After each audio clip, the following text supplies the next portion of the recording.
Chapter 2251 Upgrading Upgrading the gear of his student gave Vess a lot more reassurance about her survival in the upcoming exploration mission. Ketis continually insisted on taking part, saying that she was completely unlike the lab nerds who were content to fiddle with designs all day. As Vess deeply understood her need, he allowed her to take part in the risky mission despite his many misgivings. Inwardly, he asked himself whether he would stay still if anything ever went amiss. If the dry snakes ever captured the Swordmaiden Mech designer, Vess would certainly commit his entire task force to rescuing her no matter the cost. If they managed to kill Ketis, then Vess did not even dare to think how he would react in such a situation. Ketis noticed his inner struggle and placed her strong hand over his own. You Larkinsons always say that we need to be courageous in seeking greater opportunities. What I'm doing is no different. I've also learned from you that we need to pay the price for our decisions. If anything happens to me, just take care of the Swordmaidens for me, will you? I love my sisters, and they deserve to pilot the mechs of the dreams. If I can't give them that, then I hope that you will do so in my stead. She sounded as if she just heralded her own demise. How could Vess possibly stay calm at this moment? Right now, his imagination ran wild with tragic images of her death or capture. As long as the Larkinsons made just a single mistake at Ulimo's citadel, there was nowhere for them to go. The tight security and nearly impenetrable wall of mech patrols meant that there was almost no chance of escape. In an instant, Vess began to develop various different plans. I don't feel assured of your safety, he stated. I'll tell Lucky to be on standby close to Ulimo. He'll give you a hand if you ever end up in trouble. Meow. His cat looked puzzled at him from a nearby desk. Vess pointed at his cat. You're going, and that's that. If anything happens to the entire group Larkinsons entering Ulimo's citadel, don't bother with protecting them all. Just cover Ketis and make sure she survives long enough to escape. I'll tell Calabas to prepare her stealth shuttle and try and sneak it close to the base. This was very risky as the Zona stalkers might possess the ability to detect the stealthed vehicle. The entire point about dispatching Larkinsons in disguise was that it wouldn't trigger any suspicion from the dry snakes. In order to keep the chances of detection at a minimum, the stealth shuttle had to be parked some distance away from Ulimo. This would delay Lucky's entry into Ulimo if an emergency ever took place. Vess rubbed his chin and studied all of her gear. After integrating a bit of bee stone in her helmet, not even Vess could spiritually penetrate her head when he faced her head-on. It was a different story if she stood on the deck above. The helmet didn't offer any protection against spiritual probes sent from below. This was why he prioritized the acquisition of a lot more bee stones. In order to provide him with omnidirectional protection, he needed to acquire enough materials to cover his entire body. Only by closing each and every possible port would he feel assured of his protection. The scattered whispers about bee stone being sold on Ulimo was one of the reasons why he couldn't let it go. Though it wasn't relevant at the moment, Vess was pretty certain that he would need a lot of bee stone in the future. Against huge threats such as the Five Scrolls Compact, he did not feel confident that his own feeble spirituality was enough to resist their sophisticated and bewildering spiritual tricks. Speaking of spiritual tricks, Vess began to rub his smooth-shaven chin while he stared at Ketis with a thoughtful expression. What are you thinking about? Ketis asked. I think I have a way of making you stronger. It's just that my measure is a bit experimental. I'm not sure if it's safe or helpful enough to make a difference in your upcoming mission. His student grew curious. She sat down next to him at the workshop table that held all of her gear. You never think of something trivial, Vess. Tell me what you have in mind. I won't oppose any measure that can make me stronger. He hesitated a bit. Let's head somewhere more private. This workshop isn't secure enough. They first moved to a nearby office before Vess changed his mind. He instead directed his group to compartment G13, which was the safest, most secure and most isolated section of the Scarlet Rose. Along the way, He also paid a quick visit to the vault in order to retrieve a special peace stone. Only Ves, Ketis, Lucky and Naitar were present at the moment. After activating a jammer, not that it was needed, Ves felt fully assured that he could speak please like and follow the Cultivation Audiobooks channel what he wanted. This is new, Ketis idly commented as she looked around. The surprisingly packed compartment was filled with automated industrial equipment and stacks of Brea alloy bars. The forging machine rumbled as its insides burned with incredible heat as it burned Cassandra Brea's corpse for the umpteenth time in order to melt down another advanced escape pod. Since he hadn't entered for some time, Ves took the time to perform a thorough spiritual check. He did not detect anything amiss. No matter the weirdness surrounding this old and undead spiritual sorceress, Ves did not believe she had the energy to spare to mess around with him once again. He turned back to Ketis. Before I introduce my idea, I'd like you to repeat your little trick with the butter knife. I need to study you closely when you perform this technique before I am sure about my suggestion. Okay, I'll get tired if I do it too much, though. Just a few seconds is enough. She had plenty of knives on her person. She pulled out one of her smaller ones from a hidden compartment in her boots and began to concentrate her mind. The air around her seemed to grow sharper and more charged.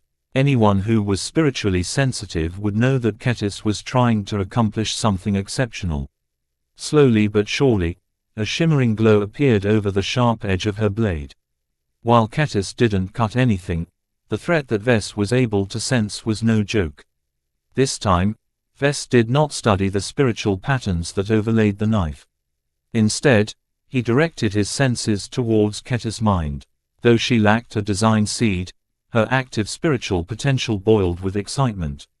Several specific spiritual attributes related to sharpness, swords and other related aspects had become unusually active, though by and large her actions lacked form. Ves developed some more theories as he observed her in action. He soon waved his hand, signaling her to drop her strenuous exertion. She quickly loosened her concentration and pulled herself back in. Her little knife no longer held any special cutting power. Did you get what you want, Ves? I did. Let me think for a moment. He did not really possess a good understanding of the superpowers that extraordinary individuals could perform. High-ranking mech designers and expert pilots were able to influence reality and the people around them in various ways. Nonetheless, the way that Ketis excited her own potential seemed simple and straightforward. Ves grew a bit confident in his plan to strengthen her ability to call upon her cutting ability. Still, he wasn't completely sure, and he hadn't performed enough experiments to say for sure. I've performed a lot of experiments recently. He started. Many of them have to do with the mind. While I'm not incredibly familiar with this field, I think I know enough to improve your trick. Oh, do tell, please. Ves grimaced. It doesn't come without a cost, and I'm not sure whether it will work out the way I planned. If it works, you'll grow stronger. If it doesn't, you might sustain permanent brain damage. Are you sure you want me to proceed? I trust you, Ves. Those words made him feel warm. Okay, it's like this. It's a bit complicated to explain and entails many different factors that you aren't supposed to know. I'll explain it as simply as possible. I think I can shape a part of your mind into a sword. This sword will capture some of the essence of your beliefs and principles, and you'll be able to use it to strengthen yourself, though how exactly that will play out, I have no idea. She quickly grew interested. That sounds really interesting. Aren't you afraid? You wouldn't bring something up if it isn't useful. From what I understand, you're basically telling me you can help me condense my sword intent. I don't know if it's accurate for you to view it that way. Let's find out, then. With her willingness to try out his suggestion, Ves hesitated no further. Just before he concentrated, he halted for a moment. The mind sword I want to make needs to take on a specific shape. What kind of sword do you want to host in your mind? Do you even need to ask? Take my greatsword as a model. She turned around and unsheathed her CFA greatsword from its scabbard. She laid it down on a pallet of Brea alloy bars for him to examine. Vess touched the hard and smooth surface of the blade. The alloys incorporated in the weapon were even harder to damage than Brea alloy. Though the weapon was just a lifeless sword, Kettis already treated it as her most cherished possession and her lifelong companion. Though Vess did not sense anything spiritual about the weapon, he believed the bond she shared with it was real. "Hold out your hand." In order to make his work easier, he placed one hand on the flat of the blade and gripped Kettis' fingers with his other hand. He then proceeded to go to work. He concentrated his mind, causing him to acquire an intensity that Kettis had often seen from him when he worked at his hardest. "Open your mind to me," he whispered. "It will hurt if you don't. Just think of welcoming me in the depths of your mind. The more you trust me, the less your mind will rebel from my presence." One of his spiritual projections cautiously entered her mind. He hardly felt any rejection along the way. It seemed Kettis indeed trusted him a lot. Only Gloriana welcomed his presence with greater enthusiasm. This made his subsequent steps so much easier. He cautiously began to approach her spiritual potential before deriving a minute portion of it to mold into a mind sword. As he began to shape a literal part of her spirit, Kettis frowned and felt ill at ease. "Don't resist. Try and endure it as much as possible."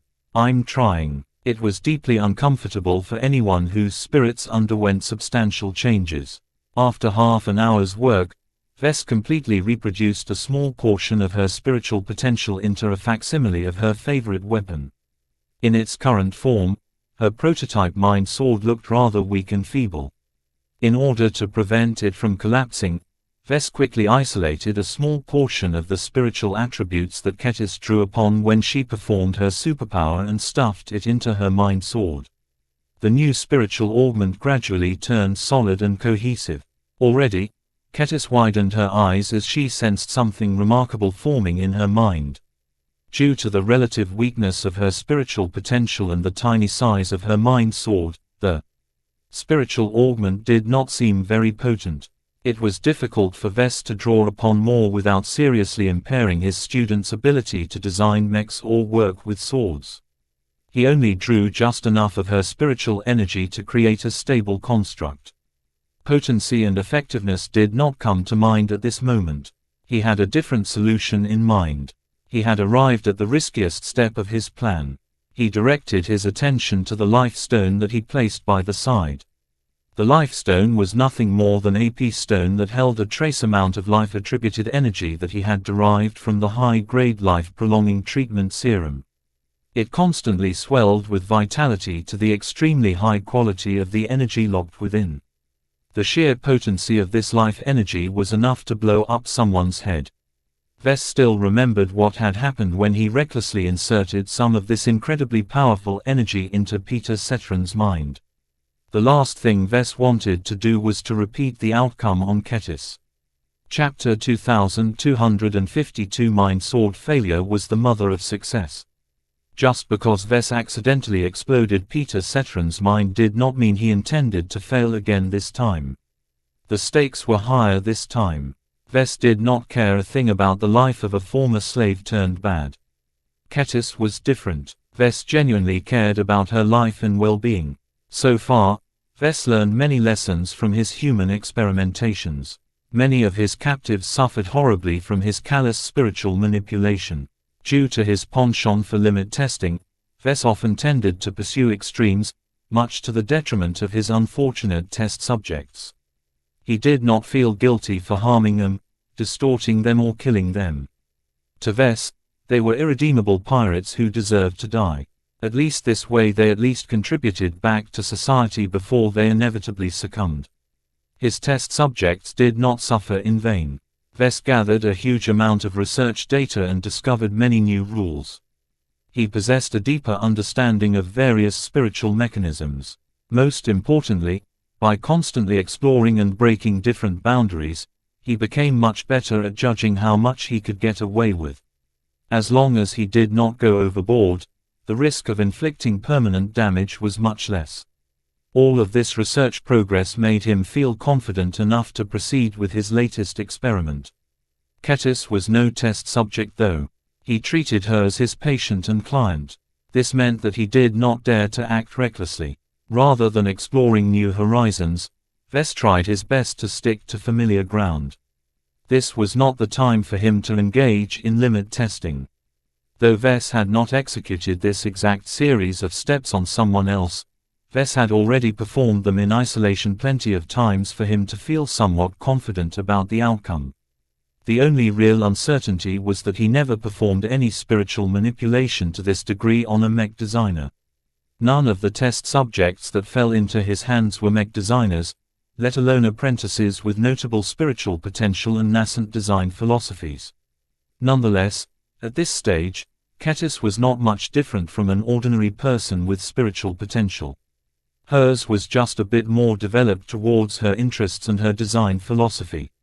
Perhaps the strongest measure of the confidence was the careful experimentations he made in his own mind. After forming various different spiritual augments in order to store as templates in his implant, he was certain that the mind sword would not inflict any harm. That said, too much power was not necessarily a good thing. Right now, the mind sword was pathetically small and weak, so much so that Ketis barely noticed the difference. This was why Ves wanted to feed and grow the mind sword. He wanted to accomplish this without harming her existing potential as a mech designer, so he could not draw out more of her spiritual energy than he had already done. For that reason, he drew out a portion of the life-attributed energy stored in the peace stone placed at the side. If he was experimenting on a pirate, then Ves wouldn't care too much about controlling the dose of energy. Any outcome was acceptable as long as he didn't squander it recklessly. Causing a few heads to explode was no big deal as long as he learned something different. This time, Ves did not set out to learn anything new, so he carefully sliced away just a modest portion of high-quality life-attributed energy. Even though the potency and activity of this diminished portion had dropped significantly, Ves learned enough not to underestimate its threat to people. While Ves was able to handle it with care, too much energy was basically poison to someone much more spiritually weaker. This was why Ves estimated a dose that was safe enough for Ketis to contain, and then cut it even further just to be safe. When he checked to make sure the life-attributed energy he withdrew did not contain any surprises, he turned his attention to his patient. If you concentrate deeply, you should be able to sense the presence of a sword in your mind. Can you feel its sharpness? I think so. Ketis scrunched her face. I sort of felt you rummaging in my mind. If I think hard enough, I think I can grasp an invisible sword. Keep sensing it, but don't try to activate it. Just get to know it better. This sword, how is it supposed to help me, exactly? It's mainly a tool to allow you to perform your superpower with greater ease, but aside from that I'm not too sure. Ves shook his head. Before we begin, I think it is best for you to center your mind and think of your core ideals. Why do you pursue extreme sharpness? Why do you prefer to wield large swords? Because they're the best at cutting powerful enemies. In mech combat, cutting an enemy mech apart with a single successful attack is much more worthwhile than slashing several times with a feebler sword. Bigger swords are not as quick and agile, but as long as you are skilled enough, you can overwhelm any opponent. Not everyone agrees with that premise. In the mech community, there are many mech pilots and mech designers who believe that finesse is more important than power. Ketis snorted with contempt. They are mostly used to dueling against humans. None of them have faced off against an exobeast that weighs at least 20 times than their own bodies. If they have went through the Swordmaiden graduation ceremony like I have, they would have been gobbled up at an instant as their toothpicks is barely able to make a feral exobeast bleed. That was a very brutal image. The Swordmaiden's preference for bigger swords stemmed from the desire to challenge themselves against inhuman opponents. There were plenty of wild and untamed planets in the frontier that boasted many dangerous predators and beasts. To challenge them in single combat and chop them apart was one of the greatest glories a Swordmaiden could earn. Talking about her ideals and her ambition caused her mind to become more intimate with her mind sword. The spiritual augment seemed to resonate with her a bit. This was an important process, because the more she communicated with the mind sword, the closer the imaginary weapon conformed to her nature. Unlike many of his other constructs, Vess tried something slightly novel and designed the spiritual construct in a way that offered plenty of room for growth. He wanted the mind sword to be able to grow alongside Ketis as she advanced and reached greater heights. Right now, Vess planned to kickstart the mind sword's growth by injecting the life-attributed energy into it. This was something very risky and could blow up the spiritual construct if it wasn't capable of absorbing so much juice. In order to regulate the feeding process and to give him time to stop, he carefully fed just a trickle of life-attributed energy. Just as he predicted, the mind sword did not reject the energy derived from the serum. It immediately grew in size and strength as it rapidly digested the universally compatible energy. I feel as if you dumped something hot in my mind. Ketis suddenly grabbed the side of her head. Hold on. Don't lose focus. Endure. I know you can do it, Ketis. Her willpower was not that much lower than those of expert candidates.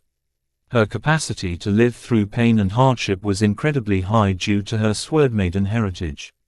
She resolutely bore the drastic changes in her mind. Vess couldn't do much to make it easier for her.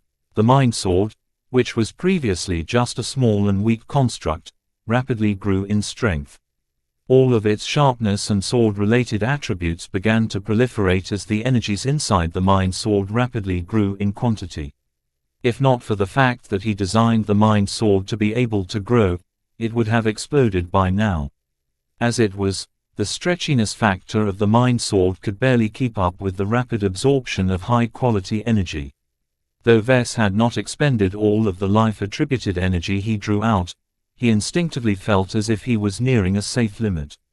If he grew the mind sword any further, then its spiritual strength would surpass that of his student's original spiritual potential. He had no idea what would happen in her mind if that became the case. She might lose control of the mind sword. It might even supplant her original spiritual potential as her main spirit, which would likely strip her of much of her humanity. Since the risks vastly outweighed the benefits, Vess cut off the supply of life-attributed energy and put the remainder back into the life stone. What he had managed to foster in her mind was already strong enough for his liking. In his spiritual vision, he observed a vibrant, imaginary sword that exuded a lot of sharpness. The presence of such a powerful mind sword was already starting to affect Ketis. Her spiritual potential seemed to resonate and grow closer to it. A wondrous expression appeared on her face, which signaled that she was already starting to embrace the changes. The expansion of the mind sword had slowed dramatically when he no longer fed it with nurturing energy. Soon enough, its growth would settle, allowing the spiritual augment to solidity a bit and gain stability. It's almost over, he whispered to her. Your mind sword is settling down. Keep feeling it out. Don't reject it. No matter where you might find yourself in the future, you will never be without a sword. You will always have one in your mind. His words inspired her. Her eyes gained an even greater intensity as her spiritual potential roiled with excitement. Her bond with the mind sword that Vess created had become stronger. There was no way she would lose control of it with such an intimate connection. Seeing the way that Ketis embraced her mind sword with such love and dedication inspired him as well. He developed a small but radical idea on how he could empower the mind sword even further. At this moment, the mind sword was nothing more than a spiritual construct made from Ketis' own spiritual energy and attributes. Vess managed to create a very sharp spiritual sword from these ingredients that fully conformed to Ketis. Though Vess already believed that this outcome was a success, he became more and more tempted to add an additional ingredient to the mix. A normal mind sword was already pretty impressive. What if Vess made it alive?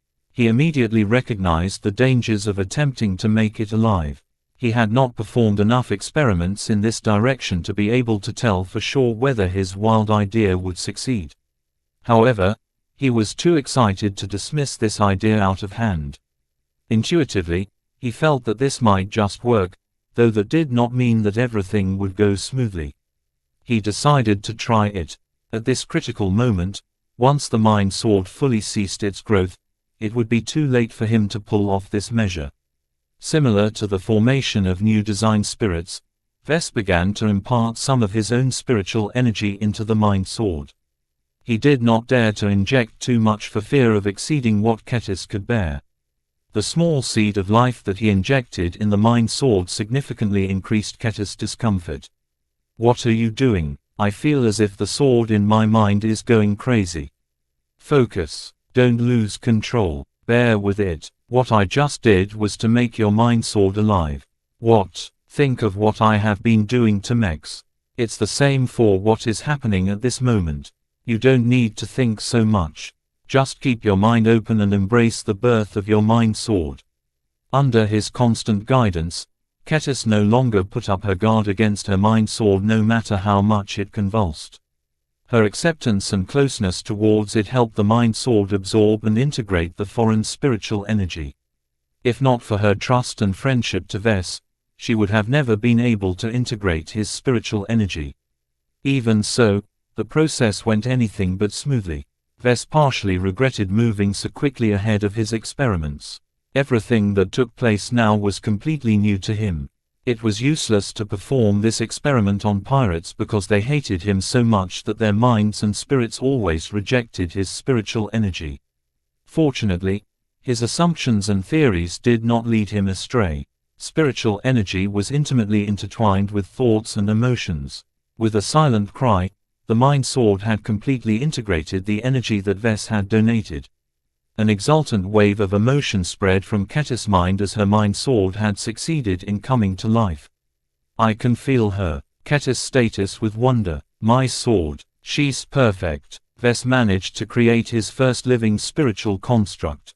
Chapter 2253. The Grand Cutter. Minutes passed as Ketis quietly basked in the birth of her living mind sword. Ves carefully observed her integration with the new living entity. Ves had not injected it with too much of his spiritual energy, so its sentience and intelligence was incomparable to his design spirits. It acted more like a puppy in the form of a sword more than anything else. It held no complex thoughts and was still very dependent on Ketis. The two were one in the same, mostly. He was glad that the living spiritual construct embraced Ketis wholeheartedly. What little foreignness he injected into the mind sword did not cause it to forget where it originally came from. Ves had no doubt that something bad would happen if the living spiritual weapon was taken out of her mind.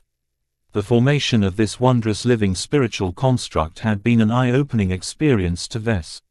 His understanding of life had progressed and he figured out a number of new promising applications. As soon as he began another design session, Ves intended to see whether he could augment the triggered abilities of the Valkyrie Redeemer by making them alive.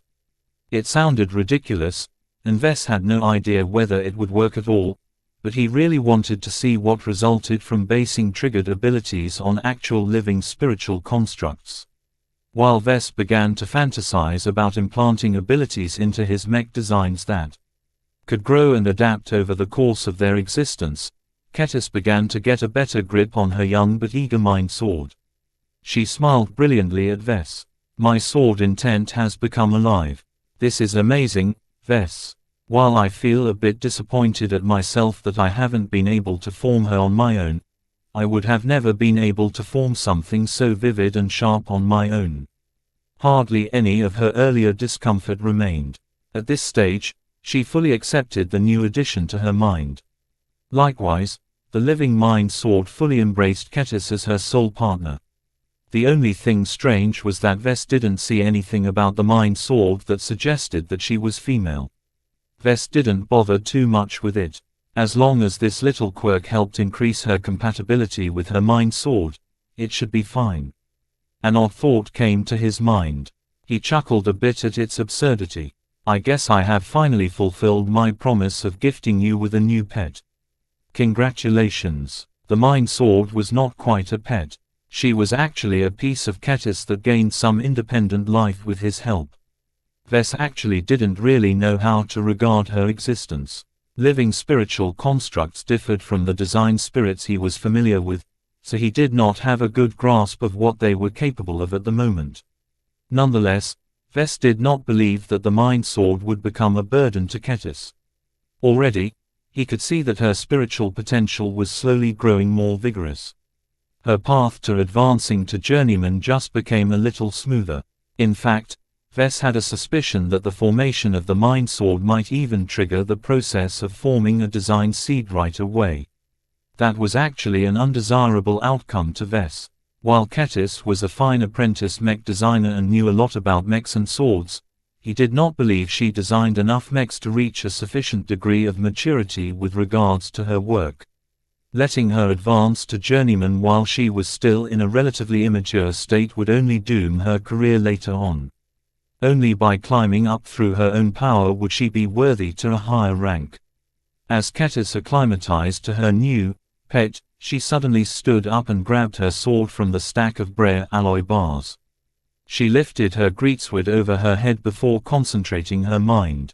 "What are you doing, Ketis? Look at this. My sword can cut all matter." A strong glow appeared along the entire length of the sword. Though it looked a bit wobbly and unstable, this was the first time she was able to apply her superpower onto such a huge weapon. His vision seemed to freeze as Ketis unhesitantly swung down her sword. The glow around her CFA greatsword left a bright moon-shaped imprint as the sword parted straight through every single bar of Brea alloy in the way without encountering any hindrance. If not for her conscious control, her sword would have cut straight through the reinforced deck that isolated compartment G13 from the rest of the ship. Vess looked wide-eyed at the result. While the CFA greatsword was already strong and sharp enough to cut through armor plating, in practice it was not that easy for her to cut through so many bars of second-grade alloy. Yet with the help of her superpower that had been augmented by her living mind sword, she was able to cut straight through by relying on a phenomena that defied the natural laws. If his suspicions were right, Ketis could even cut through the chest armor of a bright warrior with a single swing. Ketis released a victorious war cry after cutting through so many bars. The strength she exuded was magnificent, and both her spiritual potential and her mind sword seemed to change and adjust after she had tested her own prowess. Unfortunately, she couldn't repeat her trick again. Her mind sword looked exhausted after this exertion. It would be better for her if she stuck to her new cutlass for now. Once her excitement finally faded a bit, she turned to Vess with a smile. "This is a fantastic gift, Vess. My sword intent is so sharp that I can study it for hours. I have formed so many new ideas. Well, before you get lost in them, aren't you forgetting something?" "Ah, what?" Vess smiled. "Since your new sword is now alive, she deserves a new name." "I forgot about that. Let me think." It took around 30 seconds for her to come up with a name. "From now on, my sword intent is called Sharpie, the Grand Cutter." Vess felt like puking blood when he heard that name. He expected Ketis to call her living sword something grand and ostentatious like Excalibur or Durandal. If not, she at least should have been capable of giving her sword a dignified name. He overlooked the fact that she grew up as an uncultured daughter of the frontier. Though Vess wanted to suggest an alternative, he stopped when he saw that Ketis had become inordinately pleased at the name she bestowed on the new sword. Likewise, the newly named Sharpie did not know any better and enthusiastically embraced his new designation. "Forget it," Vess sighed. Names had power. For Ketis, it might not be bad for her to give her new sword a pet-like name. Her love, appreciation and intimacy towards Sharpie constantly grew. This was something that would only help Ketis bond even further with her living mind sword. In order to make sure that Ketis did not suffer any wounds during the experiment, Vess brought her away from compartment G13 and handed her over to Dr. Rania in order to perform a complete medical inspection. "What's up with her?" The former Hexa frowned. She disliked getting pulled away from her research into the life-prolonging treatment serum. "She looks much happier than before." "I can't really explain, Doctor. Just make sure there isn't anything wrong in her body. Pay close attention to the state of her brain and head. If there are any anomalies, inform me right away. Okay, sir, Rania skeptically replied. So far, the preliminary scans haven't uncovered anything that deviates from her usual state. This is a good sign. Vess nodded in satisfaction. Since I'm here, I might as well check up on you. How are you these days? I'm okay. While I'm not happy to be in the Xian gap, some of the biological materials your fleet has plundered has given me a lot of interesting options. Oh, every different environment breeds a different form of life. While the Xian gap is most famed for its endless, barren asteroids, even life can bloom in this strange region. She directed him towards a lab machine that seemed to incubate some unusual-looking exoplants. The chamber was almost completely dark and cold. Vess couldn't immediately find out what provided the plant with the energy to grow. Strange, isn't it, Doctor? Rania grinned. These nameless plants are considered weeds by the Xian pirates. They are treasures to me, though. They are actually feeding on cavernite to grow. Really? Vess studied the soil and found out that it largely consisted of finely ground cavernite ore. The unknown plants seemed to derive almost all of their energy and all of their nutrients from this soul material. This must be why the plants looked very stiff and rigid. So what is the use of this plant? On its own, it's not that useful. It's when they are combined or altered that they become of use to us. It will take a lot of research, though. I don't have enough samples to start a big research project. Don't forget your primary responsibilities. I know. This is just a side activity. He quizzed Rania a bit further. While she hadn't made any major breakthroughs in her current research projects, she still figured a bit more useful insights about the high-grade life-prolonging treatment serum. None of them immediately helped him, though. After he finished his questioning, he left Rania to conduct her examination on Ketis and returned to his stateroom. He sent a quick message through his comm before sitting down to wait. He played around with Lucky for a time. Meow. Vess tossed his cat into the air in a spin. Lucky didn't look dizzy at all. Instead, his metallic frame seemed to drift up and down as if he was as light as a feather. You haven't produced a gem in months, Lucky. When are you going to pay your rent? Meow. Come on. You ate so many valuable exotics from the pirate bases we've raided. Where is all of that going? The argument lasted until his latest guest arrived. Vess stopped arguing with his cat and instead stood up to welcome the new arrival. Dietrich, it's good to see you again. Hello, Vess. Though the two hadn't been in touch very often, they were still friends. Both of them soon sat down. So, I believe you'll be a part of the group that will pay a visit to Ulimo's citadel in disguise, right? Dietrich nodded. Yup. I've already become familiar with the fake pirate outfit we've invented. I know many of the fellows who will be a part of this charade. We have had a lot of fun trying to plan out our disguise. That's good to hear. Vess was already aware of some of the details. Let's get to the reasons why I called you here. First, I told you to bring your gear along so that I can upgrade them in person. How are you faring with my old stuff? The peaceful repose is very powerful, though it doesn't quite fit me. The Sparus Vise possesses many functions that are too complicated for me. It's frankly a waste for me to wear such an advanced suit. I don't think so. Our Larkinson clan already has better. Since you have some misgivings about your gear, I'll go ahead and make some additional modifications while I upgrade them. I'll automate some of the hacking and scanner functions. That will be very helpful. Thank you, Vess. I don't really deserve all of this attention from someone important like you. There must be better ways for you to spend your time. Vess smiled and faintly shook his head. I don't think so. While I am showing some favoritism, I don't give a damn. You're one of the few Larkinsons in the clan that doesn't look at me like I'm some sort of great figure or a superstar. He shrugged in a nonchalant manner. It helps that I've been in your chair, if only for a brief amount of time. Becoming the leader of an organization is a huge burden. The moment you became the clan patriarch is the moment you put yourself on top of other people. I figure you don't want to lose the few close relationships you have. He was right. Vess found it hard to make any new friends among the Larkinsons. He mostly clung to his existing circle. This was a bit short-sighted as the clan had absorbed many new talents and notable people. "I'll pay more attention to this issue," Vess pledged. Chapter 2254. Slow to change. After almost a week of frantic preparation, the task force finally prepared their fake pirate outfit. Kettis, Dietrich and several hundred other Larkinsons each donned their pirate disguises and boarded one of the two ships. Each vessel had been overhauled in a deliberately sloppy manner that made them appear more shabby and derelict than before. The avatars even fired their weapons onto their hull plating in order to make the disguise more convincing.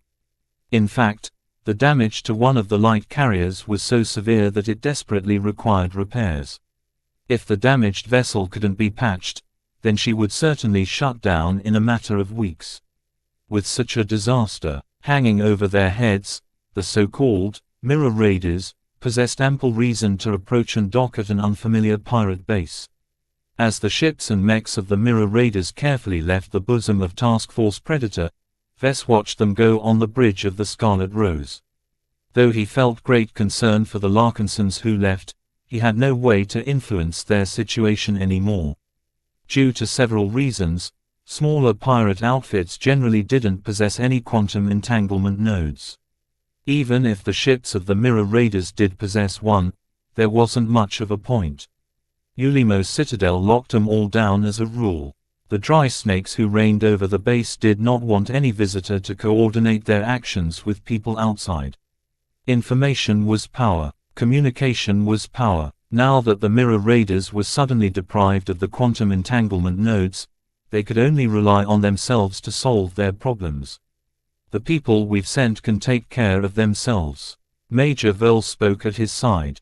"I understand what you are feeling, but this is part of being a leader." Vess wrung his hands. "I kind of regret allowing Kettis to participate in this mission. I also feel as if I should have been a part of this mission as well." "Stay calm, sir. While only a few years have passed since you served alongside us in the Bright Vessia War, you are no longer the inconsequential apprentice mech designer that we knew. You are a clan patriarch, a journeyman and a galactic citizen with wealth and power. Fighting on the trenches is no longer an option for you when the future of the entire clan rests on your shoulders. I know that, Verl. It's just that my Larkinson blood is still restless." Vess had gone through way too many scraps and crises to feel at ease with staying away from the excitement. Otherwise, he wouldn't have entered the Nixian Gap in the first place. He reflected on his own behavior and knew that his life experiences prior to advancing to journeyman played a large role in solidifying his own inclinations. All of the thoughts and emotions that he had in his mind during the formation of his design seed became a permanent part of his personality. He knew that it would take a very long time to mill down those traits so that he could feel more comfortable with the fact that he should stay in the rear. It would take at least a week or two before he heard back from the mirror raiders. The time the task force invested into attacking Ulimo's citadel was already considerable. Vess only agreed to do this in the first place because he expected the payout to be huge. Aside from all of the plunder he hoped to gain, Vess also salivated over the merits he might earn. A big and established pirate fortification such as Ulimo must be hosting a lot of weapons prohibited by the Big Two. The dry snakes possessed their own trump cards, and so should their subordinate outfits. The Zona Stalkers, the Farman Zone and the Hapid Clinters were all capable of fielding hundreds of mechs, so they should definitely be able to afford their own secret weapons. Aside from them, some of the clientele that frequented Ulimo's citadel ought to carry nasty surprises on their ships as well. This was one of the biggest reasons that visitors weren't able to land their ships or any other vehicle in the vicinity of Ulimo's citadel. Instead, they had to land hundreds of kilometers away at various barren landing zones across the moon-sized asteroid. Special transports operated by the dry snakes were the only vehicles allowed to convey passengers and cargo to Ulimo's citadel. The base operators inspected every single person and piece of cargo at multiple points. The dry snakes took their inspection duty seriously and couldn't be bribed. Otherwise, someone could just smuggle in a superbomb that could destroy Ulimo from within or import some virulent agent that killed off every human infected by it within minutes. Such events had taken place enough times in the Nixian Gap for organizations like the Dry Snakes to wizen up. At the very least, the halls open to the public were placed some distance away from the core base complex, and this made it a bit difficult to scope out the most important sections of Ulimo's citadel.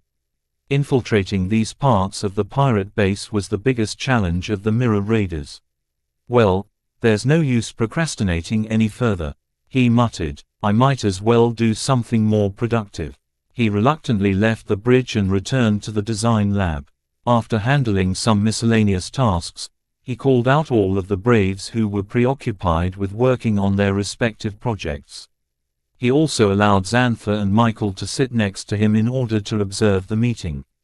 Vess clapped his hands. "All right, almost 2 months have passed since we entered the Nixian Gap.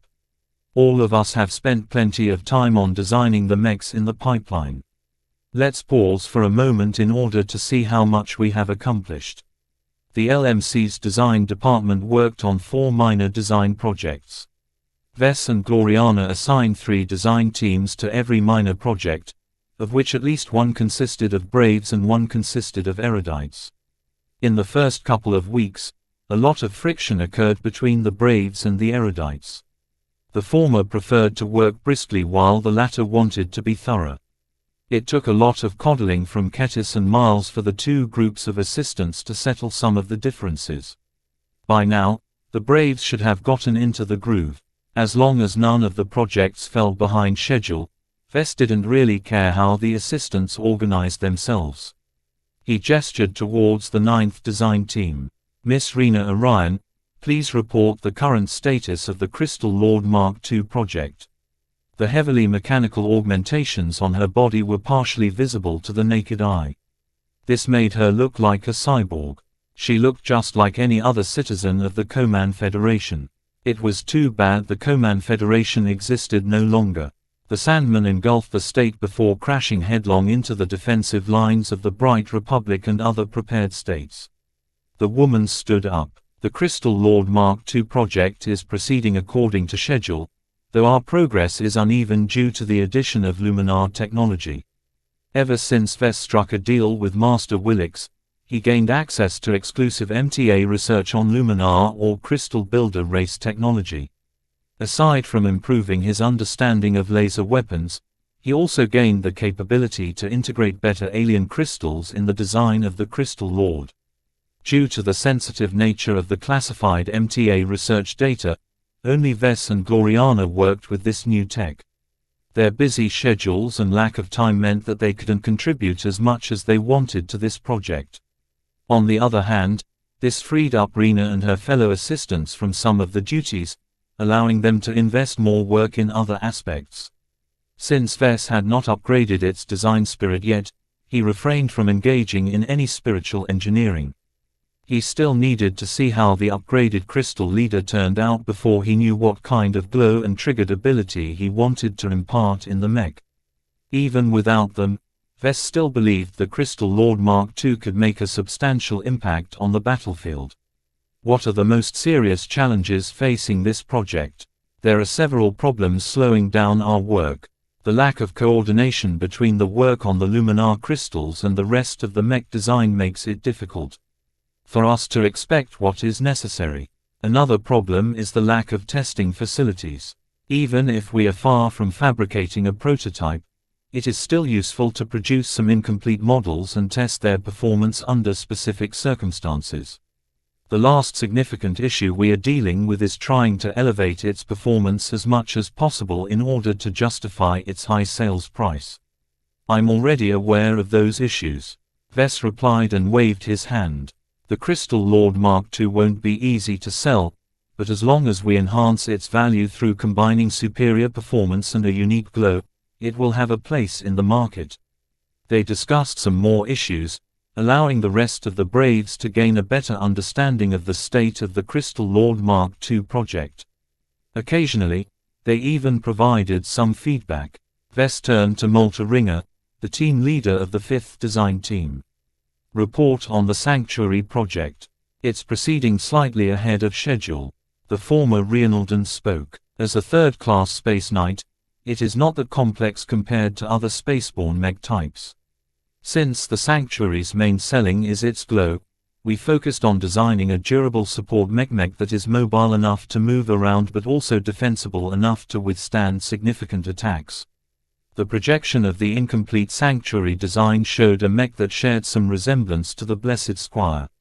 The latter may be a second-class landbound knight mech, but they both centered around the utility they could provide. For this reason, the Sanctuary followed many of the same design choices that Vess and Gloriana applied on the Blessed Squire. This meant that the Sanctuary was decent in mobility and defense. Just like the Blessed Squire, the Sanctuary possessed a good amount of endurance. A lot of energy cells filled up its capacity, allowing the Space Knight to maneuver and provide its glow to friendlies and enemies alike for the duration of an entire space engagement. The biggest downside of this mech is its very low offensive threat. Malta stated. The Sanctuary is paired with a very large and heavy tower shield. This not only slows down the mech, but also makes melee combat unwieldy. The sword that it holds in its other hand serves more as a measure of last resort than a primary weapon. In fact, we believe it is better for the Sanctuary to hold its heavy shield with both arms. Vess nodded in understanding. This can't be helped. Mechs can only be good in so many areas, and prioritizing defense while ensuring decent mobility means the acceleration, range of motion, agility and reaction speed of the Sanctuary has sunk to the bottom. This is a price that I can accept as long as the mech is already useful without ever needing to attack. They could have paired the Sanctuary with a rifle instead of a sword, but the accuracy and overall offensive performance of the mech wouldn't be great. Providing it with a laser pistol was already sufficient. So far, the Sanctuary did not stand out as a mech design at all. Its current strengths and weaknesses did not result in a product that the market would embrace. Vess still needed to create a new spiritual product that possessed the ability to stifle other glows. Once he formed the design spirit for the Sanctuary, he could quickly round out this minor project. He was a bit unsure whether he should publish this mech right away, though. Right now was a sensitive period for him as numerous masters sought to develop solutions that counted his glows. It would be pretty stupid to publish a mech onto the market that just happened to point out a possible solution. Chapter 2255 Duke and French. Both the Crystal Lord Mark II project and the Sanctuary project risked losing direction because Vess had not begun to work on their spiritual properties. While his assistants would still be able to complete the technical designs of the two mechs, the lack of glows and design spirits meant that none of his people were completely aligned to their projects. Vess already noticed this because he often had to clean up after the messes the assistants left behind in the spiritual foundations of his mech designs. Even if he taught them how to focus their minds and free their minds from distracting thoughts, their insufficient concentration and lack of awareness meant that they deposited plenty of pollution. This was a persistent problem that Vess always had to address in person. No other mech designer was able to design as focused as him, because he could immediately perceive the consequences of his own sloppiness. Not even Gloriana, who prided herself on her precision and thoroughness, could keep a spiritual foundation pure. Vess knew that he couldn't address his problem in person in the long run. He was a busy mech designer and would only become more preoccupied once he advanced to senior or master. He felt as if he was a cleaning bot assigned to a decrepit bathroom in some pirate base. Even if the toilets were perfectly functional, the careless pirates and the hopeless slaves didn't always follow instructions. When pirates spilled some of their messes onto the floor, which they always did, Vess the cleaning bot had to hover out in order to remove them. Failing to do so would ruin the bathroom. Thinking about this analogy sparked an interesting idea in his mind. What if he could automate this process? What if he created some spiritual construct or something that would automatically wipe away the incongruities? Vess noted down this idea in his implant. This wasn't the time to go into it, and he hadn't reached the point where he was unable to pay attention to every minor project. He turned his attention back to Malta. The sanctuary is not as challenging to design as the other mechs in the pipeline, so I expect more from you and your team. Don't think that the way forward is smooth sailing. I will provide some specific feedback to you later on how to improve some of the areas that look a bit iffy. Yes, sir. Malta obediently bowed his head. Over the course of the sanctuary project, Vess hoped that Malta would suggest something new or interesting. His chosen specialization was signal disruption, which meant that he should have a good affinity with a mech that sought to still every glow. It turned out that Vess expected too much from him.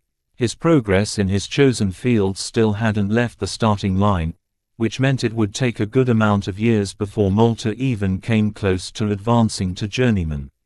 At the very least he hadn't wasted his time up until now. Malta possessed quite a broad range of knowledge due to all of the books he studied.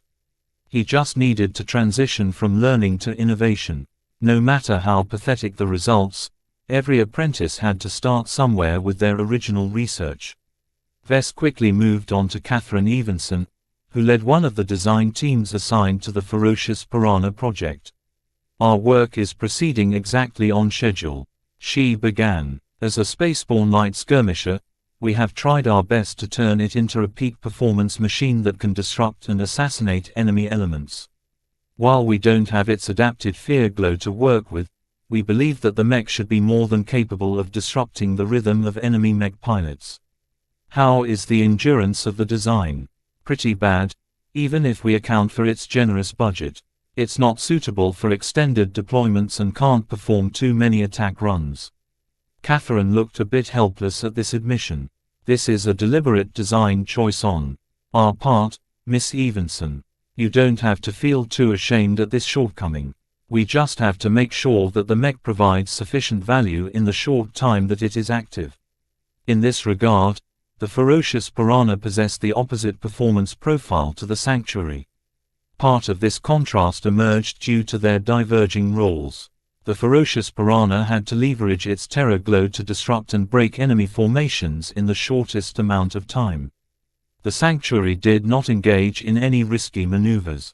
Instead, it was merely expected to keep up with friendly formation while staying alive as long as possible. Another reason to design these two mechs in opposite directions was the capacity they boasted. A light skirmisher did not possess a lot of internal space for energy cells and other components that increased their run time.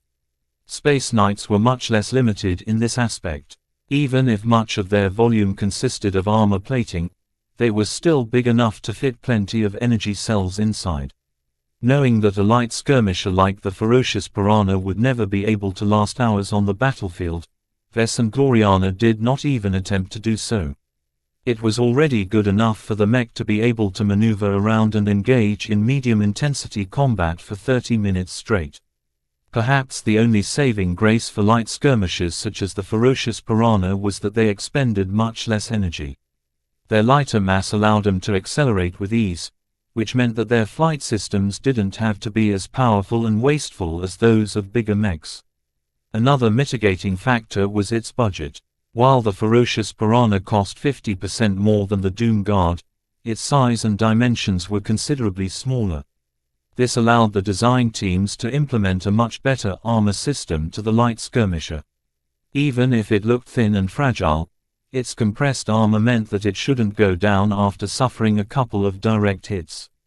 The situation of the Ferocious Piranha was relatively close to the Valkyrie Redeemer in that regard. The latter might be a medium mech, but both of them emphasized mobility. The Valkyrie Redeemer actually boasted much better armor that could withstand much more damage. The only problem was that it was a second-class mech designed to fight against the best the Friday Coalition could muster. The firepower it faced was either very powerful or very varied, which made it difficult for the Hexa Marauder mech to remain intact. Third-class mech combat was much less intense. The Ferocious Piranha should enjoy plenty of freedom on how to act. Its thin but resilient armor plating provided the mech with enough survivability to escape intact after performing a risky attack run. Overall, the Ferocious Piranha was supposed to be the offensive counterpart to the Doom Guard. It allowed its owners to project the Doom Guard's characteristic terror aura directly to the enemy. The main charm of it was its ability to induce fear without hitting any friendlies. Vess had actually done some work in this area. The theoretical premise for the spaceborne light skirmisher's glow wasn't all that complicated. He did not need to birth an entirely new design spirit such as in the Sanctuary project nor upgrade an existing one such as in the Crystal Lord Mark II project. He just had to combine xianxia, xianxia and xianxia in a threesome. Wait, that sounds wrong. He quietly muttered. He already experimented with combining them. The results weren't pretty. Trying to balance two antagonistic design spirits wasn't all that difficult. Adding another one in the mix immediately complicated matters. The main problem was that their strengths were not even. Xianxia was by far the weakest of the three. Xianxia was very strong since she used to be a sacred god that lived for multiple centuries. As for xianxia, his strength already exceeded that of the former despite being constrained by the ancient sarcophagus. What Vess sought to accomplish was to protect the mech pilot of the ferocious piranha and any friendlies from becoming affected by the terror glow. This meant that xianxia had to resist both xianxia and xianxia. When Vess made her presence strong, xianxia's presence became completely suppressed despite his heavy footprint in the design while xianxia merely drew even. When he weakened her presence, her influence dropped so that xianxia could breathe. Unfortunately, xianxia easily pierced past her barriers at that point. As a result, Vess had to solve a very complex puzzle by manipulating and balancing out the strengths of three different design spirits. Their changing reactions and their own peculiarities made it difficult for Vess to find a sweet spot where the ferocious piranha exhibited the glow that he specified. It was only a matter of time before he solved this puzzle. Vess did not feel the need to be concerned. He turned his attention back to Catherine. Are there any issues that are troubling you and your design team? The former Sentinel noblewoman took her time to answer. The ferocious piranha's projected performance is very impressive. It is just expensive. Vess smiled in a teasing way. It's deliberately made that way in order to increase the value of its glow. Making the mech tougher and integrating higher quality components in its design is an added bonus. No matter what, the value of this mech already exceeds several ordinary light skirmishers put together. Of course, whether the market would see it that way was not entirely clear. One of the potential problems that might occur was that the release of the Sanctuary or some other mech that could restrain glows counted the ferocious piranha too well. If the light skirmisher's glow no longer became a factor, then it devolved into a very expensive light mech. While its technical performance parameters were mostly good, it wouldn't achieve as much once its greatest advantage had been stripped. Vess inwardly shrugged. He needed to become accustomed to the idea that his mechs might lose the glows. His machines could no longer reign over the battlefield with impunity very soon. He directed his attention to the team leader that worked on the final minor project. How is the Chiron faring? The Chiron project is doing well.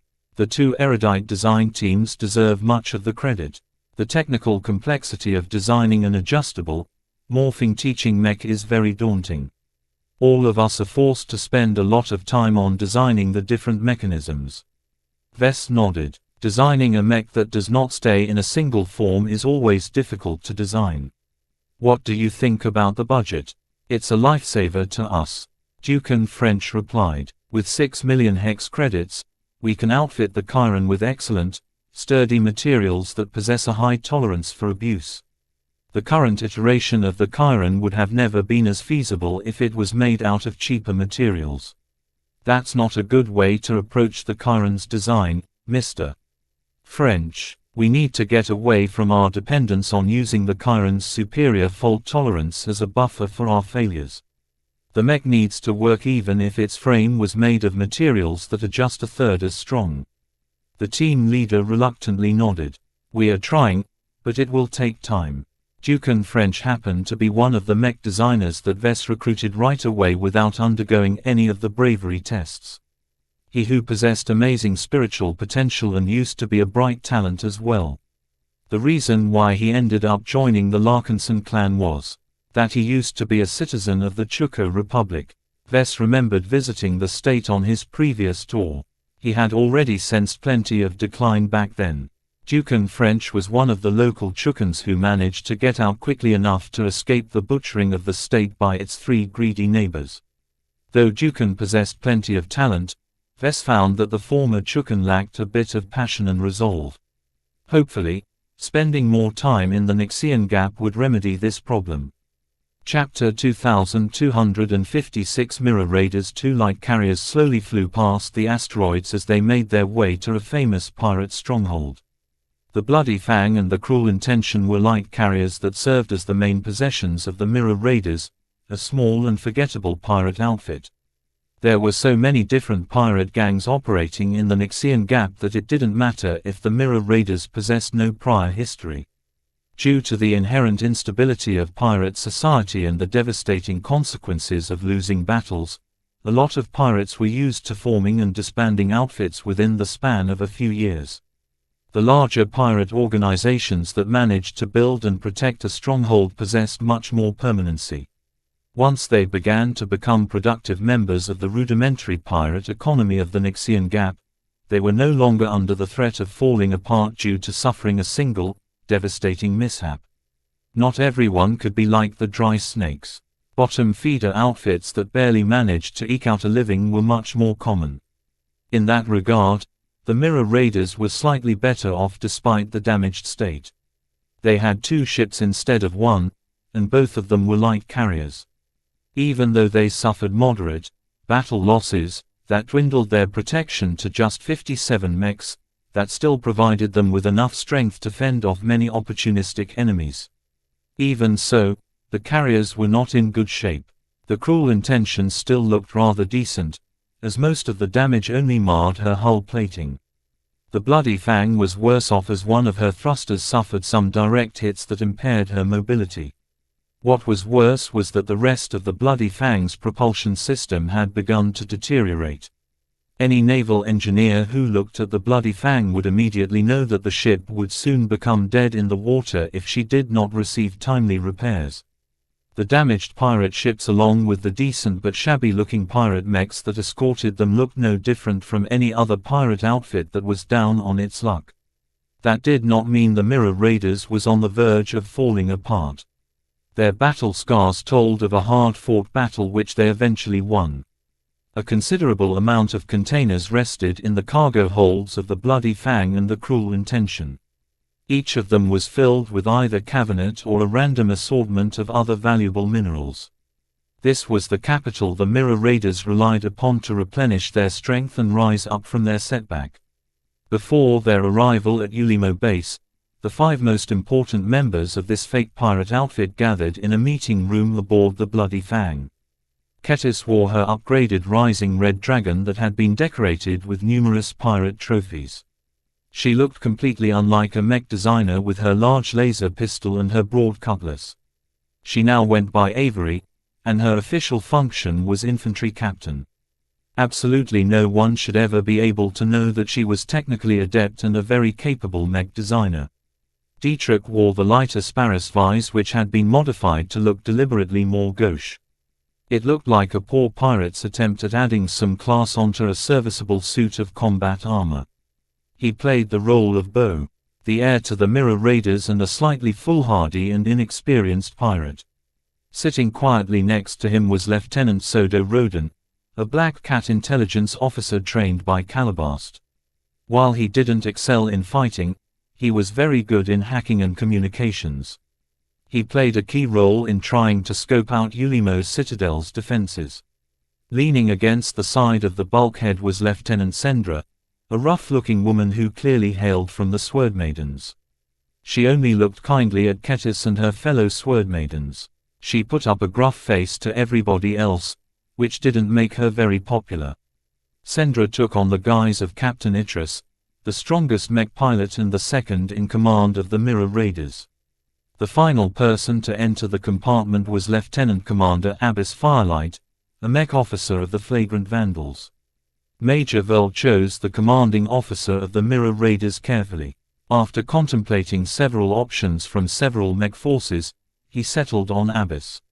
Not only did Verl know him well, but he was also known as a calm, thoughtful leader who rarely made any mistakes. Though it sounded rather strange to put someone timid in charge of the Mirror Raiders, Major Verl and several other people believed that acting too boldly in Ulimo Citadel was just a recipe for disaster. Abbas adopted the role of Commander Domes, the founder and leader of the Mirror Raiders. His history was a bit murky, but he possessed obvious military traits which suggested that he was a military veteran or deserter. All of them were Larkinsons. All of them were in disguise. From the moment we split up from the task force, our mission has begun. Abbas began. Please embody your role as best as possible and do not let down our guard. Call each other by the new names that we have received, but do your best to avoid them as much as possible. The only way to minimize mistakes is deprive them of opportunities. The other four nodded in acknowledgement. Let us begin by reviewing our initial steps. Our first hurdle is to pass the initial inspections and land at our designated zone. Then we need to pay our fees and arrange transportation to the marketplace. Once there, we need to establish a foothold in the local community while ostensibly seeking repairs for our damaged ships and mechs. This was a simple plan, but a lot could go wrong at every step of the way. With their 57 refurbished pirate mechs, here was no way they could last more than a minute against 3,000 enemy mechs. Lieutenant Roden spoke first. Passing through the initial checkpoints should not pose a problem. Our ships contain few traces that allude to the Chronolords or the Larkinson clan. The only uncertainty is that Ulimo Citadel is on high alert at the moment. It is very likely that the pirate patrols will perform much harsher inspections. We might also be limited by the amount of mechs, ships and personnel we're allowed to bring to the surface. We will adapt according to the situation. We can do no better than that. If the dry snakes impose too many demands, then I have the discretion to abort the mission and turn us back. The meeting proceeded as the 5 Mirror Raiders discussed various problems. Many of them were already aware of what they faced. They merely brought the issues up again in order to refresh their memories and make sure that everyone was on the same page. The discussion soon turned to another important step, which was to establish some sort of footing in Ulimo Citadel. While the dry snakes don't like it when stronger pirate groups knock on Ulimo's doors, they're actually quite tolerant towards smaller groups. The public areas of Ulimo is home to tens of thousands of people. Most of them consist of unwanted pirates, escaped slaves, lost refugees or descendants of the above. This has led to the emergence of a chaotic city that is ruled by several gangs. That sounds messy, Dietrich remarked. How does this benefit the dry snakes? Lieutenant Sendra snorted. The livelier a pirate base, the more secure it is to visit. If the dry snakes and their lackeys are the only one who occupy Ulimo, then that alone would scare away any visitors. There is no protection against an unscrupulous base owner. It's much easier to get rid of their victims as well. A bigger base that was home to a thriving community of outsiders provided a lot of reassurance to pirates.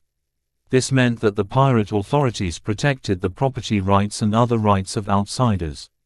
Another benefit was that it was much harder to cover up a misdeed on their part with so many people around. This was good to the Mirror Raiders in several ways. They could not only blend in with the local pirate community, but also seek to infiltrate it. The best option would be to investigate one of the strongest factions and attack the weakest ones so that the Mirror Raiders could take over the position. Ketis, Sendra and Roden knew that this presented them with the best follow-up opportunities to investigate the restricted sections of Ulimo Citadel. The Mirror Raiders needed to join the hierarchy of Ulimo before they could even begin to do anything else. I say we should just march up to the weakest-looking local gang and just beat 'em up straight away. Sendra shouted. We don't have much time and we don't need to delay that much. All of us are strong. All of us are prepared. There is no way that the weakest faction in Ulimo can resist our attacks. Abbas held up his hand. This option is too risky. How so? The Sword Maiden questioned back. Pirates don't care too much about laws and rules. The dry snakes won't stop us if we launch an unprovoked attack. In fact, they might even cheer us on. Strife among the lowlives who rule the public marketplace keeps them in check. If the local factions are constantly aying each other, then that means they spend less time questioning the authorities from above. That does not mean we should initiate a surprise attack just after entering Ulimo. Commander Abbas exasperatingly replied. There are better ways to usurp a local gang's place. As a black cat, Rodin agreed with this assertion. We can employ trickery and subterfuge to undermine one of the local gangs. From assassinating an important cadre to inciting competitors to gang up on our target, there are many ways to effect change without directly shooting at them. We might even avoid most of the blame. Too slow. Though Commander Abbas wanted to adopt a low-key posture upon arrival, not everyone agreed. While he was nominally in charge of the Mirror Raiders, his authority was actually rather weak.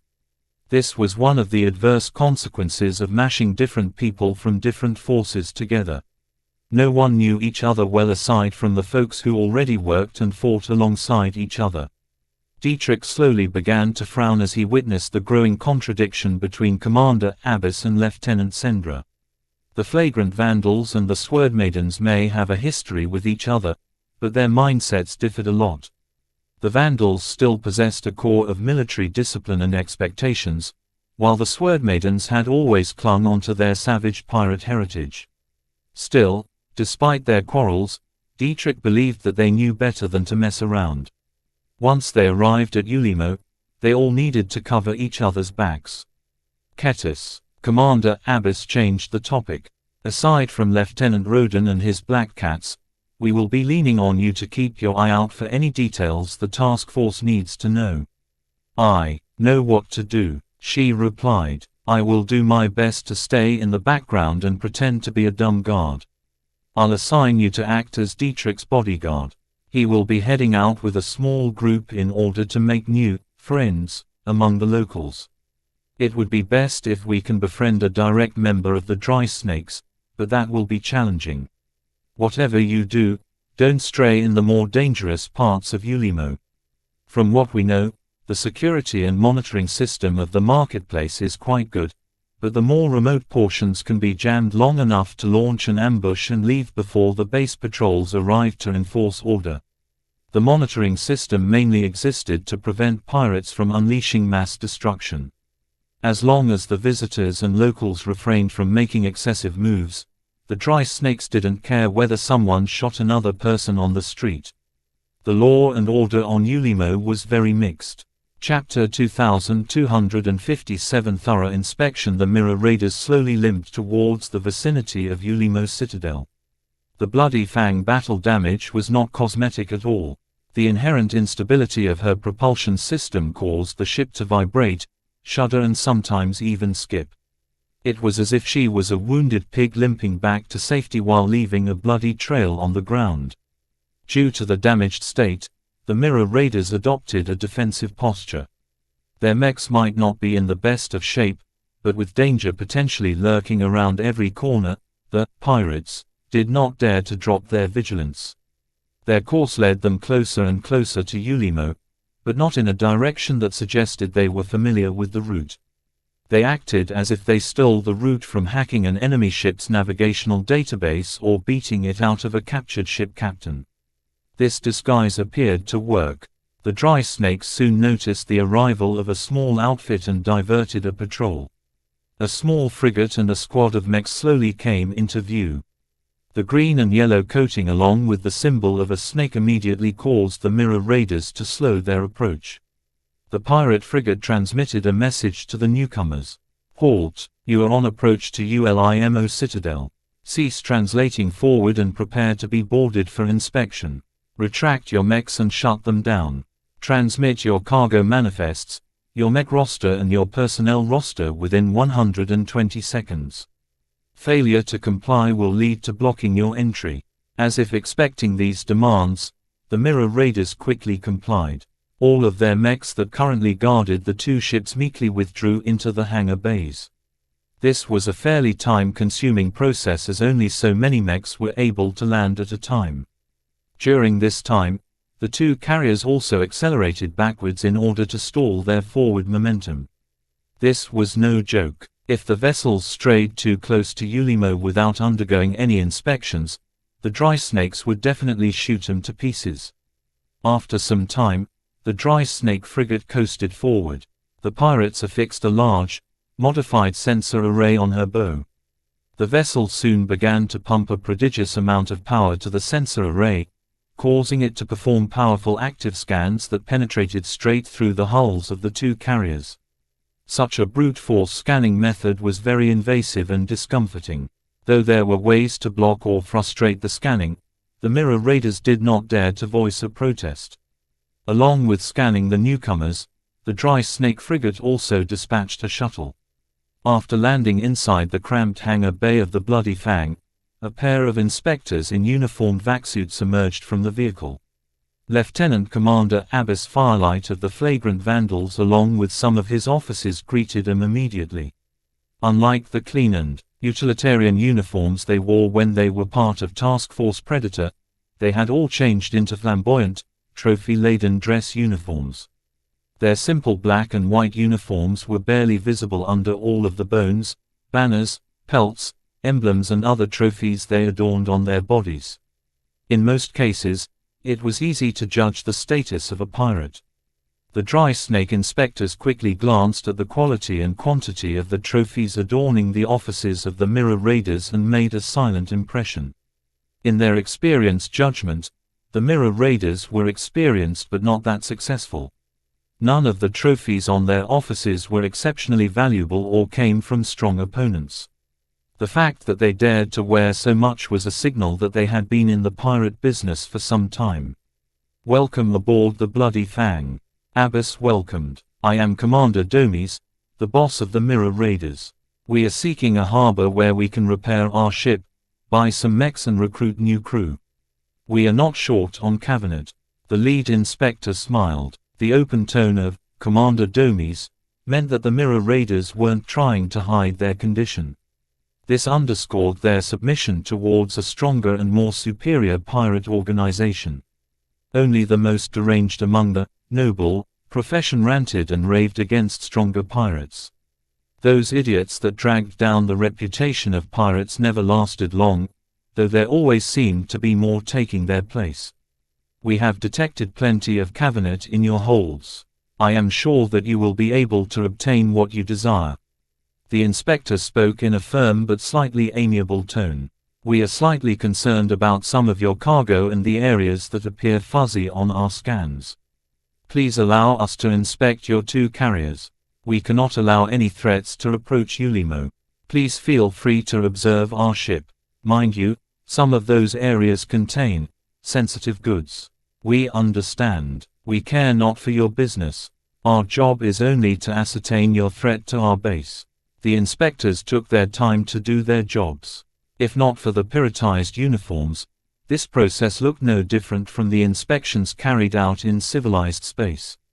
Along the way, the pair of inspectors behaved very professionally and did not ask any questions that did not relate to their duties. When Abbas attempted to slip a K-bar into their hands, the lead inspector silently accepted it but did not alter his standard. This was an unspoken custom among savvy pirates. Commander Domes did not bribe the inspectors in order to gain an exception or be allowed to bring something dangerous into Ulimo. He merely wanted to grease the wheels and avoid any preventable delays. Whether the inspectors intended to stir up some trouble in the first place was not important. All that mattered was that the dry snakes were so overwhelmingly powerful that they could do anything they wanted to mirror raiders. The only reason why the dry snakes refrained from doing so was to keep Ulimo attractive, but that did not mean that they could put up a fuss. Fortunately, the lead inspector appreciated the K-bar enough to provide some helpful tips. When they entered one of the hidden compartments, they faced a trio of very special bombs that were secured in their own separate protective and shock-absorbing harnesses. The faces of the inspectors grew slightly grave. "You are not allowed to land on Ulimo with these nuclear bombs in your cargo holds." Abbas looked reluctant. "These are our trump cards. I heard that the landing zones are placed far apart from the main base. Surely these bombs can't threaten you at all, right? I don't know who made these bombs or where you have obtained them, but their yields are powerful enough to inflict serious damage to the asteroid where Ulimo rests upon. Really? Vess secretly cobbled these nuclear bombs together from the warheads taken out of the disarmed Alpha bombs of the Chronolords. Though Vess did not specialize in nuclear bombs, he knew enough about explosives to be able to build fairly simple bombs himself. He deliberately added in some other energetic exotics into the mix in order to alter the distinctive composition of his new bombs. He had no idea if the exact formula of the Alpha bomb was unique to the Chronolords. After a quick discussion, the lead inspector issued a demand. You have 3 options. You can leave this perimeter entirely. You can allow one of your ships to stay outside our security perimeter. You can land both ships on Ulimo, but you will have to temporarily surrender these nuclear bombs into our care. No pirate liked to be robbed of their trump cards. That was their strongest deterrent and guarantee of safety against stronger opponents. Abbas acted as if he found it difficult to accept the 3 options that he had been presented with. However, he also appeared to be in control of himself. It was as if he already expected to hear such demands. I choose the last, he squeezed out of his lips. His face looked pained. Where will you take my bombs? Do not be concerned, Commander Domes. Your bombs will not be confiscated. We are merely holding them for you until you are done with your business on Ulimo. We shall store them carefully in one of our outer vaults dug into one of the many asteroids in this asteroid field. This was critical news. Abbas only stirred a tiny bit. The existence of these vaults and the practiced way in which the dry snakes demanded to take over custody of dangerous superweapons meant that their vaults must contain quite a number of taboo weapons. What are the fees? Abbas asked. The inspector grinned. A lot of visitors overlooked this seemingly trivial issue. A single K-bar is enough to guarantee the safety of your bombs for a couple of months. We will not be staying at Ulimo for long. I will prepare several hundred K coins instead. Good. You may deliver the coins to us when we complete this inspection. They exited the hidden compartment and headed down to the brig. Along the way, the lead inspector gave out another tip. Oh, by the way, our vaults contain a sizable number of unowned trump cards. If you are interested in bolstering your arsenal, please let us know. What happened to their previous owners? Abbas asked. They fell apart and lost their claim. They broke one of our rules and suffered our punishment. They traded their secret weapons to another pirate group who left before receiving their purchases. They no longer possessed any ships to take the goods away. They made a foolish gamble and lost their bets. They fought in our arena and lost their lives.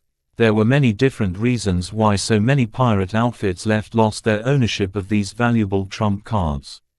The causes mentioned by the lead inspector proved that Ulimo's citadel was not safe. Every visitor needed to pay close attention to their lives and possessions. How can we acquire these powerful weapons? We conduct a periodic auction where a selection of these goods are put on the block. The inspector proudly explained. We also import these types of weapons from our other partners, so there is always something that fits your budget and your needs.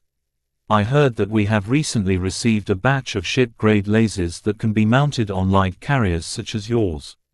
For a reasonable commission, we can install these weapons onto your ships. The gap has grown more dangerous as of late. Your bombs may be powerful, but they are also consumables. You would do well to add a more sustainable trump card to your arsenal. Bribing the inspector sure paid off. This was critical news that the Larkinson clan needed to know as soon as possible. Abbas did not hide his excitement too much. The inspectors probably thought the Mirror Raiders were desperate to acquire the powerful laser weapons. When is the next auction? How can we take part? With all of the unrest stirring in the Gap and crazies such as the Larkinson clan rampaging in Maynard Fields, there is no use keeping all of our cabinet in our cargo holds. The sooner we obtain those lasers, the greater our chances of survival. The inspectors stirred a bit as soon as Abbas deliberately mentioned the Larkinson clan. By now, practically every pirate had heard how the Larkinson clan completely broke the status quo in Maynard Fields. Their strength and ruthlessness turned them into even greater demons, on par with the bigger pirate alliances that truly ruled the Nixian Gap. Even the inspectors expressed a bit of fear. Don't talk about the Larkinson clan when you arrive at Ulimo. Mentioning it will only spread more panic. There is no reason for you to fear these ignorant brutes. Ulimo's citadel is fully prepared to repel the Larkinsons. If they think that Ulimo is just as exploitable as Ziffard, then they are sorely mistaken. Even their pet hexes shall fall if they dare to enter our security perimeter. Though the inspector might be exaggerating, Abbas did not think so. The dry snakes seemed fully confident that they were able to defeat the full might of Task Force Predator.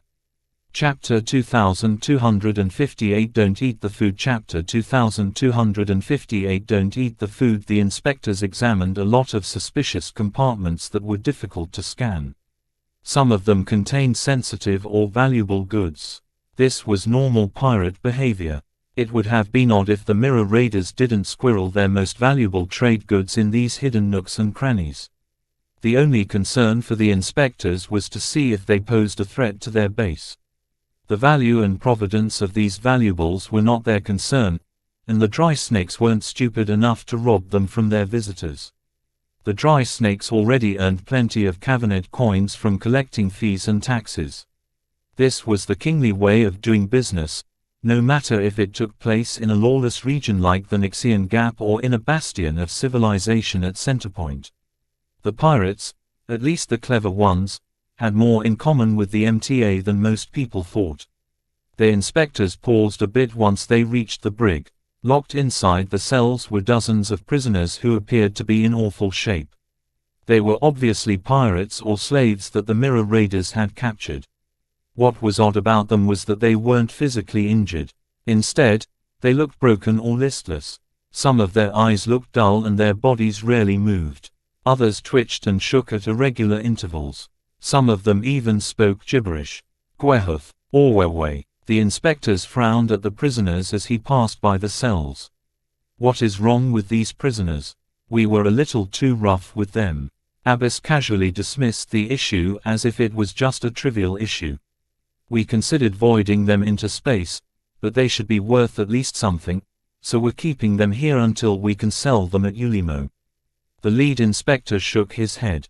Your merchandise is spoiled. While their physical states look decent, they are no better than clones. Slaves are valued by their capabilities. What can they do if their minds are broken? Hardly anyone is interested in low-quality goods like these. If you can sell them to anyone at Ulimo, I suggest you bring your slaves to our nutrient processing plant and sell them for a modest price. We can at least recycle their biological matter to produce a couple of batches of nutrient packs. Abbas silently reminded himself to tell his crew not to eat any of the food sold at Ulimo. I'll look around, he replied non-committedly. It took too much effort to capture and subdue these slaves. I don't want to end up with a loss. Suit yourself. The inspection proceeded on to the bays and stables that held the mechs of the mirror raiders. None of the machines looked impressive. The pirate mechs that the Larkinson clan had refurbished to look even rougher and trashier all appeared as if they had been serviced by 3-year-old monkeys. The mech technicians that were supposed to repair all of the battle damage were instead spending their time on drinking beer, playing pirate empires or injecting their bodies with recreational stimulants. The deplorable sight immediately caused Abbas to grow angry. He stormed over and kicked a stone chief technician. You lazy gits. What the hell are you doing at this time? Do you think that you can put down your work just because we've reached safety? But boss, can't we just hand over our mechs to the fixes at Ulimo and let them do all of the work? We'll only get ripped off if we do that, and who knows what they will slip into our machines when we aren't looking. Now stand up and get your butts back into gear. We aren't stopping until we have finally landed on Ulimo. Yes, Commander. The mech technicians all grumbled and grudgingly went back to work. Their sloppy, lazy demeanor hardly grew weaker. As for those who were too out of their minds like the chief technician, it was impossible for them to perform the duties at this time. The shameful sight embarrassed Commander Domes quite a bit. Even so, the inspectors didn't say a word. They were mainly tasked with inspecting the mechs. They had already witnessed many sights like these in their positions. Abbas coughed. As you can see, these are our mechs. They're not pretty, but they have not failed me so far. Once we patch 'em up, we'll be ready to fight anything. The quality of the pirate mechs were actually quite decent. They were not as cheap or awful as the economy mechs used by bottom-feeder pirate outfits. In general, most of the mechs of the Mirror Raiders consisted of decent budget mechs on par with the likes of the Desolate Soldier. It was just that they suffered from varying degrees of corrosion, accumulated battle damage and fairly poor maintenance.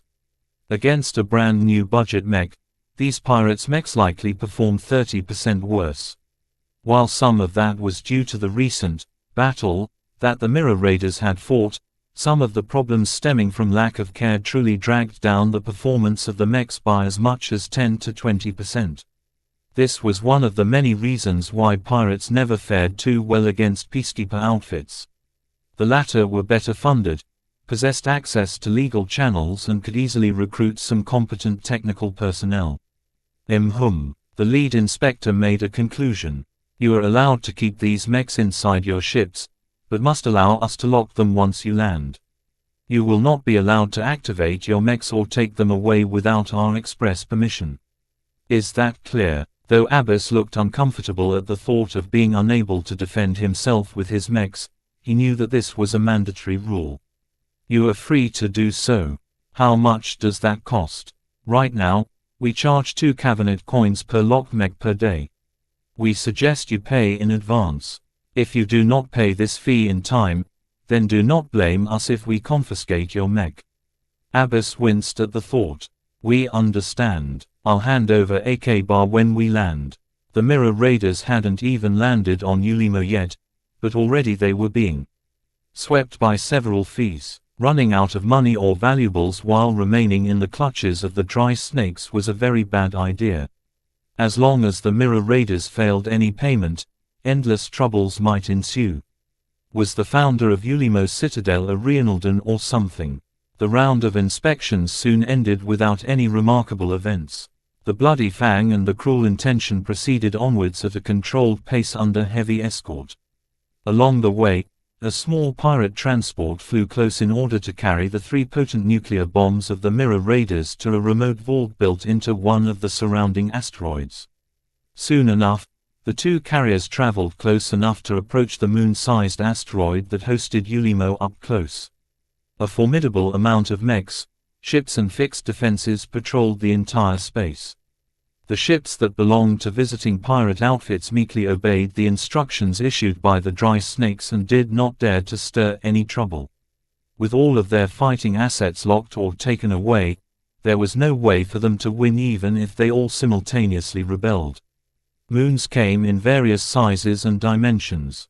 Some were as big as terrestrial planets while others were about as big as a large island. The rocky asteroid that the pirates simply called Ulimo looked rather underwhelming. It was big enough to exert a bit of gravity, but small enough for any ship to land on its surface without sustaining damage. Under the guidance of what passed for traffic control in these parts, the Mirror Raider ships slowly descended and entered a large hall built into a high mountain range. A dozen other vessels had already parked in this specific landing zone. Their markings and colors signified that they all belonged to separate pirate outfits. Once a couple of clamps moved to anchor the 2 ships in place, the Mirror Raiders started to reach out to the dry snakes. Their ships were in bad shape and urgently needed repairs. Large groups of Mirror Raiders began to exit their vessels. Each of them smelled the rusty air that was filled with various smells. When Kettis and Dietrich stepped out in their exaggerated trophy-laden suits of combat armor, they both experienced different emotions when they breathed the air. To Kettis, it smelled just like home. Meanwhile, Dietrich shook with nervous tension. Now that they managed to land on Ulimo, their real mission had started. If any of the Mirror Raiders slipped up even once, their identities as Larkinsons might become exposed. A squad of armored guards stepped behind him. As the supposed son and heir of Commander Domes, it was only fitting for him to be surrounded by formidable guards. Each of them exuded a ferocious or bloodthirsty vibe, causing them to resemble some of the crueler pirates in the Xianxian Gap. The group waited for a moment until Abbas, Lieutenant Sendra and Lieutenant Roden both arrived with their own entourage of officers and guards. "Let us enter the citadel. We have a lot of business to conduct," Abbas remarked. The large group of mirror raiders stuck together as they stepped aboard a transit vehicle. The bus proceeded to zip through a tunnel that led straight to the citadel at rapid speed. Once the transit vehicle arrived at its destination, the mirror raiders stepped off and became astounded by the sight that greeted them at an instant. A modest underground city unfolded before their eyes. Even though the ceiling was made out of nothing but carved rock, the lights affixed to them cast a rather pleasant shade onto the surface. Tens of thousands of pirates resided in the city. Most of them weren't actually pirates, in the truest sense of the word. Most of them had been born in the Xianxian Gap and lived their entire lives in lawless space. Despite the presence of violent criminals and cruel robbers in the boisterous underground city, the mirror raiders hardly noticed any signs of fighting or robbing. Of course, that did not mean that the public area of Ulimo was safe. The large amount of dry snake patrols at the entrance of the city exerted a strong deterrence at any pirate who wanted to stir up trouble. A few minutes passed as the mirror raiders slowly passed through the checkpoints and entered the city proper. Street urchins ran through the alleys. Prostitutes plied their services. A lonesome old man set up a market stall on the side of the street in order to sell a fresh batch of locally produced nutrient packs which were renowned for the unique texture and complex taste. Dozens of pirates quickly swarmed the stall and eagerly paid for their purchases in K-bits. The value of a solid K-coin was quite high. Using them in mundane transactions was as ridiculous as paying an MTA credit for a simple shuttle transit. Kettis grew a bit curious at the nutrient packs on sale. She knew that Vess was actually a big lover and a casual collector of them. Cheap and long-lasting, they fed the stomachs of a significant proportion of humanity every day. Just as she was about to approach the stall, Abbas reached out and halted her. "Don't buy any of the food on sale here." "Yes, sir." Kettis obediently nodded. If she was in her normal guise, she wouldn't pay attention to flagrant vandal officer. Sadly, she was just a simple guard right now. There was no excuse for her to disobey. "Bo, explore the city and make some friends if you can. Make sure not to stray anywhere that looks sketchy." Dietrich lazily saluted Abbas. "Yes, Dad. Be serious. Don't piss anyone off and don't throw your weight around. While you're making friends, we will be spending some of our spoils on buying some much-needed mechs and supplies. This is just the first day of our stay here. There is no need to do too much. Scout out the city first. We need to know the lay of the land before we do anything else." The disguised Larkinsons eagerly explored the pirate city.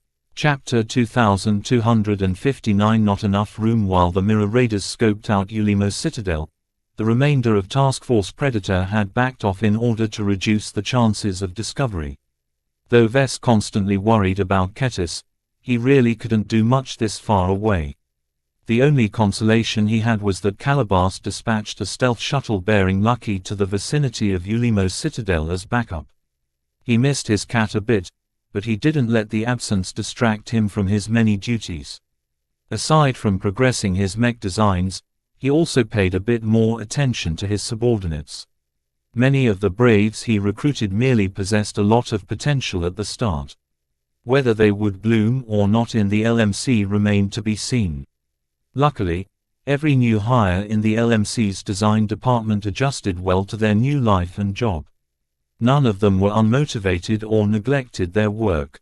The enterprising Larkinson energy along with the subtle influence of the Larkinson network made sure that each of them fostered genuine belonging to the Larkinson clan.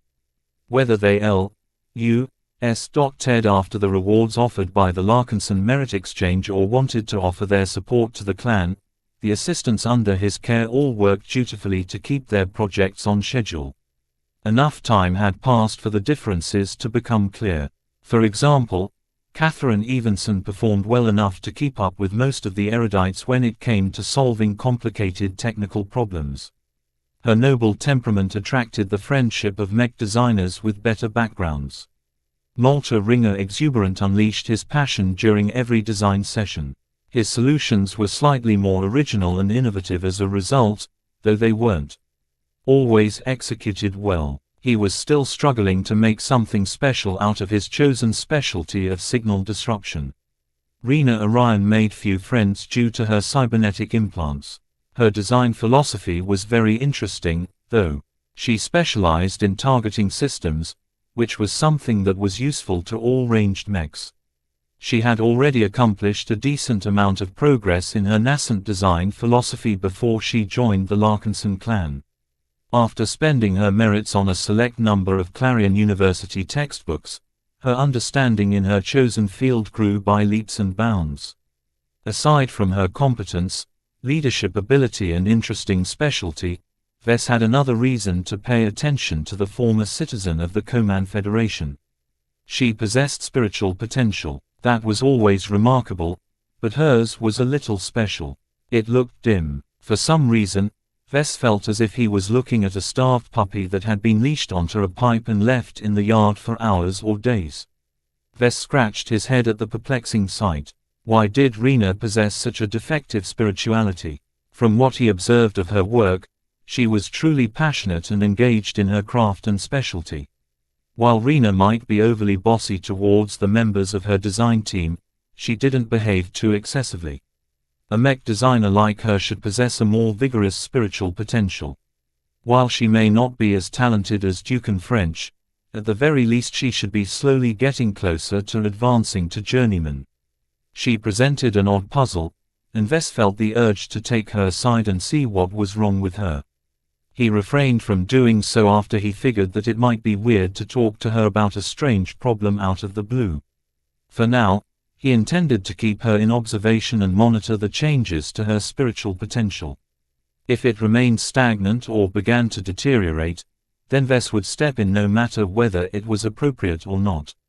He did not wish to see a potential journeyman get ruined by some weird spiritual affliction. Aside from that, he also made sure to spend more time on guiding his two Larkinson seeds.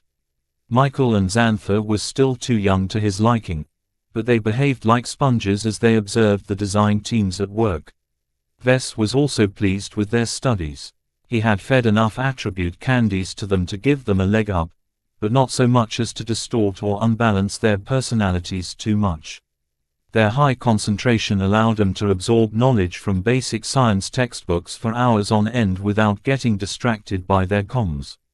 Unlike many other boys their age, they did not play any virtual reality games or shared silly memes with their friends on Combook during their study time. Before Vess knew it, Michael and Xantha had already absorbed some fundamental knowledge that every mech design student learned in their first year at university. He decided to call both of them into his office to discuss their future study trajectory. Michael, Xantha, Vess folded his hands over the desk. The two of you have begun to dip your toes into mech design. While you have only studied the foundational sciences so far and have not yet performed any practical design exercises, I believe that both of you have already developed an impression at what is possible. Michael nodded. It's really fascinating to learn how mechs are put together. Every day I see a mech, I think I understand a little more how and why it is designed that way. What about you, Xantha? There is something about building machines that can fight that is awesome. I can't wait to design my first real mech. Both of them expressed genuine enthusiasm in mech design. It was difficult not to. Spending so much time in the design lab while occasionally mingling with Vess or the assistant mech designers increased their intimacy towards mech design. Even if they didn't really understand what any of the mech designers were working on, simply witnessing the diligence they performed their craft was inspiring. This was actually something that Vess deliberately set out to do. He did not want to waste his investment into the two adolescents. By making them spend so much time in the design lab, Vess hoped that some of the passion and dedication of the assistants would rub off on them. It was like taking advantage of institutional isomorphism on a smaller scale. However, at this stage in their learning, Vess did not want them to follow an ordinary study trajectory. As his next batch of students, Vess wanted to turn them into innovative mech designers who weren't afraid of blazing their own trail. From his observations of many low-ranking mech designers, Vess knew that they had to meet two requirements. First, they needed to develop spiritual potential. So far, Vess didn't know how they emerged, but Michael and Xantha had plenty of time to foster their own potential. He could do nothing but facilitate their passion in mech design with the hope that this was one of the methods to develop spiritual potential. Second, competent mech designers had to develop a mindset towards innovation. Even if human science was incredibly advanced, even if many innovations had already been done before, a mech designer needed to develop an unflinching conviction in their own inventions. This was why Vess pushed Malta towards researching and developing his own homegrown solutions in signal disruption. Vess knew very well that if he wanted to buy a good jammer or interference device, he could just license a highly optimized module from the MTA's internal catalog. Yet that did not mean that the innovations of an apprentice or journeyman were obsolete. As long as their specialties developed to the point where they were able to augment their inventions with their own spirituality, the performance of their mechs reached a higher level. In any case, it was far too easy for beginner mech designers to get caught up in the cycle of learning. Vess did not wish for Michael and Xantha to become accustomed to spending all of their time absorbing knowledge. At some point, every capable mech designer had to generate new knowledge. This was the only way for them to become something more than an imitator whose future was limited. Vess theorized that mech designers should start innovating in their first year at university. This was very early, but it was much harder to instill the correct mindset into his students when they grew older. Both of you must have developed a decent overview on the specialties that people of our profession can devote towards. Choosing a specialty is one of the most important choices in your lives. While I don't expect you to have made any solid choices, it is helpful to explore what inclinations you developed during your studies. Could you please tell me which fields interest you the most? Michael, you go first. Oh, he grew more nervous. To be honest, I'm more interested in the glows of your mechs. It's so fascinating to see how they're alive despite their nature of machines. I would like to learn how to design a mech as remarkable as yours. Vess blinked. He should have expected such an answer. He didn't know yet whether he was willing to pass on his core trade secrets. His design philosophy was very unique and he didn't even know if Michael was capable to adopting the extreme mindset that Vess adopted whenever he thought about mech design. He coughed. You have a bright future ahead of you. Don't let success fool you into believing that you will become just as renowned as I. Try and find something that interests you that doesn't directly depend on another mech designer's work. What do you mean? Michael looked confused. I'll give you a quick example. If you are still interested in my design philosophy and what I can do, then don't try and develop the same design philosophy as mine. Only the direct disciples of very renowned masters can do so boldly. You are better off finding a path that is more suitable to your interests. What if I don't want to do something different? Michael stubbornly asked. Vess developed a bit of a headache after hearing that. Obviously, spending so much time around LMC mechs had turned Michael into a devotee of his own work. This was not necessarily good. Every mech designer is different. Vess stated. This means that some mech designers are better suited to some specialty than others. Right now, I don't believe that my specific field fits you best. If that's the case, why can't I change myself so that I do fit well with your field? Anyone can change as long as you work hard enough. That was true. Vess believed in this statement, which made it difficult to reject Michael's suggestion. He bowed his head. Let's return to this topic when you progress your studies some more. Both of you have only scratched the surface of mech design so far. There are many more possibilities out there for the two of you to explore once you graduate into fully fledged mech designers. Both Larkinson seeds nodded. Xantha, let's start with you. What interests you the most right now? Xantha grew a little nervous. During this expedition, I got to take a look at big and powerful weapons. I am no stranger to mechs. Even though your LMC mechs are great, I'm rather bored of seeing them all day. It's only when we started attacking pirate bases that broke up the monotony. Seeing the alpha mines, the omega lasers and those other huge and powerful weapons up close is very exciting. The sheer might they contain is impressive. Well, I know it's wrong, but I want to build something like that too one day. In a mech, legally, of course. Ves glowered at Xantha when he heard those words. The young man grew nervous. At least you are honest. Ves eventually said, not every interest is healthy, Xantha. Let me note down your initial fascination as an admiration of extreme firepower. Taboo weapons aren't the only impressive weapons that mechs can wield. I highly suggest you expand your horizons. First and second class mechs are very diverse when it comes to their armament. Though Ves believed that every mech designer should follow their passion, that did not mean he was okay with letting Xantha go down a crooked path. The Larkinson clan only possessed room for one war criminal. Chapter 2260 Ruination, which the Marikath system slowly succumbed to the hexes. With the introduction of the amazing Blessed Squire model, the Wrathful Doves mech army group embraced the new addition with remarkable speed. Initially, Diva pushed the Blessed Squire onto the Wrathful Doves through backroom deals and secret agreements with the upper ranks. Later on, the positive reactions of the rank-and-file mech pilots who drew strength from the new model ensured that no one would be able to reverse the tide. No one within the Wrathful Doves wanted to deprive their fighting boys and women the incredible utility offered by this odd new supportive night mech. Even if its design was not as optimized as regular Hex Army models, the Blessed Squire somehow possessed its own slightly foreign charm. Even when word started to spread that a boy of all people played an integral role in its design, the Wrathful Doves simply accepted the news without any controversy. This was because anyone who experienced the Blessed Squires simply couldn't imagine getting rid of it. Many hexes believed that the mech was literally blessed by the Superior Mother. With such a mythical Supreme revealing her presence through a mech model of all choices, how could the Wrathful Doves reject this sacred mech? No amount of external pressure would convince them to give up a mech that had helped them achieve victory after victory. Weeks after the Blessed Squire energized the ground forces of the Hex Army, the territories of Marikath III quickly fell to their offensives in quick succession.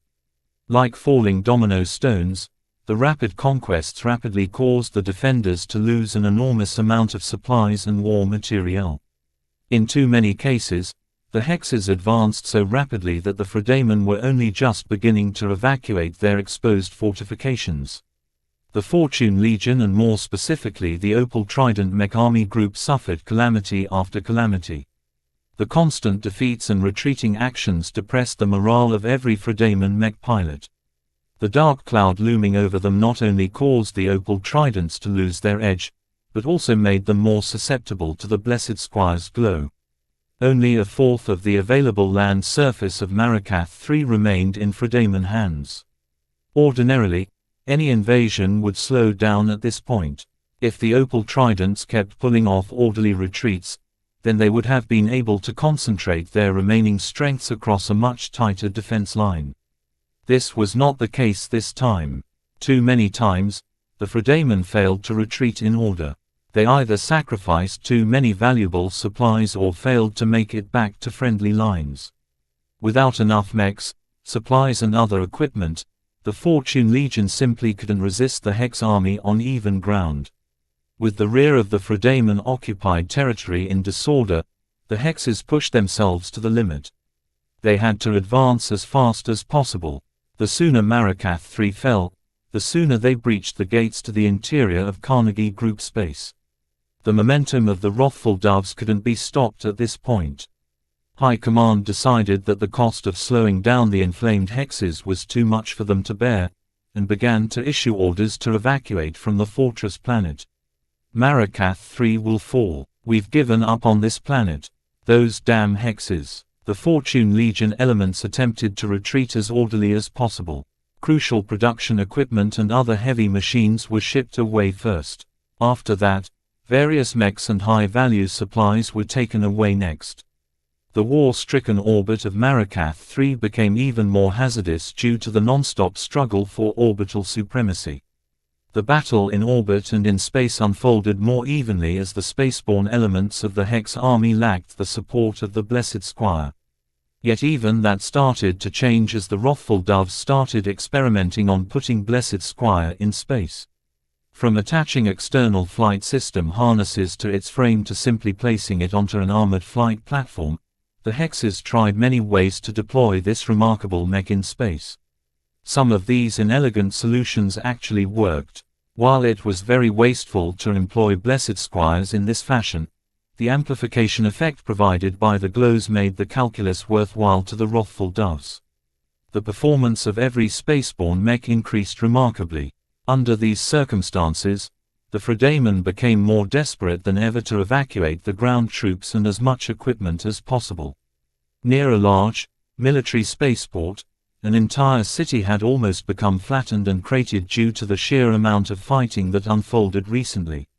Much of the structures had been built with large amounts of bulk exotics, making them as thickened, tough as starship hull plating. Some key structures even boasted better protection than capital ships. Now, many of these structures had either collapsed or exhibited a lot of holes. Just a day of fighting had turned a key defensive bulwark into a broken mess. Mechs from both sides trampled over fallen debris, broken mech parts and other junk. The air constantly cracked and thundered with exchanges of energy beams, projectiles and missiles. Entire mech regiments advanced and retreated along a slowly receding line.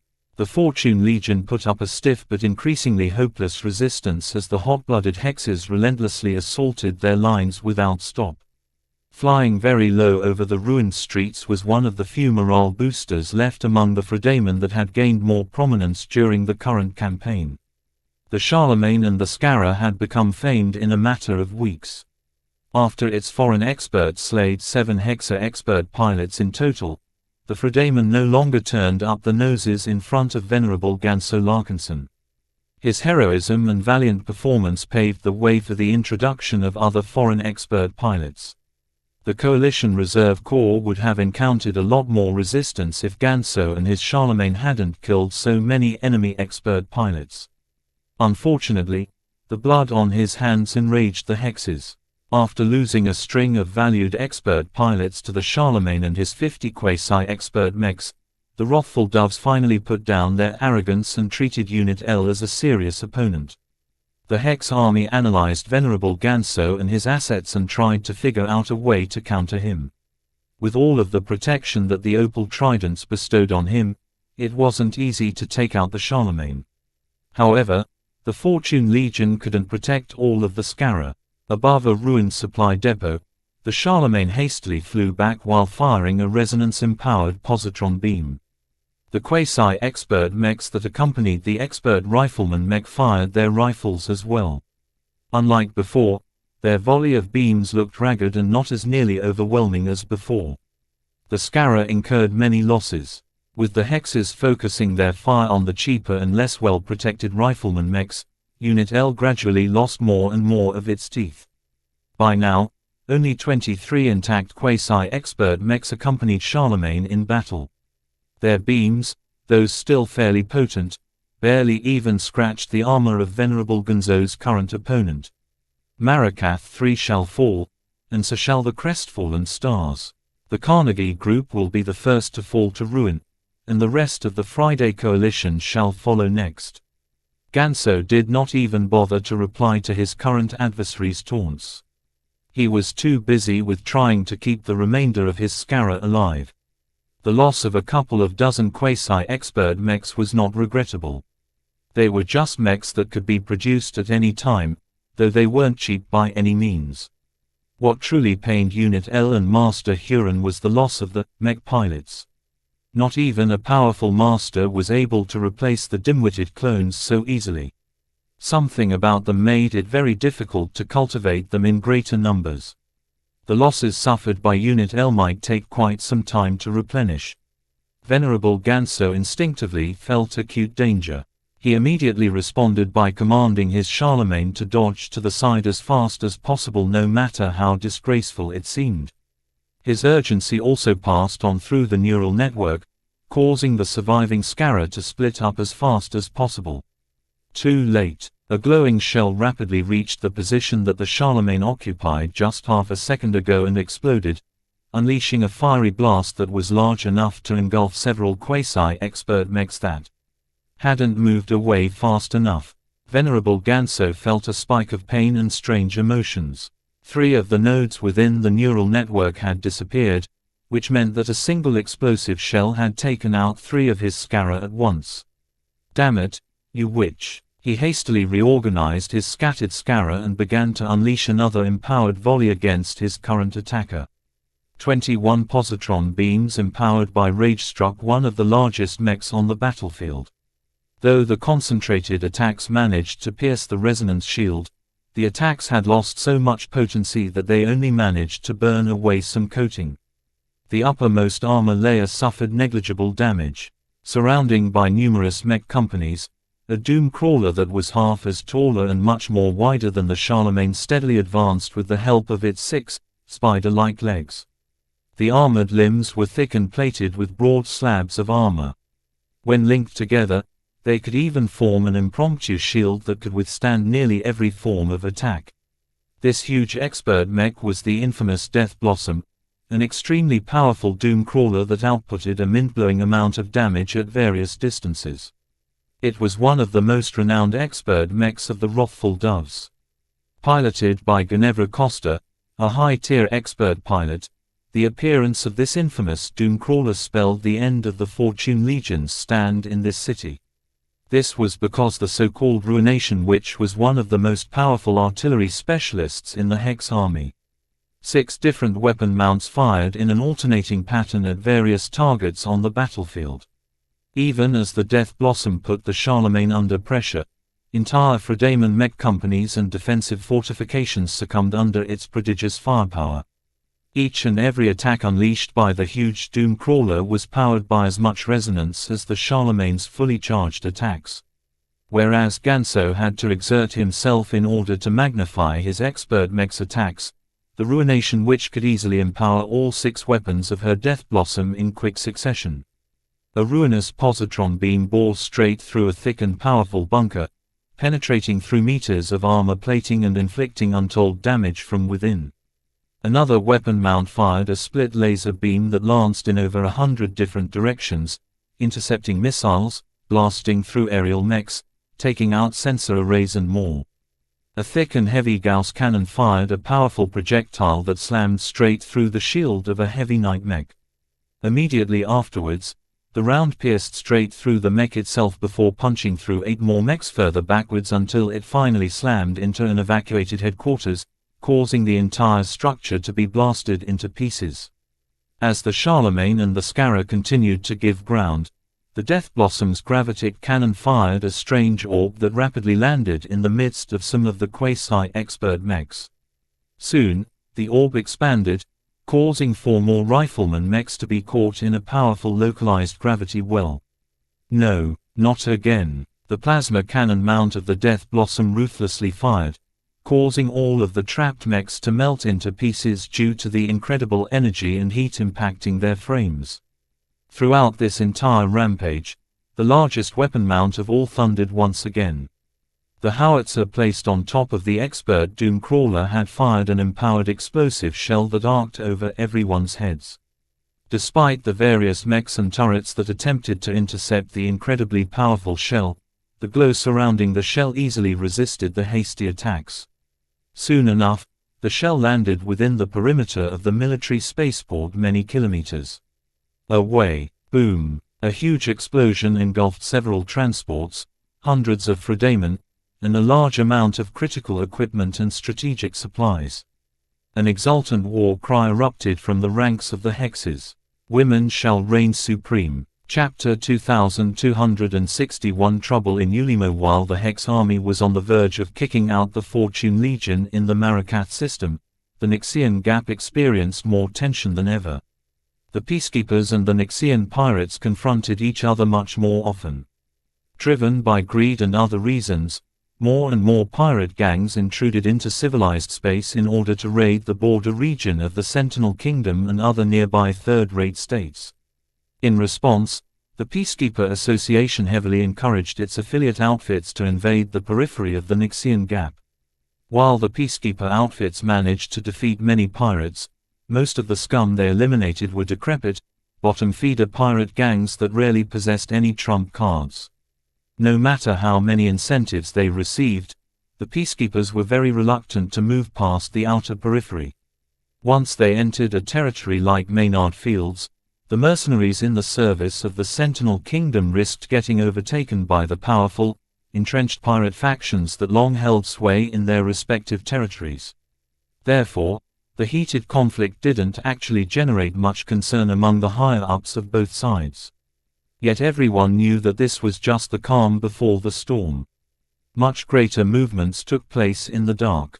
Right now, the mirror raiders that had been sent to scout out Ulimo's citadel learned a lot of new information. The Black Cats underestimated the activity at Ulimo. In the past few months, its importance has risen as it stood out as one of the few accessible marketplaces where pirate outfits could acquire reliable superweapons. The intelligence that Calabast and her analysts compiled from interrogating pirates and decrypting captured data banks weren't wrong. Their conclusions were just outdated. With so many more pirates desiring to increase the deterrence power and self-protection ability, the demand of taboo weapons had skyrocketed. Though owning them would make any pirate damned in the eyes of the Big Two, most pirates didn't care at this point. The MTA and CFA never entered the Nixian Gap these days, and whatever helpers they hired barely made an impact. Sure, the Larkinson clan raised several pirate bases, but no one on Ulimo believed that they were in danger. Ulimo was too strong. The Dry Snakes enjoyed such a great reputation that even the latest scourge to have entered Maynard Fields hardly shook the confidence of the locals inside the public area of the pirate stronghold. After a couple of days, the Mirror Raiders spent a hefty amount of cabinet. Through a series of deals, Abbas managed to arrange repairs for the Bloody Fang, the Cruel Intention and most of their mechs. He had also paid the equivalent of 25 million hex credits in cabinet to acquire 23 second-hand pirate mechs that looked to be in decent shape. While Abbas could have spent more, such a choice did not make sense for someone in his position. Ulimo's Citadel's mech market was quite small and inadequate. Most of the mechs on sale were targeted towards the smaller pirate gangs that frequented this pirate base. This meant that most local vendors only sold the most affordable mechs. To put it simply, Abbas could choose between buying third-hand mechs, second-hand mechs, or some rare factory new budget mechs that were sold at twice or thrice their actual value. The Mirror Raiders could only bow their heads and acquire some stopgap machines while they recruited more mech pilots. So far, the recruitment drive did not proceed very smoothly. While the Mirror Raiders managed to rent a respectable haul, the pirates that strolled in were less than ideal. A slightly overweight pirate burped and he took a swig of his beer. "What do ya mean you can't give me a mid-range mech? I'm the three-shot prince, you stinking turd. I shot more mechs than you have ever seen with your beady eyes. I refuse to pilot your trash. A 20 times share is not enough. I deserve to earn 100 times the share of the plunder. If you don't pay me a K-bar right away, I'll step out and tell my buddies that you are complete cheapskates." The ordinary pirates were already bad enough. The mech pilots among the pirates especially tended to push their weight around. This couldn't be helped. The quality of mech pilots who turned pirates were wildly inconsistent. Just like in civilized space, the better mech pilots were largely monopolized by the big pirate alliances and more established groups such as the Dry Snakes. A small, independent outfit with no reputation to speak. Please like and follow the Cultivation Audiobooks channel of Like the Mirror Raiders only attracted the dregs of the Nixian Gap. Even then, there weren't that many of them around, as many awful pirate mech pilots tended to enjoy a very short lifespan. This was why the Mirror Raiders only recruited a handful of pirates so far, and most of them were support personnel. The new recruits all thought they had a chance to go back to doing some actual pirating. Sadly, the Mirror Raiders only took in these dummies in order to act according to their masks. Once the Mirror Raiders dropped the disguises, the new buddies they recruited weren't necessary anymore. After observing the recruitment drive for a time, Lieutenant Sodo Roden of the Black Cats quietly approached the flagrant vandal officer. "We have a problem." "How serious?" "It can ruin everything." "What?" "Let's head somewhere private." They quickly entered an office where Roden proceeded to sweep the area of bugs before activating a jammer. The intelligence officer faced Abyss with a grave expression. "Captain Idris and her group of women have bumped into a local gang called the Roid Rats and come to blows. 7 local thugs are dead and more of them are wounded. As far as we know, the gang is calling upon its friends to take revenge." The Sword Maidens among the Mirror Raiders were supposed to stay put. Lieutenant Sendra, who played the role of Captain Idris, was supposed to buy a batch of energy cells at this time. "What is the case of this fight?" Abyss grew angry. The captain and her posse of women barged into a gambling den and stirred up some trouble. It's safe to say that the conflict hadn't ended well for the locals. "I told that woman not to wander off and pick a fight." According to their current plan, they should still be scouting out the local situation. What they had seen and learned only scratched the surface of the sheer amount of activity taking place in Ulimo's public marketplace. During this time, the last thing that Abyss wanted to see was to make enemies out of the locals.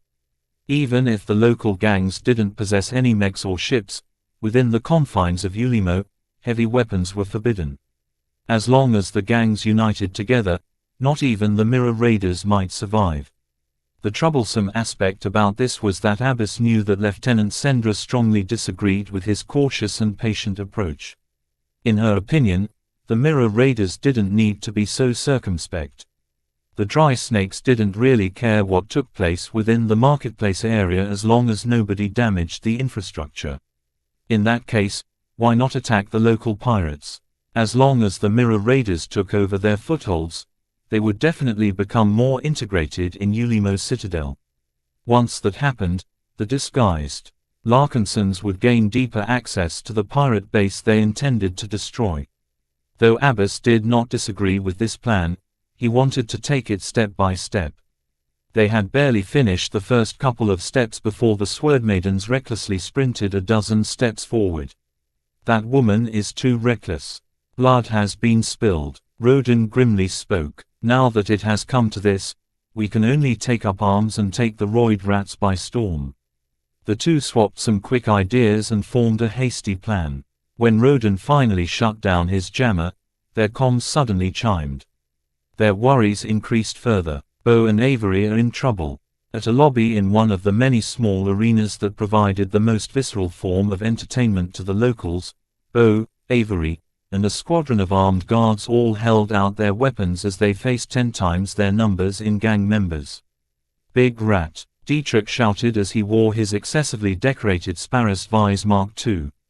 "Don't go too far. I don't fear your scummy gang at all. Compared to true pirates like our Mirror Raiders, you are nothing but jumped-up gutter trash. Just look at your troops. Hardly any of your men wear fully covered suits of combat armor. And those weapons. The peacekeepers would laugh if they saw those toy guns of yours. Stop. Don't shoot up the front entrance of my arena." The arena manager stepped in. "I swear, if you attack someone, don't blame me for activating my turrets." Dozens of turrets slid out of the ceiling. Their menacing laser barrels pointed straight at the two opposing groups. "You're not getting away from me, Bo," Big Rat shouted. "You Mirror Raiders messed with the wrong gang. Once we call up all of our friends, we'll crush you all to pieces before taking your ships and mechs as our own. The dry snakes won't protect you if most of you are dead. Hey, you should finish the job first before you lay claim to our stuff." The arena manager pulled out a pistol and shot into the ceiling. The weapon discharge instantly stifled the argument.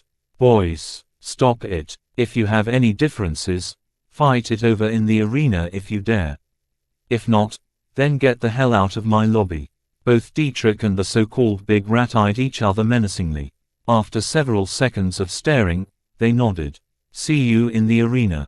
Say goodbye to your men." Under the arrangements of the arena operators, Dietrich's escort and mob of roid rats both signed a contract to hold a grudge match in the arena grounds. Soon, word began to spread that a mob of more than 100 local gang members intended to battle a small number of real pirates to the death. Though the former brought vastly more people, the gear didn't look as good as that of the latter. No one really had a clue which side would win in an uneven group match, and that made the arena manager excited. Locals and visitors began to flock to the arena and purchase tickets with their K-bits or K-coins. Even though the price of attending this impromptu arena match was low, the bets these people made quickly filled up the arena's coffers. In one of the backstage areas, Dietrich faced his chief guard with concern. "Are you sure that we can take all of those enemies, Avery? Quantity has a quality all of its own. I'm not certain whether we underestimated that mob." "Relax," Kettis replied behind her helmet. "I understand the gear the best. Nothing they have is better than the gear wielded by a typical pirate. While the armor of your guards might not hold if the roid rats are smart enough to concentrate their fire, their protection is patchy.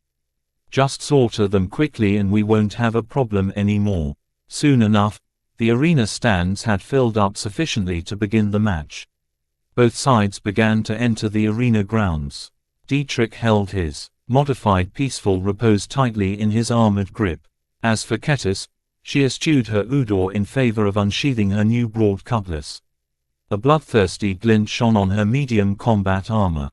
Its size and bulk along with its apparent quality had attracted a lot of wary glances from the gang members.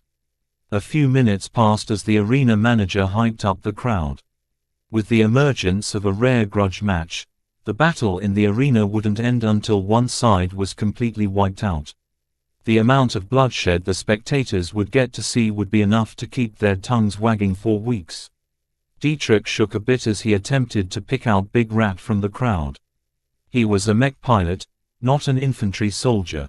Fighting people without a mech was a novelty to him. He felt both weak and excited at the prospect. Commence the match. The two sides began firing at each other right away.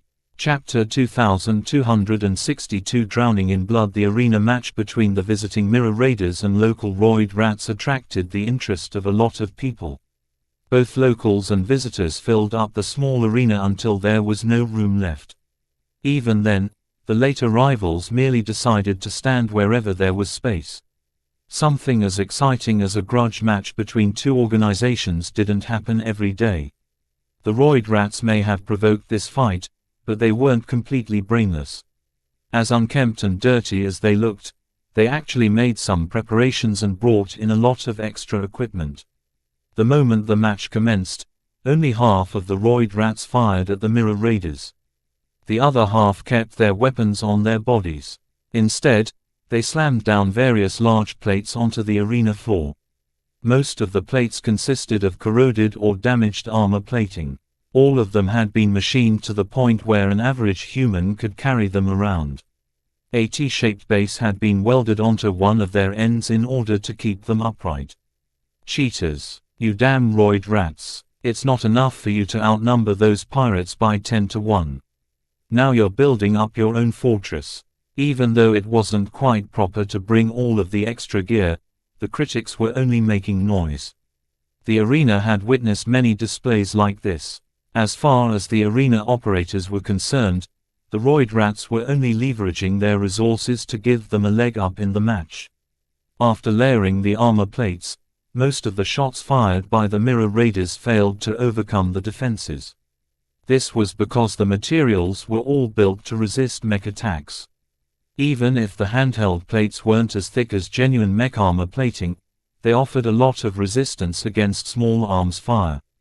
Dietrich immediately looked troubled. Out of his small group, only his peaceful repose managed to punch through the successive thin plates. Each time his pistol fired, a roid rat taking cover from behind dropped onto the arena floor in a bloody mess. The power of the peaceful repose was not trivial at all. As one of the weapons previously chosen by Vess, the masterwork ballistic cannon possessed the power to end someone's life with every shot. Unfortunately for Dietrich, he didn't carry enough ammunition to finish all of his opposition. The peaceful repose only fired specialized Exel rounds, which nobody in the Larkinson clan could reproduce. Perhaps Vess might be able to, but he had better things to do than waste his time on fabricating bullets. As for his guards, their laser rifles only scored shallow grooves in the solid armor plating. The pirates weren't stupid enough to take cover behind the holes the peaceful repose had created. While Dietrich and his guards were actually able to do more, they were reluctant to pull out any high-tech equipment. Exposing the altered peaceful repose was bad enough, but it at least made some sense for Bo to own such an extravagant weapon. As the heir of the Mirror Raiders, it would be odd if he didn't own a powerful toy. Damn, how tough are these pirates? Did they steal them from the Sentinel military or something? The combat armor of the Mirror Raiders all held. There were no objects in the arena that offered shelter against the rain of firepower, so Dietrich and his guards could only withstand the blows in the open. The spectators sitting in the stands behind protective energy screens didn't think so much. They all cheered and screamed at all of the action. The volleys of lasers, the shocking boom of the peaceful repose and the constant impacts on armor plating caused everyone to become ecstatic. Most arena matches mostly consisted of feeble brawls between debt-laden pirates. A large-scale battle involving so many fighters was a rare and splendid sight in these parts. You idiots! Those walls aren't going down by themselves. Why are you standing there? Are pirates always this stupid? Do they think that their combat armor can last forever? The trophies adorning the armor of Dietrich and the guards succumbed immediately. A lot of locals found it a shame to lose so many marks of honor, though most pirates tended to own copies in case situations like these took place. Nonetheless, the crowd became increasingly more confused as the Mirror Raiders did attempt to close in. Every arena regular could tell that the improvised wall the Roid Rats had set up was too resilient to overcome with regular small arms fire. If the Mirror Raiders kept shooting their rifles at these defenses, they would eventually use up the batteries. Something needed to change, and the boisterous crowd eagerly offered suggestions. Charge forward. If you can't shoot past those walls, then just hop over them. I hope you brought some sharp knives. Flank them already. Why are you clumping up together? Just split up in two parts and attack them from opposite directions. That's stupid. The Roid Rats will just reform their walls to cover every direction. The arguing went on and on until someone spotted a flicker in the edge of their vision. Wait, what's that? Someone is sneaking up on the Roid Rats. Though most of the crowd hadn't noticed anything and kept shouting nonsense, a handful of perceptive spectators noticed that one of the guards had left the group of Mirror Raiders and circled around the arena grounds. The Roid Rats didn't notice anything amiss. Neither Big Rat or his haphazard mob of gang members bothered to count the number of opponents. Whether they faced 13 pirates or 14 pirates was no different in their eyes. The huge weight of fire unleashed by the Roids drowned out every other consideration. Though the Roid Rats looked rather undisciplined, they still developed their own homegrown tactics that they could employ with very little conscious direction. Big Rat was not concerned that his men would go out of control. Unfortunately, their lack of attention caused them to overlook an approaching form. By the time the Roid Rats in the rear felt the increasing vibrations from the arena ground, it was too late for them to turn around. Crash! Ketis made use of her upgraded Rising Red Dragon Mark II to charge right through the rear of the ranks of the Roid Rats. Bodies after bodies flung away as the momentum of the powered armor smashed every Roid Rat away. Disarray instantly formed within the ranks as the other Roid Rats fearfully turned around and shot their weapons at the intruder. Unfortunately, Ketis just happened to have reached the center of the Roid Rat formation. The panicked pirate's hasty shots only occasionally hit her combat armor.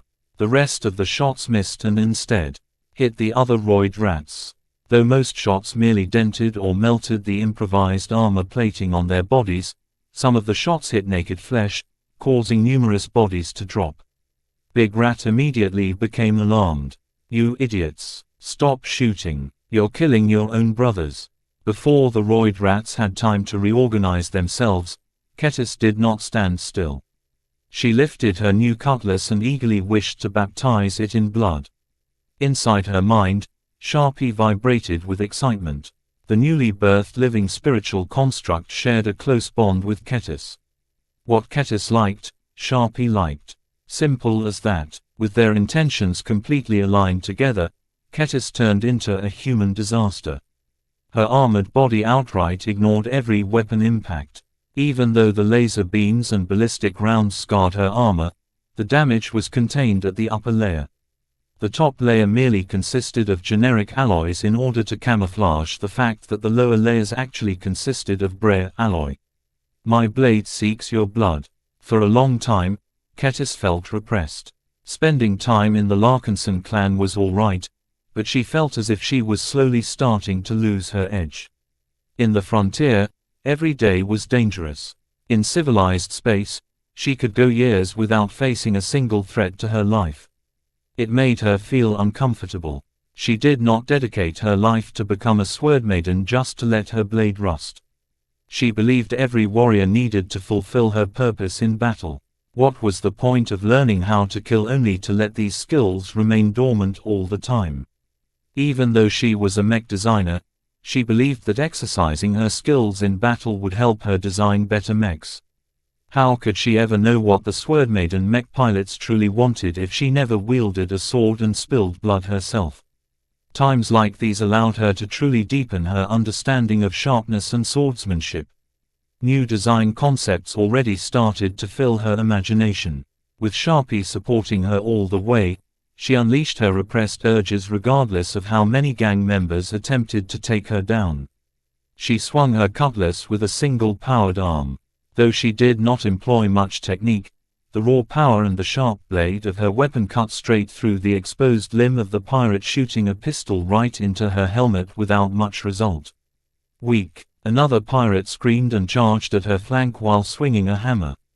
The attack completely failed as the weapon bounced off while leaving a shallow dent. Before the attacker could try again, Kettis reached out with her other arm and crushed the neck of the roid rat. "More! I need more!" She increased her pace and began to swing her cutlass in broad sweeps. No matter what flesh, bone or armor was in the way, her cutlass continued to reap lives as if they were worth less than nutrient packs. The shocking sight astounded the entire crowd. Rather feeling disgusted or horrified at the one-sided slaughter, the spectators went wild as they cheered on the red-armored warrior. "Goo! Butcher those roid rats! More blood! More blood! Cut them all from limb to limb! Don't leave any of their bodies in one piece!" During this sensation massacre, Dietrich and the rest of his guards slowed their fire. Other than pinning the roid rats in place, it didn't seem as if they could contribute any further. Dietrich almost couldn't believe that Kettis, who was supposed to be a mech designer, could be this strong. It wasn't simple for her to keep killing right in the midst of the enemy. Even with her excellent equipment, she still risked getting mobbed if the roid rats all tried to pile on her armored form until she dropped onto the arena ground. To prevent such an outcome, Kettis had to keep moving and pushing through the crowd of panicked roid rats. She had to anticipate any tricks the enemy might pull off and stay one step ahead. Nonetheless, as soon as around 20 roid rats fell to her blade, the fear she exuded had left a permanent impression in the hearts of the gang members. "Split up!" Big Rat shouted. "Split up and stay away from this demon. Kill those other bastards first." The roid rats finally left their walls and desperately tried to run as far away from the murderous butcher as possible. They focused their firepower on Dietrich and his guards, but their firepower hardly inflicted any serious damage onto their protection. Instead, The roid rats fell rapidly as the mirror raider guards calmly picked the panicked and scattered gang members one by one. Though the infantry guards surrounding Dietrich were all good in marksmanship, they deliberately missed most their shots in order to hide the true skill. Kettis had already revealed more than Dietrich wanted to show off in public. This woman, he inwardly cursed. I thought she was a mech designer. Why is she so brainless? Her little solo action was completely unplanned. She wasn't supposed to go out and flank the roid rats before cutting their bodies apart in the most bloody instances of butchery he had ever witnessed. This madwoman spilled so much blood that the arena floor began to drown in blood. Chapter 2263 Inspiration from Carnage. Inspiration. Mech designers craved it. They yearned after it like pirates Ted after plunder.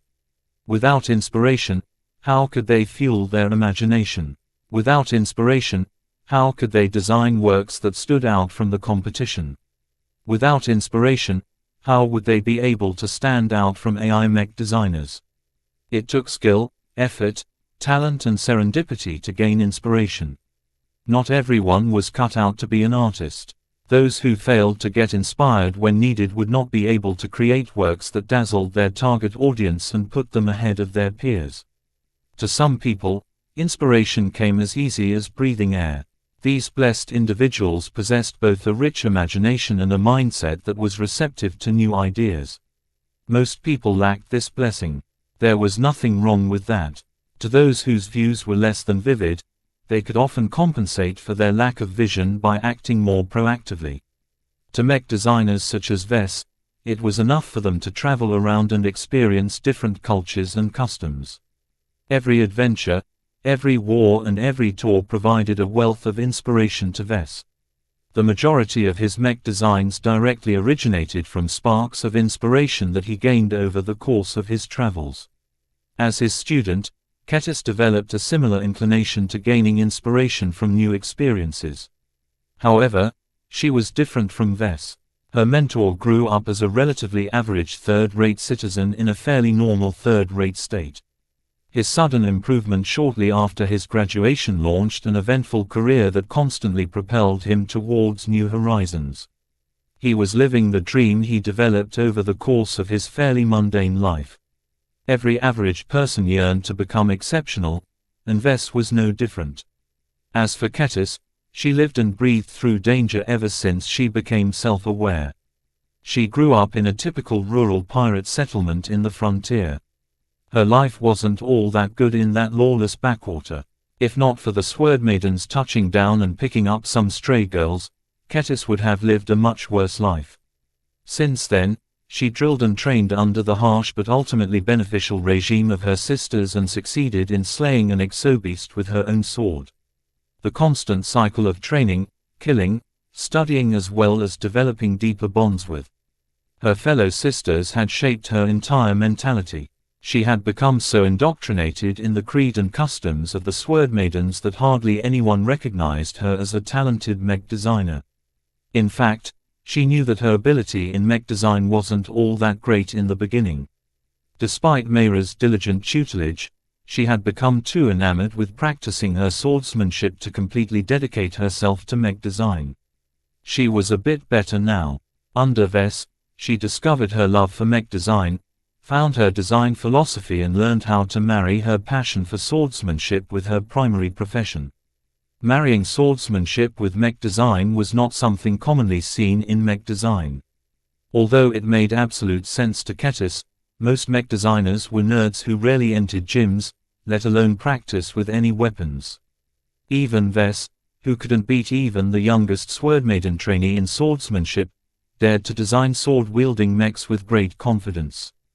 This was the norm. Mech designers only possessed a limited amount of time and needed to devote most of it on absorbing new knowledge or designing more mechs. How could they ever waste their time on training their bodies and learning how to defend themselves? If they needed protection, they could just invest in more bodyguards. With Nightar constantly by his side, Vess decided to completely let go of any opportunity to train his martial prowess. While he was eager to craft or acquire better gear, That was because it didn't take that much time to increase his ability to defend himself. Otherwise, Vess would have relied exclusively on gear produced by other manufacturers to save himself the trouble. As for Kettis, she was different. Lately, she vastly increased her knowledge base. Whatever Vess had fed to her had vastly expanded her cognitive abilities. Even without an implant, she wasn't that worse off from the assistant mech designers with average cranial implants. Yet all the book learning in the galaxy did not help her make any progress in her heart for swordsmanship. Some lessons couldn't be learned from passive study. Only active effort enabled her to advance. Sparring with her fellow swordmaidens and the other fighters in the clan helped a bit. Yet those restrained, rule-bound practice sessions failed to get her blood pumping. How could she ever understand what it meant to wield a sword if she never fought to kill? Even when she chopped up the prospective new hires for the design department, she hardly achieved any progress. None of those weaklings wanted to beat her. Chopping off their limbs without encountering any meaningful resistance was fun, but pointless. It was different now. Standing in an expanding pool of blood, the corpses of dozens of chopped-up roid rats laid before her feet. With her strong and undaunted sword strikes, she leveraged the power of her combat armor and the strength and sharpness of her cutlass to the fullest. The result became clear to every spectator who roared their jubilance at the impressive carnage that had unfolded earlier. They had rarely seen a single pirate slam into such a sizable mob of enemies. The moment when she harvested lives left and right with her deceptively easy sword swings turned into an unforgettable moment to the people who paid to watch the grudge match. The K-bits they paid had absolutely been worth it. Those who bet on the victory of the small group of mirror raiders were even more excited. In fact, few locals and visitors who bet their K-bits and K-coins on the roid rats had any regrets. Some lopsided battles were boring to watch, but this was not one of them. The actions of a single cutlass-wielding warrior had made a remarkable impression on everyone. Hardly anyone paid attention to the young heir of the Mirror Guards and his band of rifle-wielding bodyguards. Even though Dietrich and his companions killed the majority of roid rats when they broke, they were just doing some cleanup work. The true champion of this match was Kettis.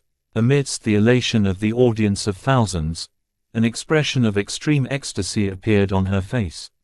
With her thick helmet completely covering her head, Kettis did not restrain her emotions.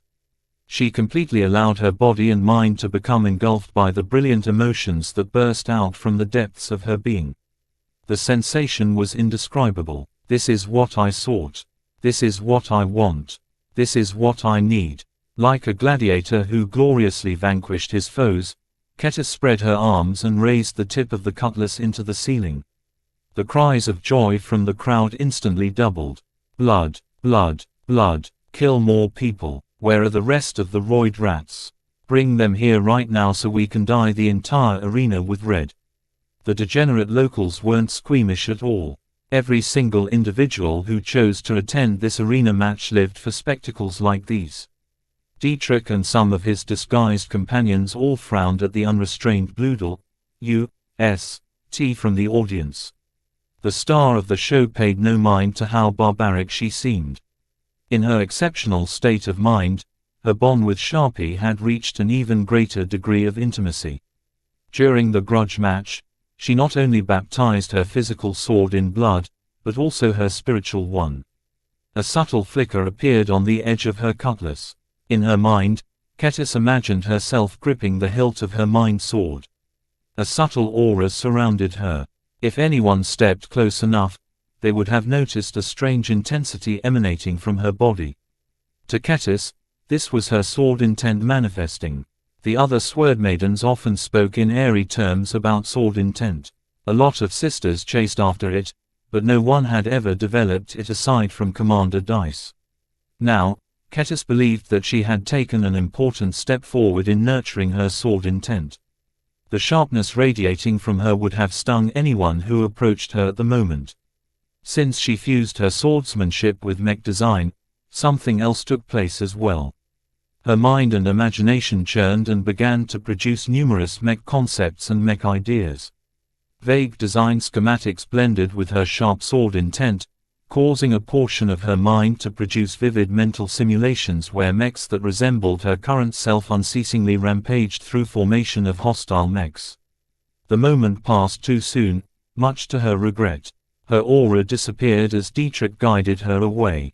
After the handful of mirror raiders achieved an explosive and dramatic victory against the roid rats, the situation in Ulimo's public area completely changed. The strength shown by the mirror raiders signified that their actual strength was far beyond a typical undisciplined bottom-feeder pirate gang. There were signs of military training, and the rumors that their leader was a former military officer appeared to be true. Word of mouth spread quickly. Even if those who passed the stories about the grudge match exaggerated a lot of elements, it became clear that the newly arrived pirates belonged to a different class from the gutter trash of Ulimo. These outsiders are demons. Don't provoke them. Who knows what they will do? Stop sending reinforcements to the roid rats. Those guys are out of luck for pissing off the mirror raiders. Friends. What friends? Get out and don't come back. We don't want your trouble. Every local gang and faction in Ulimo turned around and refused to help the roid rats. All talks of solidarity against pushy outsiders and unfamiliar pirates turned into nothing. Though the gangs were all confident that they possessed enough strength to demolish the mirror raiders, the losses would certainly be serious. If every mirror raiders possessed gear as good as the guards on the arena, then the poorly equipped locals would likely die by the hundreds before they achieved victory. Hardly anyone wanted to pay such a big blood price. This was especially so when helping the roid rats only benefited one of their rivals at the expense of their own strength. Why should those other gangs engage in meaningless charity? As long as the mirror raiders did not attack anyone else, it was far more ideal to let them have what they wanted. If they wanted to destroy the roid rats and take over the territory, then that was fine. Deprived of their allies, the roid rats found themselves alone. Shortly after Abyss and the rest of the mirror raiders received word about the victory that Dietrich and Kettis accomplished, they knew they had to move quickly. The roid rats should be discouraged and isolated after they suffered this loss. Lieutenant Rodin quickly advised his superior. This is a golden opportunity to sweep the territory of the roid rats. In fact, I believe that Captain Itris should be on her way already. Don't let her and her confidants attack the main base of the roid rats by themselves. Though Abyss never intended to set out on this path, now that they had been forced into it, he had no choice but to go all the way. Move out and don't stop until we roll over every roid rat. The mirror raiders hastily mobilized their combat troops and swept through the streets and buildings owned by the roid rats. Their thugs and cadre instantly folded and died under the ruthless aggression of the supposed pirates. As for their main stronghold, the disguised sword maidens had already begun their assault on it. By the time Abyss and Rodin along with the bulk of his fighting troops arrived at a dilapidated-looking building, they had just witnessed Lieutenant Sendra and her fellow sword maidens breaching through the gates. In order to disassociate them from the obscure but not completely unknown sword maidens of the Larkinson clan, the aggressive women in armor did not wield any swords. Instead, they held submachine guns in one hand and combat knives in the other hand. With the powerful suits of combat armor, most of the weapons of the roid rats failed to inflict any damage. Only the few heavy infantry weapons such as the machine gun emplacements and a couple of thrown grenades managed to slow the sword maidens down. Even then, the marksmanship of some of the sword maidens were not that bad. After concentrating their fire on some key targets, they managed to overrun the first line of defense and make their way inside after blasting through the gate with some directional explosives. By the time that Abyss and the main force of mirror raiders entered the roid rat stronghold, the enemy had already broken. Chapter 2264 The Pirate Way. It only took less than a day for the mirror raiders to annihilate the roid rats as a local gang. Though plenty of scum had shook off their roid rat armbands or uniforms, no one cared about these smaller figures. The locals never believed in permanent loyalty, just like real pirates. They soon knocked on the doors of other gangs and managed to join them with ease, though their new employers placed them in the bottom of their hierarchies. The quick and ruthless strikes initiated by Lieutenant Sendra had swept over the Roid Rats with undaunted aggression. The actions of the Sword Maidens completely forced the rest of the Mirror Raiders to play along in order to prevent any defeat due to splitting their strength. In the aftermath of the sudden attack, the Mirror Raiders tentatively conquered much of the turf and some of the material possessions of their opponents. A fair amount of Roid Rats had raided the armories and storehouses of the gang before they fled. The value of these goods were not that much, so no one bothered to follow up on these thefts. What truly bothered Abyss was the reaction from the true masters of Ulimo Citadel. Provoking the Roid Rats before annihilating them sparked a significant disturbance in the public area of Ulimo Citadel. He decided to convene his command group. Ketis, Dietrich, Rodin and Sendra gathered in one of the private rooms of the Roid Rat stronghold. The corpses that used to drape over the table had already been removed, but the cleaning bots hadn't managed to wipe away the drying smears of blood. Everyone except for Ketis glowered at Sendra. The Sword Maiden Mech officer had completely defied Abyss by acting out her own plans. Just because she succeeded did not mean that her actions were right. The situation of the Mirror Raiders was precarious to begin with. Each and every one of them were Larkinsons. After attacking so many established pirate groups, the Larkinson clan had turned into one of the most hated presences in the Nixian Gap. Hardly any pirate would tolerate Larkinsons in their midst. This meant that maintaining their cover was vital to the Mirror Raiders. Abyss wanted to take it slow and steady, but Sendra disagreed from the start. The flagrant vandal officer thought that the Sword Maiden lieutenant would abide his command. Why not? The chain of command was clear and Major Verl had unequivocally put him in charge. Unfortunately, the Sword Maidens simply did what they wanted with little regard for his own priorities. Back in the Mech Corps, such behavior was tantamount to insubordination. Rodin looked at everyone with a tinge of guilt. As a black cat, he should have anticipated the willfulness of the Sword Maidens. His failure to anticipate Sendra's determination to execute her own plan was a massive oversight. Even though they were all Larkinsons, that only meant they had something in common. There was still a lot of diversity in the clan and everyone developed different ideas on how to embody its values and principles. He began the meeting. According to our investigations, the disturbances that emerged as a result of our war against the Roid Rats have not reached the upper levels of Ulimo. Their sights are set on far greater concerns than what is happening in their backyard. Aside from the concern shown by the middle and lower offices of the Dry Snakes, the pirate authorities largely don't pay much mind to turf wars at this level. The Roid Rats were fairly weak and forgettable to begin with. They only occupied a tiny slice of the poorest sections of the marketplace. Capturing some gambling dens and killing a few hundred scum did not affect Ulimo's operation in the slightest. The news caused Abyss to sigh in relief. That is good news. The last thing we can afford is to attract scrutiny from the Dry Snakes. Lieutenant Sendra smirked. I told you that the bosses wouldn't pay attention.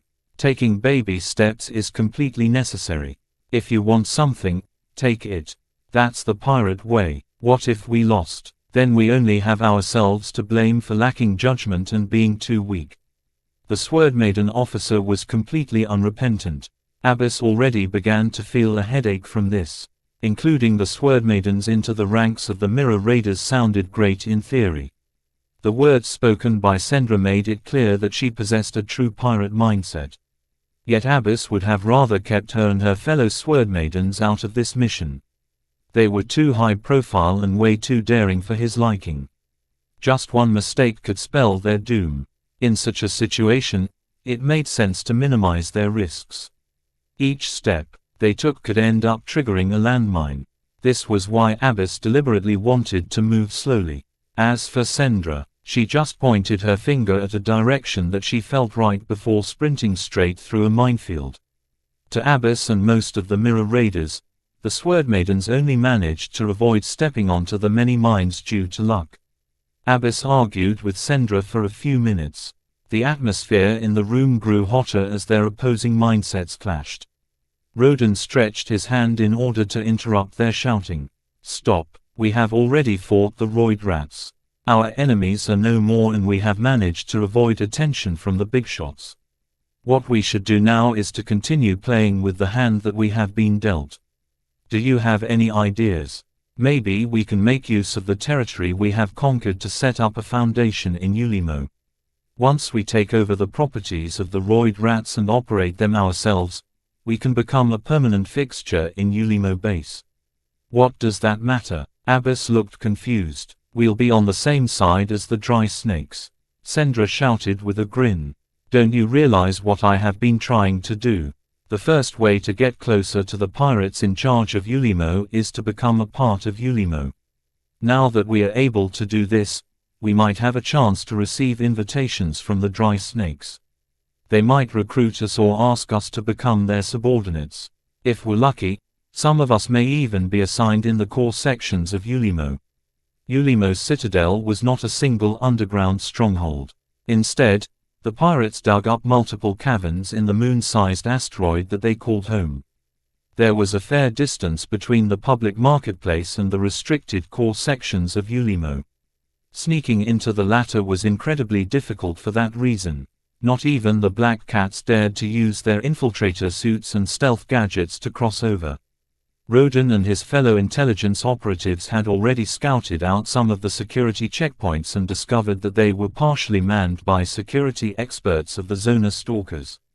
The Black Cats weren't confident enough that their own stealth suits would be able to circumvent the anti-stealth measures employed by the subordinate pirate outfit. Therefore, in order to complete their mission, the Mirror Raiders had to find a different way to get into the restricted sections. Everyone in the room realized that they could only proceed onto the path opened up by Lieutenant Sendra. Fine, we will do what you say. Abbess gritted his teeth. I want you to be upfront and forthright about your intentions from now on. I will not tolerate any further independent actions. Have I made myself clear, Idris? The disguised Swordmaiden officer continued to look smug. Don't worry, I know my loyalties. I will do anything that allows us to complete the mission. Just keep in mind that I have been in the pirate business longer than all of you.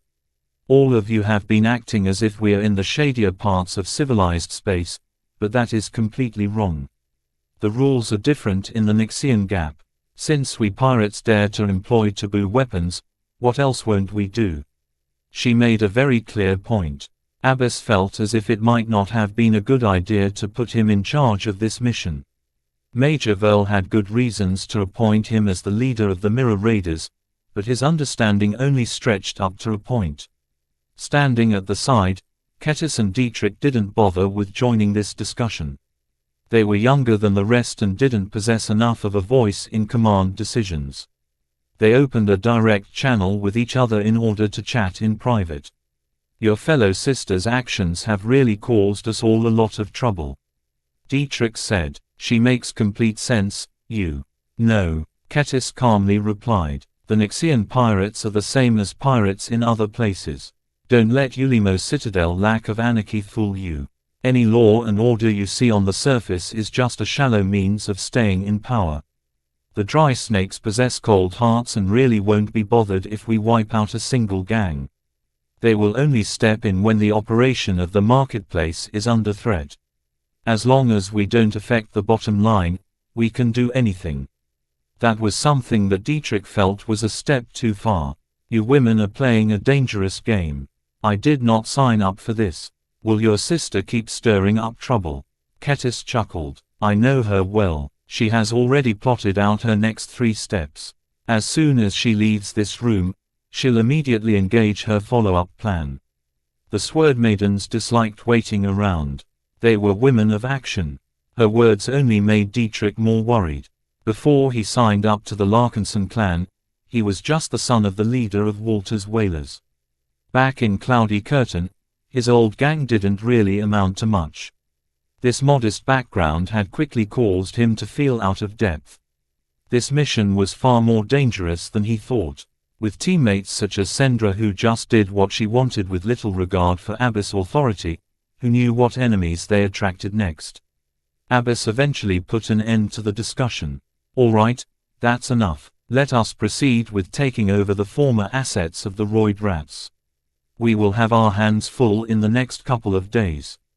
If we want to prove we are in it for the long run, then we will need to recruit a lot of locals to run the facilities that we have taken over. Let's do this quickly so we can proceed to the next step of our plan. The meeting ended shortly after that. Everyone split up, though Ketis quietly met with Sendra somewhere quiet. I'm proud of you, sister. Sendra placed her gauntlet onto the mech designer's armored shoulder. I missed seeing you in action, but when I saw the footage, I could feel you are truly in tune with your new sword. Adapting to a one-handed sword was easier than I thought. The older sword maiden smiled at that.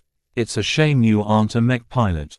You would have become a great swordsman mech pilot if you possessed the right genetic aptitude.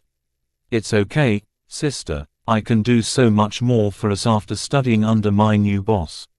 Just wait. After a year or two, I will completely transform the way we fight. The sword maidens all had high expectations of Ketis. With someone as good in mech design as Ves guiding her, there was no way she would become a mediocre mech designer in the future. Let's head out before the rest gets suspicious.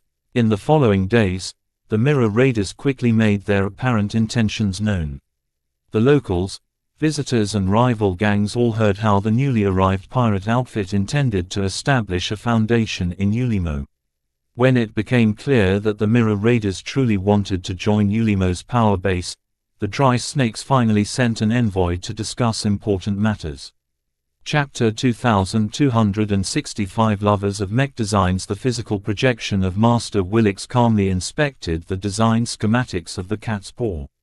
Ves casually stood in the isolated chamber while the Darkbreak module remained active. Perhaps in the past, he would have never dared to call an esteemed MTA master mech designer, especially for something as trivial as seeking consultation. Yet after frequent contacts and talks with the master, Ves slowly lost his apprehension towards Moira Willix.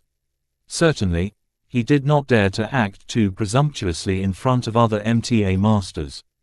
They enjoyed a very high status in one of the most powerful organizations of human civilization. Each master from the association could easily affect the lives of entire star sectors with their words and deeds. The fact that they remained distant and aloof from the local space peasants made them even more unfathomable. Many ordinary mech designers who never interacted with the core people of the MTA developed all sorts of wild fantasies about the great organization that represented their profession. Ves was no different, once. Yet now that he had come into contact with both the Rim Guardians and Master Willix, he realized that the elite humans who were part of the association were not as obtuse as he thought. Familiarity slowly tore away the veil of mystery in front of Master Willix. The more he talked to her, the more he realized that she was a very pure mech designer. Her heart for mech design was not bothered by temporal desires such as greed or power. Ves recognized that she simply wanted to design better mechs. Nothing else. Her status within the MTA merely served as a means to an end to her. That said, it would be a mistake to think of her as someone who stood apart from the association. She lived and breathed its rules down to her very bones. That was both good and bad. The advantage to Ves was that she possessed a very generous mindset towards young talents like him. Every mech designer bore the responsibility of bringing up the younger generation. Even though Ves was barely older than 30 years old, he already started to take on this role by teaching Ketis, the Larkinson Seeds and the rest of his assistants. The bad news was that she was quite strict with the rules. There was no way he could gain an exception from her. The most she was willing to do was to bend the rules, but if something was absolutely forbidden, she would never acquiesce. Ves admired her for that. She held on to her principles like a solid rock. Her steadfastness presented an extreme contrast to his flexible conduct in matters of principle. Regardless, her nature as a teacher and her open favor towards him had made Ves a little bold. Since Master Willix was willing to guide him, why not take advantage of it?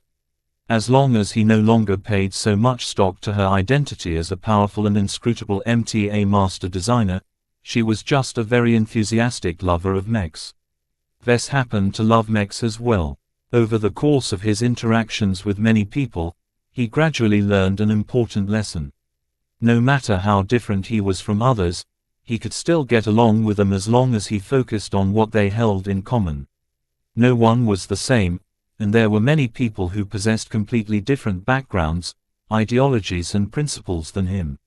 Yet by finding some common ground, such as originating from the same state, fighting the same enemy or participating in the same mission, Vess got along with folks ranging from Ilvanans, swordmaidens and other weirdos.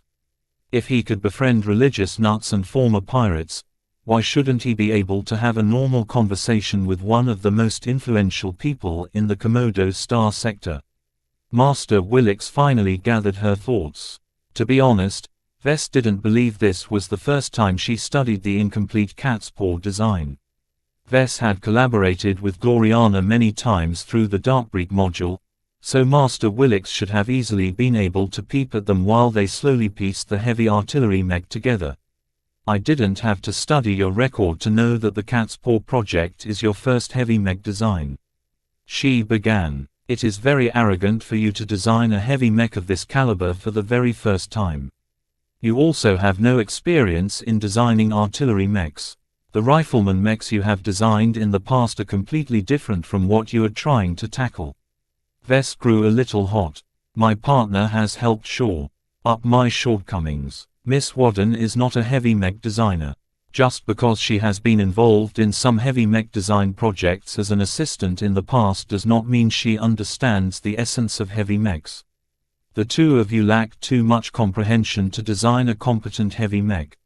It hurt a bit when she told him that his work was inadequate, but Master Willix's judgment was probably correct. As a maturing mech designer, Vess understood the earnestness of her admonishment. She did not criticize him in order to step on his face. She pointed out his mistakes in order to set him onto a correct path. Please guide me, ma'am. Vess slightly bowed. I have tried my best to apply what I have learned, and so did my partner. In our eyes, our Cat's Paw project should have conformed to what we have learned. Vess had studied several Clarion University textbooks that related heavy mechs. Gloriana possessed her own Hexa learning resources. While the Friday Coalition and the Hexadric Hegemony possessed slightly different interpretations of heavy mechs, there were a lot of universal principles. There is not much wrong with the design principles that you have learned. The issue is that you may know how to implement a solution, but do not entirely understand why you should choose a specific solution. The small errors that you and your partner are making is a problem of vision, not science. Well, that sounded clarifying. Not. Vess tried his best to keep his frown off his face. Could you elaborate? Let me ask you this. Your experience with heavy mechs is limited, correct? He reluctantly nodded. That is correct. Heavy mechs are not ubiquitous in my daily life. My design activities mostly intersect with the private sector. On some rare occasions, I accept commissions from government entities, but even then I rarely get in touch with heavy mechs. There were very few heavy mechs in the Larkinson clan. The flagrant vandals had brought over their Akara heavy artillery mechs, but there weren't many of them.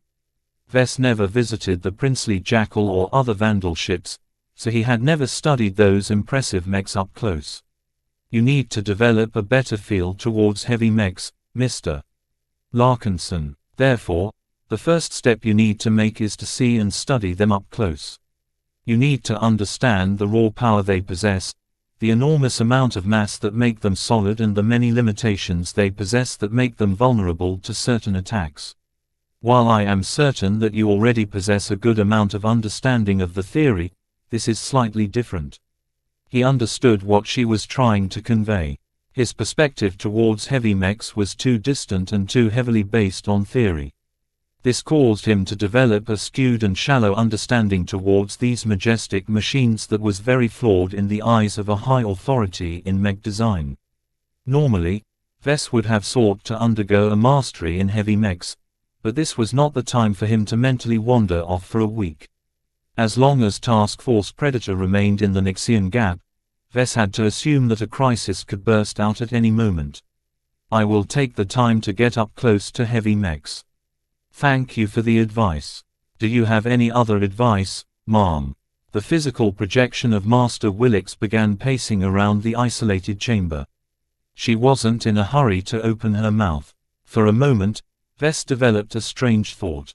Since she projected herself in this chamber in this fashion, wouldn't it be possible for him to? What was he thinking? Vess immediately scrubbed his mind of irrelevant thought. This was not the time for him to think about the activities he performed with Gloriana's physical projection in this chamber. Fortunately, Master Willix didn't seem to notice his impure thoughts. The basic rationale for heavy mechs are simple. They are large, heavy machines that possess so much mass that they are incapable of relying on their mobility to dodge or evade attacks. They are also slow to move, which is a disadvantage in many battles. Retreating becomes impossible, and so does advancing quickly. This is also why they are mostly fielded by state mech militaries. Heavy mechs are very potent in both large-scale battles and battles of attrition.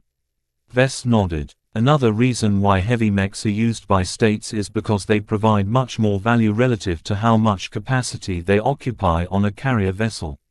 That is an important reason for their use, yes. With the various advantages and disadvantages of heavy mechs, it is rare for smaller private organizations to make use of them. Naturally, this rule applies less to larger organizations such as your Larkinson clan. Tell me, what is the reason for you to design the cat's paw? Our Larkinson clan will soon acquire a factory ship and a fleet of combat carriers. Each of them are very valuable and require a lot of protection. Since they come with bunkers, we can make use of them by slotting in the cat's paw. Why design the cat's paw as a landbound heavy artillery mech? She asked. Why did you not design a spaceborne heavy artillery mech instead? The mobility of the latter will never be good. Adding a functioning flight system onto a heavy mech is an enormous building and will take up way too much capacity. A lot of the energy that the mech can draw upon will have to be diverted to the flight system as well, thereby reducing the firepower of such a mech even further. I would rather design a flightless heavy artillery mech that I can fully devote towards maximizing firepower. She nodded. This is a logical reason. Spaceborne mechs have to devote a considerable amount of capacity to accommodate flight systems. This is a major burden that you must have already experienced in your previous mech designs. However, you are missing the point. There are many differences between spaceborne and landbound heavy artillery mechs, but why do they truly exist? Why has the mech community settled on defining heavy mechs within specific boundaries? Vess paused a moment. He dug up a lesson he learned long ago. Heavy mechs should be big enough to fulfill their roles in a cost, resource and time-efficient manner. They should not exceed a certain mass or volume because doing so makes them less efficient in the areas that I have mentioned. That is a good answer, Mr. Larkinson, but it does not address the point I am trying to make. Mech designers develop heavy mechs along a substantially different paradigm from light and medium mechs. There are good reasons why most mech designers who choose to specialize in heavy mechs belong to a different category. It is not easy to span all three standard weight classes. She provided another vague answer. Vess felt increasingly more irritated at her lack of clarity. Master Willix probably didn't want him to obtain answers from others. She believed it was best if he came up with the answer on his own. Every mech designer develops a slightly different perspective towards heavy mechs. Master Willix noted. Depending on how you view them, your heavy mech designs will take on different characters.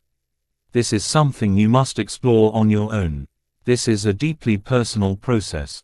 Understood. Thank you again for your guidance. Vess respectfully bowed yet again.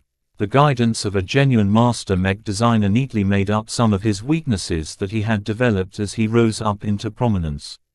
Despite his various thoughts towards Master Willix and the MTA, he earnestly appreciated her teachings.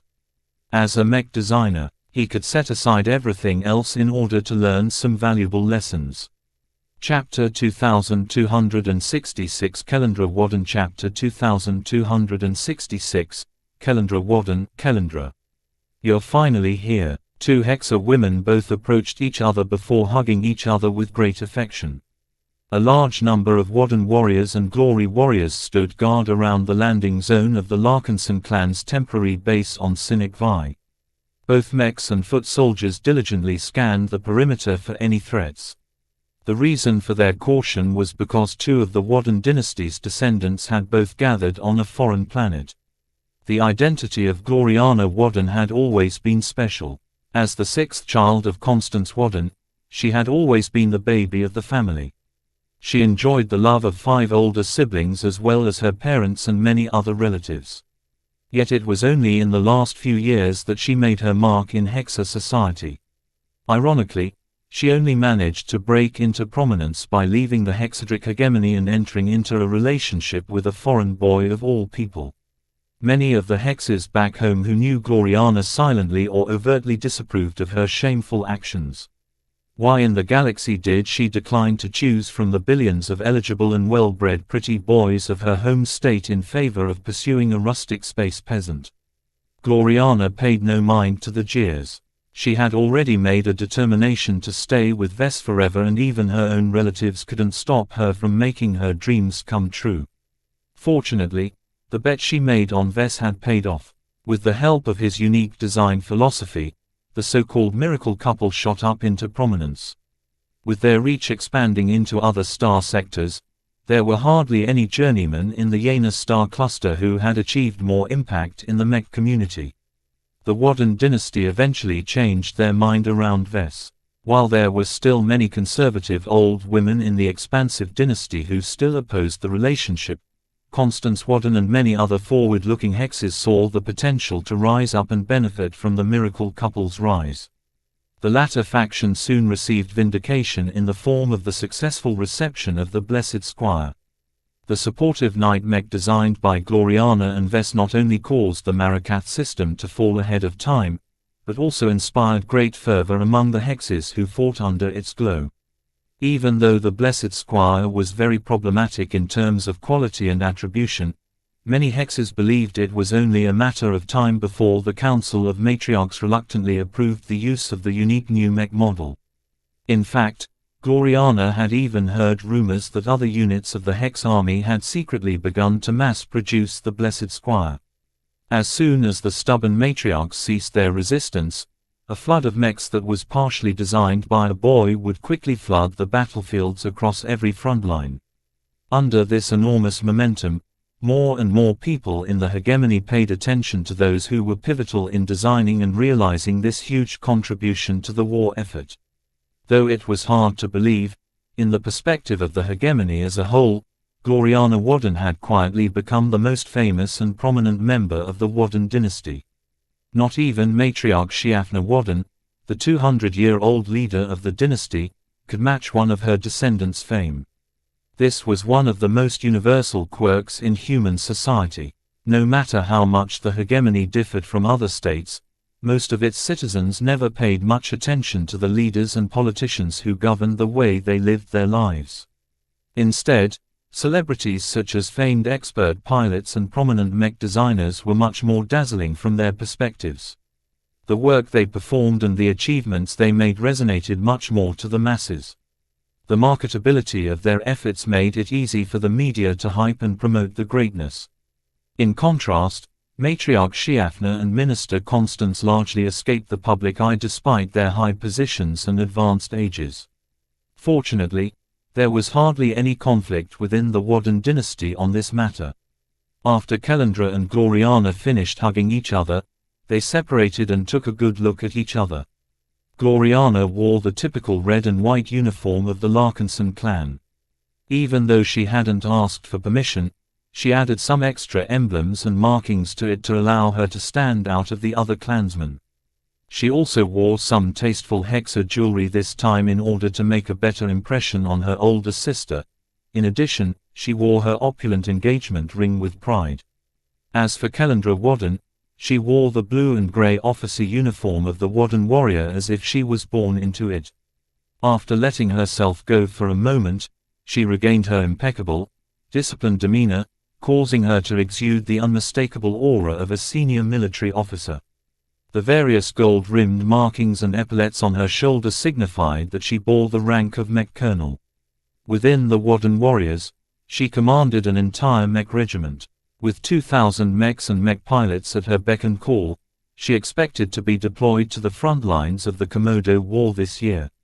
She never thought that the Wadden dynasty delayed her deployment and instead directed her Mech regiment to leave the Hexadric hegemony and travel all the way to the Sentinel Kingdom.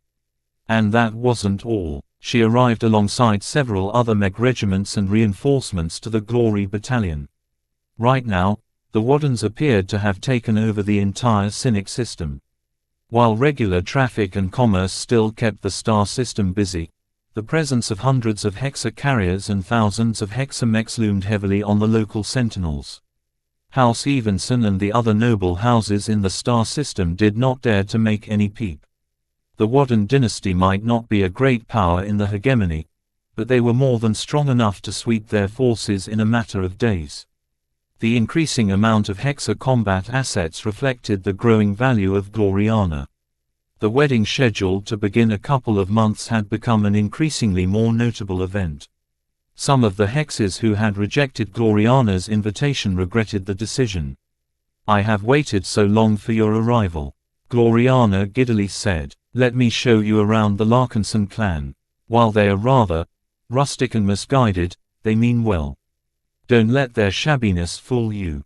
Once we get our hands on our new ships, our strength will soon transform."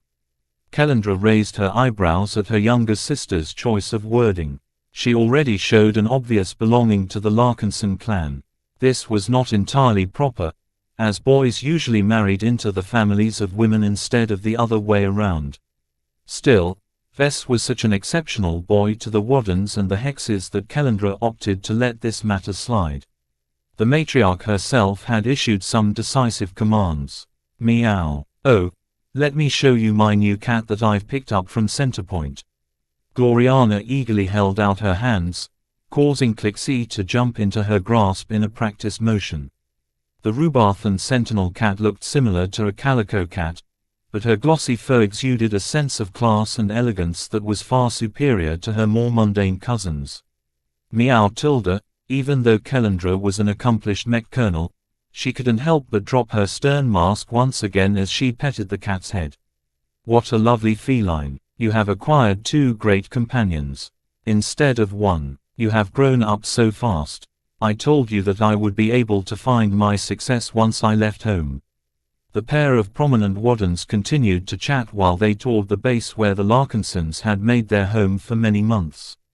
The clansmen who lived and worked at the expansive complex all distanced themselves from the large groups of Hexa soldiers and guards. While Kellandra caught up with Gloriana, her eyes kept darting around.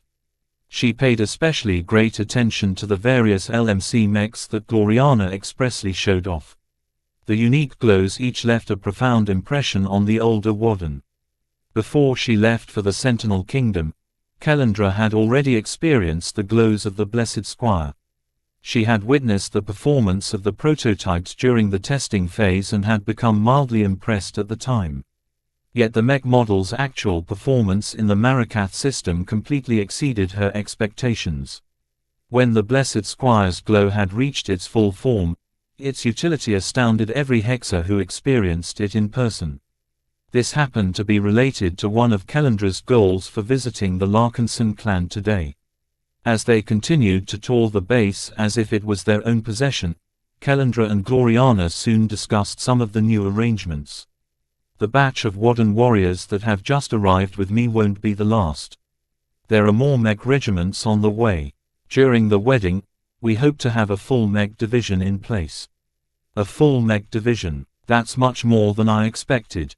Gloriana looked surprised. "It's barely adequate. Mind you, your Glory Battalion will also play a greater role. We have decided to elevate its strength to a full Mech regiment and implement some changes." From now on your personal protection detail will be called the Glory Seekers. From Glory Battalion to Glory Seekers, the mech pilots and guards trained by the Wadden dynasty still fulfilled the same mission. They were all expected to dedicate their lives to protecting Gloriana. Though she was happy with the obvious sign of favor from the dynasty, Gloriana looked a bit concerned. Bringing 12,000 hexes mechs to the Cynic system is a huge undertaking. Will our dynasty be able to bear it? Why bring so many mechs? Your value to the war effort is immeasurable, sister. We don't want to take your protection for granted, especially since we have become aware that the Fredamen are plotting to take your life and the life of your boy. Our Wadden warriors are only needed in order to protect all of the guests who will arrive from the hegemony in the coming months. Your mother and all of your brothers and sisters will attend, and so will our matriarch. Gloriana widened her eyes. The exaggerated troop movements all made sense once she knew that matriarch xianxia planned to attend her wedding. The aged woman's presence was incredibly important, and showed that the matriarch was willing to commit her political capital to bless the coming union. Even if matriarch xianxia was her grandmother, Gloriana still doubted whether the leader of the Wadden dynasty was willing to stand up to her relationship with Ves. Now, all of the uncertainty disappeared.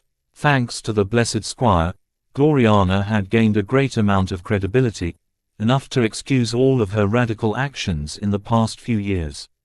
The tour soon ended once they entered an underground warehouse guarded by the soon-to-be-dubbed Glory Seekers. The tight security was warranted due to the extremely valuable treasure that resided within.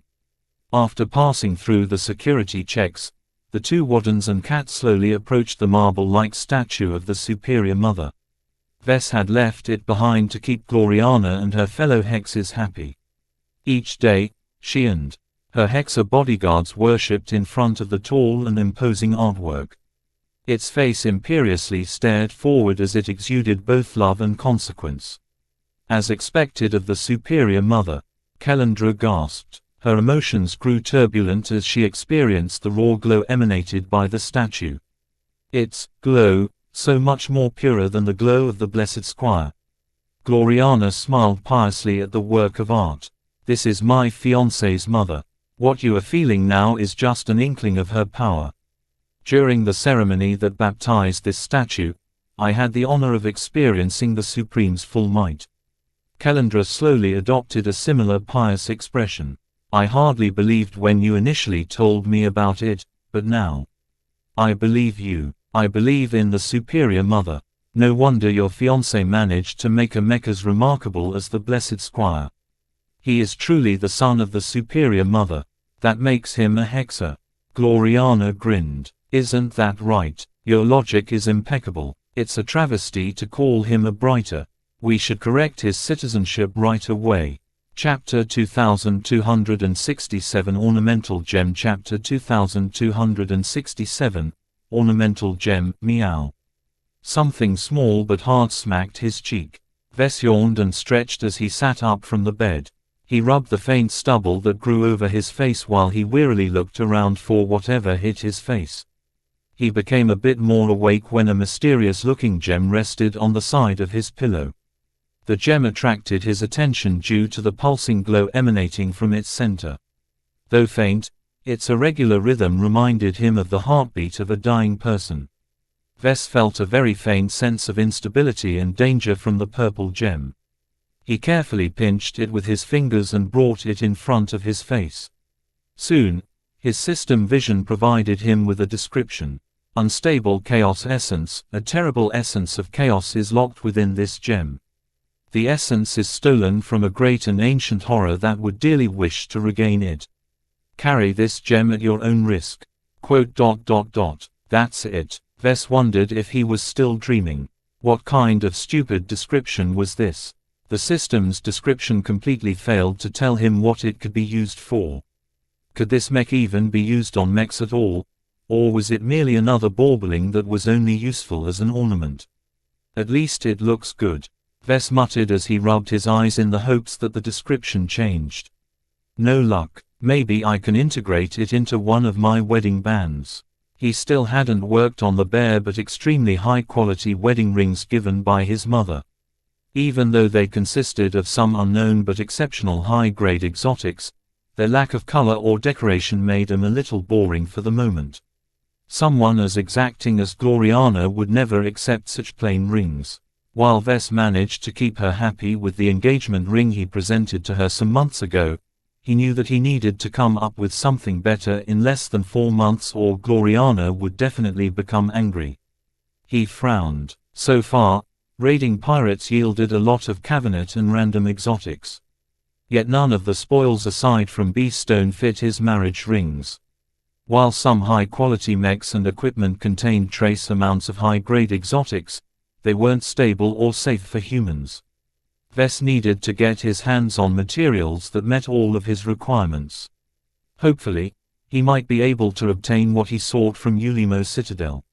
Since the field of asteroids around it was known to contain deposits of higher grades of exotics, Vess believed the dry snakes squirreled away a decent amount of high-grade exotics.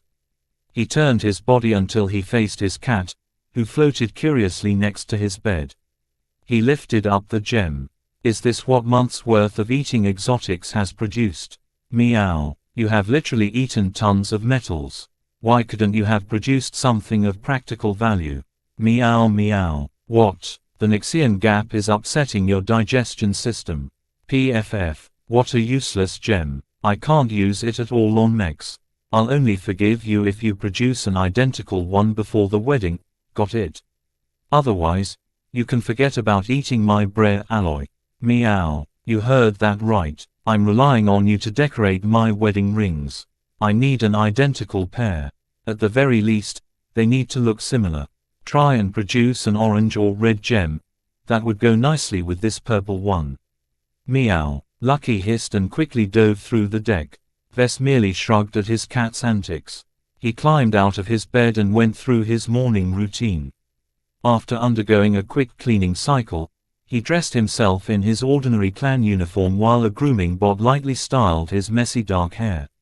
When it was time for him to shave, he held out his face, allowing the bot to shave off his stubble in a matter of seconds. The bathroom's original grooming bot unfortunately perished when Vess used it as a decoy during his successful hijack of the Scarlet Rose. Gloriana generously gifted him with a high-quality Hexa grooming bot that was originally part of the inventory of the Stellar Chaser. The Hexa model featured exceptionally effective shaving mechanisms. Vess was highly impressed with the speed and thoroughness it displayed when it got rid of his stubble. The fact that it made his skin feel exceptionally smooth and supple throughout the day was a great testament of its quality. Female Hexes want their boys to look as young as possible, after all. It's difficult to infantilize the male half of their society if they are all wearing beards that make them look like actual adults.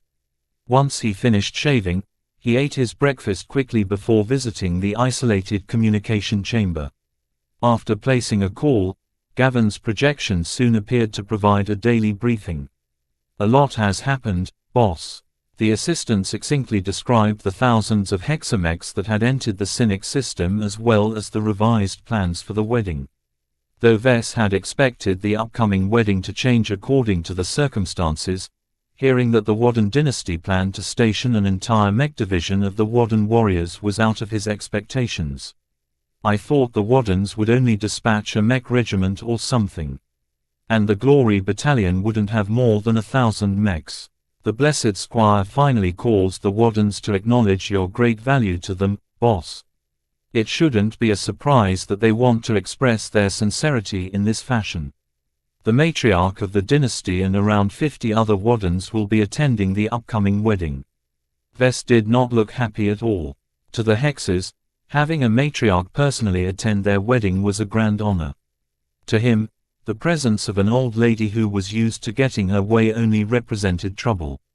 The Hexes took their matriarchs very seriously. Each of them were stately leaders or grand experts in their respective fields.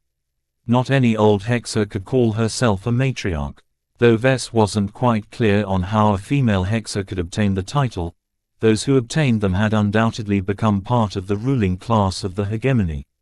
I'm more concerned about the transformation of the Glory Battalion into the Glory Seekers. Gavin spoke. The Wardens are truly serious about giving Gloriana a private mech regiment for her to command. I don't know how they have done it, but every Glory Seeker is willing to leave the hegemony and follow Gloriana for the rest of their lives. They have even adopted rules about recruiting foreigners to replenish or expand their ranks, and they will all fall under the nominal command of Gloriana, not the Larkinson clan. His assistant's projection nodded. God damn it. Vess did not welcome this sudden development. Even though it sounded very nice to be accompanied by a strong, fully equipped second-class mech regiment, they probably wouldn't listen to his orders. He knew what was going on. His future in-laws wanted to make sure to maintain a strong Hexa influence around Gloriana. Now that she was about to marry into the Larkinson clan, it would become increasingly more difficult for her to maintain her pure Hexa roots. With thousands of loyal Hexa soldiers at her beck and call, it became a lot more difficult to shift Gloriana's mindset. He sighed and rubbed his face. Though the Wardens valued him very much, that did not necessarily mean they listened to him. The Wardens were very justified in providing Gloriana with the best protection possible. Currently, the Larkinson clan wasn't able to match the strength of the Glory Seekers when they completed their transformation. Do the Glory Seekers come with any fleet carriers or other capital ships at least? No, Gavin shook his head. They only brought the usual combat carriers and logistical vessels. They're not the Penitent Sisters, though. Their mechs and ships aren't second-hand cast-offs. The rapid growth in strength ensured that the Glory Seekers would easily be able to overtake the Penitent Sisters in strength. At the very least, the protection they offered gave Vess a lot more assurances in his upcoming journeys. Gavin spent some time to detail the exact strength of the Glory Seekers. More projections came into view that displayed their formidable new ships and mechs. Vess paid special attention to the mechs fielded by the Glory Seekers. He noted to his pleasure that the worst of them consisted of premium mechs while the best of them consisted of very expensive premier mechs. What stood out to him was that the mech roster consisted of 1,000 spaceborne mechs and 1,000 landbound mechs. The spaceborne mechs were able to fly under atmospheric conditions or fight on land, though they weren't optimized to fight under these conditions. The landbound mechs on the other hand possessed limited boosting capabilities and could maneuver in space, though their acceleration was abysmal. This was because they lacked a proper flight system. Instead, they made use of several small-sized booster modules installed throughout their frames. It seemed the Wardens weren't big believers in multi-environment mechs. They only compromised a bit, but not enough in his opinion. Did they dispatch any expert pilots? No. According to Gloriana, Hexa expert pilots are very principled and it's difficult to convince them to leave the hegemony and serve a foreign clan. The good news is that Venerable Brutus isn't one of them. The Wardens have decided to make his current assignment permanent. He no longer has to fight the Fredamen in the front lines in the Komodo War. This was not a big surprise to Vess. The contribution he could make to the Hexa war effort was much greater than the presence of a single expert pilot. The Hexadric hegemony benefited much more if Venerable Brutus kept guarding the miracle couple and prevent any potential assassination attempts. The presence of an expert pilot, which the MTA regarded as a protected class, was more than enough to stop most opportunistic attacks. All in all, the Warden dynasty completely showed their sincerity towards Vess this time, though they couldn't resist putting a Hexa spin on it. Their apparent gifts came with some very dangerous thorns. The recent changes cleared up a lot of ambiguity about his relationship with his future in-laws. Vess felt grateful that the Wardens did not intend to force him to travel to the hegemony. There was one piece of news that irked him greatly. By the way, Gloriana and one of her older sisters attempted to change your citizenship status. They applied to correct your current status from Brighter to Hexa. The reason they gave is, your mother is a Hexa. What? That's not true. My mother is a Brighter. I told her not to spread that nonsense around. We all know it's fake, and the MTA agrees as well. The attempt failed. At least the MTA was still sane. Vess glowered a bit. It sounded as if Gloriana was not the only hexer who thought that he was literally the son of the superior mother. Even if it was technically true, it was still wrong in his eyes. Is there anything else that needs to come to my attention? We've begun to receive a deluge of requests to attend your wedding, boss. All sorts of prominent mech designers and other powerful individuals want to be there. Some of them have even come from other star sectors. Why the hell do these foreigners want to attend? It was a lot of trouble to travel to other star sectors. Vess didn't believe that people did so casually. Some want to get closer to the miracle couple. Others want to brag about being a part of the most important social event of the decade. A few want to challenge you, while others want to partner up with the Larkinson clan. A portion of these people aren't easy to deal with, so don't reject them too hastily. Vess sighed. This smelled like more politics.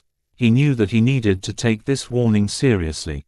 Chapter 2268 Comprehending Heavy Mechs. Chapter 2268 Comprehending Heavy Mechs. Once he got his morning routines out of the way, he decided to follow up Master Willix's advice and view some heavy mechs up close. His first choice was to observe one of the few heavy mechs he was familiar with. He boarded a shuttle that brought him to the Princely Jackal. Aside from bringing Lucky, he also invited Xantha Larkinson to look at some big mechs. The adolescent student eagerly accepted the offer, not that he had any choice. Vess would have dragged him in the shuttle by the collar if he refused. Developing unhealthy fascination for illegal superweapons was a very quick way to get on the bad side of the big two. Once the shuttle arrived at the Princely Jackal's hangar bay, Commander Rosa Orphan Larkinson greeted him with a lazy wave. "Hey kid, so what brings you here today? I'm not here for an inspection or anything. Nor am I here to discuss official business. I just want to take a good look at the Akara heavy mechs assigned to this ship. I always respected Professor Velton as a senior mech designer. She gave me some very valuable advice and taught me how to manage design projects. It is only proper for me to study a portion of her legacy. Right now, I'm designing my own heavy artillery mech, so I'm hoping to acquire some useful insights." Commander Orphan's face lost some of its joviality. The old professor was one of the bedrocks of our mech regiment back in the old days. She deserved more. She deserved more, Vess echoed. At least she lived a long and peaceful life. Professor Velton was already more than 150 years old, but her lifespan had already reached its limit when Vess had been drafted by the Mech Corps. A botched life-prolonging treatment operation supposedly led to her deteriorating health and mental state. Though she lived longer and made far more accomplishments than ordinary Brighters, Vess found her fate to be very tragic. She even lost one of her journeymen who was supposed to continue her research after her passing. Vess learned a lot of lessons from her. He not only learned to value his time, but also cherish his opportunities. When he grew older, he did not want to regret the mistakes he made when he was young. The small group crossed the hangar bay headed to the adjacent mech stables where dozens of mechs were safely secured. They stopped in front of the machines that Vess wanted to visit in person. Technically, the Akara was a heavy cannoneer mech. This became evident due to the myriad of rapid-fire laser and heavier ballistic cannons mounted to its quadruped frame. The formidable mech featured no flight system to speak. Please like and follow the Cultivation Audiobooks channel but its appearance lent itself well for both landbound operations and use in space as a bunker mech. Not everyone understood the difference between an artillery mech and a cannoneer mech. To be honest, the differences were rather nuanced, mostly because the pioneers of mech design applied their own labels to similar concepts. In short, a typical artillery mech excelled at outputting damage at medium but especially long range. Their armament could range from anything, but their firepower was always very strong. Landbound artillery mechs were typically capable of attacking targets outside of line of sight, mostly by lobbing shells over tall structures and other obstacles. They were very vulnerable at closer ranges and possessed virtually no defense against melee mechs. They possessed slow to average mobility, but their inadequate armor despite their heavy frames were not designed to resist sustained attacks. A cannoneer mech played a different role on the battlefield. They were capable machines in both long and medium ranges and mostly wielded large-caliber weapons that were attacked by line of sight. This mech type was more suited to heated battles as they possessed slightly more armor and mobility, allowing them to perform at least some viable maneuvers on the battlefield. That did not mean it was a good idea to allow them to soak up enemy fire. Cannoneer mechs were also poor in melee combat as their strong but unwieldy limbs simply couldn't move fast enough. In any case, whether the Akara model of the Flagrant Vandals fell under the definition of artillery mech or cannoneer mech was not important to Vess. What truly mattered was that the cat's paw fulfilled the same role as the Akara. Mostly. "What a big mech," Xantha exclaimed as he looked straight up at the large and imposing mech. "That's the point. The mass of the Akara was around 4 times greater than a typical medium mech. Its expanded height and girth significantly expanded the big mech's capacity, allowing it to mount over a dozen different weapons." Vess briefly immersed himself in his memories. He had seen Akara's mechs in action during plenty of battles between the Flagrant Vandals and whatever enemy stood in their way. Vessians and pirates all suffered dearly against these heavy cannoneer mechs. Thick plates of armor protected the mech against retaliation. Since the budget of the Akara was very generous, Professor Velton was able to make her Akaras withstand quite a lot of damage against its typical foes. This was no glass cannon that fell apart after suffering a few hits. When Vess looked at the dormant Akara, he tried his best not to focus too much on the details. Instead, he viewed the impressive machine from a holistic perspective and tried to see if he could perceive what Master Willix hinted at during the previous consultation session. He developed various thoughts, some of which he felt were useless. Only a few stray thoughts merited more attention from him, but the problem was that these idle ideas usually led to dead ends. Even though Vess was in the process of designing his first heavy mech in the form of the cat's paw, he felt as if he came no closer to understanding the essence of heavy mechs. Maybe other people could point him in the right direction. "What do you think about this Akara, Xantha?" "It's big. You already told me that. This is the most obvious aspect about this mech. Now what else is there?" "It has 4 legs. Yes, it's a quadruped mech." "Thank you for that, Captain Obvious." Commander Orphan stifled a laugh. "She wasn't very good at it. Ha ha ha ha. He's just a squirt, kid. What does he know about heavy mechs?" "Hey, I'm a future mech designer, lady." Vess swatted Xantha's face. "Watch your tone. She might not sound very formal, but she is the respected commander of the Flagrant Vandals." "I don't care, Orphan. I'm trying to raise him into a proper and respectable mech designer, Commander. I don't expect you to help, but at least don't make it worse." "What's so bad about this squirt? He looks kind of cute." Vess loudly coughed. "Let's get back to the Akara mech, please. Xantha, your thoughts?" "Well," the adolescent trailed for a moment. "I've seen a lot of medium mechs and plenty of light mechs. All of those mechs are at least somewhat maneuverable. I think one of the reasons why Mercenary Corps like to use mobile mechs a lot is because they never want to fight to the death. Once a battle goes against their way, they want to run away as quickly as possible, and lugging around a heavy mech is just a big mistake in those situations. Oh, smaller mechs are cheaper as well, so that's also a big advantage."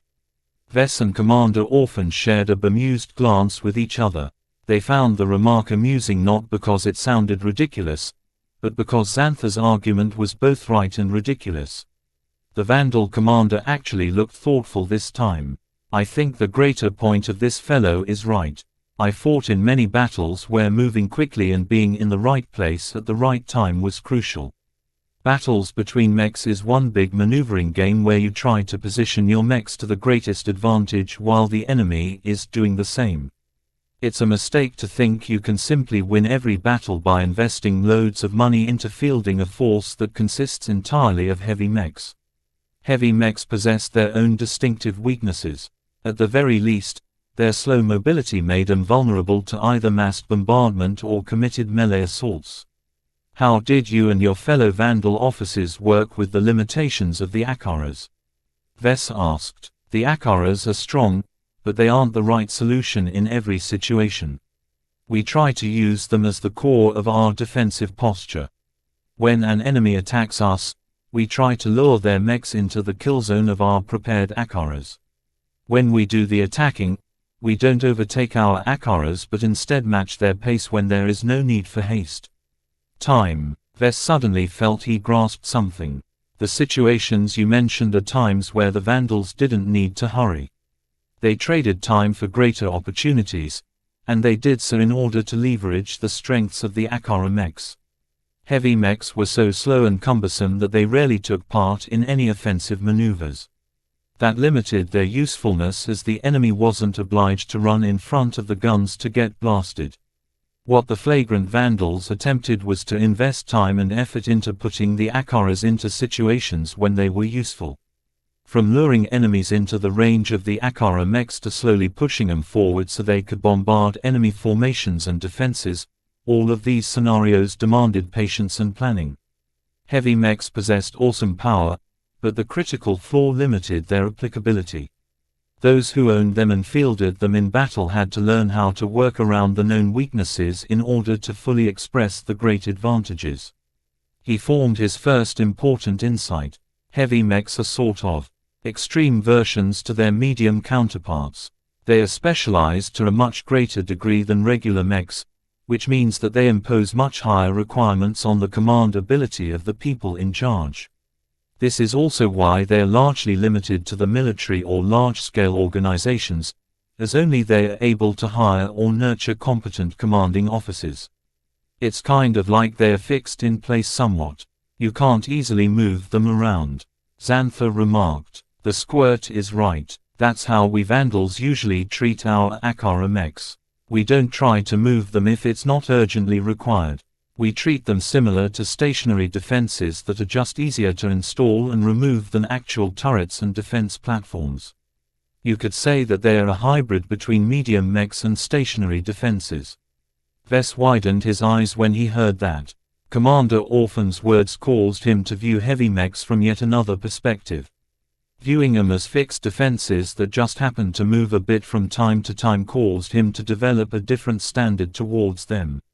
The mobility of most heavy mechs were weak because they truly didn't need more. Heavy mech designers consciously sacrificed mobility in order to reach greater extremes in offense or defense. When mech designers pursued this principle far enough, the products they make eventually acquire many of the traits that define fixed defenses. Was this a good or bad development? No one could say for sure, but so far, heavy mechs designed according to this principle were viable, otherwise so many mech militaries wouldn't have fielded them in battle. When Vess looked up again at the Akara with this new lens, his impression of it had changed. He no longer focused purely on its firepower or its individual might. Instead, he saw the mech as a single piece of a greater puzzle. This was a result of his third insight. Heavy mechs normally weren't suited to be deployed by themselves. They needed to work together with medium mechs and light mechs in order to leverage their strengths. Chapter 2269 Unified Doctrine Chapter 2269 Unified Doctrine. Vess gained much from his short visit to the princely jackal. Observing the Akara heavy cannoneer mechs of the flagrant Vandals not only granted him a better feel for huge machines, but also sparked a fruitful discussion with two different people. He found it rather surprising that both Xantha and Commander Orphan helped expand his views on heavy mechs. The two weren't known for their wisdom and wealth of knowledge, yet the different perspectives and life experiences caused them to illuminate new angles that Vess previously overlooked. On the shuttle ride back to the Scarlet Rose, Vess briefly activated his comm in order to call for a meeting with Major Verl. He had a lot to talk about and wanted to get started right away once he returned. Meow. Meanwhile, Lucky squinted his glowing green eyes as Xantha eagerly tickled his pale bronze exterior. Even if the surface felt like a mix of solid bone and metal, the mechanical cat appeared to be quite sensitive. Can I have a cat like Lucky too? Xantha smiled as he enjoyed this moment. Lucky is unique. You can't afford a cat like him. Perhaps it will be different when our Larkinson clan becomes a first-class power, but don't get your hopes up. If you want a pet, then you are better off looking for something organic. Vess had received this question many times ever since he obtained the gem cat. There was no way that he would tell anyone the truth. He would simply tell people that Lucky was a Rubathan product or something. That quickly ended the questioning. Or, the teenager looked disappointed, but many people simply couldn't have nice stuff. The galaxy was filled with space. Peasants who looked at Terrans, Rubathans, other first-raters, the true spaceborn, Mechiers and Fleeters with envy. Vess knew it was pointless to feel jealous at those who were born at a much higher station than himself.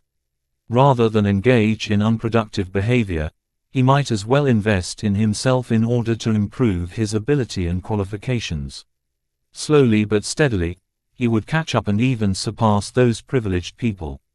Once the shuttle arrived at his personal ship, Vess exited the vehicle and quickly returned to his stateroom. With Lucky wandering off and Nightar taking up an unobtrusive guard position, Vess readied his thoughts until Major Verl arrived. "Please take a seat, Major." The middle-aged man in uniform did so. "What's this about, sir? You sounded quite eager over the comms." "I developed some doubts in the process of designing our upcoming heavy artillery mech.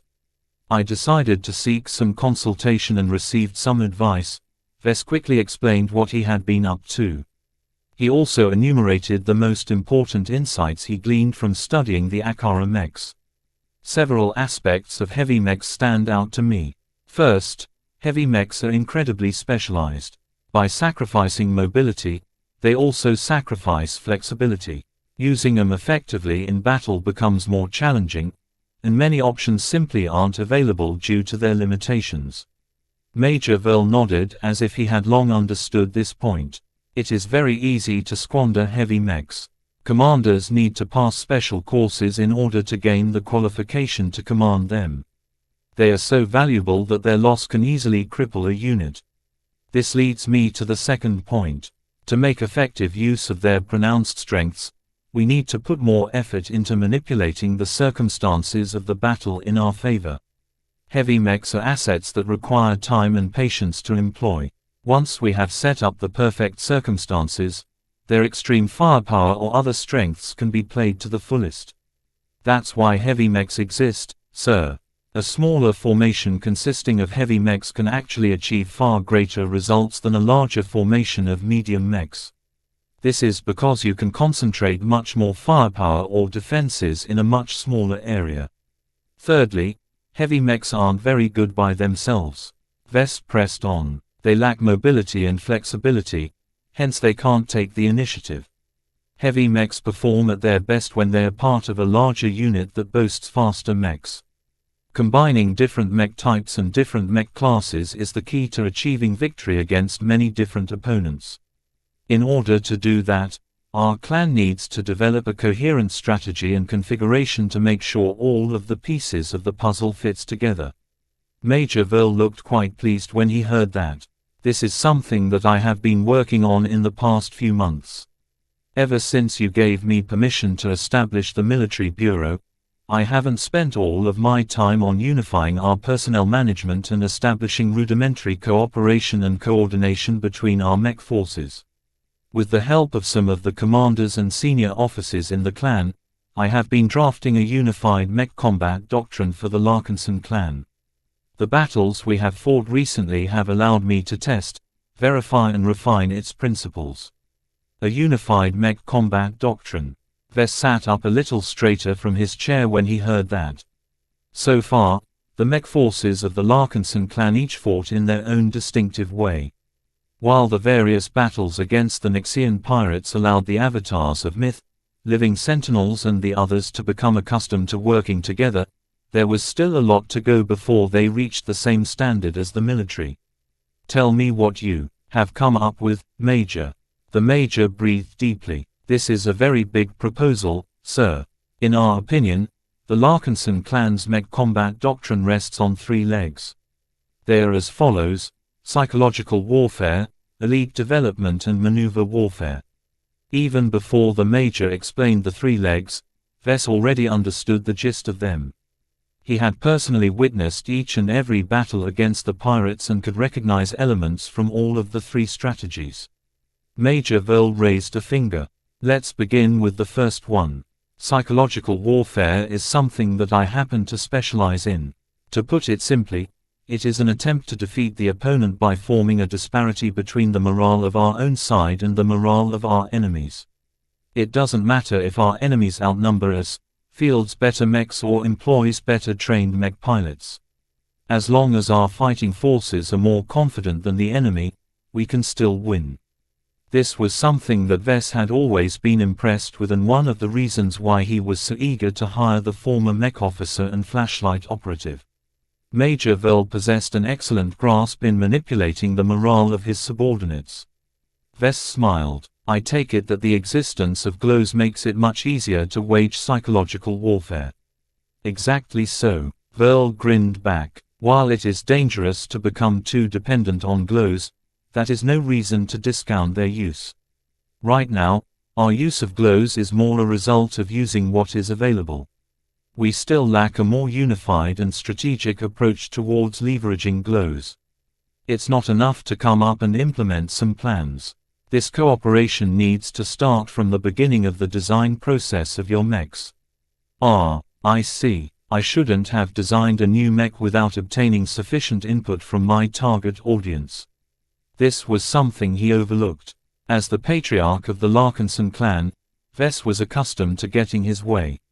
Whenever he wanted to design a mech for the Larkinson clan, he just developed an idea and designed it right away without sufficiently paying attention to the demands of the Larkinsons or whether it fit their needs. Whenever he designed a mech for the market or a specific client, Vess paid much more attention to the needs of his customers.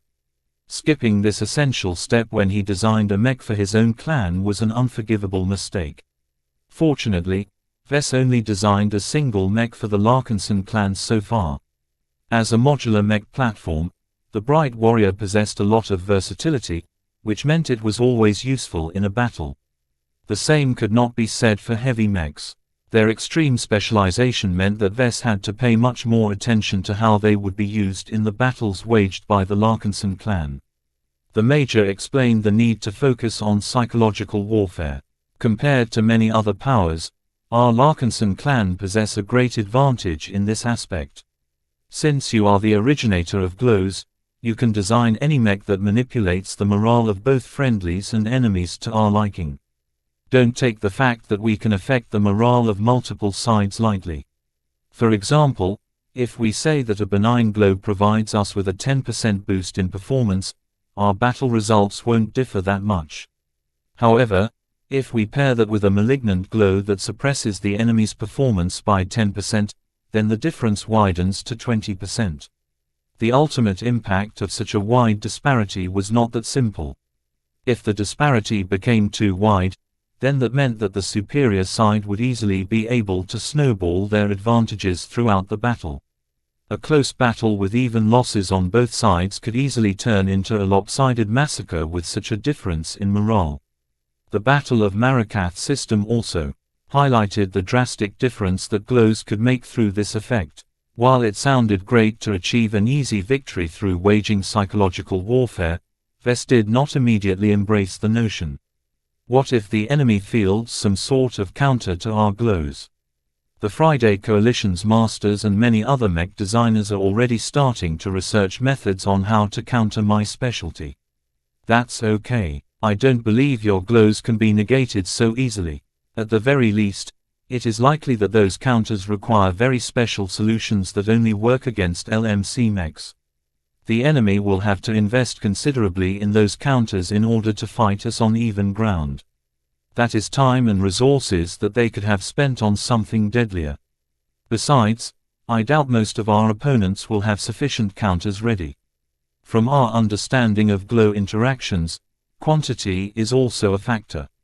Proportionally, no one fields more LMC mechs than our clan. That was true. Even if Master Olsen and her fellow colleagues developed an effective counter to glows in the form of a mech, then one copy likely wouldn't be enough. An enemy would have to field hundreds, if not thousands of copies in order to effectively mitigate the Larkinson clan's most notable advantage. Against ordinary opponents such as pirate outfits, Vess doubted that any of them bothered to field any counter mechs. The only reason why they would do so was when LMC mechs became very popular in their region. Even if that was the case, that just meant the Larkinson clan had become even wealthier, allowing it to field even stronger mechs. Major Verl raised an important caveat. We should be careful not to over-rely on the advantages given by your mechs. Do you remember our first battle in the Nixian Gap? We dispatched some Sentinel rookie mech pilots against some pirates in the company of some bright warriors from the Avatars. In the final moment, we ordered the bright warriors to withdraw, causing the rookies to become unbalanced by the sudden absence of glows. I remember. Vess grimaced a bit. As a result of that, Commander Magdalena and every other commander has made sure to prevent our mech pilots from getting too complacent. They need to fight well regardless of the presence of glows.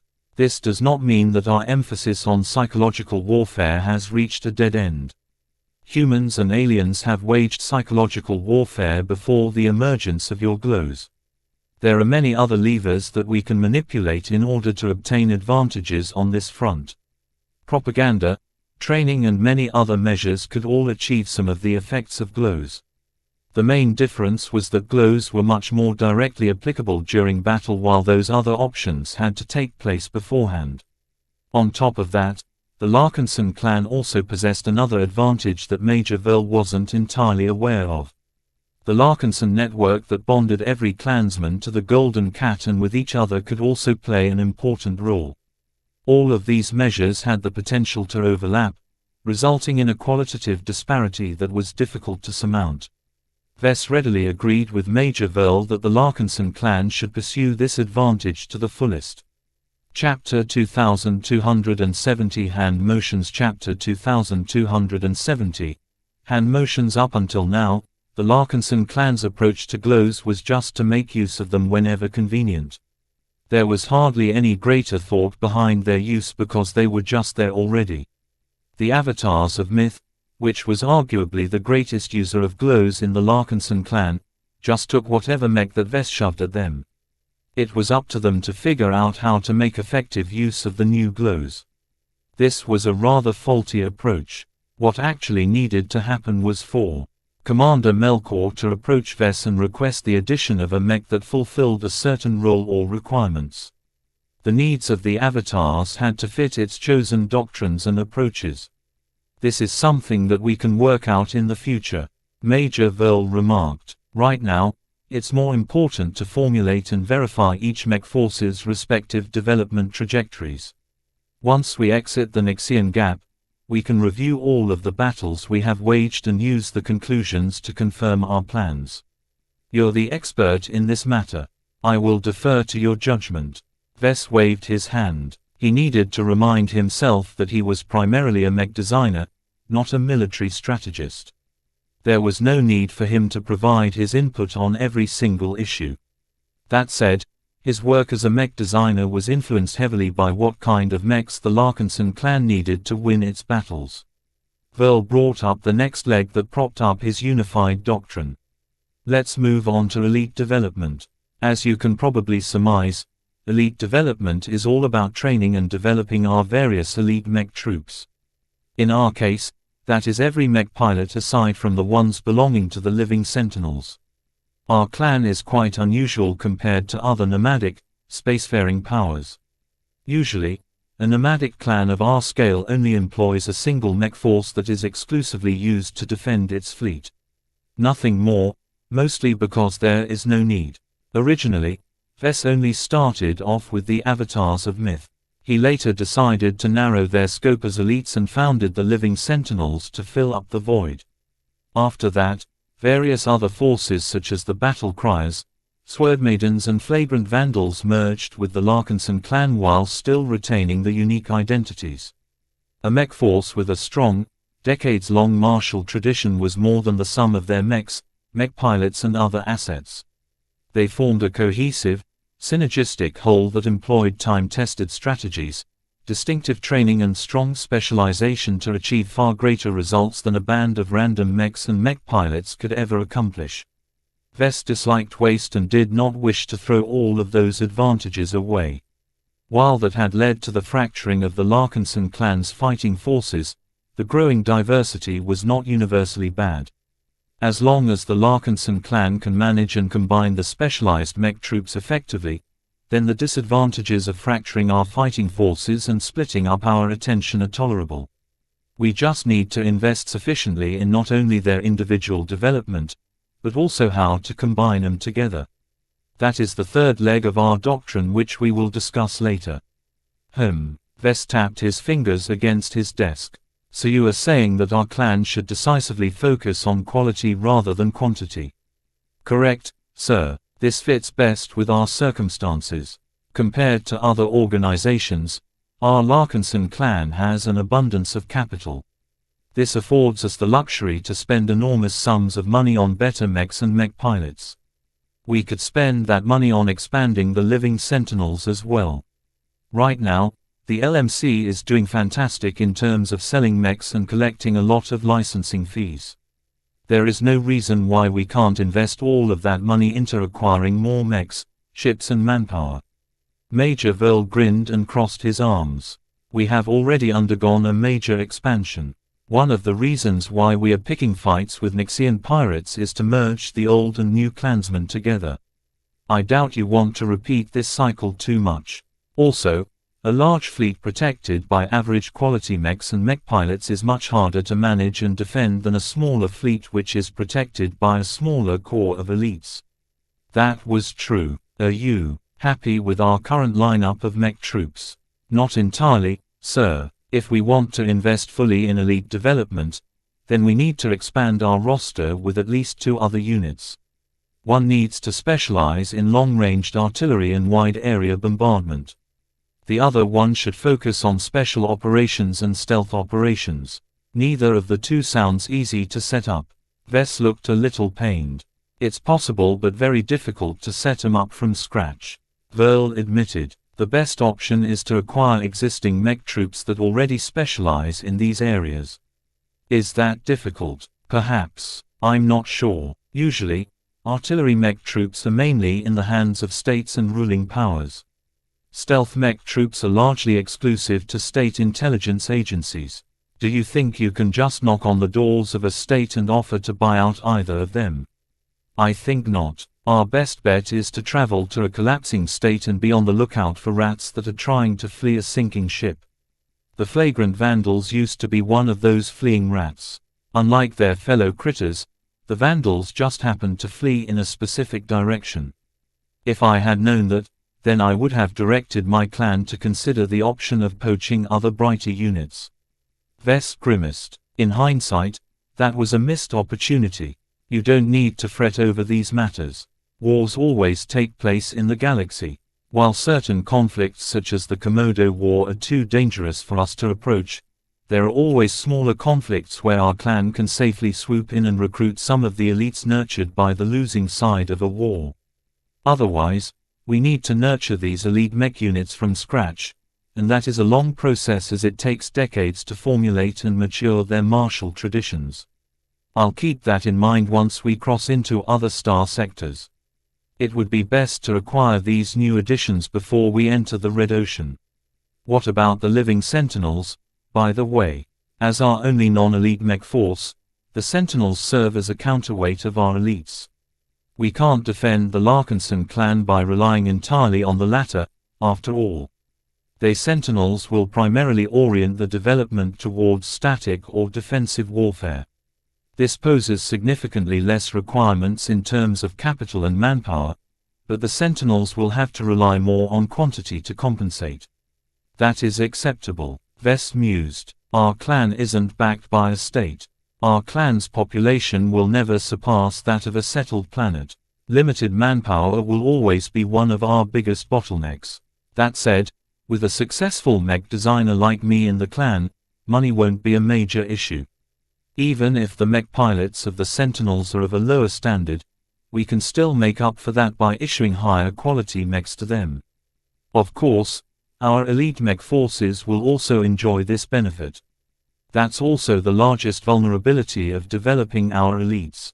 They never come cheap, sir. Much of what our clan is trying to do rests on the premise that there is an abundant supply of money.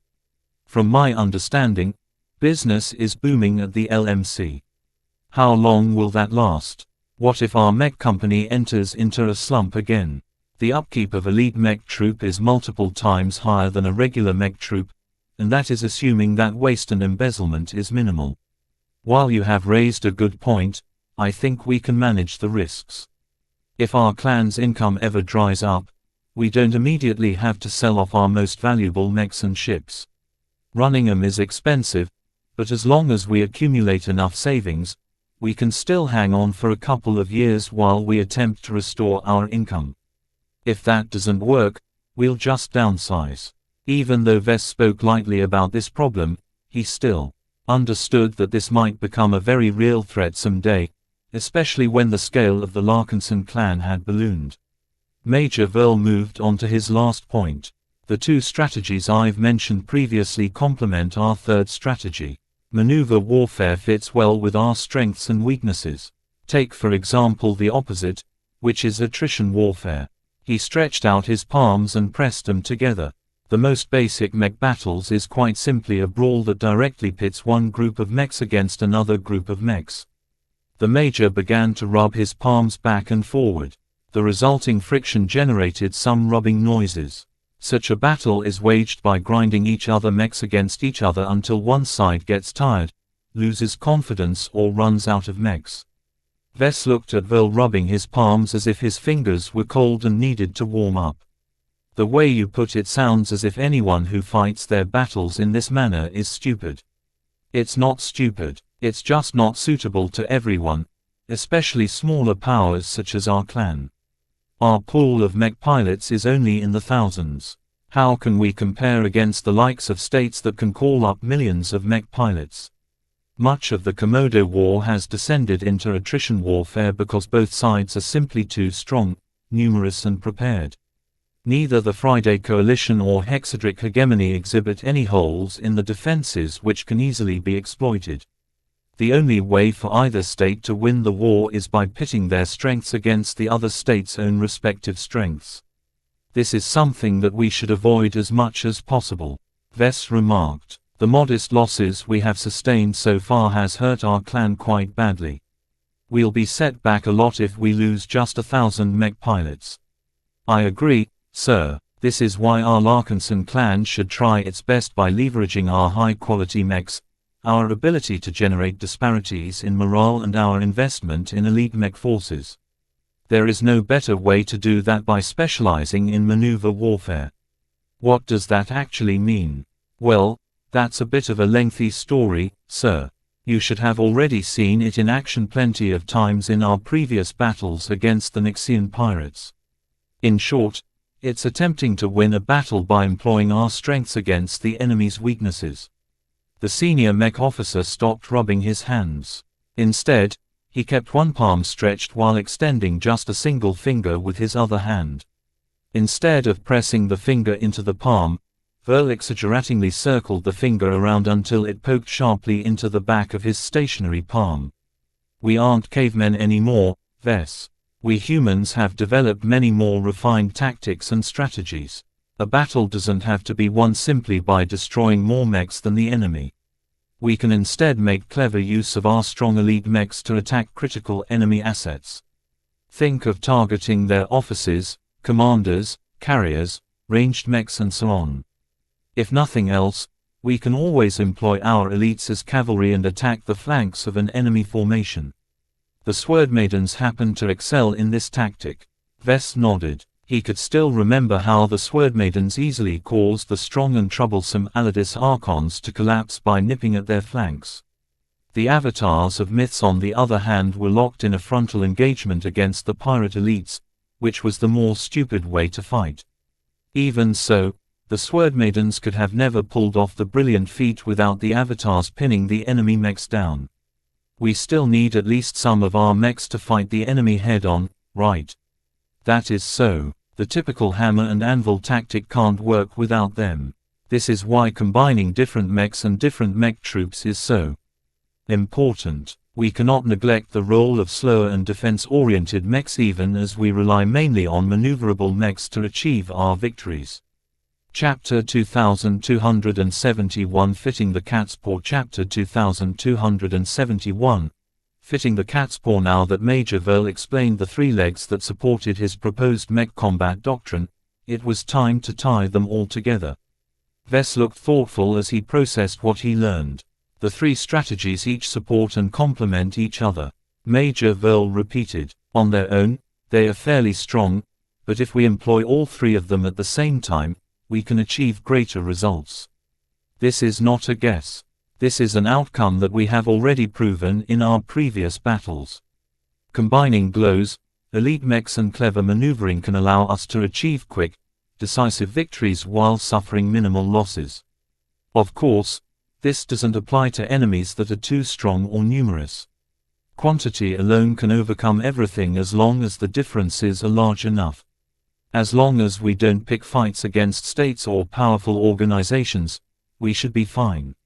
Our Larkinson clan isn't weak in the slightest.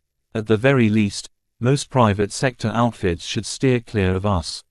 I doubt anyone wants to tussle against thousands of second-class mechs. With an abundance of money and more mech pilots reaching second-class standards, Vess just had to design all of the second-class mechs needed to elevate the avatars, sentinels and other units to a new height. The Penitent Sisters, while rather annoying and restrictive, were still very strong. As for the newly named Glory Seekers, the Wadden dynasty invested heavily in bringing them up to full strength, which meant the Larkinson clan would soon be traveling in the company of a complete second-class mech regiment. Such strength already far surpassed most second-class outfits. Only larger organizations based in states such as the Garlan Empire or the Heavensward Association could rival such a formidable lineup. We still have the Friday Coalition on our backs, sir. ... You have a point. They talked some more about Major Verl's thoughts on his mech doctrine. This discussion directly affected the future of the Larkinson clan's military development, so Vess tried his best to weigh the matter seriously. He was just a mech designer, though. The logic that Major Verl employed to support his arguments all sounded impeccable, but who knew whether he was really right? How much have you discussed these ideas with other military specialists in our clan? Extensively, sir. Many of the Larkinson military veterans who I've spoken with agree with my ideas. The Trueblood Larkinsons are very familiar with some of my concepts as they are also widely used in the Mech Corps back when we served. The input of those who come from other states and possess different backgrounds such as Calabast and Commander Xianxia has allowed us to refine our plans and close some of the loopholes. This is a project that has involved many brilliant minds. I see. The mech doctrine already looked mature enough to be implemented right away.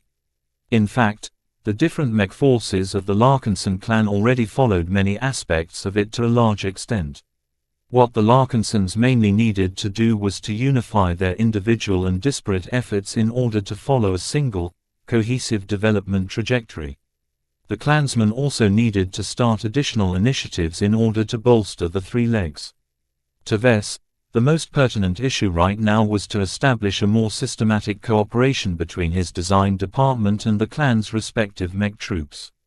Verl gestured at Vess. Right now, the model with regards to mech acquisition is partially a simple top-down process. You, the clan patriarch, simply chooses what mechs the Larkinson clan needs based on your own personal judgment, mood, feelings and other random factors. Right now, that happens to be a heavy artillery mech. While I do not disagree with this addition, it's better if the selection process involves more sources of input. In other words, Vess should stop deciding what mechs to design for the clan by himself. That was something that he was already willing to adopt.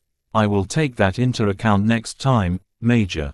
For now, the Cat's Paw project is already at an advanced stage. It's too much of a waste to halt the project and throw all of that design work away. Vess briefly brought Major Verl up to speed on the cat's paw. The heavy artillery mech design that partially adhered to Hexa design principles possessed many of the same traits as other designs in the same price category.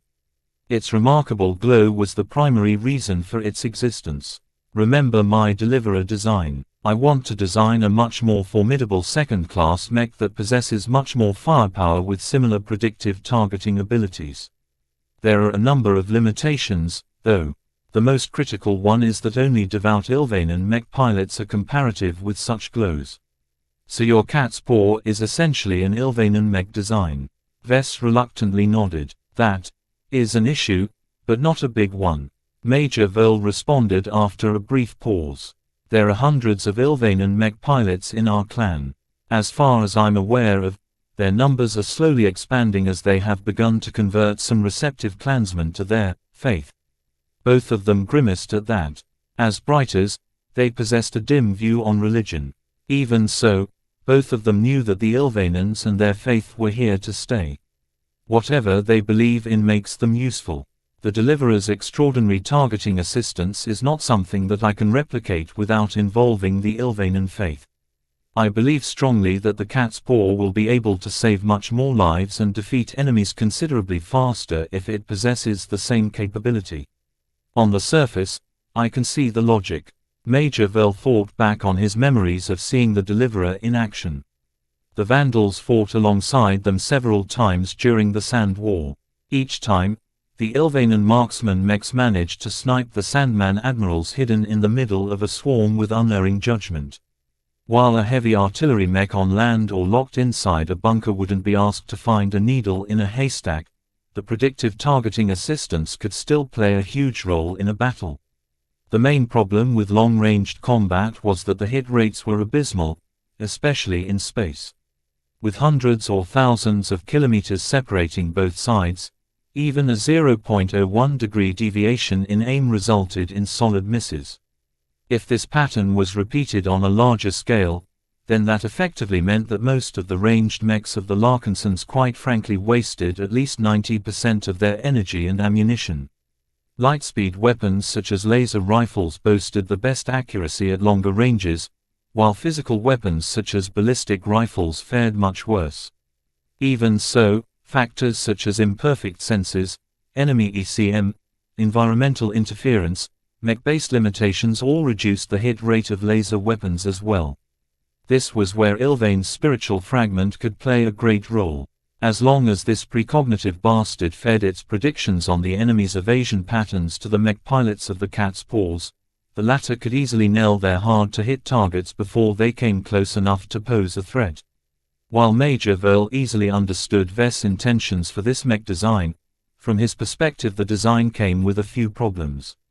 I don't know enough about tech to comment about the way you put the mech together, Verl said. What I can do is provide you with my feedback on how this mech is supposed to integrate in the clan's mech roster. First, you have already established that the cat's paw is piloted exclusively by Ilvanens. Now, which of our mech troops do they fit in? The avatars. The sentinels. Vess blinked. I guess I haven't thought about that. Since heavy artillery mechs are static or slow-moving machines, the cat's paw should fit well with the living sentinels. That's a decent option, but not a flawless one. The living sentinels have adopted rules and regulations that makes their mech pilots significantly less diligent and trained than their counterparts in the avatars and other mech forces. That is not entirely bad because there is a larger number of eligible mech pilots who meet the standard of the sentinels. What I am asking is whether you want the mech pilots of these important mechs to treat their responsibilities as a job. If you put it that way, then the living sentinels is not a good choice. Their culture is not as strict or demanding towards their mech pilots. Considering the key role that the cat's paw can play in many battles, I want their mech pilots to hold themselves to a much higher standard. Perhaps they fit better with the avatars of myth. Verl shook his head. The avatars of myth are slowly developing in the direction of an assault force. While such a specialization doesn't preclude them from adopting a heavy artillery mech, it is not needed. If we want to pursue our new doctrine to the fullest, then it is best to set up many specialized elite mech troops instead of a handful of broader ones. If the cat's paw doesn't fit with the avatars of myth, then where else can they go? Certainly not the flagrant vandals. We performed a difference back when we were still a part of the Mech Corps, sir. The Larkinson clan has very different needs and traits, hence our decision to specialize in reconnaissance and mobility. The Akara mechs that we currently possess are largely holdovers from our prior service. Their importance has been reduced to using them as bunker mechs. Since it's a Lasgun mech, the Vandals would really like to replace it with something better and more modern. Vess thought about what the Major said. The Larkinson clan was set to acquire a lot of ships with bunkers placed on their hulls. All of those bunkers needed to be filled with heavy mechs. No matter if the ship belonged to the Avatars, Sentinels, Sword Maidens or whatnot, it was best if each of their bunkers were put to good use. Otherwise, wouldn't they be throwing away this powerful defensive tool? Yet assigning them to a specific force was not the ideal solution. He suddenly recalled one of Major Verl's recommendations. In order to ensure that the cat's paw model is used to its fullest, you need to put them in a unit that specializes in such. Vess concluded. The best solution therefore is to put them in a dedicated artillery-focused mech force. He was not entirely unfamiliar with them. He recalled that Janzi Larkinson used to serve in the Apocalypse Heralds of the Mech Corps. The Mech Regiment was famed for their love of heavy mechs and artillery warfare. Sadly, the Larkinson clan wasn't close to any collapsing state that lost the grip on artillery mech regiments. There was no feasible way for him to acquire them in the short term. A sudden idea came to mind. What if we start our own artillery-focused mech force regardless of the cost? We will have to invest years in building up its mech roster, pilot roster, culture, customs, tactics and martial traditions. Major Verl immediately replied, "This is not that easy. How long has it been since you founded the Avatars of Myth and Living?" Sentinels. While their current performance is rather satisfactory, they are still developing their fighting styles to this day. Their foundations are still too shallow, and now you want to add a third mech force to the mix. Though Vess agreed with his points, he didn't think it was as cumbersome as the Major thought. Our Larkinson clan is large enough to accommodate an extra developing elite mech force. I'm thinking whether it's a good idea to set up a dedicated Ilvanan mech force that is solely designed to maximize their unique targeting advantage. Not just artillery mechs, but other powerful long-ranged mechs can be included in its mech roster. Though Vess ordinarily loathed anything related to Ilvain, he found it quite intriguing. How strong would this new mech force be if it completely dedicated itself towards a single design spirit? Chapter 2272, Ulimo Special. The mood at Ulimo Citadel had changed. The expansive marketplace that normally offered its local residents a semblance of normal life grew calmer. Not as many Nixian locals and visitors strolled through the streets. Several shops had shuttered the doors and hardly any vendor set up a stall on the streets. Those who walked through the streets were either locals with a purpose in mind or armed thugs that kept the peace. A small group of armored mirror raiders steadily strode through what used to be one of the widest avenues in Ulimo's public area. The exoplants the dry snakes had planted along the avenue still looked vibrant, as half-corroded bots dutifully followed their programming and trimmed their strange black leaves. A portion of the plants looked shriveled. Evidently, the supply of water or other sustenance in that area had broken down. None of the managers had sent anyone to fix this obvious error. Nobody in Ulimo cared about making the pirate stronghold prettier. Many technicians and engineers that usually maintained the pirate base had all been reassigned. The group of mirror raiders that passed through the avenue did not spare a glance towards the decaying plants. As they strode forward, the few locals and smaller thugs nervously made way. They did not do so out of the well-made armor or the menacing-looking rifles of the mirror raiders. The longtime residents of Ulimo did not spare a glance towards the reapplied black and white coating or the random collection of trophies hanging from the powered armor suits. The sole reason why they made way was due to the green armbands attached to the mirror raiders. The logo of the dry snake served as a powerful deterrent to anyone, because those who wore it had the right to kill anyone not directly connected to the local pirate authorities. Of course, the wearers of the armbands couldn't really kill people at will. Those who wore the armbands answered to the supervisors who passed them on. The dry snakes quickly squashed those who abused the newfound authorities. The group of mirror raiders eventually reached one of the few stalls that was still in business. An old, ragged man looked at the approaching group with anticipation rather than fear. Once the mirror raiders reached the stall, the helmets of two of them retracted. "Give us the usual," Dietrich requested. "Right away, Mr. Bo." The old man eagerly withdrew a dozen nutrient packs from a heated oven and began to tear them open. He withdrew some deformed and stained alloy bowls from the storage compartment of his stall and began to fill them all with the contents of the opened packs.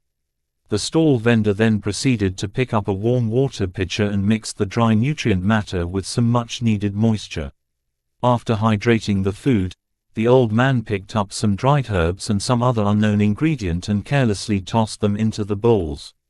He completed his food preparations by seasoning the food with a pinch of salt. "Here you go, the Ulimo special, specially prepared for you and your boys. Please enjoy your meals." "Thanks," Dietrich said as his armored gauntlet dropped a handful of K-bits onto the stall before grabbing onto an alloy bowl. Though each of the bowls looked dented and deformed, they were still tough enough to withstand the abuse of armored pirates who didn't bother to control their strength. Before they began to dig in, Kettis held out a small multiscanner and quickly verified that the food didn't contain any poison or other harmful ingredients. The precaution was not for nothing, as other pirates had fallen victim to tampered food before. While the reputation of the old food vendor was pretty good, who knew what might happen during these tense days? Once she declared the food to be safe, everyone grabbed the thick spoons and began to dig in. The warm taste of spiced and seasoned nutrients seemingly melted into their mouths. The normally dry and crumbly nutrient matter turned into a smooth mash-like mixture that was just hot enough to remind the mirror raiders of real food. As Dietrich and Kettis sat together on a bench and emptied their bowls, they casually chatted with each other. "I really don't know whether we should stay here," Dietrich said, choosing his words carefully since he knew that he was in the scope of the base's monitoring system. "Our plan was to stick around for a couple of weeks and leave as soon as our ships and mechs are repaired." Kettis swallowed her mouthful of warm nutrients before speaking. "It's dangerous to go out alone at this time. The Larkinson clan has been going after pirates like us without mercy. Any pirate who stumbles upon them is never heard from again." Naturally, she felt quite glad about that, but in order to maintain her cover story, she had no choice but to treat the clan as an enemy. Every mirror raider carefully controlled their words and actions since they had entered Ulimo's citadel a week ago. No one who took part in this mission was careless. Whatever sloppiness they exhibited was almost certainly a facade meant to fool the current overlords of Ulimo's citadel. While Dietrich shoveled another spoonful of food into his mouth, his eyes wandered over to the green metal armbands attached to his arm and the arms of his subordinates. He really didn't like this part of the new plan. Originally, the mirror raiders had been tasked with gathering intelligence on the defenses of Ulimo Citadel. By entering its public marketplace and mixing in with the locals, the disguised Larkinsons could unobtrusively gather a wealth of information from the locals. All of that changed shortly after the mirror raiders defeated the Roid Rats. A few days after that abrupt event, the Dry Snakes announced that they would be recruiting any local pirate outfit who possessed at least some mechs. Any viable group of pirates would earn an elevated status in Ulimo. In exchange for their services, the newly hired pirates had to defend Ulimo's citadel against any potential attackers. The reason for this drastic measure was no secret. The dry snakes openly announced that they had received word that the fleet of the Larkinson clan was lurking in the vicinity of Ulimo's citadel. Though the pirates failed to pin the fleet of pirate hunters down, everyone in Ulimo feared that they would become the Larkinson clan's next victims. Ever since the announcement and the rumors that accompanied them became public, the pirates and residents each reacted in different ways. Many visiting pirate gangs hopped back into the shabby ships and departed from Ulimo as fast as possible. There was no way they wanted to be in the middle of a massive battle between two giants. The dry snakes, who normally valued the commerce that visitors brought, was happy to see them go. This was not the time to focus on earning K-coins. With the potential survival of their power base at stake, the dry snakes couldn't afford to watch over so many unknown elements. As for the small number of pirate outfits who decided to stay, they each accepted the offer to become a part of the alliance centered around the dry snakes. Though the strength of many of these little pirate gangs were limited, the newly formed Ulimo militia quickly swelled to the point of numbering almost 800 mechs. The Mirror Raiders contributed significantly to the Ulimo militia by offering 80 mechs to defend the pirate stronghold, so the dry snakes treated them quite generously. While the members of the militia didn't receive access to any of the restricted areas, their new bosses entrusted them with at least some responsibilities. The entire situation seemed absurd to Dietrich.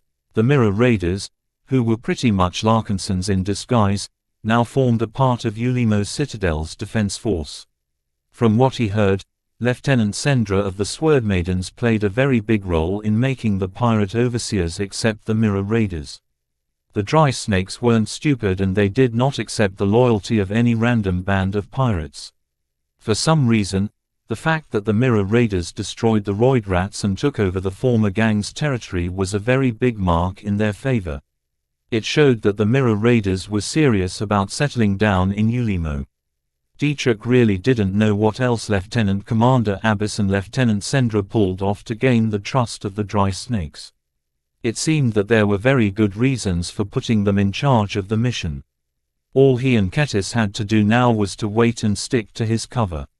Other Mirror Raiders were stationed elsewhere, and Dietrich even heard that a couple of his comrades had managed to enter one of the core sections of the stronghold. That was a massive breakthrough in their mission. The public area of Ulimo was nothing more than a cash cow to the dry snakes. Most of their people and important defenses were located in the restricted sections which ordinarily repelled every outsider. Though Dietrich was glad for the sudden progress, he was worried as well. The Mirror Raiders were unable to leave. Once Task Force Predator attacked Ulimo's citadel, Dietrich and his fellow Mirror Raiders had to fight on behalf of the pirates. The messy situation constantly burdened him. His stomach roiled uncomfortably as he was no longer in the mood to enjoy the local cuisine. Once the Mirror Raiders finished their lunch, they left their bowls and spoons on the bench and slowly walked away. The old food vendor stepped away from his stall to pick up the bowls and pour with his shaky hands. "Thank you for your patronage. Please come again. Remember, there is no better meal than the Ulimo special.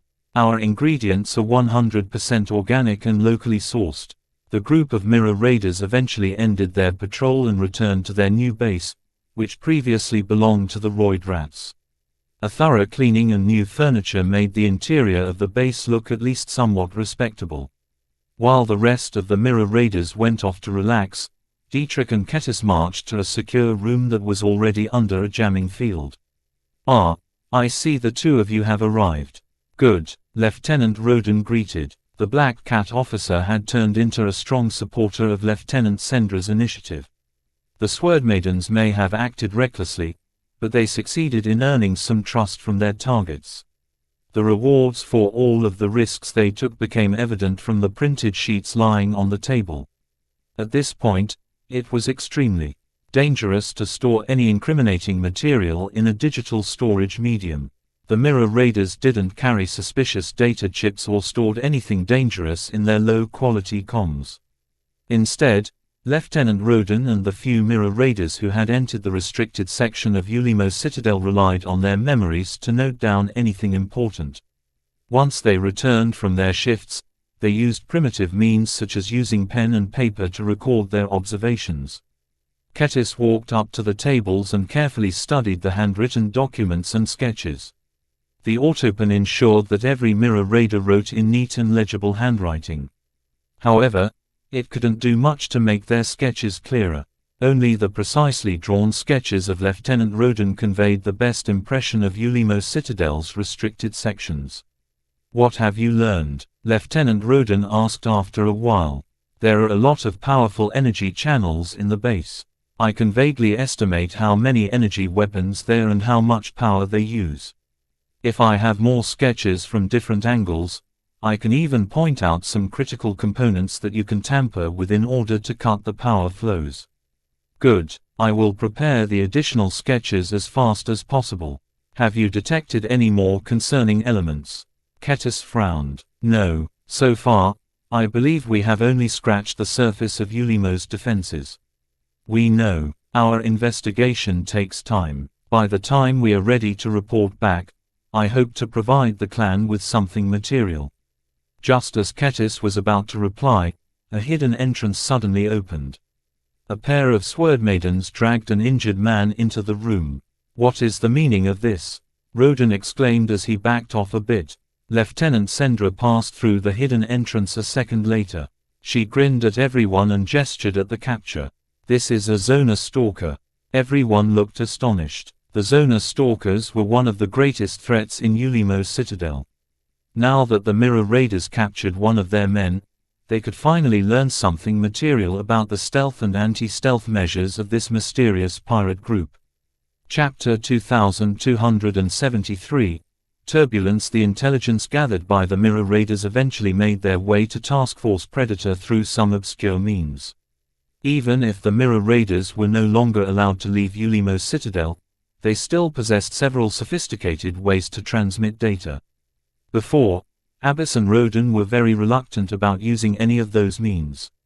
Once exposed, they would fail their mission and doom the lives of every Mirror Raider. They only took the risk after capturing and interrogating several important pirates, most notably the technicians and officers of the Dry Snakes and Zona Stalkers. It was very difficult to capture them without leaving behind a trail. In order to frustrate any investigations, some of the Mirror Raiders deliberately stirred up trouble. From sabotaging important systems to inducing hostility between different pirate gangs, Ulimo Citadel became a little bit more chaotic. The Mirror Raiders even managed to lay some fails trails that hinted that the Hapid Clinters were the ones responsible for kidnapping some of the pirates. Sendra and Roden had noticed that the Hapid Clinters regularly quarreled with the other pirate groups. Most of the Hapid Clinters consisted of unruly, bloodthirsty raiders who felt repressed after not being allowed to leave in order to plunder some new victims. None of the Mirror Raiders knew why the Dry Snakes put the Hapid Clinters under their heel. That didn't stop the disguised Larkinsons from taking advantage of the rabid and undisciplined pirates. With parts of Ulimo Citadel becoming increasingly more chaotic, it was no surprise that the Mirror Raiders managed to transmit some vital intelligence. Once this crucial information fell into the hands of Task Force Predator, the Black Cats in conjunction with the Military Bureau went to work in order to increase their understanding of Ulimo Citadel. Calabast eventually visited Vess while he was working in the design lab in order to report her findings. Let's speak. Please like and follow the Cultivation Audiobooks channel somewhere private. You need to know this, she said. When they entered an office which Calabast proceeded to secure, Vess sat down at a desk while holding Lucky. Meow. I know you can't wait, but be patient. You'll get your banquet of exotics soon enough.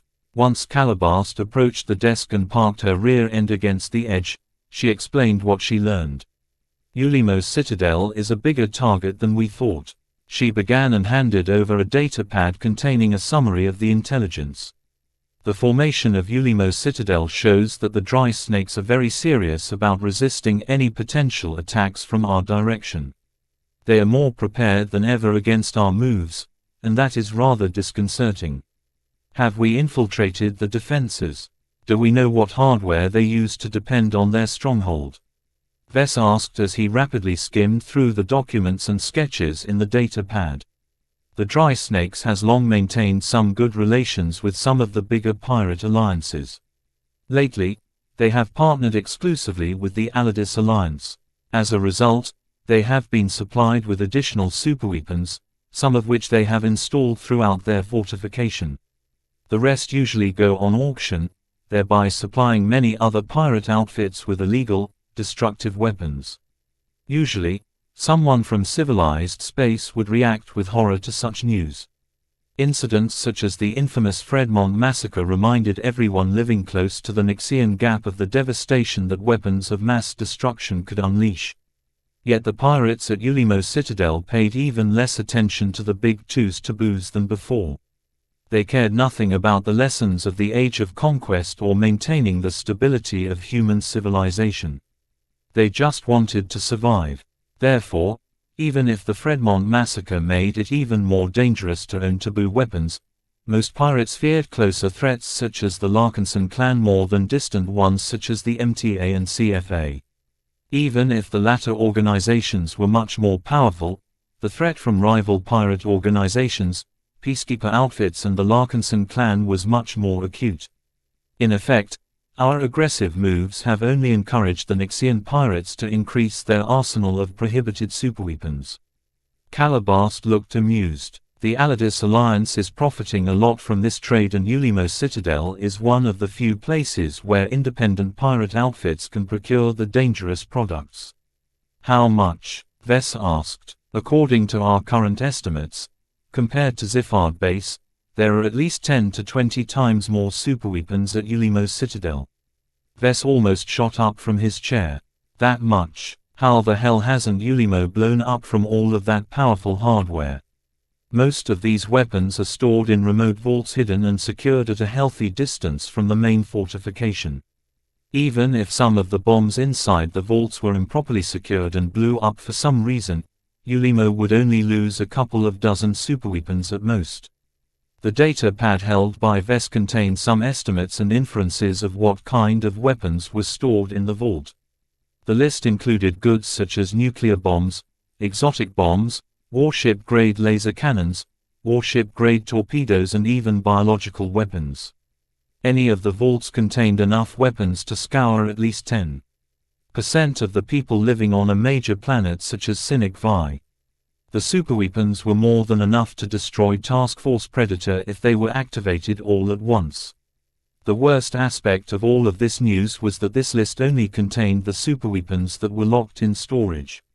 Either they were owned by visitors such as the Mirror Raiders, reserved for sale in future auctions, or were left behind when their original owners could no longer take them back.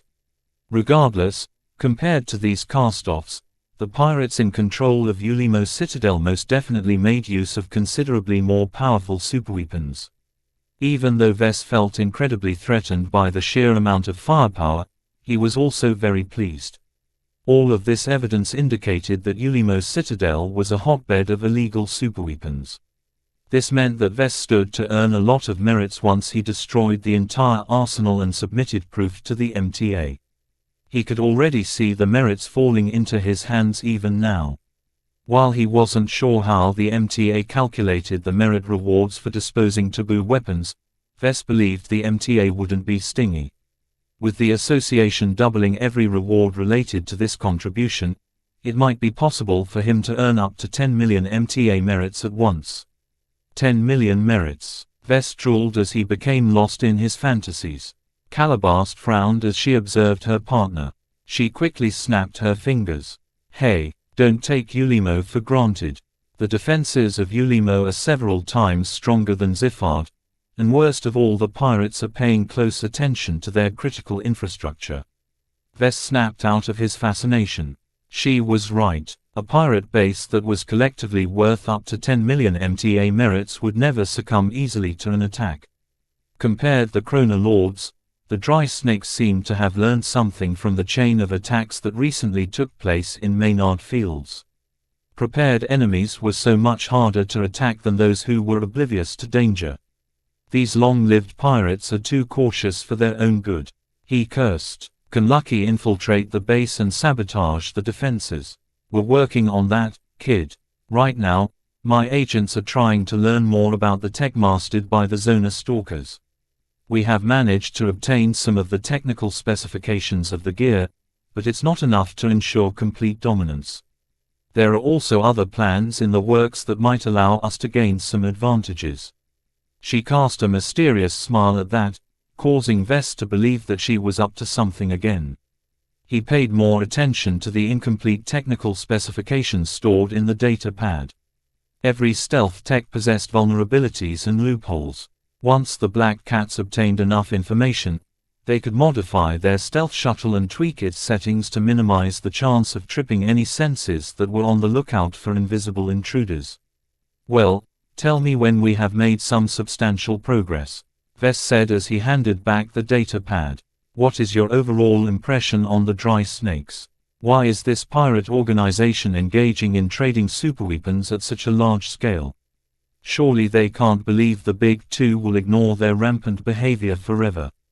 That is what is puzzling my analysts as well. The flagrant conduct of the dry snakes does not conform with the relatively cautious and forward thinking that is prevalent among the larger pirate groups. Each of them have survived for many decades or even centuries, while the majority of their other rivals have long ceased to exist. Much of that is because the more conservative pirates actually know how to restrain themselves. While they still have the heart of a pirate, their actual conduct is more in line with respectable rulers. That was what Vess had observed for some time as well. This far into the Xian Gap, only the smaller pirate outfits earned their living by plundering others. Many of them didn't own any FTL-capable ships, so they could only attack their fellow pirates. The pirates who did own ships that could travel faster than light lived even shorter lives because of the danger of raiding trade convoys and settlements in civilized space. In contrast, the larger pirate groups such as the Chronolords and the Dry Snakes had it easier. They only needed to claim and defend a patch of asteroids in order to mine the mineral wealth locked within. Before Vess said something, the air in the office suddenly changed. A strange chill settled on their bodies as strange gray shadows flickered across his vision. Enemy attack. Nitar, who had spent most of her time around Vess in complete silence, had suddenly moved into action. Get down, sir. Though she transmitted her words through the speakers of her combat armor, Vess didn't hear her words. Time seemed to freeze as people moved, yet remained in place. People spoke, but no one heard any voices. Frost started to crust over various objects in the office, but Vess still only felt a subtle chill through his bones. Meow. Lucky jumped up into the air and tried to fly close to Vess for safety. Yet his body seemingly remained still on the desk. Vess blinked, trying to make the gray smudges in his vision clearer. He failed. A strange echo rang throughout his ears, but his actual ears did not hear any sound. What is going on? He felt utterly confused, but his instincts were warning him of an imminent threat. A pressure built up in his mind. The strange sensation seemingly reminded him of something. He tried his best to ignore the strange impulses and concentrated his mind. He first engaged his spiritual senses, only to find nothing out of place. Lucky and Nitar both registered normally to him, and Calabast was nearly invisible as usual due to her lack of spiritual potential. He decided to look deeper. Vess breathed deeply as he increased his concentration. Meanwhile, the Scarlet Rose rang a ship-wide alarm. Many other alarms began to ring throughout the ships of the task force. No one in the office heard the alarms. It was completely silent inside, which helped Vess enter the correct state. He proceeded to extend some of senses into the imaginary realm. A raging storm greeted his spiritual projection. The huge vortex that caused the imaginary realm inside the Xian Gap to become so unsettling had generated some sort of turbulence in this area. The faint gray shadows that Vess faintly saw in the office had become much more clearer in the imaginary realm. It turned out that the imaginary realm was inhabited by monsters. Strange alien phantasms attempted to climb out of the clumps of corrosive energy, yet failed to drag their intangible bodies out of their cells. As the vortex blew them onwards, many of the phantasms noticed Vest's spiritual projection. Each of them clawed forward, only to come up short. Vest became frightened and immediately pulled his presence back from the imaginary realm. Chapter 2274. Casting a net. Several minutes passed as the Scarlet Rose fell under the grip of a strange condition. In fact, no time had passed at all. When Vest glanced at the clock displayed by the desk projector, not a single millisecond had passed. This is getting rather weird. Vest felt as if he was perceiving two realities at once. One of them was completely frozen in time, while the other seemed to pass normally. The only problem was that the latter reality was also filled with strange phenomena, ranging from the random buildup of frost to the appearance of vague gray shadows that actually corresponded to captured spirits in the imaginary realm. It didn't take much time for Vest to ascertain what had happened. We have become engulfed by an anomaly. He instantly recalled that the inner periphery of the Xianxia gap occasionally produced anomalous hazards in random pockets of space. Their effects and appearances were random and unpredictable. The closer to the center of the Xianxia gap, the greater the chance of stumbling upon anomalous hazards. This was what made the core regions very dangerous. The moment Vest figured out that an anomalous hazard had engulfed his ship and possibly the rest of his fleet, his blood froze even further. Many times, those who entered anomalous pockets of space never appeared again. Such hazards were so dangerous and mysterious that the Big Two even ended up losing entire fleets in some cases. Reminded of these deadly risks, Vest immediately tried to figure out whether he was in a deadly hazard. He observed his surroundings, took note of the strange phenomena and even peeked into the imaginary realm yet again. He did not dare to stay too long. He only spent enough time to ascertain the scope of the turbulence. Vest and his fleet only occupied a tiny position in the huge vortex that spun throughout the imaginary realm like a miniature galaxy. He didn't believe that the disturbances in the imaginary realm affected the entire Xianxia gap. As Vest looked into the imaginary realm several times, he calmed his heart a bit when he noticed that the corrosive winds calmed down a bit further away. This meant that this strange anomaly would likely pass after half an hour or so. As for whether those trapped inside would sustain any damage, Vest felt that this outcome was unlikely. Despite sensing danger through his intuition, Vest guessed that most of it came from the strange gray phantoms. Their hazy shapes constantly reached out to him whenever they came close to his spiritual projection in the imaginary realm. However, in the material realm, Vest noticed that nothing happened even if those phantoms passed through his body. They seemingly existed out of phase, which meant that Vest shouldn't have to worry too much about their threat. He slowly calmed himself down and adopted an inquisitive, scientific mindset. He hadn't let down his guard, nor did he assume that the strange phenomena were completely harmless. He just felt that this anomaly was impossible to get rid of. It encompassed a huge amount of space. If it was a product of nature, Vest doubted that he could match up against the huge forces that produced this anomaly. Vest attempted to cross to the other side of the office. On the one hand, he felt as if he was stepping away from his original position. On the other hand, his body remained completely stationary. Damn it, how am I supposed to get anywhere with this weird perception thing? Even though a portion of his senses told him that he had moved away, he actually didn't move at all. The logic behind this was strange and twisted. He could still breathe air, yet it seemed to be completely stationary. When Vest walked over to the exit and attempted to leave, the hatch failed to respond to his instructions. The environment was frozen in time, but not really. I'm trapped. Vest glowered. He turned back and observed the other occupants of the office. Lucky kept attempting to fly to him, but his body never moved from the desk. Calabast pushed herself off the desk and attempted to pull out a weapon, but remained in place. Nitar wanted to step forward in order to cover him, but her combat suit stood completely still. What is this nonsense? Knowing that he wouldn't be able to go out anytime soon, Vest began to perform some tests. He grabbed the data pad that Calabast had put away and let go of it. The pad seemingly floated motionlessly in the air, but, at the same time it was still in its original place. He then approached Calabast and poked her in the stomach with his finger. The woman grew angry and yelled at him, but she had actually noticed nothing amiss in her frozen state. He grabbed Lucky and tossed the gem cat into the air. The same story happened. Is there a way to negate this weird effect? He asked himself. This anomalous hazard appeared to be a temporal phenomena on the surface, but Vess vaguely suspected that it was actually spiritual in nature. This would have been a great time to have a B stone in his hands. Sadly, they were all stored in the Scarlet Rose's vault, which also held Lucky's misfortune harness.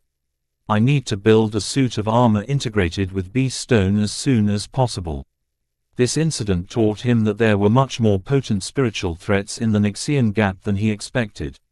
Forget about strange sorcerers and cultists. The huge disturbance in the imaginary realm was the biggest threat of this nature in this region. Vess decided that it was better for him to spend his time on developing a solution. He began to concentrate his mind and tinker with spiritual energy in order to escape this time-freezing effect. Even if he couldn't pull others out, at least he might be able to pull himself out of this unknown anomalous field. He began to express his spirituality in several ways, only to fail. No matter what kind of spiritual projection he formed, they weren't very different. None of them escaped the ubiquitous time-freezing effect. He attempted to reach out to other spiritual entities such as xianxia or Ilvain, only to bump into the spiritual equivalent of signal noise. Since that didn't work, Vess proceeded to do something he had sworn off since he accidentally warped his mind. He began to create spiritual constructs in his own mind. Knowing that he was altering his personality as he was doing so, he did not dare to create anything big. He formed various spiritual constructs. One of them was supposed to form a spiritual shield around his body. When he activated it, the shield was incredibly weak and didn't do a thing to stop his weird state. Another spiritual construct was meant to track the passage of time. The spiritual clock failed to register the passing of a single second. Since his modest creations failed to accomplish anything, Vess cautiously took more risks. His subsequent spiritual constructs became larger as he attempted to find anything that could change his abnormal state. He continued to create various spiritual constructs and empowered them with specific spiritual attributes. In the span of 15 minutes, he created what he thought to be a rudimentary spiritual jammer, a different spiritual shield and a spiritual helmet. Nothing worked. None of his constructs helped him defend against this unknown field. As he became increasingly more hopeless, his mind wandered off a bit. He felt increasingly annoyed at the gray shadows that passed through the bulkheads. The way they obscured his vision and caused him to feel disturbed throughout the duration of this anomalous hazard caused him to develop a strange impulse. He began to build a spiritual net of some sorts. He invested a bit more of his spiritual energy into its formation because he wanted to make sure it wouldn't break apart. Once he formed the net, he concentrated his mind to the utmost and cast his senses back to the turbulent imaginary realm. Vess did his best to ignore the fluctuating corrosive winds while at the same time preventing any of the desperate phantoms to collide against his presence. I have to be quick. Knowing that it was difficult to avoid every gray phantom, Vess hastily targeted one of the passing gray shadows that was locked in a clump of spiritual energy and cast his net. His throw hit the mark.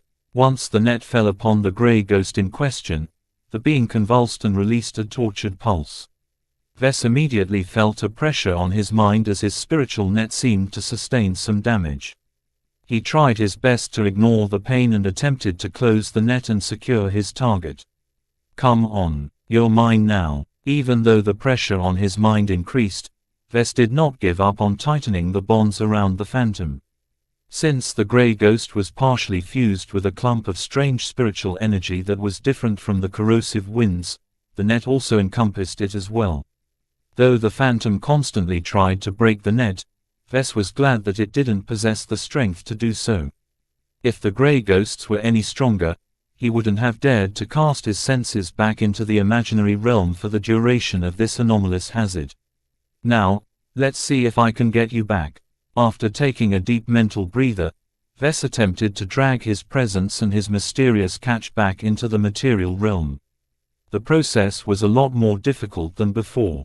Vess felt as if he was squeezing his body and his captive through an opening that was too small to accommodate his entire body. He had to push himself back by expending more of this spiritual energy. Fortunately, his strength was barely sufficient for him and his catch to return. The moment Vess successfully brought the grey ghost back, one of the vague grey smudges had grown clearer. It no longer looked vague and out of phase, but appeared close to what his spiritual senses had observed from the phantom. The ghostly entity, upon reaching the material realm, began to convulse and panic. It was as if it had entered a completely unknown environment and didn't know what kind of threats it faced. Vess found to his dismay that he needed to expend even more effort to keep his captive under control. "You're in my grasp, now. Don't think of getting away." He continued to wrangle his ghostly captive, ignoring the reactions or non-reactions of the others in the room. Vess didn't really care whether Calabast saw him struggling to keep some kind of weird opaque ghost under control. As time began to pass yet continued to freeze, Vess kept a constant eye towards what was taking place in the imaginary realm. Roughly half a minute after it started, the turbulence finally faded. The imaginary realm returned to calm and the material realm in this specific area no longer came under the influence of any weird phenomena. The grey smudges disappeared. The occasional frost went away as if they never froze anything. Unfortunately, even though nothing seemed to have happened, everyone who was locked in the same strange state for roughly half an hour was still somewhat aware of the horror that they had just experienced. Meow. Lucky finally succeeded in jumping to the air. He immediately flew to Vess and readied his claws for anything that needed to be mauled. Nitar thundered forward in her heavy combat armor and armed her rifle, causing it to whine dangerously as it began to accumulate a large amount of energy. Once she reached Vess, she bodily pushed him back into the corner, ignoring the fact that he was still busy with trying to keep his captive in check. "Hey, stop. Damn it." Calabast immediately pushed herself off the desk and sprinted behind the desk while pulling out a slim but sophisticated pistol. Both Lucky, Nitar and Calabast each bore their respective weapons towards the strange grey phantom that hovered in the middle of the office. Even though it was caught in a net, the strange spiritual pulses caused all three of them to feel incredibly threatened by the mysterious entity. Don't shoot. Chapter 2275, Nova Krakov. It took a bit of persuading to convince Lucky, Nitar and Calabast that the grey phantom that he caught was not a threat. "I have it under control. Don't do anything stupid. You probably won't be able to harm it anyway. What the hell is it and how in the galaxy did you manage to corral it?" Calabast asked as she kept her back pressed against the corner. "Meow meow meow. I know the thing looks dangerous, but it's perfectly under control." Vess approached Lucky and held his aggressive cat back. "Calm down already and put your weapons down." Seeing that the grey phantom that reminded them so much of the inexplicable event that ended just a moment ago, Nitar and Calabast reluctantly lowered their weapons. They still remained vigilant, though. Neither of the two trusted his claims completely. What had just taken place had shook their minds so much that they began to question everything. "Are you truly Vess?" Calabast asked with evident suspicion in your eyes. "Please verify your identity immediately." Vess looked unamused. "Really? Do you actually think I've been replaced by a doppelganger or something? Verify your identity. All right. Sheesh." Vess turned to his cat. "You know me the best, Lucky. Am I my mother's son?" Meow. That was not enough for Calabast. "What if Lucky is compromised as well?" Vess laughed. "Then I guess you're screwed." "That's unlikely, though. Lucky is a completely different life form. Besides, I can verify my identity more thoroughly. Nitar, hand over the Larkinson mandate." As soon as Vess received the heavy tome, a sense of intimacy and completion emanated around Vess. Even a spiritually barren individual such as Calabast could sense the strong aura from him with the help of the Larkinson network. "Okay, it's you, all right," Calabast eventually conceded. As for Nitar, she required much less proof to determine his identity. She only remained on guard against the strange grey phantom. "Now that we have left this nonsense behind us, let's step out and check on the state of our fleet. I am certain that this strange anomaly affected at least several ships. If they experienced the same weirdness than us, then they're probably in disarray." He temporarily left the grey phantom in the office and headed to the exit. As soon as they stepped out into the design lab, they immediately stumbled upon a shameful sight. The braves who had been quietly working on the design projects a half-hour ago now turned into shaken and confused people. I don't want to stay in the Xianxia gap anymore," Michael cried as he huddled underneath a desk with his hands over his head. "Me too," Xantha shivered as he huddled next to his cousin. "I hate it here. It's too dangerous." Only a handful of assistant mech designers managed to retain their wits. "Calm down, you pansies," Rena Orion shouted. Her vocal implants allowed her to shout loud enough to ring the ears of everyone in the design lab. "Are you braves or are you cowards? Panicking and losing your minds will do nothing to help our situation." Malta Ringer kicked a brave from his design team who had collapsed on the ground. "Get up. I can't believe that Mr. Larkinson recruited you. This is the Xianxia gap. You should have been prepared to face situations like this. If you can't handle it, then quit right away before you lose your wits again." With the help of several exemplary braves, the assistant mech designers soon calmed down. Vess personally stormed over to his two students and pulled them from their hiding spot. "Ouch, ouch, you are true-blood Larkinsons." Vess pressed his face close. "Get yourselves together. When have Larkinsons like us ever cowered against potential threats? Rendering yourself useless by huddling underneath a desk is the last thing you should do. What if attackers barge into this compartment? What if the Scarlet Rose has incurred catastrophic damage and is close to blowing up? Giving in to your fears like this is the least productive choice you make." I'm sorry," Xantha blubbered. We will do better," Michael echoed. Vess slapped the two in the face to shock them a bit. "Get yourselves together and don't become a hindrance. The two of you need to learn to keep your wits instead of losing them in times of danger. As long as you keep doing the latter, you won't live long during times of trouble. I know it is difficult to go against your instincts, but they are tuned to times where we still lived in caves and hunted mammoths for a living. Use your logic instead. The threats that humans faced in the age of mechs fell far beyond the scope of humanity's current degree of evolution. Baseline humans were actually woefully incapable of adapting to the demands of modern society. For example, eating excessively during humanity's early days used to be a way to build up the body's energy reserves. When food came in short supply, those reserves of fat could easily turn into lifesavers. Unfortunately, in the current age, starvation was a concept of the past to most people in the galaxy. Even if fresh food couldn't be cultivated, industrial foods such as nutrient packs were so cheap and abundant that no one truly needed to build up their fat reserves anymore. This was why becoming fat was a detriment rather than an advantage. It was too bad that the evolution of the baseline human genome had practically stalled due to the ubiquity of humans in the galaxy and the extensive use of modern technology to compensate for genetic faults. If not for the development of fat-restraining drugs and easy fat-removing treatments, there would have been a lot more overweight humans in the galaxy. Though Vess adopted a harsh tone against his students, his words managed to stiffen them up and consider what was best for them. While they were still in the grip of their fear, his two students at least managed to muster up some courage. "What do we need to do, teacher? You don't have a position in the Larkinson clan right now, so the only way you can help is to get out of everyone's way and listen to instructions. I need to check up on the rest of the fleet, so I have no time to babysit you two." Return to your cabins and remain there until the crisis has passed. Before Vess headed anywhere else, he first needed to secure the Grey Phantom. Since he was unwilling to show it around to everyone in the Scarlet Rose, he remained in the design lab while dispatching Lucky and Nightar to retrieve some objects from the vault.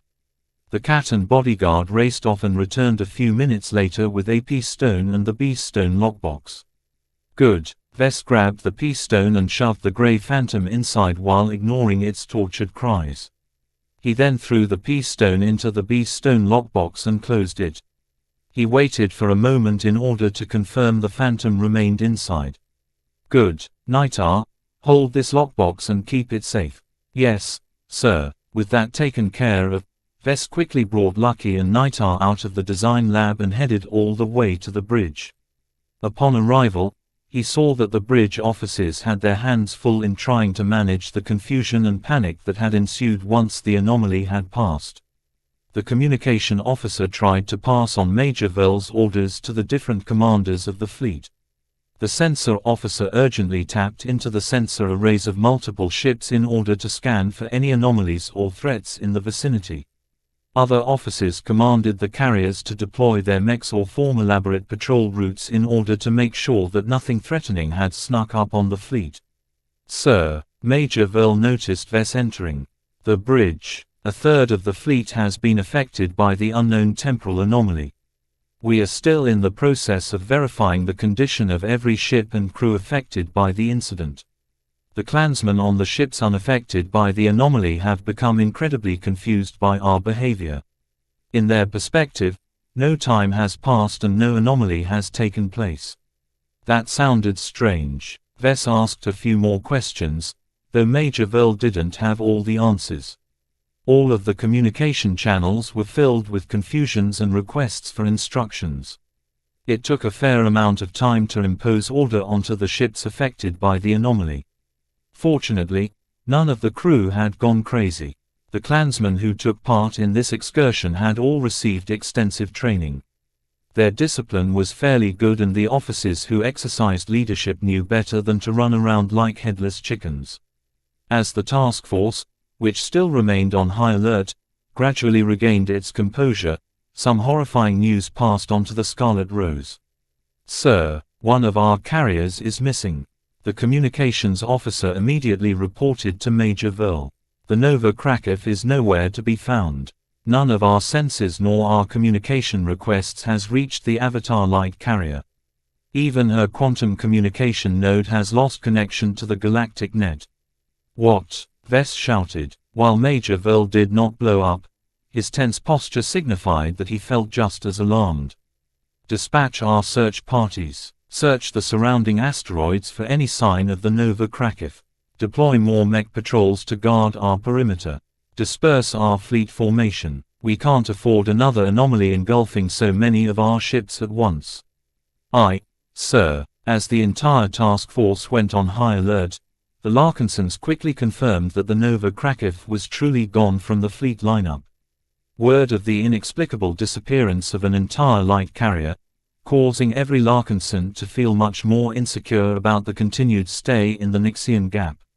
The clansmen had finally learned why the MTA and CFA avoided this cursed region like the plague.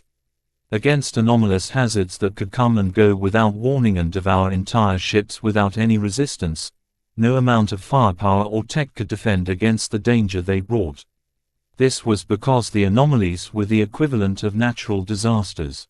The huge vortex in the imaginary realm was so stupendously powerful that ordinary black holes paled in comparison against the might that Vess had witnessed. In a way, Task Force Predator actually suffered a minimal loss. If the anomaly that engulfed a third of the fleet had taken away all of the ships affected by the temporal anomaly, then the Larkinson clan would have suffered a fatal blow. Vess quickly inspected the details on the Nova Krakow and winced. The avatars of Myth had lost 40 mechs, 40 mech pilots, hundreds of highly trained crew members as well as valuable supplies and cargo. Why couldn't it have been a living Sentinel ship? The value of an Avatar mech company was incomparable to a Sentinel mech company. Vess would rather lose 3 or 4 Sentinel mech companies than a single Avatar mech company. Due to the lower recruitment and training standards of the Sentinels, he could replenish their losses a lot easier. As for the avatars, training 40 new elites was not as easy as posting a recruitment notice. The avatars had to hold a cumbersome selection process, filter out the ones who were somewhat suitable and invest a lot of time and resources in training them up to standard. The only consolation that the unlucky occurrence spared the more important avatar ships such as the Red Feather and the Green Feather. This meant that the Melkor, Joshua, Janzi, Tusa and the Ingvar siblings were all safe and sound. Nothing happened to the Shield of Sama and the Quint. Of course, the rest of the Larkinson clan thought differently. It was one thing to lose a light carrier and a full mech company in a valiant battle against evil pirates. It was another thing to lose so many assets and lives against a terrifying anomalous hazard that came and went warning and couldn't be defended against in the slightest. While the panic in the fleet may have subsided, the fear that welled in everyone's hearts had only grown stronger. Many clansmen began to develop the desire to drop everything they were doing and leave the Xian Gap as soon as possible. Who knew whether they would disappear from reality in an instant the next time they got caught in an anomaly? Chapter 2276, Low Probability Event. There were two reasons why the Xian Gap developed a fearsome reputation. The ferocious pirates that called the Xian Gap home deterred many adventurers and treasure seekers from entering this mysterious region. If not for the great threat, many outfits would have entered the gap in order to hunt for alien ruins, traces of rare exotics that normally didn't show up in the galactic rim and other treasures. The second reason why the Xian Gap posed such a great threat was the occurrence of anomalies. The closer to the center of the region, the greater the chance of falling victim to a random anomalous hazard. Yet that did not mean that the periphery of the Xian Gap was safe. The chances that an anomaly might form in the edge of the region was small, but not zero. Any fleet that entered the region only had to suffer one moment of bad luck to fall victim to a deadly anomaly. The longer the fleet remained in the gap, the greater the likelihood of encountering a natural disaster. Up until this incident, Task Force Predator had not bumped into a single anomaly. More than 2 months had passed since the Larkinsons entered the Xian Gap, and the only threat that occupied their minds were pirates. Unconsciously, Vess and many other clansmen began to drop their vigilance against anomalous hazards. Most of them assumed that Maynard Fields and the periphery of the Xian Gap was mostly spared from these dangers. They were right. It was just that matters of random chance sometimes sneaked up on people anyway. Low probability events might still occur no matter how small the odds appeared. Hours went by as the fleet maintained a guarded posture while trying its best to investigate the whereabouts of the Nova Krakow. Vess occupied himself by pulling up the logs, sensor data, scientific reports and other data.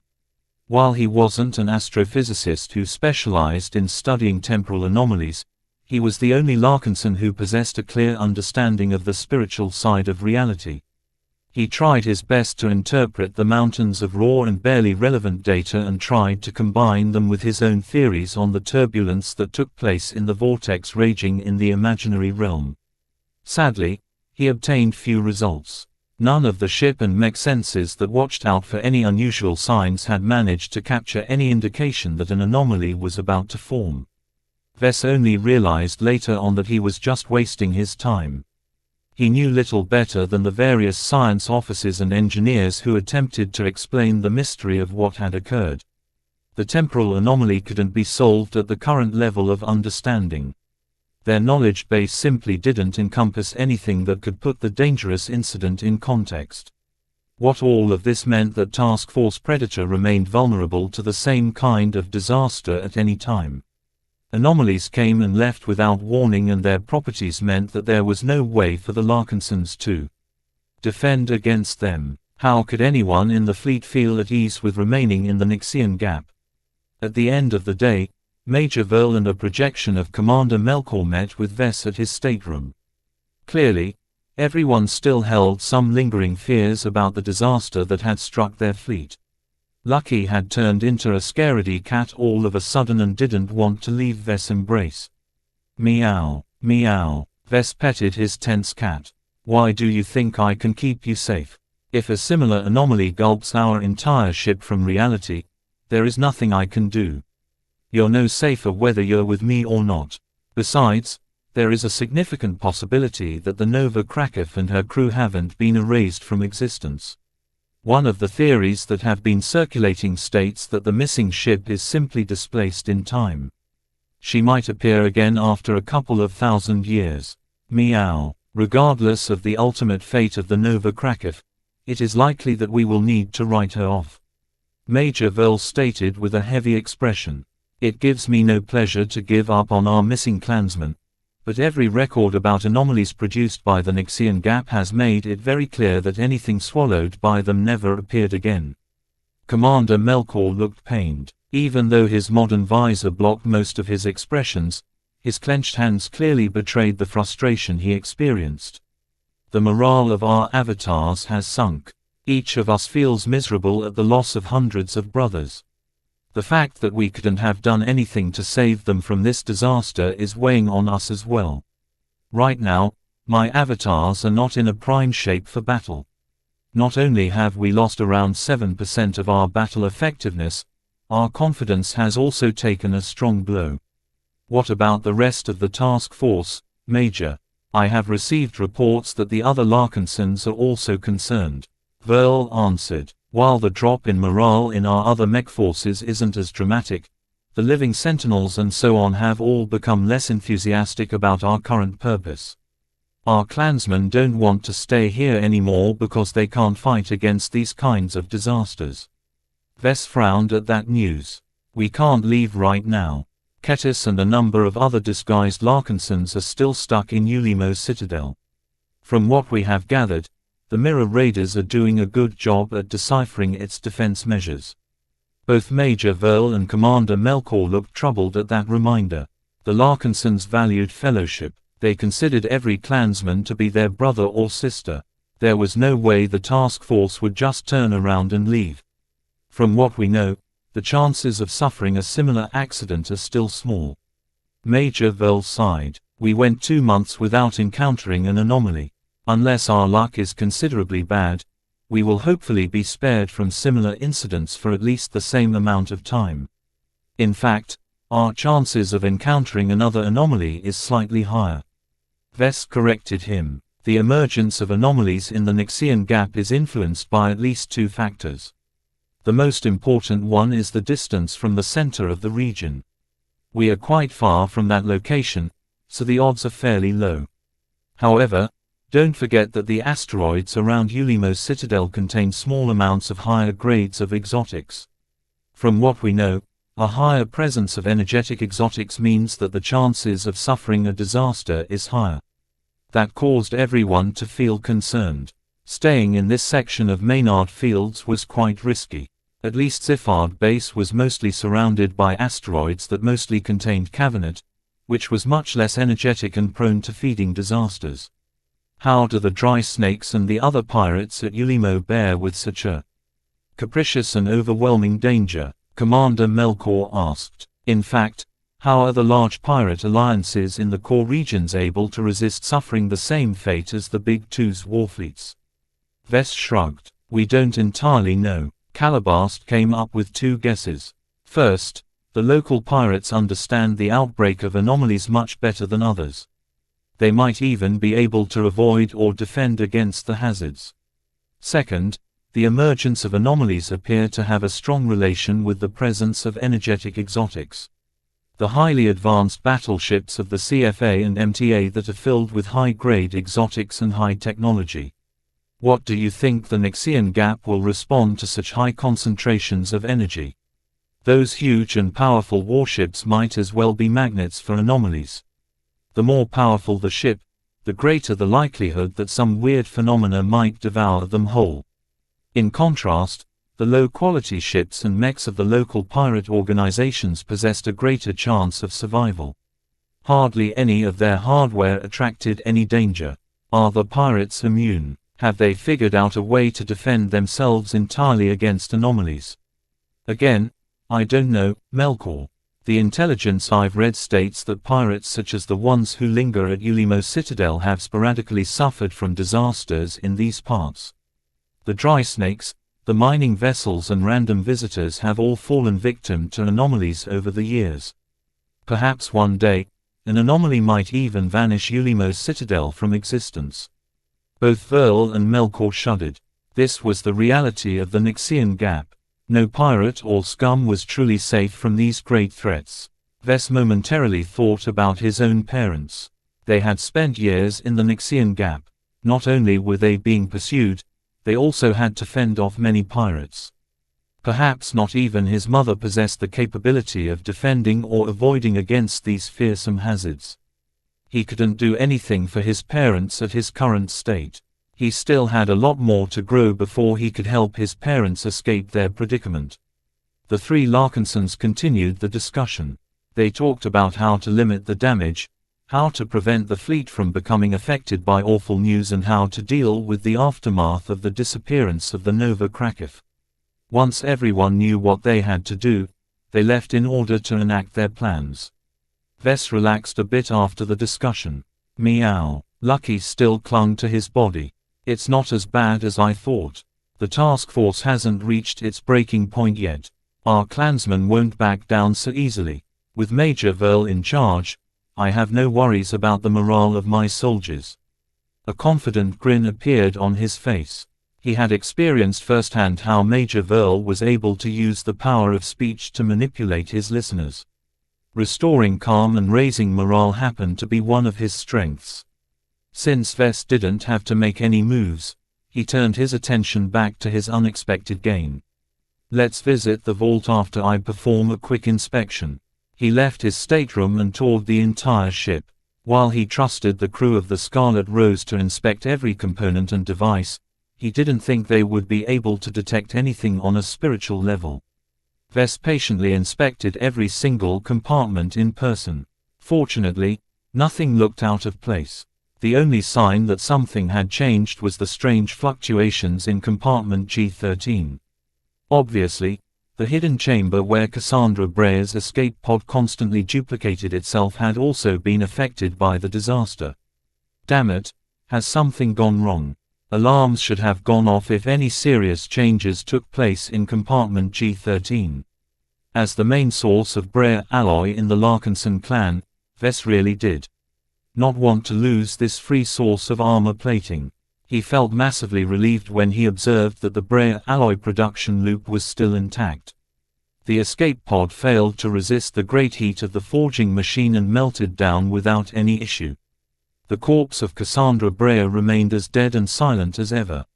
As Ves observed his surroundings with his spiritual senses, he only perceived some faint spiritual ripples that were already fading away. Something had happened, but Ves failed to spot anything amiss. He paid very close attention to Cassandra Brea's corpse, but it looked the same as ever. Was Cassandra Brea faking it? Did she harvest something as well from the incident? He frowned. Despite exploiting her powers, Ves lacked the confidence to confront Cassandra Brea in spiritual matters. She was far more powerful than him in that regard. Ves closed his eyes. His intuition didn't sense any significant danger. The situation here was still under control. For now, there was nothing he could do here. Ves reluctantly put down his worries and left the secret chamber. He reminded himself that the Scarlet Rose carried another strong spiritual prisoner. I need to check the ancient sarcophagus. Chapter 2277. Grey Phantom. Ves finally reached the vault. After passing through several mandatory security checks, Ves, Lucky and Nightar finally entered the space which held some of his more valuable objects and treasures. Curiously, his spiritual senses did not perceive anything inherently threatening. Back at compartment G13, Ves felt vaguely ill at ease. He couldn't really explain why he felt unsettled. It was as if Cassandra Brea had become a bit more dangerous, but every time he studied her and her escape pod, he perceived no changes from his previous observations. Here in the vault, Ves felt as if everything was still fine. He turned towards a certain section of the vault which held the ancient sarcophagus. As he approached it, Vess did not feel any of the signs of creeping fear that usually settled over him as he came close to the red coffin. Before he entered the xianxia gap, Vess always had to guard his mind carefully, lest he succumb to the terror that made the Doom Guards so effective at scaring away people. Yet after he raided a number of pirate groups, he managed to get his hands on a number of beast stones. While their exact sizes varied, Vess obtained 6 times the amount of his original beast stone. This was an incredible gain. After living through the incredibly threatening anomalous hazard, Vess became more determined than ever to collect more beast stones. He believed that if he wore a suit of combat armor that was made out of this remarkably exotic, he might have been able to resist the strange temporal effect. This was why he did not want to give up on raiding Ulimo's citadel. He was very confident that he might be able to expand his collection with at least a couple more rocks.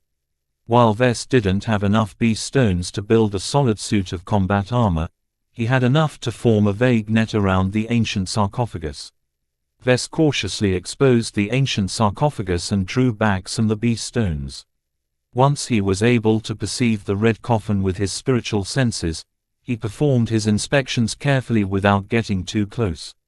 Phew, nothing has changed. Xianxia, the ancient alien spiritual entity that was trapped in the crystalline coffin, was as trapped as ever. The ancient barriers that contained the alien spirit still looked serviceable, though Vess didn't understand anything about how they worked and why they held for so long. Though Xianxia posed a great threat to him, Vess did not believe the danger was imminent. As far as he was concerned, the anomaly didn't affect the hostile alien spirit. Was this strange or something to be expected? He wasn't sure. He knew that some treasure hunters originally excavated the ancient sarcophagus from some alien ruins in the xianxia gap. The discoverers eventually brought the coffin back to civilized space and put it up for auction, where ultimately obtained this valuable relic. Now that Vess brought the ancient sarcophagus back to its natural habitat, he had always been a bit suspicious whether something might happen to it. He wondered whether Xianxia was connected to the xianxia gap's strange state or the huge vortex that spun in the imaginary realm. Sadly, after several months, Vess was no closer to learning more about Xianxia and his prison than before. The ancient sarcophagus and its prisoner did not react any differently to the change in environment. "You're still a mystery to me." Vess sighed and gave up his investigations. He put the red coffin back into its place. With several beast stones placed around it, Vess no longer felt any creeping fear overtaking his mind. Beast stones are so handy. Vess grinned. If he truly wanted to protect himself against the likes of Xianxia and Cassandra Brea, then obtaining enough beast stone to build a suit of armor was not enough. He needed to plunder several tons of the material in order to isolate the two powerful spiritual entities completely.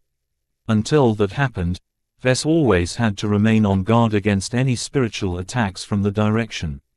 Hopefully, the rumor that the dry snakes had access to an entire beast stone mine was true. It would be great for him to obtain enough beast stone to build an entire ship with the material, though Vess knew better than to entertain this delusion. After inspecting all of the other goods in the vault, he finally arrived at his only gain from the incident. Back when he was trapped in the temporal effect, he managed to nab a gray phantom for lack of a better word. Once he carefully opened the beast stone lockbox and retrieved the peace stone that kept the spiritual entity in place, he took the time to inspect the state of the unknown spiritual entity. The entity appeared like a vague, gray and misty humanoid in his vision. The entity constantly moaned in agony while trying its best to pull itself away from some kind of restraint. The restraint appeared to be an unknown collection of spiritual energy with very incomprehensible properties. Both the trapped entity and its restraint possessed a large amount of alien spiritual attributes that Vess failed to interpret. As for the attributes he did manage to recognize, many of them were negative. Vess detected attributes that reminded him of torture, fear, death, erosion and more unpleasantries. He frowned. The abundance of these spiritual attributes in his latest spiritual catch meant that there might not be a way for him to communicate with the Grey Phantom. He tried anyway. "Hello, I am Vess Larkinson, a human and a mech designer. Who might you be, Mr. Ghost? Of course, Vess did not say that out loud, but conveyed it to the Grey Phantom through a spiritual communication method. Nothing happened. The Grey Phantom continued to behave as if it was in pain. Hello, can you understand me? I'm talking to you, you know. No matter what he said, the Grey Phantom continued to ignore his attempts at talking to it. The more he observed the spiritual entity, the more Vess realized that it was old. Very old, unimaginably old. You're not human, that's for sure. Aside from the agelessness that emanated from the Grey Phantom, Vess also had a feeling that it may have existed in this tortured state for eons. Spending tens of thousands, hundreds of thousands or even millions of years in this undead, painful state while floating in the middle of a spiritual vortex in the imaginary realm did not sound fun. Vess found it difficult to imagine what caused this Grey Phantom to endure such endless torment. How did the spiritual vortex come into existence? Who was the Grey Phantom and who condemned it to eternal torture? He shuddered a bit. After studying the Grey Phantom's restraint, he suspected that it wasn't natural. Someone put those restraints on the Grey Phantom. The restraints had at least 3 effects as far as Vess was aware of. First, it induced constant pain. Second, it kept the Grey Phantom alive. Third, it trapped the Grey Phantom and stripped it of all of its strength. These were some very scary shackles. Vess warily eyed the restraints. He didn't know whether he was capable of freeing himself from them if they happened to snap onto his spirituality. There was no way he would test its power in person. In fact, he didn't even know whether he could remove the restraint. Maybe I can alleviate your suffering. He concentrated his mind and carefully tried to probe the restraint. Even when Vess applied some force, the restraints still held together. Damn, you're quite strong. None of his rough handling affected the integrity of the restraint, but the Phantom was another story. Each time Vess touched it, the Phantom seemed to bear an unimaginable amount of pain. Afraid of damaging or killing the Grey Phantom, Vess stopped probing it. He didn't want to break something of value, especially when he gained some interesting ideas. Even though he felt disappointed that he wasn't able to get anything useful from the Grey Phantom in its current state, there might be other ways for him to extract value from its existence. This ghost is truly a shell of its former self. The state of the Grey Phantom reminded him of the spiritual fragment that his mother had gifted him. Back then, the spiritual shard that she managed to dig up from somewhere had undergone an incredible amount of erosion. Though Vess found it astounding that the spiritual remnant of the Luminar race leader managed to remain in existence for so long, the constant environmental attacks caused it to lose a lot of weaker elements. Only portions of its strongest obsessions and spiritual attributes remained. When Vess studied the Grey Phantom, he gained a similar impression. Though the Phantom bore much more weaknesses, it also showed some signs of erosion. However, due to the protection offered by the restraint, the Grey Phantom hadn't been purified as much. Since it didn't appear that he would get much out of the Grey Phantom out of studying it, Vess wanted to make it useful in other ways.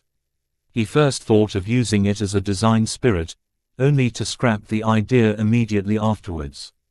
This was no xianxia who possessed a calm, sentient mind. This was no Zygra who hated his guts but was at least normal enough to predict its behavior. The Grey Phantom was one of the most damaged spiritual entities that Vess had ever seen. He doubted that it could still be reasoned with. Vess would never turn it into a design spirit for a mech design in its current state because the chance of harming the mech pilot was too high. Besides, its current spiritual attributes are very detrimental. This was why Vess favored the second option. If using it in its raw form was unwise, then Vess just had to process it into something different. By using the Grey Phantom as an ingredient, Vess would be able to combine it with other ingredients to form a completely new spiritual product that inherited some of its traits. Vess lit up his eyes. I just happened to miss a design spirit for one of my upcoming mechs. Of the 6 projects he was working on, The sanctuary was the only mech design that wouldn't be hosting one of his existing design spirits. He decided early on that he would be providing his sanctuary with a new design spirit. However, creating a suitable design spirit to a mech that was supposed to block and restrain blows wasn't easy. At the very least, he needed to find the right spiritual attributes, and this was very difficult. This time was different. Though the Grey Phantom was polluted with an abundance of negative and incomprehensibly alien spiritual attributes, it contained a modest amount of attributes that Vess found helpful. A portion of the Grey Phantom yearned for safety, liberty, relief, forgiveness, mercy and so on. Surprisingly, despite spending eternity in agony, the Grey Phantom clung very strongly to these attributes as if nothing else mattered. If Vess could isolate the best traits of the Grey Phantom and use what he had gathered as a spiritual ingredient, then he might be able to birth a fitting design spirit for the sanctuary mech. Of course, this was not the time to do so.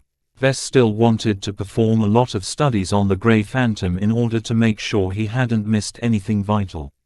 Well, stay safe. I'll visit you again. He put the P-stone back into the B-stone lockbox before putting it all away. As long as the Grey Phantom didn't pose a threat, Vess wasn't in a hurry to study it or use it as an ingredient for the creation of a new spiritual product. Right now, the anomalous incident reminded him of the great danger of remaining in the Xianxia gap. His main priority was to attack Ulimo's citadel and earn 10 million MTA merits in one fell swoop. As long as he accomplished this feat, he would order his task force to leave right away. Chapter 2278 Necessary Sacrifice. The temporal anomaly that gulped the Nova Krakow and froze a third of the fleet served as a big wake-up call to the Larkinson clan. The Xianxia gap was too dangerous and unfathomable to everyone. Since anomalies had a higher tendency to emerge at places with a high concentration of energetic exotics, powerful ships such as the Scarlet Rose and the combat carriers of the Scarlet Rose were at greater risk than others. This meant that if the chance of a random vessel disappearing was 1%, then the chances of the Scarlet Rose suffering the same fate was at least 3%. Despite the risks, Vess did not opt to leave his personal ship.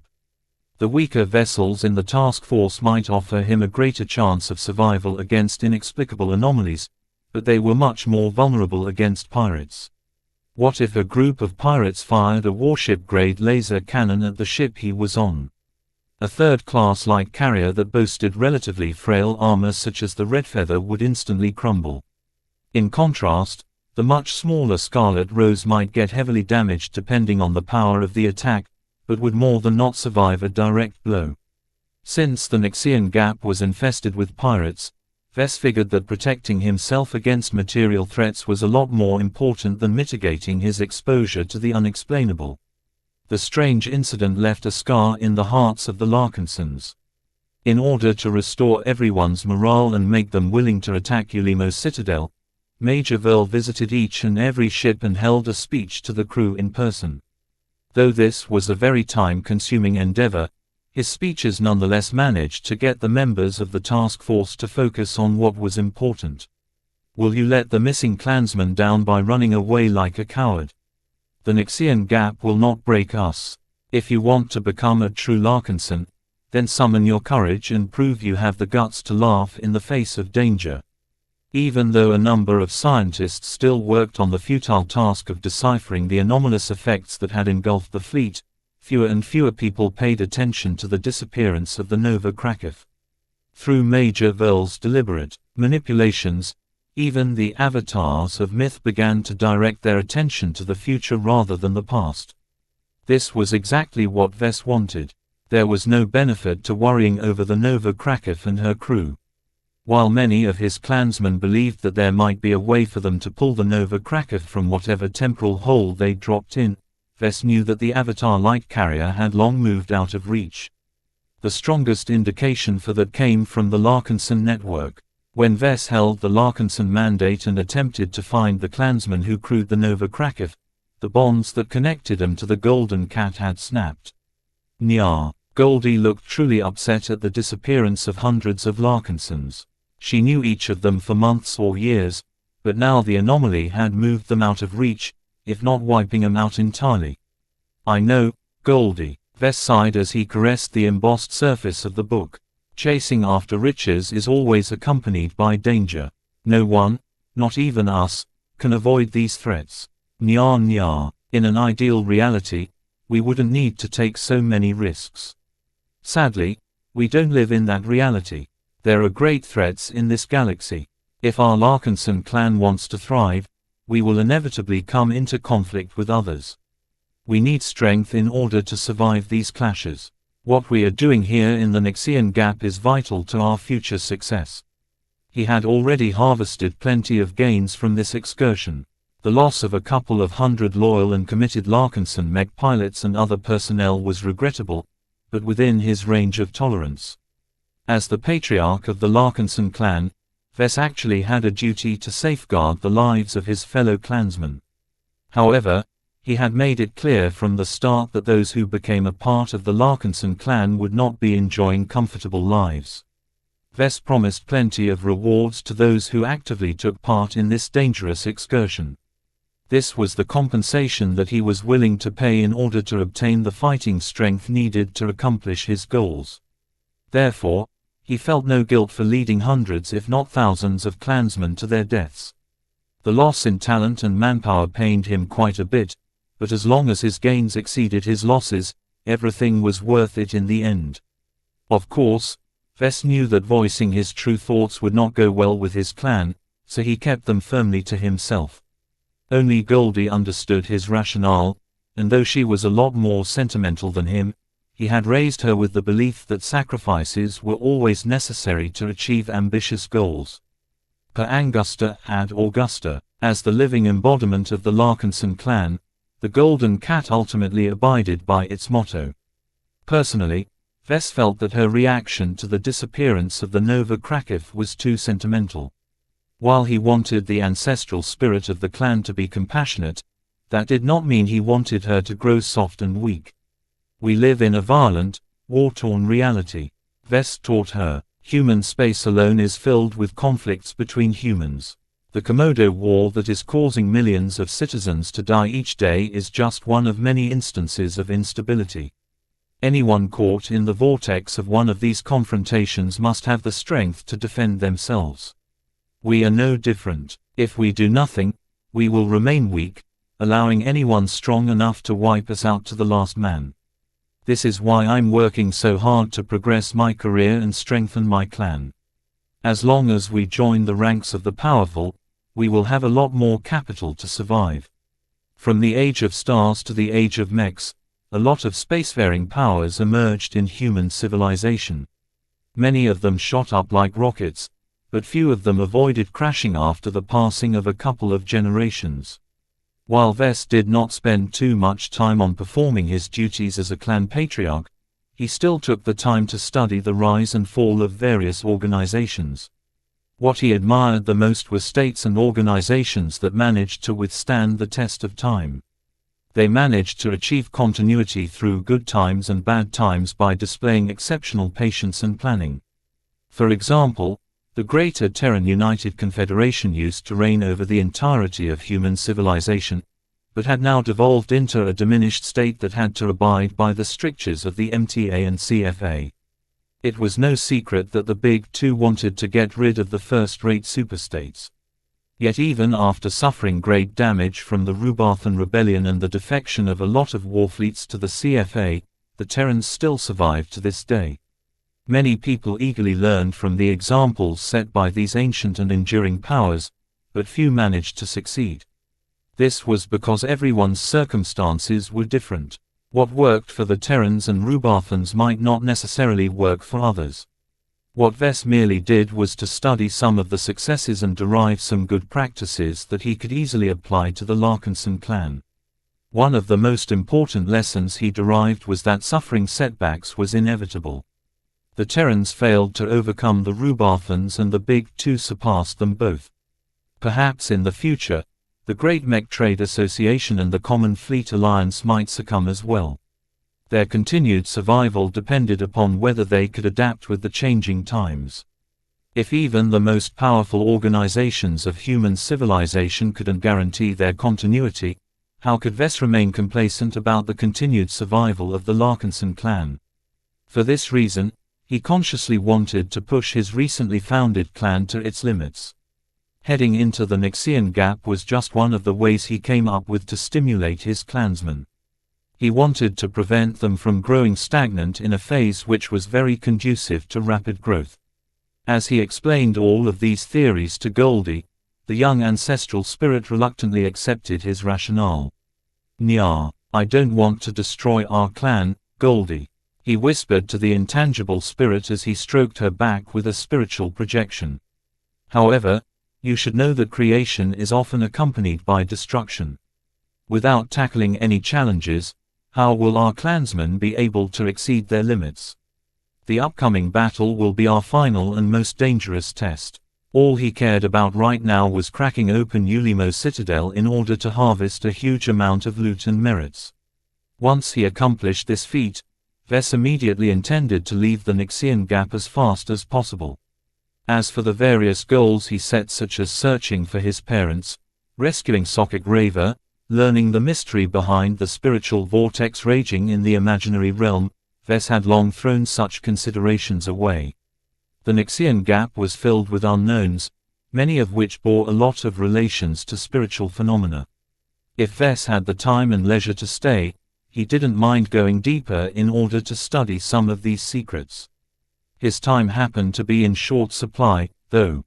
He not only had to make it back in time for his wedding, but also had to accumulate tens of millions of merits. While Vess recognized that defeating pirates who employed taboo weapons was a great way to earn a lot of merits, he knew very well that the Larkinson clan had attracted too much notoriety in the region. The Xian pirates who dared to defy the Big Two weren't afraid of Task Force Predator. As long as the locals banded together, even the penitent sisters might not win. Aside from that, the inability to defend against the onset of anomalous hazards had also frightened him a lot. Even a habitual risk-taker like him did not wish to linger any longer in the Xian Gap than necessary. Since Vess firmly pushed the task force to attack Ulimo's citadel, every clansman in the fleet worked hard to prepare for the tough battle ahead. With thousands of mechs, elaborate defense matrices and a huge arsenal of taboo weapons, there was no way that Task Force Predator would win while suffering negligible casualties this time. Therefore, Major Verl and every mech commander frequently met together in order to plan their upcoming assault. Even Commander Xianxia of the Penitent Sisters dropped some of her airs in order to voice her own concerns during these meetings. As for Vess, he temporarily dropped his design duties in order to help with the preparations. He claimed the mech workshop of the Scarlet Rose to himself and fabricated a number of products. A lot of valuable exotics and materials kept pouring into the Scarlet Rose. In return, the ship disgorged some containers that held something of greater value. While all of these preparations took place, the mech pilots of the various mech forces each took part in many simulated drills. Ever since the Mirror Raiders transmitted a lot of data on Ulimo's citadel and the pirates that defended it, the Larkinsons finally understood a bit of what they were up against. Many of these simulated battles did not go well. As long as the Xian pirates made use of just a portion of their superweapons, the Larkinsons easily suffered catastrophic losses. The initial results proved that if the Larkinsons wanted to defeat their foes, they had to take these superweapons off the board right away.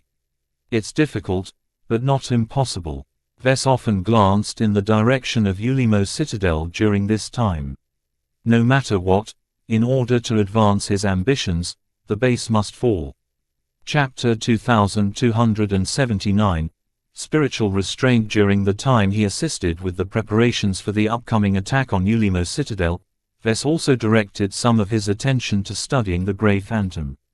The more he examined the tortured alien spirit, the less interested he became. There was not much value in the existence of this eroded entity. It was old, undying and completely incapable of forming any coherent thought. Vess attempted to communicate with it many times. He achieved no results. The only instance where he managed to elicit a reaction was when he did something that hurt the Grey Phantom. The entity released even greater wordless cries when Vess stabbed it with a spiritual projection. Strangely enough, the torture that Vess had inflicted on the Phantom never persisted. For some reason, the ancient alien entity immediately returned to its previous form immediately afterwards. This was very strange to Vess. Normally, spiritual entities were very fragile when they existed by themselves. In fact, such spirits usually succumb to the corrosive winds in the imaginary realm after a period of time.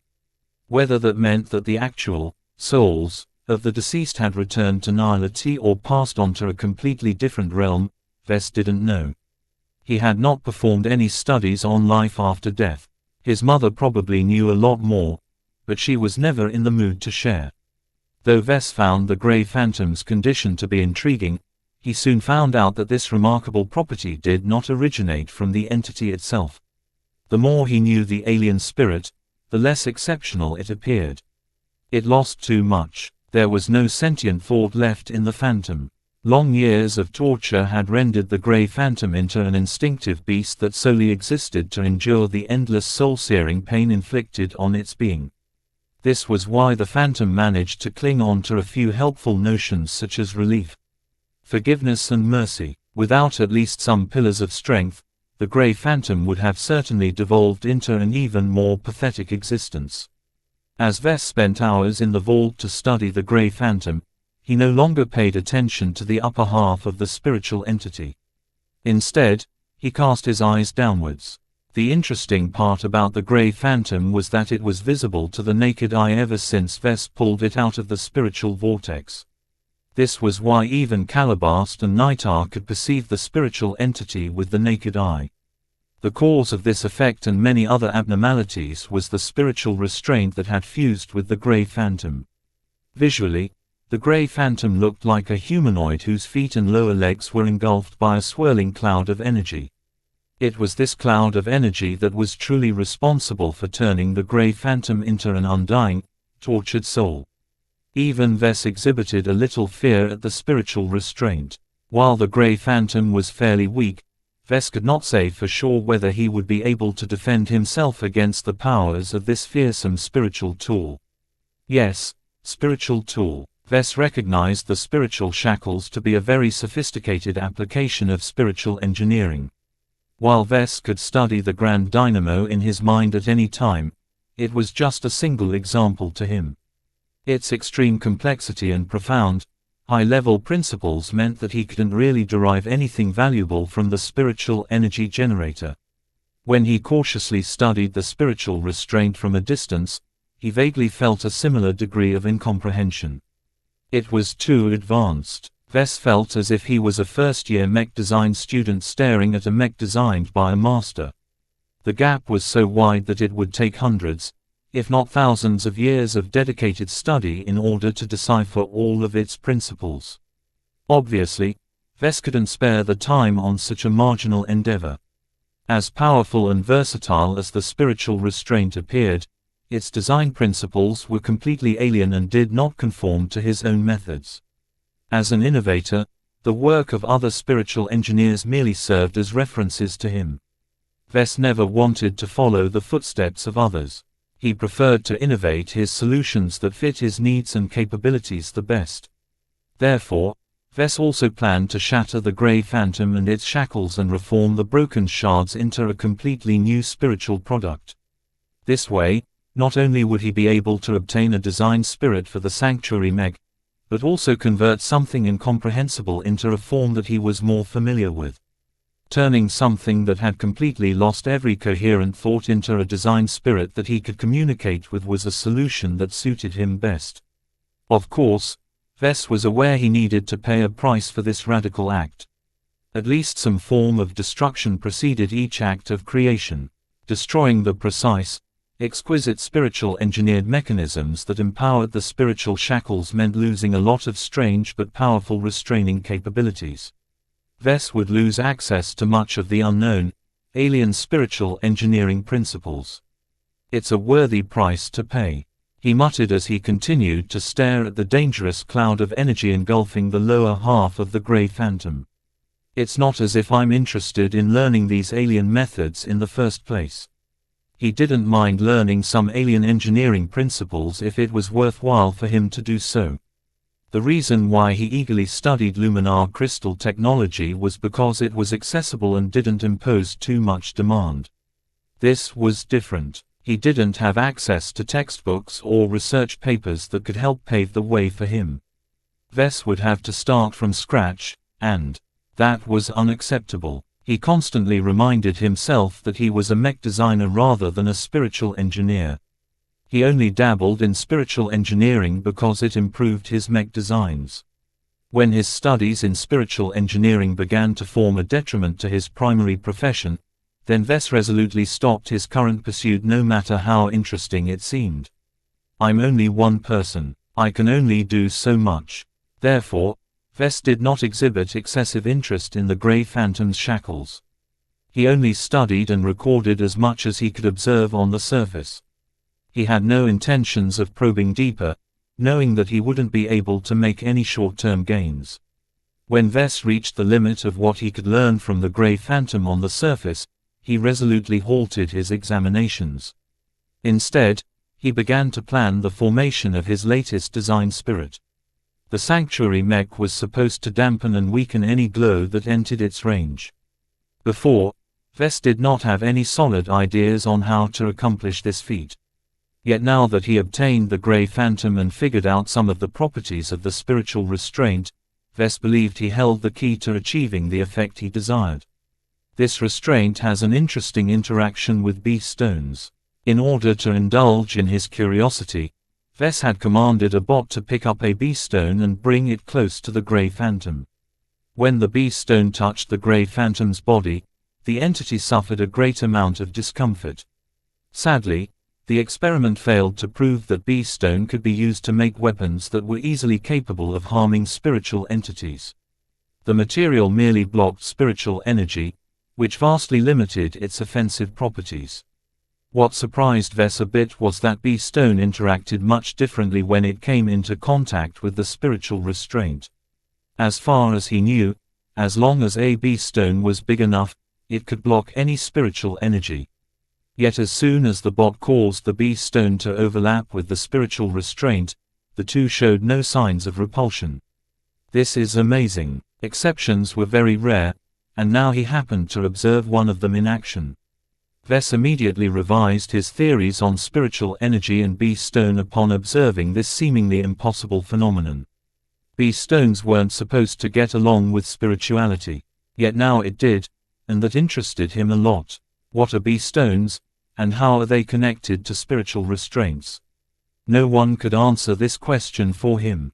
Wes was completely in the dark as far as he was concerned. All he could tell was that the two were likely related to each other. He came up with numerous new ideas from this experiment. Can I use a beast stone in the creation process? Wes asked himself one day. The idea sounded ridiculous. How could he form a new spiritual life in the presence of something that naturally constrained anything spiritual? Yet the idea simply did not disappear once he came up with it. He believed that as long as he involved a beast stone, he might be able to form a design spirit that completely conformed to his demands. Every other design spirit he created or employed up until now were at least somewhat constrained by beast stones. Adding a new design spirit in his collection that was immune to their blocking effects sounded very interesting. Wes had to plan the creation process carefully, though. He did not intend to waste this opportunity. He took the time to form a number of spiritual images that defined the personality, role and capabilities of his upcoming spiritual product. He knew quite well that there was not much point to adding lots of detail. Life was inherently chaotic and rarely emerged as planned. What Wes merely did was to add some guidelines to the formation process of the spiritual product so that it did not go out of bounds and evolve in an planned direction. Your only role is to constrain glows. Nothing more. The images were relatively pure and one-dimensional by design. He did not tack on anything else because splitting up the purpose of his new design spirit would only weaken its primary function. Ves believed it was better to create something that was strong to begin with and modulate its power expression afterwards depending on the application. If he created something weaker because he added too much complexity, then the resulting design spirit would lack a lot of strength just when he needed it most.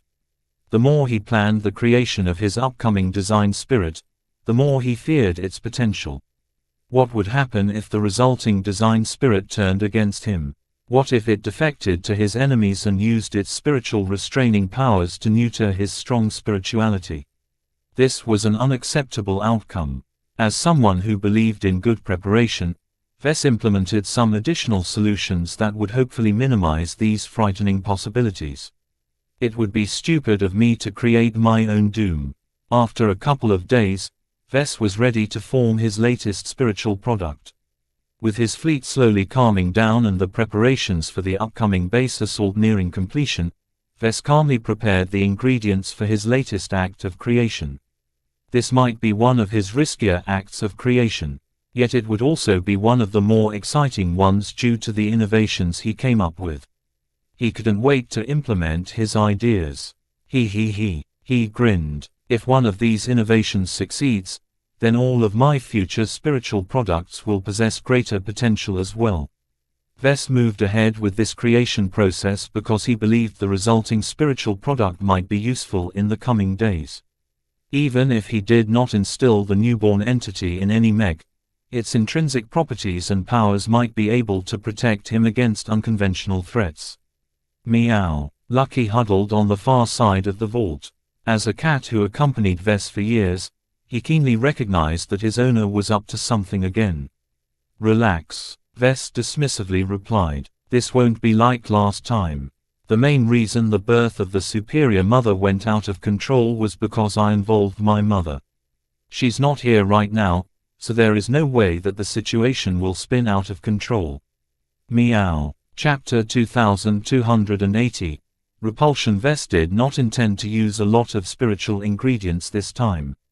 The sanctuary was unlike the superior mother. The latter not only served as the ancestral spirit of the Hexa people, but also embodied the 6 phases of existence. With potentially the entire Hexadric hegemony worshipping her in the future, the superior mother would not only be flooded with spiritual feedback, but also come in constant contact with Hexes whose beliefs and ideals largely conformed with her own nature. Ves guessed that these interactions would make sure that none of the abilities of the superior mother would be weak. The design spirit of the sanctuary design didn't need to do so much.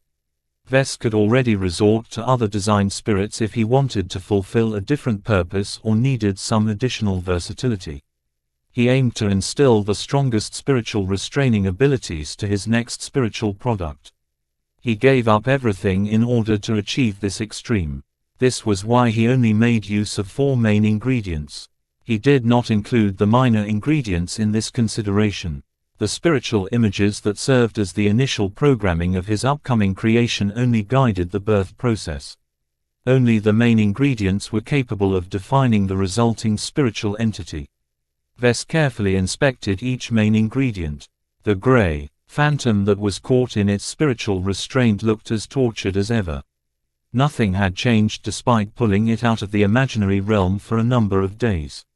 As the key ingredient of his new design spirit, Ves knew he had only one shot at making the most appropriate design spirit for the sanctuary. He doubted whether he could stumble upon another turbulent wave in the imaginary realm where he could grab another imprisoned ghost. He was a little bit worried whether he could succeed in killing and shattering the Grey Phantom. So far, it appeared to be completely vulnerable to normal attacks. If necessary, Ves was willing to draw upon the precious charge of his F-stone to empower his attacks. He did not want to fail in the very first step of his plan. The second ingredient that Ves intended to add was a spiritual fragment that Ves had taken from Goldie. It hurt the ancestral spirit quite a bit to lose a fraction of her strength. Ves had to do a lot of persuasion in order to borrow another spiritual fragment from her being. It was for a good cause, though. While he wanted to keep his upcoming creation pure, He was too worried about the possibility of betrayal. In order to instill a strong sense of loyalty towards him and his clan, he wanted the newborn spirit to appreciate him and his clan down to its very soul. Since Vess only wanted to borrow Goldie's essence in order to guarantee the loyalty of his resulting creation, he did not take too much. Her spiritual fragment likely wasn't big enough to grant any other powers to his upcoming creation.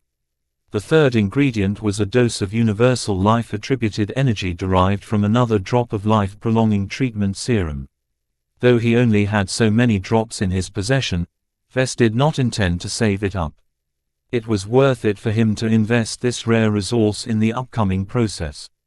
In the short term, Vess wanted to gain some protection against mysterious spiritual phenomena. While he wasn't naive enough to believe that a single spiritual entity could fend off an entire anomalous hazard, as long as he received a bit more protection, he might be able to fight for his life. Nothing was more terrifying to him than becoming engulfed by a lethal anomaly.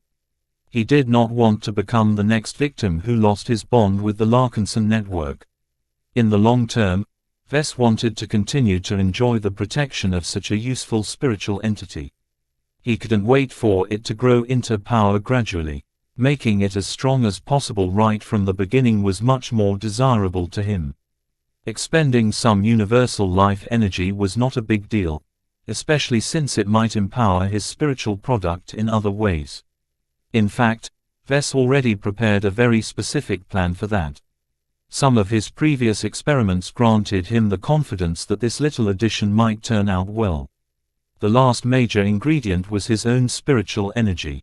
Different from the universal life energy derived from the serum, his own life-related attributes weren't good at nurturing. What they were actually good at was breathing life where none existed. This was something that even the serum couldn't do. This was a product of his personal domain which he formed after developing his personal ideals and convictions as a mech designer.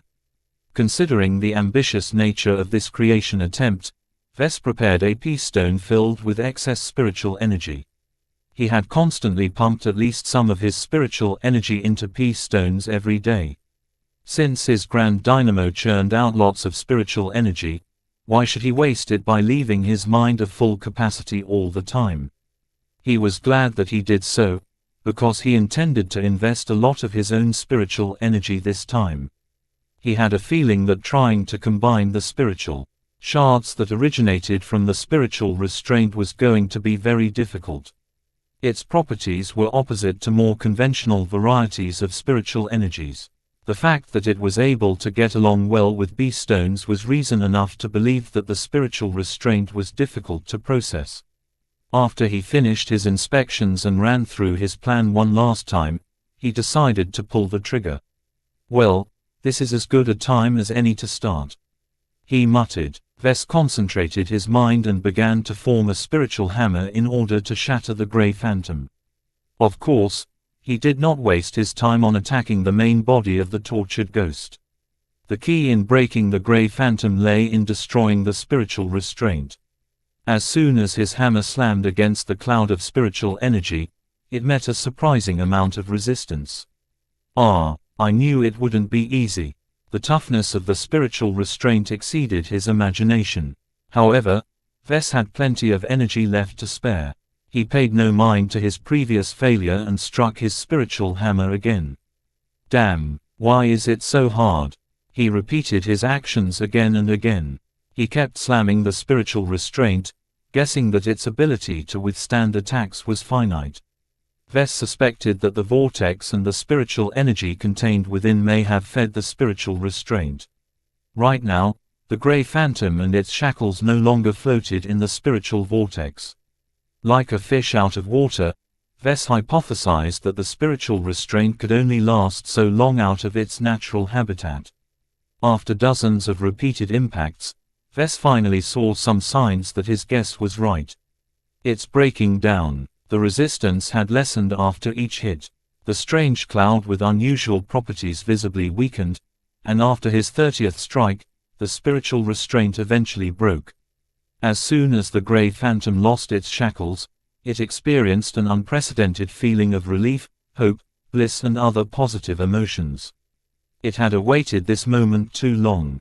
While Vess quickly collected the shards of the spiritual restraint, the grey phantom strangely began to turn white as its repressed positive emotions swelled as its earnest desire had finally come true. Though Vess honestly did not expect the grey phantom to turn into this form, he recognized the value of this unanticipated consequence. Haha, this is a good opportunity to reduce my loss. Because the grey phantom was filled with alien attributes and attributes related to negative states such as pain, hate, despair, hopeless and so on, Vess initially thought that he needed to cut them all out. After all, for a design spirit that was meant to provide sanctuary, he couldn't allow it to induce any negativity. Yet now, the grey phantom had turned white, which was an indication that its positive attributes had spiked while its negative attributes lost a lot of steam.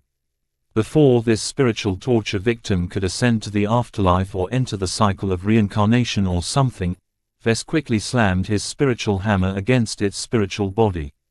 The weak ghost chatted after just a couple of hits. I need to work quickly now. He collected the shards of the phantom into a separate pile and quickly began to sort through them.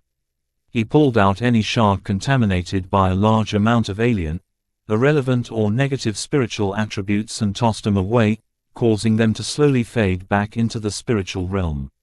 Vess adopted a fairly strict standard in order to ensure the greatest amount of purity. Only a select few attributes that would be helpful to a mech design like the sanctuary remained in his grasp. Though his filtering process weakened the quantity of usable spiritual shards by at least 70%, Vess didn't care. After processing the first main ingredient, he quickly dealt with the second main ingredient. He shattered Goldie's spiritual fragment and began to blend the resulting shards with the shards of the phantom. As for the shards of the spiritual restraint, he did not toss them all into the mix. Instead, he partitioned them into half. One half of the spiritual shards entered the main pool of shards. As soon as this happened, a strong rejection reaction took place. The spiritual shards that originated from the phantom and Goldie repelled the spiritual shards that originated from the spiritual restraint. Vess already theorized this outcome, and did not panic. Instead, he began to inject a copious amount of spiritual energy that originated from himself and began to cautiously fuse some of the shards together. Ha ha ha, it actually works. Ever since his mother noted how impossible it was for him to be able to form life by stitching different kinds of spiritual ingredients together, he suspected that this was one of his greatest strengths. For some reason, he possessed the power to merge incompatible attributes into a unified whole in the process of creating a new life form. Now, he understood a bit more how exceptional this was because the incompatible shards actually fused together with his own spiritual energy as a medium. Of course, the fusion process wasn't easy. Vess felt as if he was forcefully trying to glue the ends of two magnets with the same poles together. While it was possible to overcome the repulsion force, Vess needed to expend an even greater amount of spiritual energy in order to force this result. No matter, I have plenty of energy left to spare. Vess only fused a number of incompatible shards together in order to make sure that this process was sound. Before he continued it, he stopped his current actions and instead directed his attention to the remaining half of the shards that originated from the spiritual restraint. He had something special in mind for these weird shards. Let's see if I can't make something else out of these exceptional remains. He began to fuse the shards together. Since they originally consisted of a single whole, there was no rejection at all. However, it was not his intention to revive the spiritual restraint. Instead, he began to blend in some prepared spiritual images into the mix. While continuing to fuse the shards, he also began to mold and shape the unfinished amalgamation while applying many other spiritual techniques. After several minutes of complex manipulation, during which he also infused a small portion of universal life energy in order to add more strength, Vess finally completed his sub-creation. What he created out of some of the remains of the spiritual restraint was something similar to a spiritual construct. And not just any construct. This one happened to share some similarities to Ketis' mind sword. It was a living, evolving spiritual construct that was capable of activating a unique ability. Since his time was limited, Ves only briefly inspected the finished construct before shoving it inside the unborn spiritual product. It was as if he was adding an implant to his upcoming design spirit.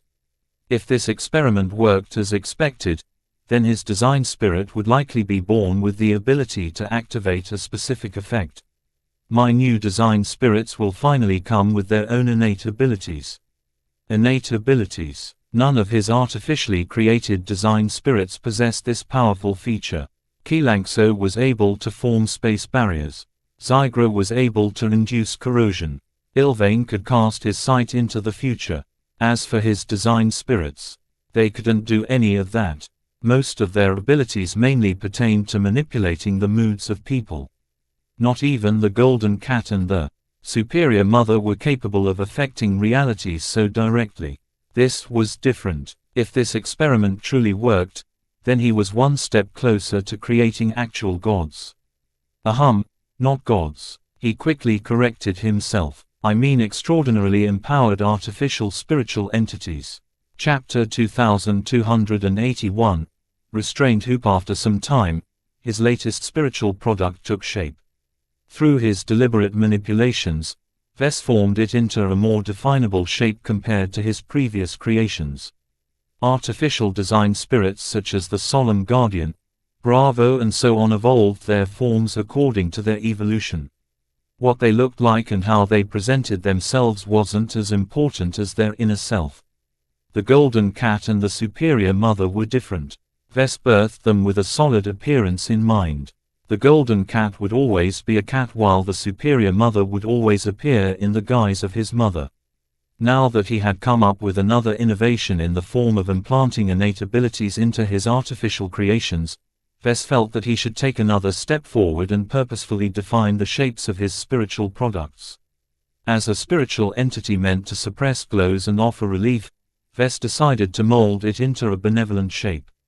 When he came up with the idea, he chose to adopt a marketing mindset. What shape would people be comfortable with? What form allowed his new design spirit to gain an instant measure of trust and appreciation from other people? He decided upon the shape of an angel. Even to secularists like me, angels always evoke a good impression. Angels were ubiquitous in modern culture and often used in various fictional settings. Ves had watched plenty of fantasy dramas in his youth which prominently featured these holy, white-winged people. Of course, in some of the old religions of humanity, the true nature of angels was a bit more complicated than that. They were beings of energy and adopted various shapes depending on their role and purpose. The depictions that Ves had seen on the galactic net ranged from psychedelic to horrifying. There was no way Ves would make his latest spiritual product look like a holy monster in order to be accurate. Even he wouldn't be able to trust a monstrous collection of wings covered by hundreds of eyes. It doesn't matter. I'm just borrowing from the predominant cultural perception of angels. It's not like I'm really creating my own heavenly court or anything. As he molded his angelic spirit, Ves briefly paused when the question of gender came up. As someone who was able to exert an increasing amount of control over the birth of spiritual entities, he could pick any gender he wanted for his design spirits. He briefly considered choosing a female in order to please his fiancée, but he quickly shook his head. This is not a hexa spirit. I don't have to cater to her whims all the time. He decided to settle for turning his new creation male. The gray phantom which he used as an ingredient possessed a masculine flavor, so he encountered less resistance in the process. His sixth spiritual product took shape. The life that welled within the fused collection of shards continued to exert their wondrous effects. The universal life energy that Ves had derived from the serum had almost disappeared. It was not for nothing though, as the developing spiritual life form rapidly gained strength while achieving a greater degree of wholeness. What interested him a lot was how the spiritual construct he formed out of the shards of the spiritual restraint had fused seamlessly into his developing creation. With an abundant amount of life energy from Ves as a medium, the spiritual object retained its distinctive form while simultaneously integrating with the greater whole as if they belonged together. Ves was afraid that his spiritual implant might dissolve or lose its shape, but fortunately that didn't happen. Time continued to pass. Ves kept observing the creation process carefully. He no longer had to inject his spiritual energy, but still did so at various points in order to influence the direction of the unborn spirit's growth. Eventually, the angel spread its sacred white wings and opened its glowing golden eyes. A pulse emitted from the newborn spiritual product that ran swept throughout the entire vault and continued to expand throughout the entire ship. Wherever the pulse passed, anything spiritual in nature briefly dimmed. Wait, what? This is dangerous. Ves instantly realized that this uncontrolled pulse that heralded the birth of another spiritual entity might mess up some of his stuff. He turned around and focused his spiritual senses on the ancient sarcophagus. Fortunately, its restrictions were as strong as ever. That made Ves a little suspicious about the red coffin. Perhaps the crystalline creation possessed some of the properties of AB stone. If not for the fact that the coffin was necessary to keep Nixie imprisoned, he would have tried to cut off some samples in order to perform some material research. He turned to his cat. "Are you okay, Lucky?" Meow. His cat felt nothing. The clansman aboard his ship should feel nothing. Even he wasn't affected by the uncontrolled pulse. This was by design. As a creation meant to restrain glows and spiritual phenomena, Ves really wasn't assured the angel might be used against him someday. Even if he managed to instill a considerable amount of loyalty to him and the Larkinson clan in the spiritual product, life had a way of running out of control.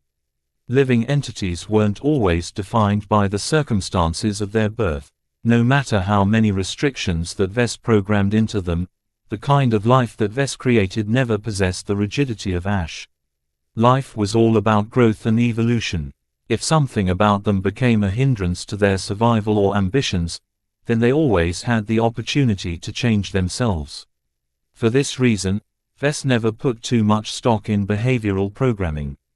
This was why he broke one of his principles for once and carved out a backdoor in his new design spirit's very makeup. No matter what, the angel's special abilities should never be used against him or any members of the Larkinson clan.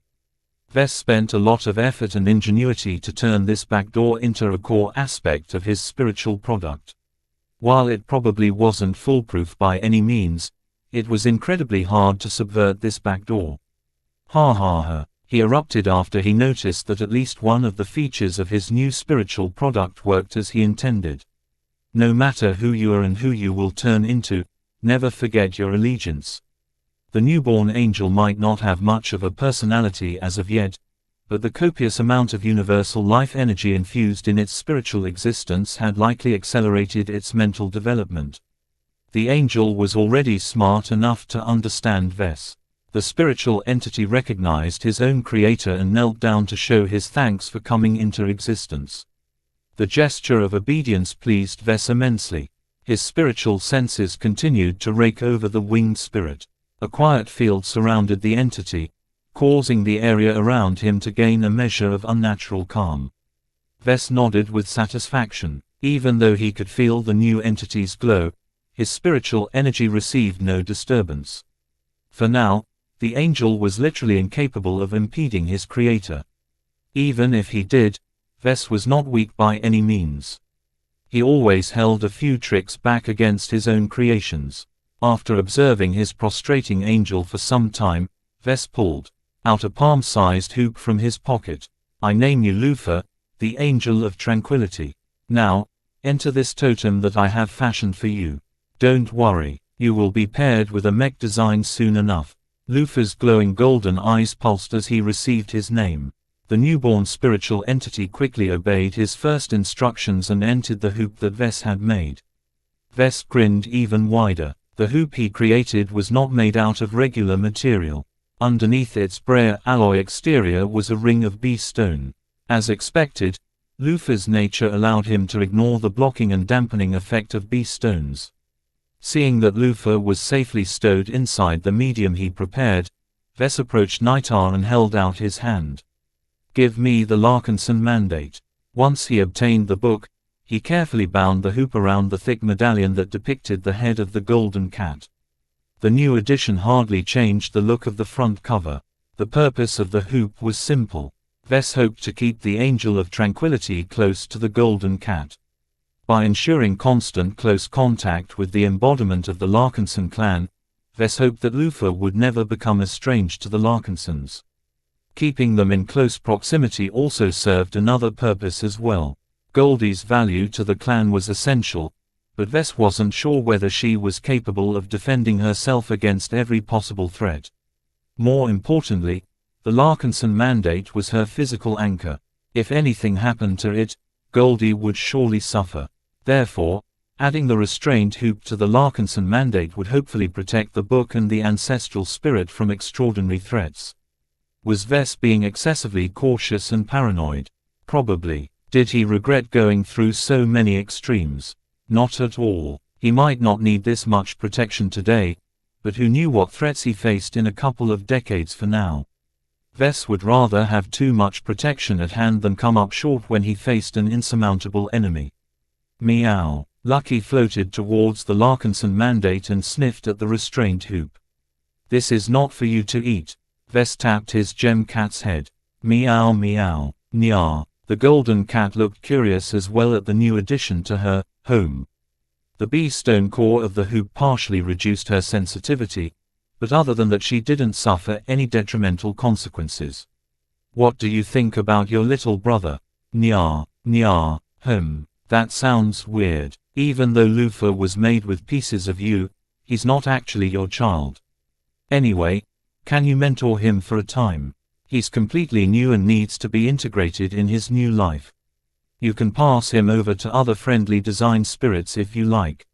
Nya. While Goldie still looked young, she was already eager to exercise some responsibility. She immediately turned to Luthor and began to communicate with the spiritual angel. Seeing that Luthor was receptive to Goldie, Vess put down his final concerns and returned the book to Nightar for safekeeping.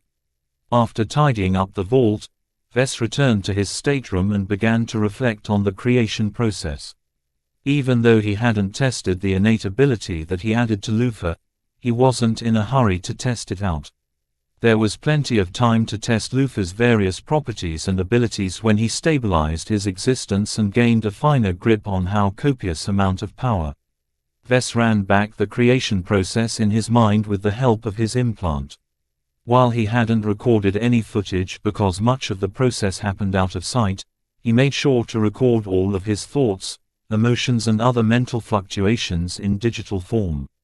Being able to live through them from a detached perspective was a very effective way to reflect on his decisions. He could also spend as much time as he wanted on analyzing every change and reaction that he perceived. He developed a lot of questions about the nature of Bee-Sons. The existence of the spiritual restraint made by some ancient alien jailer proved that it possible to replicate the effect of Bee-Stone. Vess wondered whether the alien spiritual engineer derived the unique restraint attributed spiritual energy from a Bee-Stone. He also wondered whether the reverse was the case. Was it possible to synthesize more Bee-Stones by transforming restraint energy? Would he be able to create other spiritually reactive exotics with a certain method? He had no idea. The onset of all of these questions made him realize how little he truly understood his own specialty. His lack of answers indicated that despite his innovations, his theories were still too shallow. Chapter 2282. Circumspect Vess did not mind coming up with questions that he couldn't answer with his current level of understanding. As an innovative researcher and mech designer, he never feared the unknown. In fact, in his perspective, running out of questions was a much more frightening prospect. If Vess was no longer able to come up with interesting questions, then he was no longer a qualified innovator. Clinging too strongly to what he knew was a sign of complacency and lack of ambition. How could he ever surpass his current self if he no longer possessed the curiosity to explore new phenomena? This was why he went through with his plan to create a spiritual product that could potentially pose a great threat to him. Compared to the risks he incurred, the potential gains he could make was much greater. The birth of Lufa already provided him with a wealth of observations that he could study for weeks. Studying the Angel of Tranquility directly also yielded several new insights to Ves. The young but powerful spiritual product slowly mastered his powers. Much of it was centered on blocking, dampening and suppressing all sorts of spiritual phenomena. Thanks to the universal life energy that Ves had painfully contributed to his birth, Lufa was already strong enough to replicate the effects of a typical beast stone. This was a remarkable result. If you think about it, there are many similarities between the two. They share the same roots. To Ves, Lufa's abilities essentially turned him into a sentient beast stone. Unlike an ordinary beast stone which was completely passive, Ves was able to manipulate Lufa in various ways, causing his latest spiritual product to selectively express his powers. This was exactly what he needed for the sanctuary. Better yet, Ves could even borrow Lufa's powers in a more personal capacity. It was as if he created his own pet beast stone. If only I grabbed more phantoms during the temporal anomaly incident, Ves lamented while smacking the side of his head. If I didn't waste so much time, I could have grabbed at least 3 more phantoms with my current level of strength. The restraint attributed energy that Lufa wielded with increasing proficiency came from the spiritual restraints that kept the grey phantoms alive, trapped and in pain. Without obtaining more of these spiritual engineered products, it was unlikely that Ves would be able to create more helpful life forms like Lufa. If he was able to breathe half a dozen more Lufas to life, then Ves might not need to build an armored suit made out of beast stone anymore. He could just surround himself with his angels, and rely on them to withstand any hostile spiritual attacks. Well, there's no use getting hung up over lost opportunities. He sighed. Rather than getting upset over an outcome that was already fixed, Ves preferred to look forward and consider matters that he could still affect. When Ves briefly peeked into the imaginary realm, he only observed a calm flow of corrosive energy that was devoid of anything remarkable. It was too much to hope to encounter any trapped grey phantoms. Perhaps the only way to get into contact with them was to enter into another anomalous hazard. There's no way I'll expose myself to such a dangerous experience again. In order to avoid getting caught in any further anomalies, Ves wanted to leave the Xianxia gap as soon as possible. Before he did so, his task force had to finish off one more target. The attack on Ulimo's citadel was scheduled to start within a week. The reason why it took a lot of time was because the Black Cats were already beginning to sneak up and tamper with the outlying vaults that held a lot of weapons of mass destruction. Before attacking Ulimo's citadel, the Larkinson clan had to neutralize as many superweapons as possible. Despite their relatively crude tech, nuclear bombs and upscaled weapon mounts possessed enough power to overwhelm the defenses of second-class mechs. Not all of the sabotage could be done by human infiltrators. Shortly after the birth of Lufa, Ves entrusted Lucky to Calabast. As soon as the gem cat wore the misfortune harness, he began to turn into one of the most effective saboteurs in Maynard Fields and possibly the rest of the Xian Gap. Even so, the Black Cats did not dare to take too many risks in dispatching Lucky to sabotage various critical systems. The Dry Snakes remained on high alert and its various subordinate forces performed frequent ranging patrols, especially around the asteroids that hosted the dangerous vaults.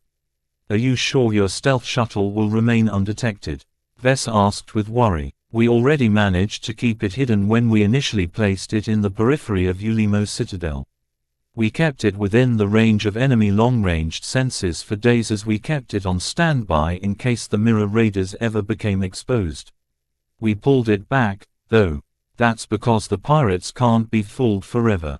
It takes only one mistake to expose our most important infiltration tool." This was understandable, though it was different now. For some reason, the Black Cats were much more active in their attempts at infiltrating and tampering with some of the perimeter defenses of Ulimo's citadel. "What has changed?" Calabast smirked. "With the help of the mirror raiders, we have gained a better understanding of our adversaries' scanning and sensor technology. A dry snake mech won't notice anything if our shuttle flies in front of it. As for the Zona Stalker mechs, they're a bit trickier to fool, but the risks are manageable. Are you sure? I'm the expert in these matters.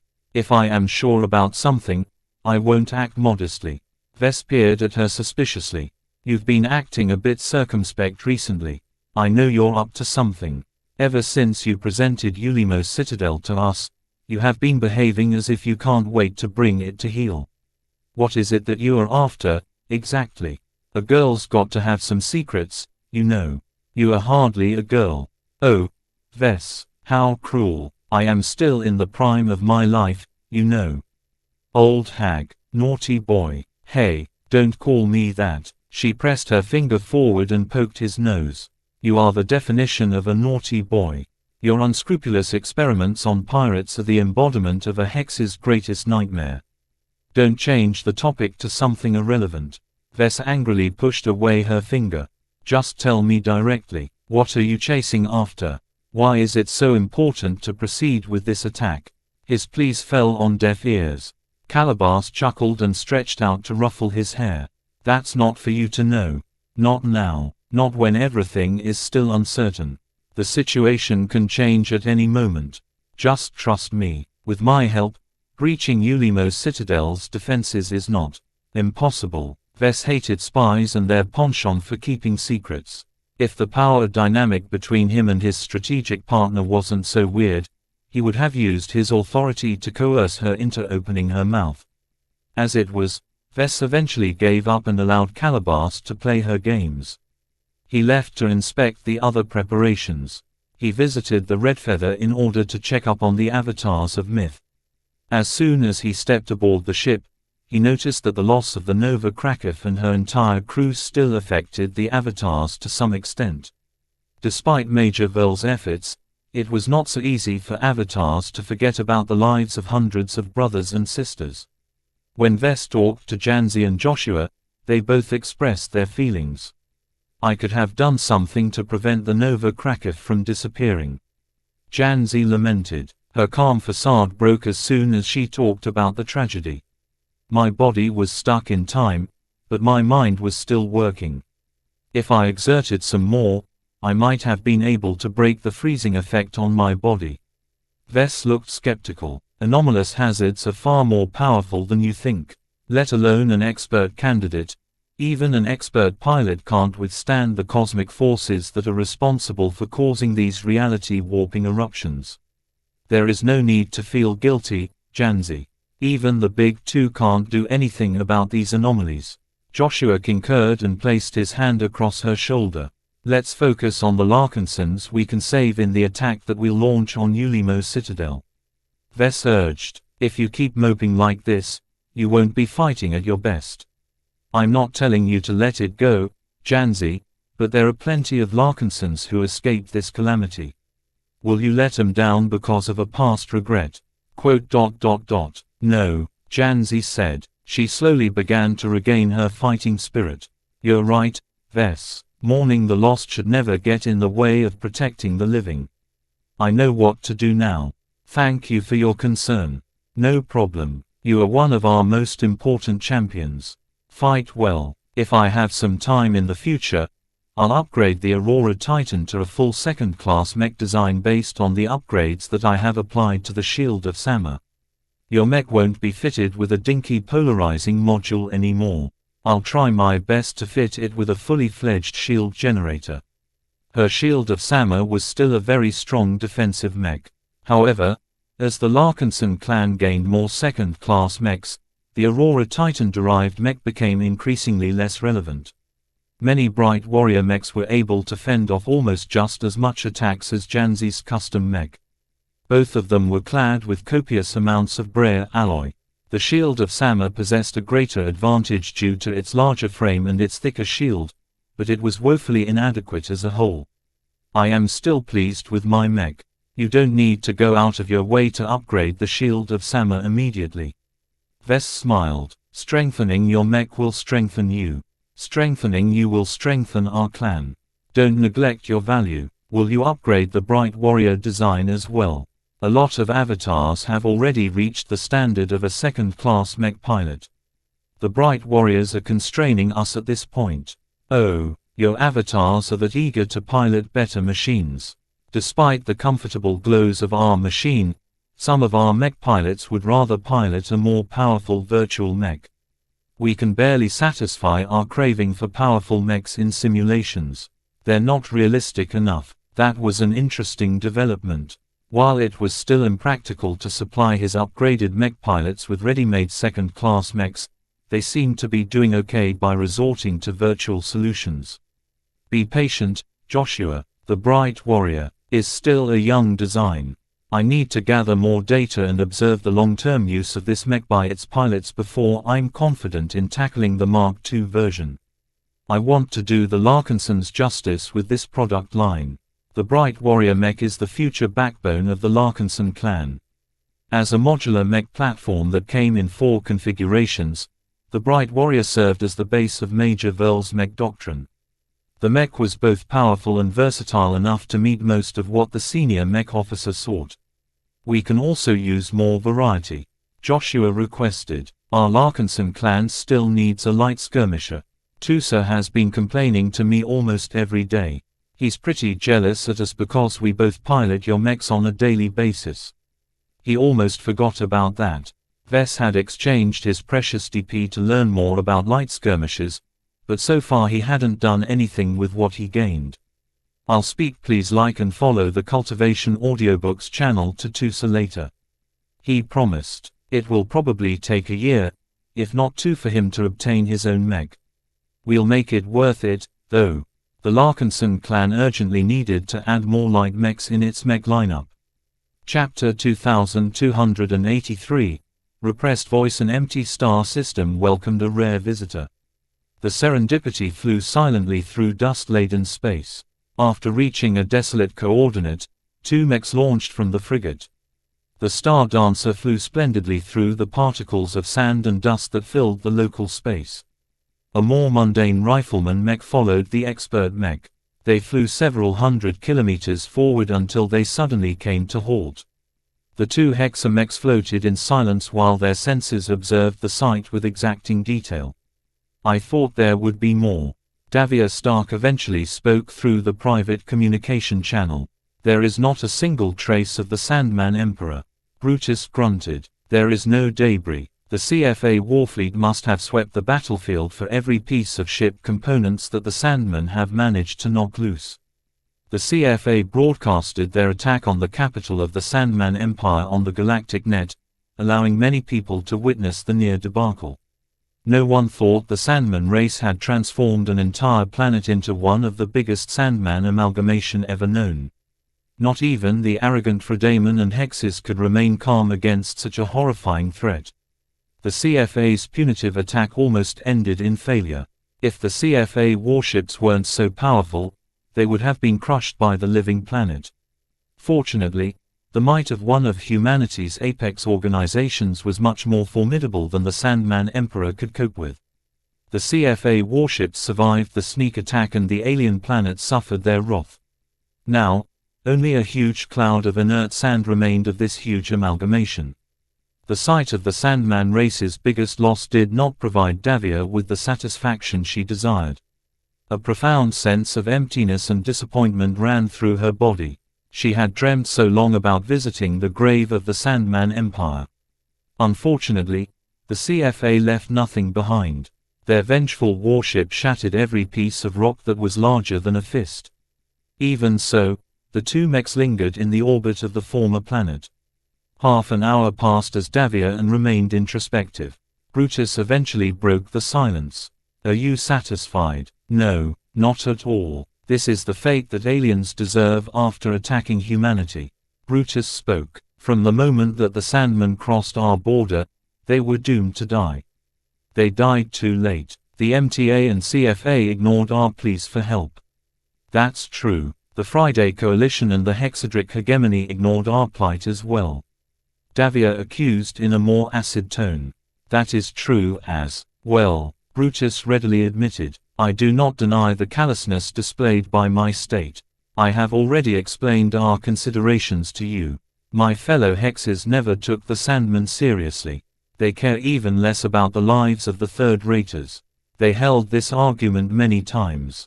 While Davia was willing to travel along with Brutus, that did not mean she was ready to join the hegemony. In fact, she felt even more repelled at the thought of joining the hegemony. From the beginning to the end, the hegemony never lifted its finger to assist the border states in fending off the Sandmen. She saw the hexes in the same light as the other arrogant people who possessed the power to help, but didn't. The Fredamen, hexes, Mechers and Fleeters all earned her ire for abdicating their responsibility to defend humanity against alien threats. At least Ves Larkinson has done his best to resist the Sandmen. Davia suddenly cursed. A lone third-rate mech designer has done more to save the citizens of our neglected states than any of you, superior, folk. Calm down, Davia. Your emotions are boiling over. Your mech is transmitting worrying telemetry about your mental state. How can I calm down after traveling through so many star systems scoured by the Sandmen? How can I keep my composure when I realize how much forewarning that humanity has received about the invading Sandmen? Even when this race uprooted its entire empire to descend upon the Vindmar Republic, none of you have dispatched anything more than scouts and disaster tourists. Are we not human? Do our lives not matter? I am disappointed in my state as well. I'm sure that many of my hexes wanted to help. It's just that we don't have a voice either. That's a lie, Davia angrily barked. Every human has a voice. No matter if you're a first-rater or a third-rater, every human is supposed to be treated with dignity. Yet none of that is true. To many of you, the cries of a single first-rater is louder than the screams of trillions of third-raters. None of you bother to open your ears to the latter because you don't care about us. All you hexes think about is winning your stupid rivalry against the Fredamen. All the MTA cares about is winning their pissing match against the CFA. Does no one care about protecting our race against external threats? I do care, Davia. Please don't mistake us as unfeeling. The hegemony is filled with loving mothers, caring sons and helpful daughters. From the outside, we are known for our strength, but within our borders, we love each other and constantly work to achieve our ideal society. You haven't refuted my point at all. You hexes only care for yourselves. She hissed. You have so much wealth and power. For over 4 centuries, you sat in the most prosperous territories of our star sector, and yet what did you do? You hexes hoarded all of your riches, letting none of it flow out to the underdeveloped third-rate states that could have used some help. How much wealthier would we be if you second-raters shared just a fraction of your wealth? We do contribute to the development of lesser states, Davia. Our government invests 0.0006% of its annual budget to charitable causes. We have educated millions of repressed women in the less prosperous parts of the star sector. While I admit that we could have done more to help your compatriots out, we are not as heartless as you think. Do not deceive me, Brutus. I know what your people are like. I have spent months on the same ship as you. Do you know how your crew are looking at me? Not with respect, that's for sure. Even the boys on your ship view me as an insect rather than a human. Her mental activity became more and more unstable. Alarms began to ring in the cockpit of her mech. But Davia didn't care about her own health. She had witnessed too much ruin during the journey to this star system. How many years have passed since our race has reached the stars? How many alien empires have we toppled in order to stop the threats against our own people? How could we have failed to learn the lessons of the age of conquest? 400 years after the end of human genocide, we are still consumed by the same obsessions that have haunted us in the past. All you care about is fighting against our fellow humans. Do you know how sad that looks to me? We have not progressed a single step as a race. Even though Brutus tried to tamper her down, Davia no longer registered his words. The mech she piloted began to swing its rifle around as if it was ready to shoot. Why did our race develop in this way? When did we stop caring about the threat of aliens?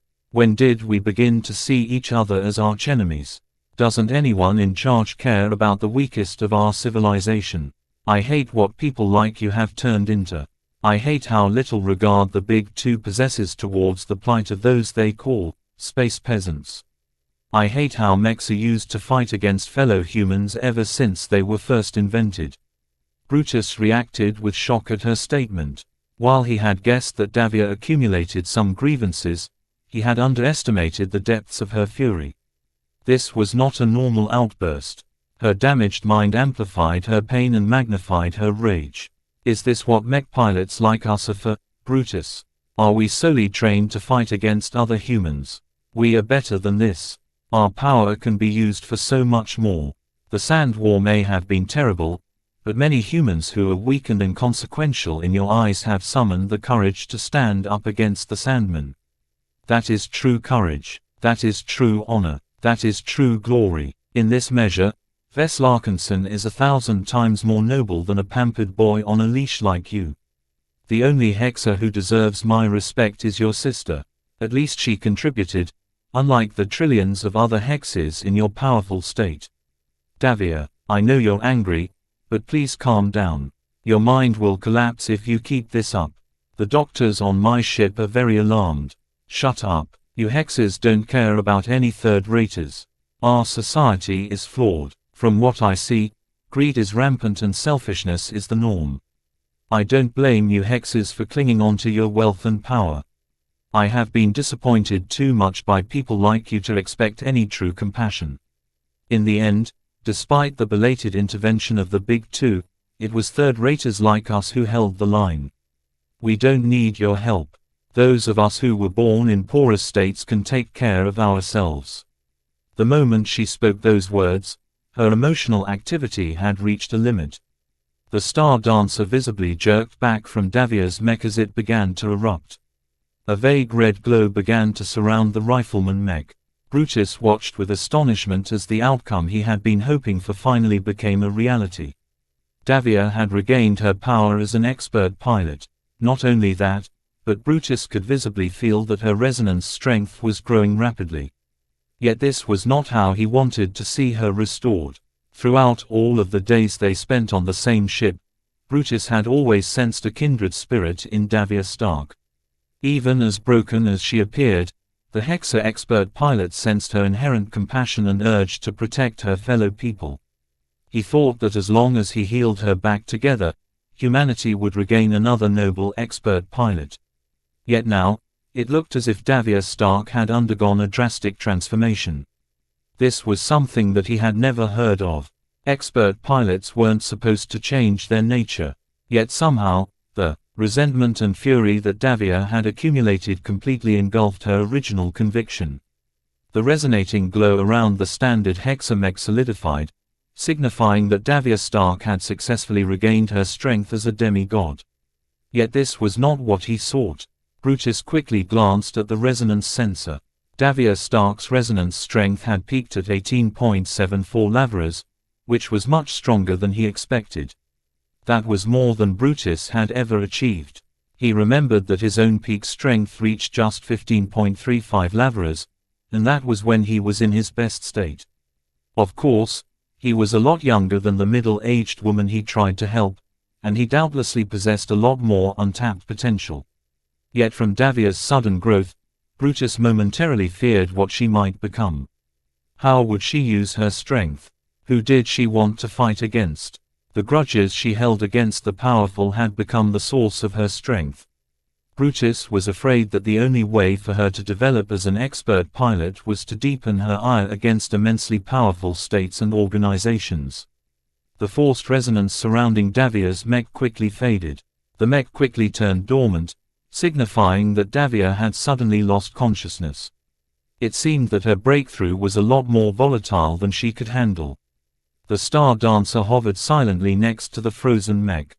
Eventually, the expert mech carefully grasped Davia's machine and brought it back to the Serendipity. Chapter 2284, Stopgap Solutions. The Marikath system had fallen. Ever since the Komodo War began, several star systems had already begun to change hands. None of them were very important. Even if the enemy took them over, they could always be taken back. There were too many planets and star systems in space. Even powerful states such as the Friday Coalition and Hexadric Hegemony knew that it was futile to turn every one of them into impenetrable fortresses. Also, due to the properties of FTL drives and the extreme distances they were capable of traversing, no wall was impenetrable. What truly mattered in the long run was holding key star systems. These star systems possessed several strategically important endowments, ranging from rich exotic deposits, a large existing infrastructure, a large productive workforce, or close proximity to a lot of other valuable star systems. The Carnegie Group happened to turn the crestfallen stars into their first line of defense. Though the Fredamen never bet all of their chips on holding these fortified star systems, they at least wanted to bleed the Hex army of hundreds of thousands or even millions of mech pilots. In this final struggle for supremacy in this remote star sector, both sides knew they needed to deplete each other's war-making potential. Considering the abundant material resources that both states stockpiled during centuries of peace, it would take far too long to deplete each other's resources. Conquering territory and taking over the enemy's resources, industrial capacity, trade and population was possible, but only up to an extent. While the Hexes believed they possessed the might to overrun their archenemy, the Fredamen were a lot more realistic about their chances. In a war like this, the critical resource that both sides needed to preserve the most was their mech pilots. It couldn't be helped. Unlike resources such as Cabinet, mech pilots couldn't be stockpiled over a long period of time. Neither state was capable of increasing the amount of mech pilots in a short amount of time after the outbreak of the Komodo War. While the Fredamen and Hexes hastily put the neglect low-aptitude potentates through a crash course training in piloting mechs, it still took at least a couple of years to yield some results. Until then, the war revolved around diminishing each other's pool of mech pilots as much as possible. From the perspective of the Fredamen, this plan was bound to work as long as they lured their hated enemies in unfavorable battles. Aware of the arrogance and conceit of the Hexes, the Carnegie Group and the Vermeer Group had long given up on launching any offenses. Launching an attack was always costlier than defending a stronghold. Therefore, the two coalition partners expressly invested in fortifying a lot of star systems, each of which they considered expendable despite the ludicrous sums of coals pumped into the defenses. Up until a point, the plan appeared to work. The entry of the infamous Blessed Squire changed everything. The Hex army's wrathful doves may have lost a lot of mechs and mech pilots, but the Fortune Legion's opal tridents failed to meet their quota. The bedraggled survivors evacuated Marakath 3 and the rest of the star system in haste, prioritizing the retrieval of people over war materiel. The opal tridents suffered a shameful defeat. Though they preserved enough manpower to fight again another day, the sudden abandonment of so much mechs, production equipment, supplies and lots of other gear would set them back for months, preventing them from playing any role in the next couple of months.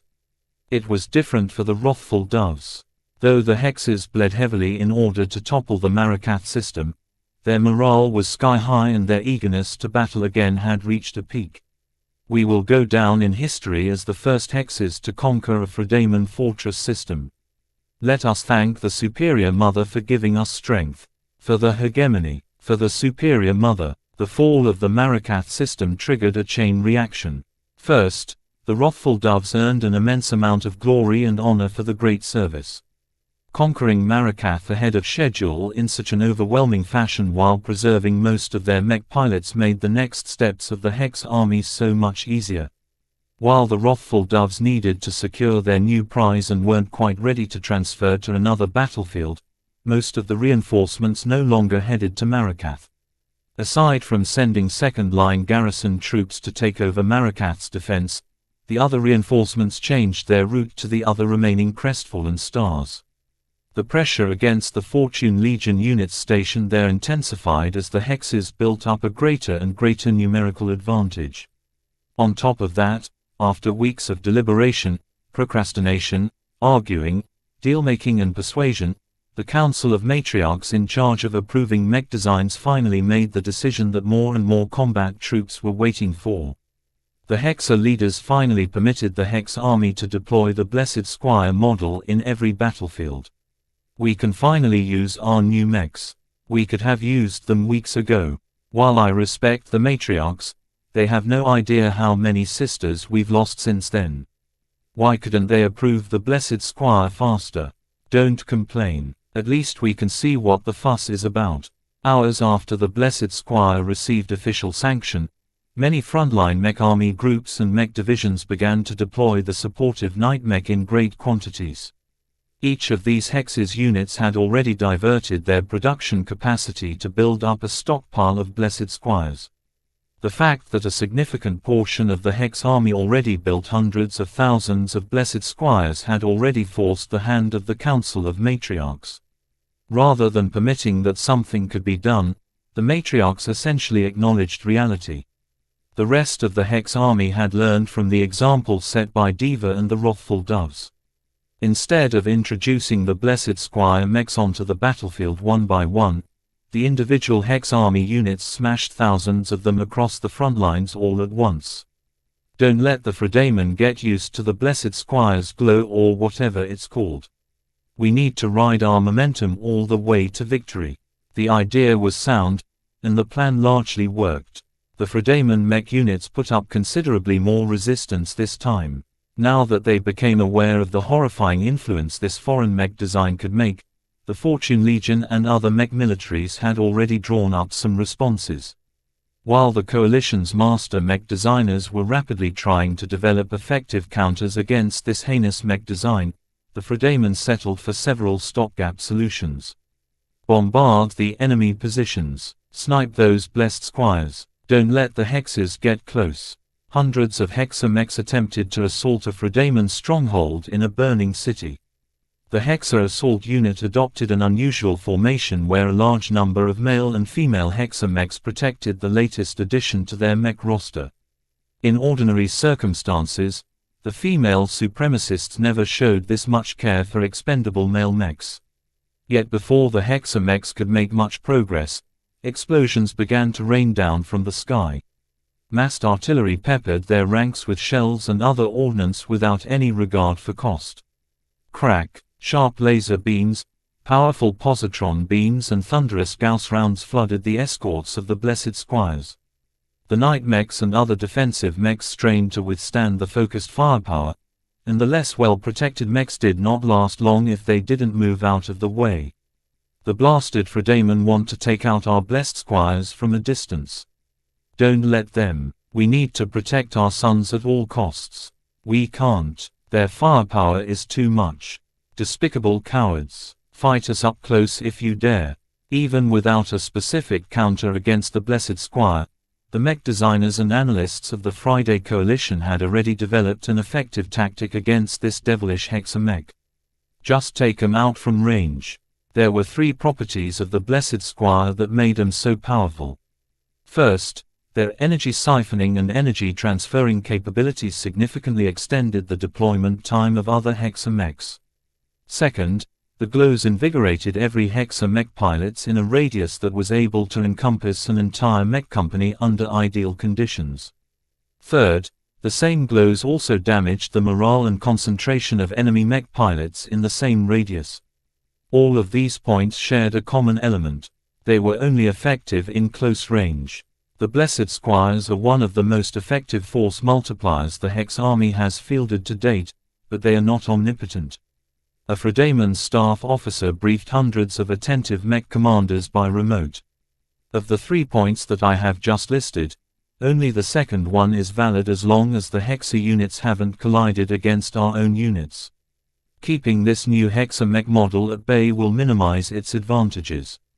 The logic sounded simple, but it was undeniably true. In the other 6 crestfallen stars, the initial introduction of the Blessed Squire immediately encountered the response that the Fredaman had long prepared. Don't let it get close. Shoot it from a distance. Empty our entire ammunition reserves if necessary. In order to slow down the collapse of the crestfallen stars and buy time for critical star systems to evacuate their critical infrastructure and personnel, the Fortune Legion invested heavily in their response. Just like how the Sand War drove many states to revive the use of starfighters, the Fortune Legion units all began to employ old-fashioned artillery pieces. These hastily fabricated and disposable cannons were installed in almost every major fortification. The Fredamen readily emptied their huge stockpiles of explosive shells and allocated a lot more industrial capacity into fabricating more. Turn the battlefield in a sea of flame and explosions. Bomb them until they can't take a step forward. No night mech can withstand our firepower. For a time, these tactics worked. The Hexes possessed a bias for melee combat, and much of the Hex army's mech doctrine revolved around relying on the might of melee mechs to achieve quick, decisive victories. Even so, the Hexes weren't weak at range. While the Hex army honestly did not expect the Fredamen to rely so heavily on bombardment, the response came quick. Boom, boom, boom. A rain of shells attempted to destroy a stationary artillery battery deployed by the Fortune Legion. The Norms crewing the artillery cannons cowered and flinched from the shells exploding against the energy shield that had been erected over their position. The firepower is too much. Our shield is rapidly losing its charge. At this rate, it will break in 40 seconds. In another artillery position, a squad of Hexa aerial mechs fired their plasma rifles at their targets. Unfortunately, due to scarcity, no shield generator protected this site, thereby causing the auxiliaries and their artillery cannons to succumb in a sea of immense heat and plasma. At a different location, a Hexa mech company supported by a Blessed Squire had attacked an artillery battery from the flank. The defending Fredamen mechs put up a good fight, but the defense lines started to buckle as its mech pilots weren't accustomed to the Blessed Squire's disturbing glow. A trio of light skirmishers evaded the defenders and stormed over to the artillery pieces. Crack! A shield blocked their path. However, the female Hexa mech pilots only grinned at the sight. Let's exhaust this shield. The mechs did not employ the daggers. Instead, they simply bashed their frames against the energy-based hindrance. The immense kinetic energy transferred by the Hexa mechs rapidly consumed the shield until it finally popped out of existence. Kill. Though the slaughter was immense, the deployment of so many artillery batteries helped mitigate the impact of the Blessed Squire's entry into the front lines, at least for a time. In addition, the Friday Coalition's existing ranged mechs all prioritized the Blessed Squires above any other strategically important target. To the Hexes who often relied on riling themselves up to fight without fear, the Blessed Squire had become one of their best tools to generate momentum. Naturally, the ranged mechs of the Hex army did not allow their foes to do as they wished. With the Hexa mech units concentrating their night mechs and other defensive mechs around their Blessed Squires, it took an immense amount of firepower to chew through all of that resistance. The same could not be said for the Fredamen's ranged mechs.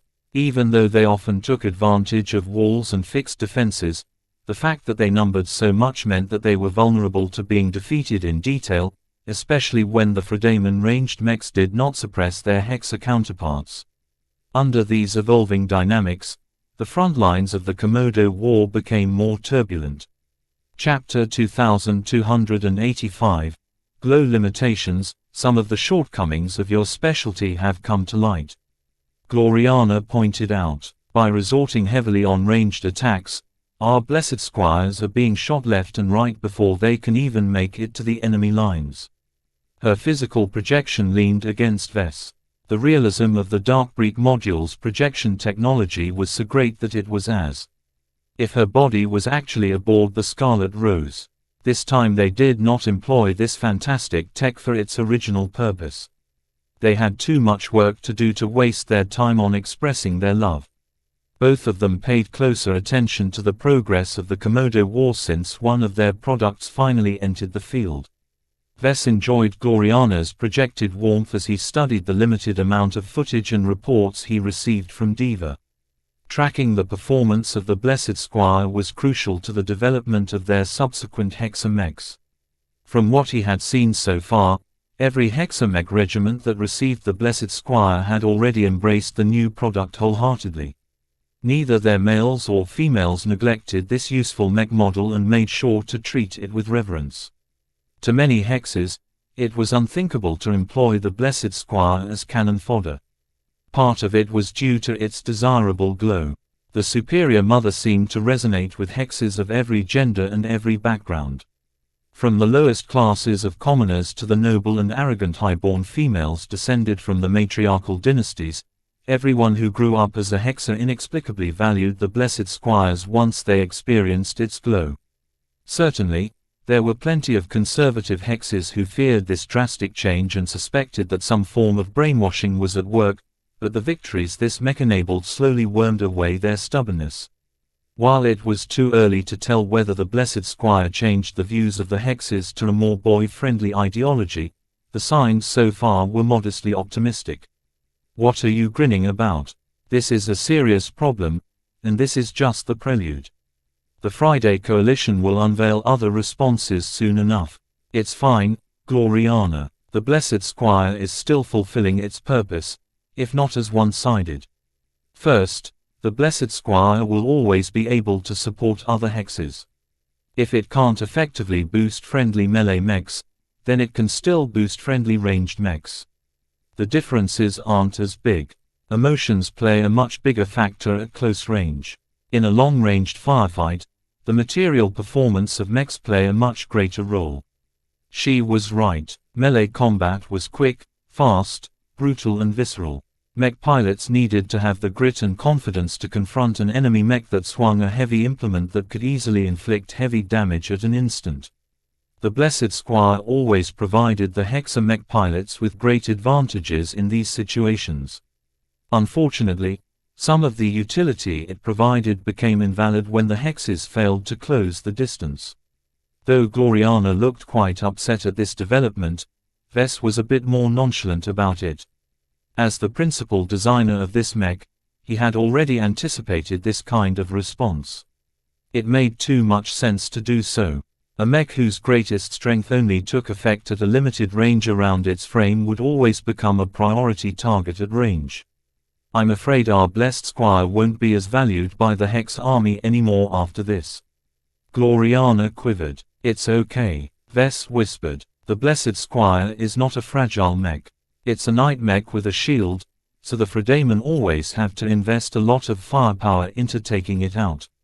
In the meantime, Hex-arranged mechs aren't as constrained and can focus their firepower on more vulnerable targets.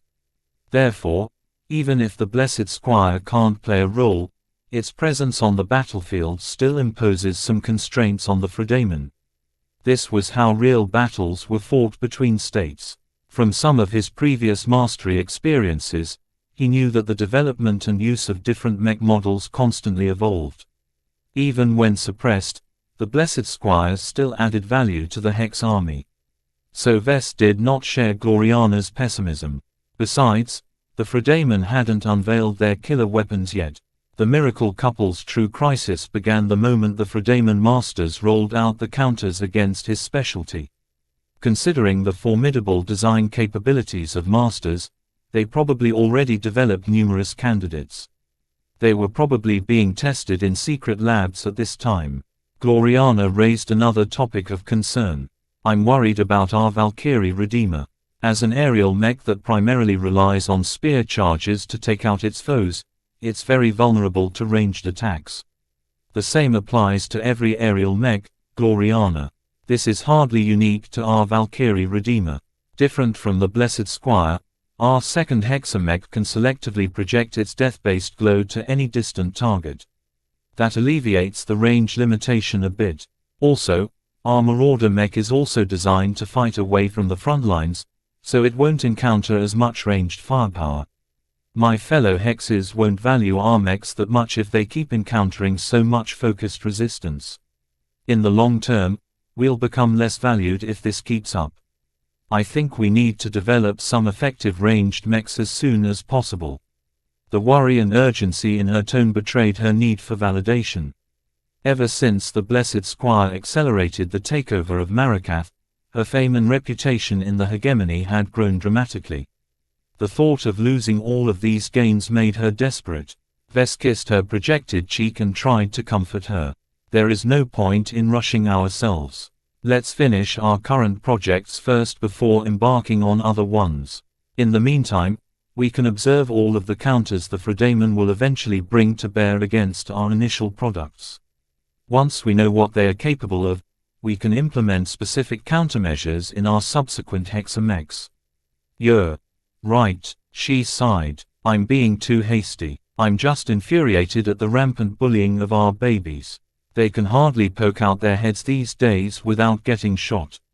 Though the Blessed Squires still provided the Hex army with some advantages, Vess agreed with his partner that it was better to introduce some ranged mechs in the near future. Vess felt the need to prove that his mechs also provided a competitive advantage at range. It was not as if Vess already designed successful ranged mechs. The Desolate Soldier and Deliverer mechs both achieved great results in the Sand War. The challenge was that it wasn't enough to boost their morale anymore. The Blessed Squire already fulfilled that role to some extent. Designing a ranged mech with a similar glow as their first Hexa mech introduced too little variety. Perhaps the Hexes might even regard him as a one-trick pony. The pair began to swap some ideas on what the next Hexa mech should offer. It has to differentiate itself from both existing Hexa military mechs and our Blessed Squires. She told him, maybe we can apply the ranged glow mechanic of the Valkyrie Redeemer to our third Hexa design project, but that is not enough, I think. Vess pursed his lips. The impact of exposing an enemy mech pilot to a ranged glow is not as drastic when it comes from a ranged mech. The reason why I believe the Valkyrie Redeemer pairs well with this mechanic is because it complements its charge attack. Everyone fears a mech barreling down on your position. What my glow does is to amplify this fear in order to hamper the response of the victim. This dynamic is largely absent in a ranged firefight. Then what can we do to give our ranged Hexa mech an advantage in this situation? We can't afford to shame the majesty of a Supreme. The Fredaimon must fear her and submit to her in order to do right by your mother. He jerked when she said that. Vess felt like vomiting. His mother might be a soul-sucking ghost, but she was no tyrant. At least that he knew of. Who knew what her past was like? Ahem. He coughed. I've learned some new tricks recently. I've already told you about the breakthrough that I've made in our sanctuary project. I'll see if I can apply them to our other projects. However, I do admit it is rather tricky to make a ranged mech stand out. Even though my glows sound great, they mainly affect mech pilots. At its core, my design philosophy has always centered on increasing the integration between mechs and mech pilots. My solution will have to come from this direction. This was his greatest strength but also his greatest constraint.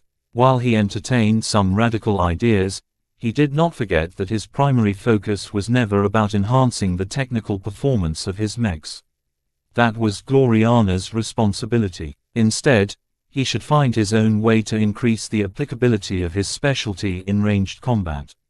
Several ideas passed through his mind. Many of them weren't viable. You know, one of your cousins has started to make a name for himself in the Friday Coalition. He's famed for bringing around a bunch of quasi-expert mechs and using them to overwhelm opposing expert mechs with a flood of ranged attacks. Ah yes, Venerable Ganso. Vess harbored a lot of loathing for this obstinate Larkinson. What are you trying to say?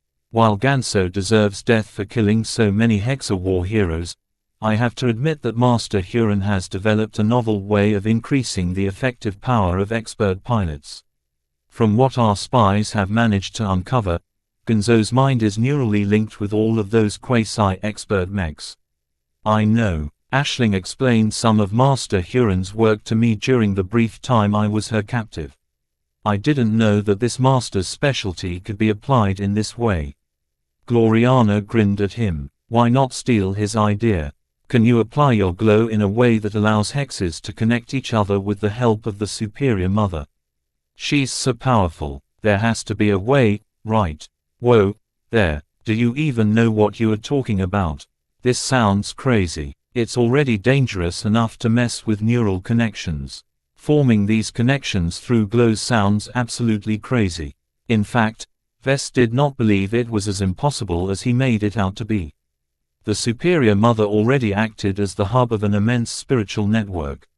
Though the strength of this network paled in comparison to the Larkinson network, he believed it might be possible to link the participants together in some way.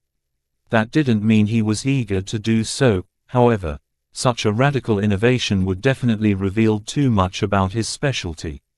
He didn't even need to guess that Master Willix would immediately pay him a friendly visit and invite him to stay with her at Halcyon Citadel for an indeterminate period of time. Some lines simply couldn't be crossed. He argued a bit with Gloriana until she finally dropped her dangerous proposal. "Spoilsport," she grumbled. "What are we supposed to do, then? Can't you persuade the Ilvanan proto-god to lend his powers to the Hexa cause?" "That's impossible. Ilvain only blesses his own devoted. That has always been the rule. Providing Hexa-ranged mechs with predictive targeting is off the table." They didn't have a lot of good ideas after ruling out this option. Eventually, they called it a day. "We still have months to flesh out our design concept. There's no hurry." "I'm aware, Vess. It's just that I'm afraid we won't have anything good by the time we are supposed to embark on our next projects. Just because I don't have any good ideas at the moment doesn't mean this will stay this way in the future. I'm constantly progressing my design philosophy. I'll try my best to expand in this direction in order to make our ranged mechs just as useful as our melee mechs." "You better." Chapter 2286, The Creativity of the Young. After his discussion with Gloriana, Vess continued to think about the problem that she presented. Finding a new way to make his glows useful in ranged combat was not easy.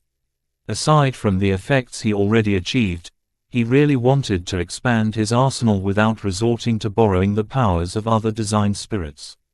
He wanted to keep every Hexa mech as pure as possible. Lately, Vess felt that he was relying way too much on the unique properties of different design spirits to bail him out whenever he needed to achieve something difficult. The development of spiritual constructs and triggered abilities was supposed to pull him back from developing an overdependence on external design spirits. As powerful as they were, Vess was unable to exert a lot of control over them. As a mech designer, he much preferred to maintain some precise control over the advantages that he was able to bestow onto his products. His recent preoccupation with spiritual engineering allowed him to rediscover the charm of creating precise solutions. So far, he believed he had barely scratched the surface of spiritual constructs.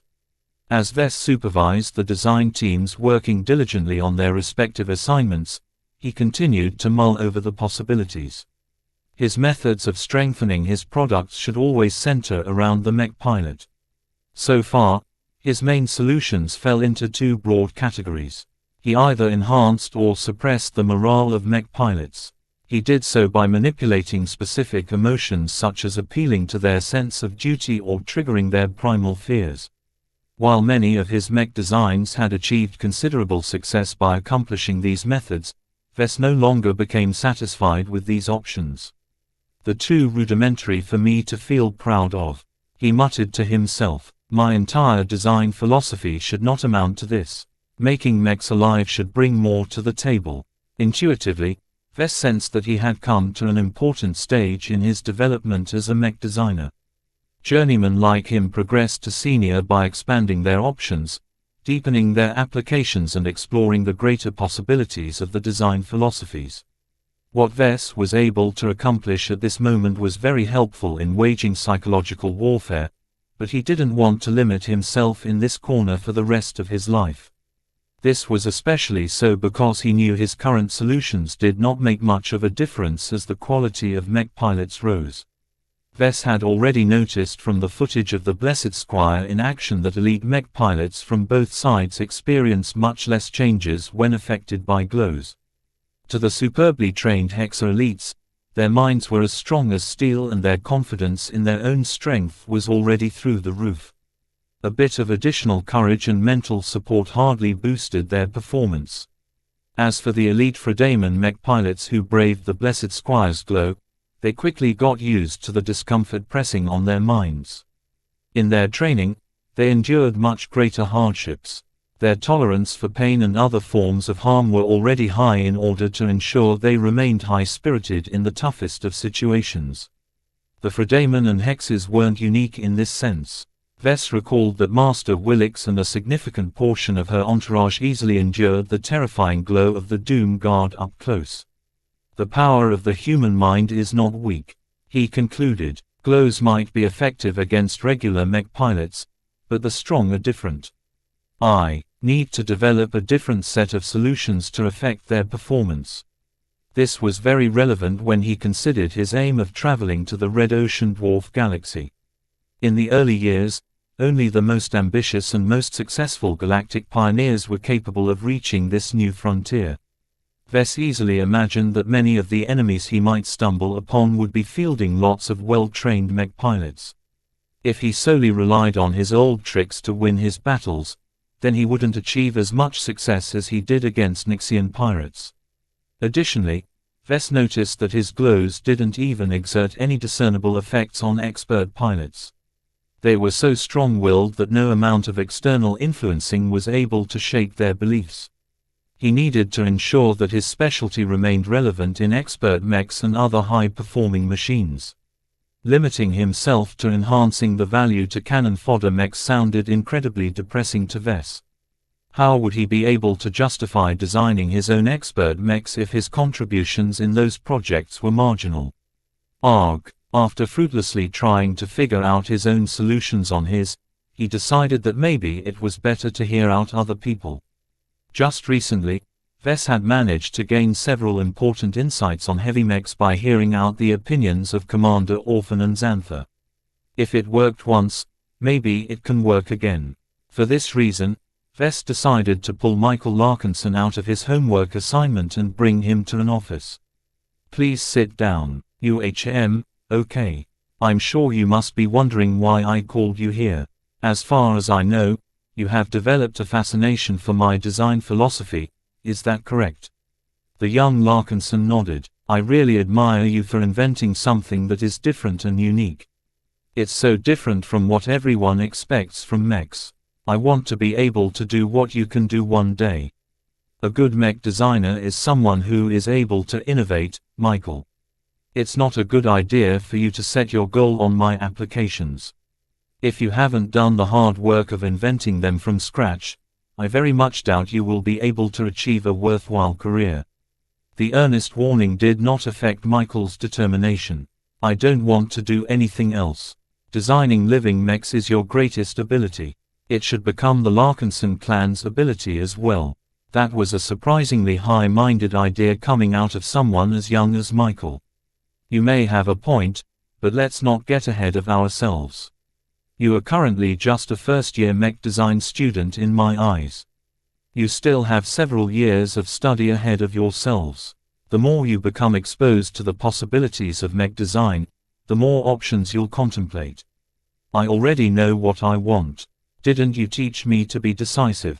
I want to design my own living mechs. If you are so determined to follow my direction, then at least find your own way to differentiate yourself. I'll try, teacher, Michael promised. That was the best that Vess could hope for at the moment. Personally, he doubted whether his student was able to develop the same traits that enabled him to adopt his unconventional design philosophy. That said, as long as Michael branched out and followed a path that was suitable for him, it wasn't impossible for him to design something related to Vess' work. Vess attempted to direct the conversation towards his current goals. Since you are eager to build on my work, maybe it will help if we talk about what I do. Now, let me warn you that you are in a very impressionable period in your development. When an older and more established mech designer expounds upon his design philosophy, a young and inexperienced individual such as you might easily be contaminated by my views. In the mech industry, this is frowned upon because it is too easy to set you up for a research direction that originally isn't compatible with your inclinations. Michael remained brave. I don't see that as a bad thing. Aren't my inclinations already the same as yours? Ugh, Vess wanted to palm his face. Fine then, since you're my student, you have already been exposed to my influence. He pushed aside his concerns and began to speak. My design philosophy isn't capable of strengthening mechs directly. It's not supposed to, strictly. This is something that you should already be aware of. What I can do instead is to deepen the integration between mech and mech pilot. Michael already knew some of what Vess was saying, but this was the first time he learned about his teacher's specialty in such a clear and coherent fashion. The student eagerly lapped it all up. It was as if he was relieving a hunger that had plagued him for months. And this is why my design philosophy is called metaphysical man-machine symbiosis. Each of those words are important. Now, do you have any questions or remarks? It took some time for Michael to organize his thoughts. How exactly are your mechs able to fight better? As I've told you, it's all about designing my mechs around the mech pilot first. Currently, I'm able to deepen their integration so that the mech pilot can pilot his machine more optimally. I'm also able to bestow glows to my mechs to affect the morale of nearby friendlies and enemies. I'm mostly known for the latter these days. Does that mean you neglected the former? Michael innocently asked. My research time is limited. Vess answered. In the past few years, I have been expanding what I can do with glows because I found them to be very effective in increasing the value of my mechs. However, I'm starting to reach a plateau of what I can do with them. Glows are only a single addition to a mech. There are many other ways to make your product stronger. It doesn't really sound like that your glows are related to integrating mechs and mech pilots, teacher. I mean, if your design philosophy is metaphysical man-machine symbiosis, shouldn't you be trying to figure out ways to make mechs more like humans and humans more like mechs? Vess reacted with surprise at Michael's suggestion. It sounded quite compelling. Elaborate, please. Well, maybe it's because I don't know exactly what you're capable of, but when I hear what you want to accomplish, I think that your design philosophy is mainly about making mech pilots better. In one of your earlier lessons, you told us that mechs are already strong, but their performance is constrained by the limitations of the mech pilots. The latter are only human, after all. Why not focus on shoring up their weaknesses? Let me think for a bit. What Michael put forward didn't sound complicated, but it was a direction that Vess had never really considered. The more he thought about it, the more he thought it was feasible. Instead of enhancing the mech pilots of his mechs by manipulating their emotions, what if he could enhance them in a more direct fashion? Maybe you can figure out a way to increase a mech pilot's marksmanship if you're designing a rifleman mech. Michael suggested. Maybe find a way to increase the reaction time of the mech pilot of a light skirmisher. Can you do this? Maybe it's too much to hope for, but I think that plenty of mech pilots would be glad to pilot a machine that can increase their skill. I think you are onto something. Vess began to smile. It's interesting, but it's not quite what I'm looking for. It's doubtful that I can accomplish the effects that you have described. Instantly turning a bad mech pilot into a good one by causing the mech to dump a lot of skills in them was impossible with his current capabilities. It also possessed the same limitations as glows. This solution was mostly useful to lower grades of mech pilots. Elites and expert pilots didn't need this kind of help. Even so, this fresh direction expanded his horizons. What could he do to empower the mech pilot? What kind of solution would help the Hexa mech pilots gain an advantage in the Komodo War? Interesting, he whispered. A forgotten idea rose up in his mind. While it may not entirely be possible to strengthen a mech if he relied on deepening the integration between mech and mech pilot alone, what if he added the design spirit to the equation? What if he could turn his mechs into actual avatars? Chapter 2287. Doubting himself sometimes, talking and teaching about something that he knew intimately still generated some new insights. Talking about his design philosophy with Michael provided Vess with a fair amount of food for thought. Before this discussion, whenever Vess always directed his attention towards the more advanced applications of his specialty. He tinkered with design spirits, glows, spiritual constructs, spiritual augments, triggered abilities, innate abilities and so on a daily basis. He had good reason to do so. He needed to obtain a lot of power to achieve his purposes, and he couldn't do so without resorting to the formidable arsenal of spiritual techniques he developed over the years. Wes had come a long way since he first became an apprentice who couldn't accomplish anything more than bestow a little X-factor to his mech designs. With the help of his innovations, the living mech company grew to a behemoth that sold hundreds of thousands of mechs on a monthly basis. Due to the threat of his glow-oriented mech designs, hundreds if not more high-ranking mech designers had spent more than 1 trillion hex credits to study them in order to form counters. The potential of his design philosophy earned him the appreciation of the likes of Master Moira Willix and plenty of other authoritative figures in the mech industry. Oh, he also became engaged with Gloriana as well. Despite her many eccentricities, she was one of the few people who trusted him and he could trust in turn. That was extremely valuable in a galaxy where trust was hard to find. Certainly, the benefits he obtained from the system enabled many of his accomplishments.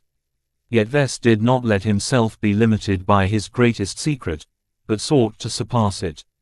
Although the system initially pushed him on this path, he formed and developed his design philosophy up to this point through his own efforts. His constant urge to innovate and seek greater gains had yielded many successes. However, am I losing sight of my initial goals? Since when did his design philosophy center around glows? Why should he constantly seek to create more powerful design spirits? Long after Michael left to do his homework, Wes remained silent in his office. Great doubt stirred in his mind. He started to question his own purpose. Do I regret the path I've taken and the decisions I've made? Nope, not at all. Though he had made plenty of mistakes and dubious decisions up to this point, he rarely felt regret. The decisions he made and the outcomes he obtained shaped him as a person and a mech designer. He always looked forward. He spent most of his time planning and working towards a better future. No matter his inadequacies today, he would be able to meet all of his goals once he advanced far enough to have a real say on the galactic stage. His drive advance reinforced his tendency to look forward. He spent so much time chasing after greater gains that he never really looked back all that often. Is this a mistake? Perhaps. Perhaps not. Wes always feared he would stagnate if he became too preoccupied with the past. Slowing down in any way had become a taboo of sorts to him. The example of Professor Velton, who engaged in too many distractions over the course of her career, provided him with a very clear image of what he might end up if he slowed down. It was only recently that he recognized how far he had gone astray. Obsessing over glows and turning them into the primary feature of his mechs caused him to overlook that his design philosophy never centered around them. The auras that his mechs and most notably his design spirits produced were supposed to be welcome additions at best. Now that he was starting to bump into the limitations of glows, Wes recognized that it might be better for him to return to his original approach. He had already done so recently with the exploration of spiritual constructs, but so far he had mainly used them to enhance the operation of his glows rather than his mechs. My perspective is wrong. Glows and design spirits were merely tools. Both existed to enhance the performance of the mech and mech pilot in some way. What Wes realized today was that he used to focus on other ways to improve the performance of this pairing. In the beginning, Wes attempted to accomplish the more modest goal of integrating mechs and mech pilots. He sought to increase their synergy by increasing the X-factor of his designs. What was his definition of X-factor? To him, the X-factor represented the alignment between mech pilot and mech designer. During his rise to prominence, Wes no longer relied entirely on his own strength as a mech designer and instead resorted to external help in the form of design spirits. In essence, the X-factor of all of his recent mechs actually reflected the alignment between mech pilot and design spirit. Was this bad? Not necessarily. Undoubtedly, this paradigm yielded a lot of success. The latent problem was that success in the short term did not guarantee success in the long term. To become a senior who possessed great control over many applications, Vess needed to explore different options while remaining true to his heart. To become a master and realize profound and unique design philosophy, Vess had to find a way to transcend his limitations and achieve the impossible. My design philosophy has never been about creating gods. Why am I trying so hard to do so lately? Perhaps spending a lot of time with Gloriana warped his views. Even though he always rejected her ambition to create gods in the form of mechs, she may have succeeded in contaminating him through constant repetition. Vess reflected back on his latest 3 spiritual products. The Golden Cat and the Superior Mother both surpassed the definition of design spirit. By tying them to the Larkinson clan and the Hexa people respectively, they had already taken on at least some of the properties traditionally associated with the divine. As for Lufa, Vess literally dubbed it the Angel of Tranquility. Did he regret creating these 3 pseudo-divine entities? No, each of them were very useful in their own way. Not regretting doesn't mean that what I'm doing is right. The development of design spirits and glows was always supposed to be a side path. They complemented his design philosophy. They were never supposed to take it over. No matter how much it pleased his fiancée to continue down the path of creating gods, to Vess this was only supposed to be a means to an end. What was the end he sought? Making mechs alive. The nuance here was that the definitions of those words were subject to interpretation. There were different ways he could think of to bestow life to mechs. Instilling them with a design spirit and integrating the two together was one way to do it. The Devil Tiger was perhaps the best embodiment of this approach. Pursuing glows to an extreme in order to make everyone acknowledge his mechs was another way. Mechs such as the Doom Guard and the Blessed Squire closely aligned with this approach. When had he last designed a mech that just sought to integrate the mech and mech pilot in a plain manner? Vess found to his disappointment that none of his original mechs matched this criteria. He felt as if he was inputting a search term, only to obtain no valid results.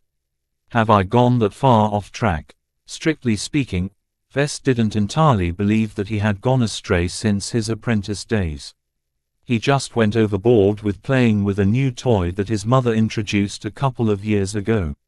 If she hadn't gifted him with a novelty in the form of the spiritual fragment of a long-dead alien leader, he would have continued to make use of spiritual images and other modest techniques to add value to his mech designs. If he had to make a choice of which mech designs best represented his aspiration to make mechs alive by integrating them with their mech pilots, then he would go as far back as picking the Young Blood and Old Soul virtual designs. His goal in designing these 2 mechs was to augment the learning of mech cadets. By allowing them to gain closer bonds with mechs that were set up to mentor future mech pilots, Vess believed he succeeded in helping a lot of potentates achieve greater success in the future. Isn't Joshua one of them? Vess recalled. He decided to perform a little investigation. He activated the desk terminal and began to look up what people thought about his old Young Blood and Old Soul virtual designs. Thank you for selling this great mech. The Young Blood helped me so much when I was struggling with piloting melee mechs. With the help of this Night Mech, I can finally pass my melee mech courses. It's been 4 years since I first piloted the Old Soul. I initially thought this mech was a joke due to its slow-firing rifle and ambush orientation. I was wrong. This mech not only helped me graduate at the top of my class in marksmanship, but also taught me the value of patience and good planning. I wouldn't have been able to enter the mech officer track of my advanced academy without pouring thousands of hours in mastering this mech. Despite their rough and rudimentary design properties, both training mechs earned a lot of praise. 10 minutes passed as Vess smiled in contentment. Even though the 2 virtual designs were filled with flaws to his current self, they nonetheless managed to earn the gratitude of hundreds of thousands of Iron Spirit players. While that didn't sound like much compared to the sheer number of professional mech pilots who piloted his real mechs, Vess felt that the praise of these mech cadets was much more authentic. The mech cadets who piloted his Young Blood and Old Soul praised his actual work. The professional mech pilots who piloted his desolate soldier and blessed squire fawned over the glows and design spirits. While Vess could argue that the latter was also a reflection of his strength and ability as a mech designer, he couldn't quite agree with this sentiment. He decided to take a look at his current design projects. He manipulated the desk terminal to project all 6 design projects side by side. The Valkyrie Redeemer, the Cat's Paw, the Chiron, the Ferocious Piranha, the Sanctuary, the Crystal Lord Mark II. Each of these designs incorporated some of his latest applications. Before, he felt very proud of them. Now, he no longer felt pleased. Almost all of his designs had become overly dependent on the glows. This was a design choice that Vess was so accustomed to making that he had stopped questioning it. By making the same choice on autopilot every time he embarked on a new design project, he slowly began to lose touch with the essence of his design philosophy. Vess took a deep breath.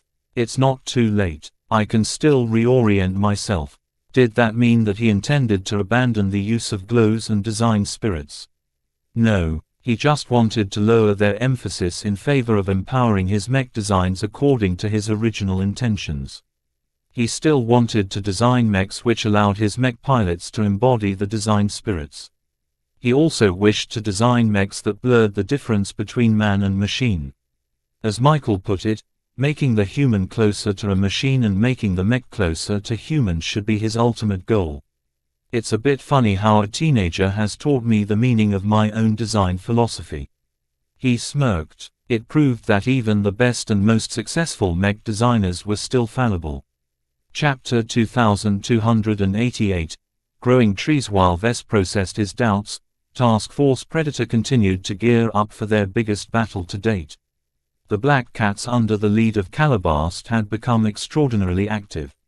Each and every black uniformed Larkinson became preoccupied with figuring out Ulimo's citadels in order to undermine its defenses. From both without and within, the spies of the Larkinson clan gradually gained a better understanding of the pirate base. Much of what they learned only added to the pressure subjected to the task force. The 4,200 pirate mechs that defended the pirate stronghold was the least of the clan's worries. The hundreds of superweapons that were stored in the vaults or installed in various hidden sites were easily capable of destroying the task force at least 20 times over if the pirates unleashed all of them at once.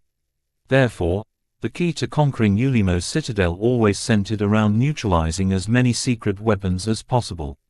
There was no way that the task force was able to avoid suffering massive casualties if the pirates were still able to access just a dozen of their secret weapons. As could be imagined, sabotaging so many destructive weapon systems at once was an immense endeavor. The difficulty rose even further due to the need to keep every act of sabotage secret while the pirates were on high alert. Even with the various advantages of the Larkinson clan, Vess seriously doubted whether the Black Cats had what it took to dismantle Ulimo's citadel to such an extent.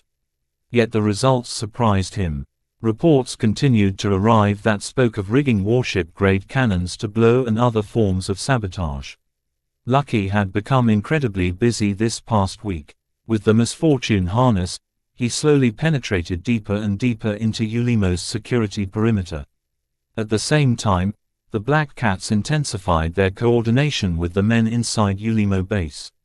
The Mirror Raiders, who managed to earn a measure of trust and responsibility from the pirates, kept stirring the pot while doing their best to appear completely committed to defending the pirate stronghold. The massive operation to attack Ulimo's citadel seemed to stimulate the potential of tens of thousands of Larkinsons. Almost each and every clansman in the fleet invested their full effort in improving their chances of winning the upcoming battle. With just a day to go until Major Verl wanted to commence the grand assault, Vess shook the hands of Master Willix's projection. His face looked pained as he just concluded another deal. "I hope the MTA will abide by the promises you've made," he said. "There won't be a problem, Mr. Larkinson." The projection let go of his hand. "While we are fairly rigid when it comes to rules, we are willing to grant exceptions when the need is great. Naturally, we don't do this for free." "I understand. For what it's worth, I will cheer you on. You and your Larkinsons are doing a great service by removing one of the tumors of the Nixian Gap. Without Ulimo's citadel, many smaller pirate outfits will lose the channel where they can obtain more prohibited weapons. Vess couldn't help but voice one of his doubts. The amount of superweapons at Ulimo is very exaggerated, and I doubt it's the only pirate stronghold that boasts so much destructive power. The rest of the Nixian Gap is probably just as bad. Will the MTA really stand back and let the pirates accumulate enough forbidden hardware to threaten an entire state? This is not an easy subject matter, Mr. Larkinson. While I cannot reveal our internal deliberations about this subject to you, know that the MTA has not gained its position of strength in the galaxy by remaining passive. Our incursion into the Red Ocean Dwarf Galaxy is only one of our more public endeavors. Obviously, she wasn't going to say anything more than this. Vess half suspected that she was utterly serious about handling the Nixian Gap. Whatever the MTA had in store, Vess wouldn't be a part of it. He just wanted to smash one more pirate base before getting out as fast as possible. Before Vess ended the call, he decided to take advantage of Master Willix's good mood. After all, Vess paid a very great price to obtain some concessions from the MTA. This was the best opportunity to gain some answers to some of his mech design-related questions. If you don't mind, can you explain what a journeyman needs to do to advance to senior? What exactly is the latter and why are they better? Master Willix looked intrigued. Those are some very big questions, Mr. Larkinson. You are still a very young journeyman. The process to advance to senior is difficult and lengthy. While it is technically easier to advance to senior because any journeyman has the potential to do so, in practice you need to work hard and remain persistent in exploring what you are capable of. To become a journeyman means you are qualified to explore the breadth and depth of your design philosophy. So what does that actually mean? Vess looked confused. Other mech designers often tell me that I need to explore and expand the applications of my specialty. What I am struggling with is that I don't know how much I need to branch out and how much depth I should aim for. Why should journeymen be doing all of this? How will this enable me to become a senior? You are too impatient, Mr. Larkinson. The road to becoming a senior is long and time-consuming. I highly recommend you not to become fixated with advancing to the next rank. No matter how much of a genius you are, it will typically take at least a couple of decades for even the most prodigious journeyman to make this jump. As for how they know they're ready, the sublimation process will happen naturally after making sufficient gains. That only sounded vaguely helpful to Vess. Master Willix noticed his confusion. There is a very helpful analogy in the mech industry that might help you visualize the advancement process from journeyman. First, imagine that you are trying to grow a tree. A tree. Yes, this tree of yours represents your design philosophy. At your current stage, it should just be a sapling, though I suspect you have outgrown many of your peers due to all of your notable accomplishments.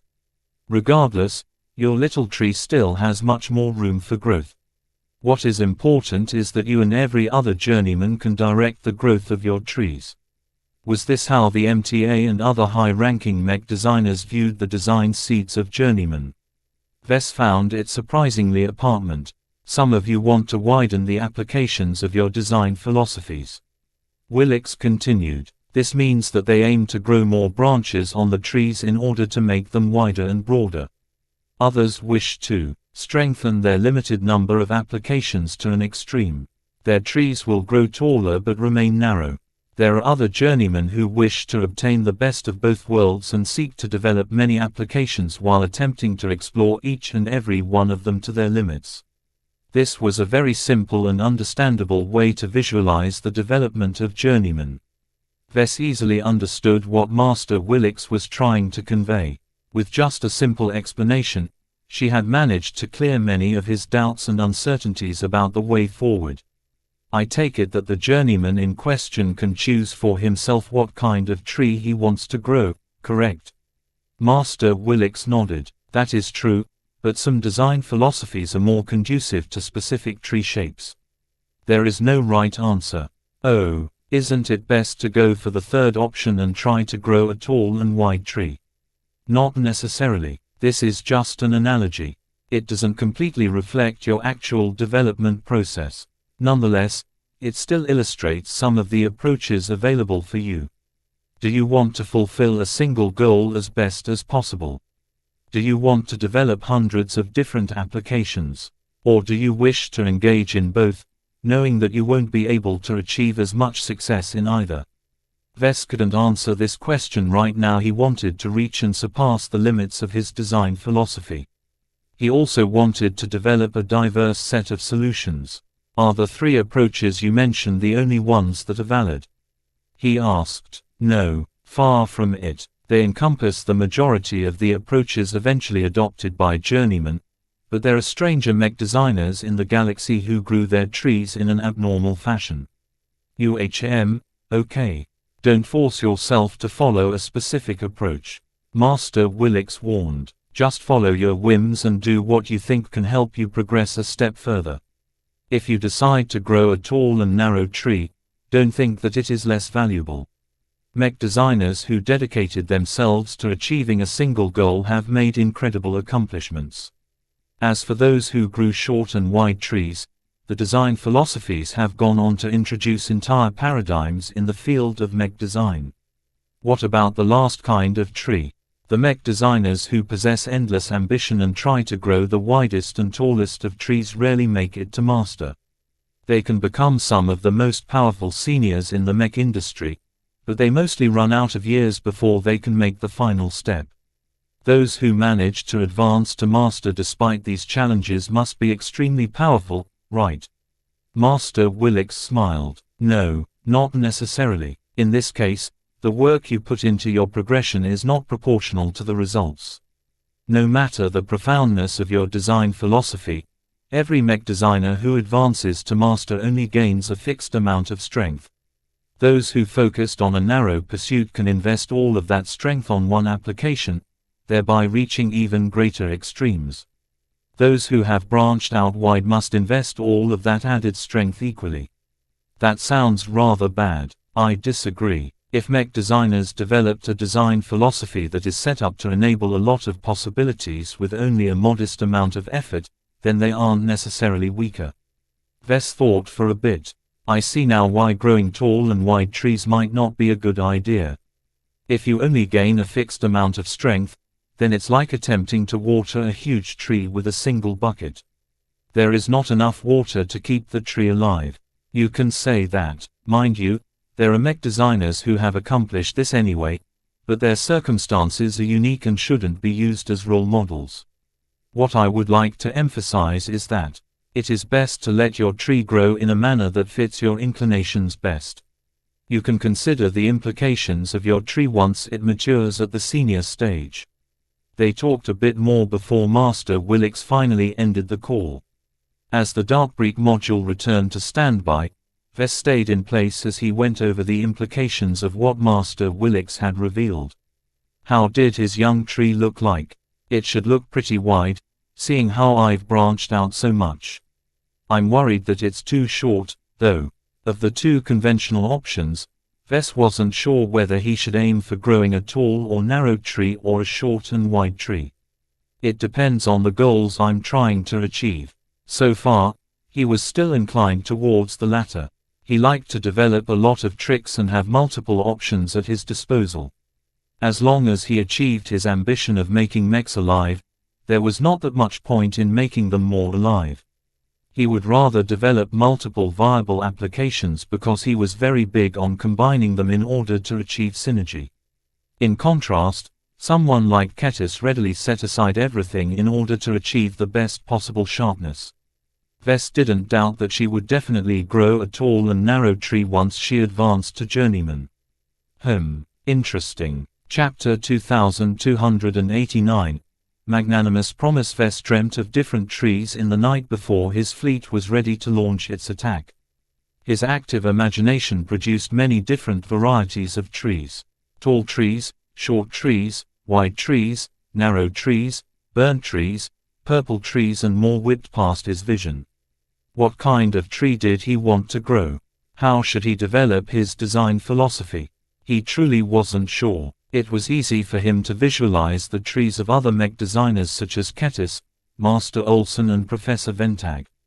Each of the design philosophies already put them on the path to growing a specific tree. Yet Wes was still confused about the growth of his own one. It was not as if he lacked some solid goals. He just felt that multiple approaches were viable. Either of the two most common trees could become a good fit depending on how he wanted to develop his specialty. When he woke up in the bed of his stateroom, he came no closer to resolving his doubts. This annoyed him quite a bit, even though Master Willix told him not to overthink this matter. So far, he believed his development trajectory equated best to a short but wide tree. Though Wes felt a bit doubtful about growing a height challenge tree, if this was how his specialty in the future, then it was best not to resist this trend. Who cares if my tree is short? He muttered under his breath. The total volume of my tree is not any worse than a tall and narrow tree. He rose from his bed and followed his usual morning routine. His grooming bot took exceeding care in shaving off his stubble. Since today was the day that Task Force Predator launched its attack on Ulimo Citadel, Wes wanted to make sure he presented himself at his best. After enjoying a brief breakfast, he strode to the bridge where Major Verl was already in the process of putting all of the pieces in place. "Good morning, sir," Verl greeted him. "The avatars, sentinels, battle criers, vandals and sword maidens are in the process of prepping and launching their mechs for battle. The penitent sisters are taking a little longer. The women have wasted too much time on their prayers this morning. Apparently, they wish to gain the Superior Mother's blessing." Wes chuckled at that. The Superior Mother is asleep right now. They should try again later. He sat down at the central seat that Major Verl vacated and watched the bridge officers make their final preparations.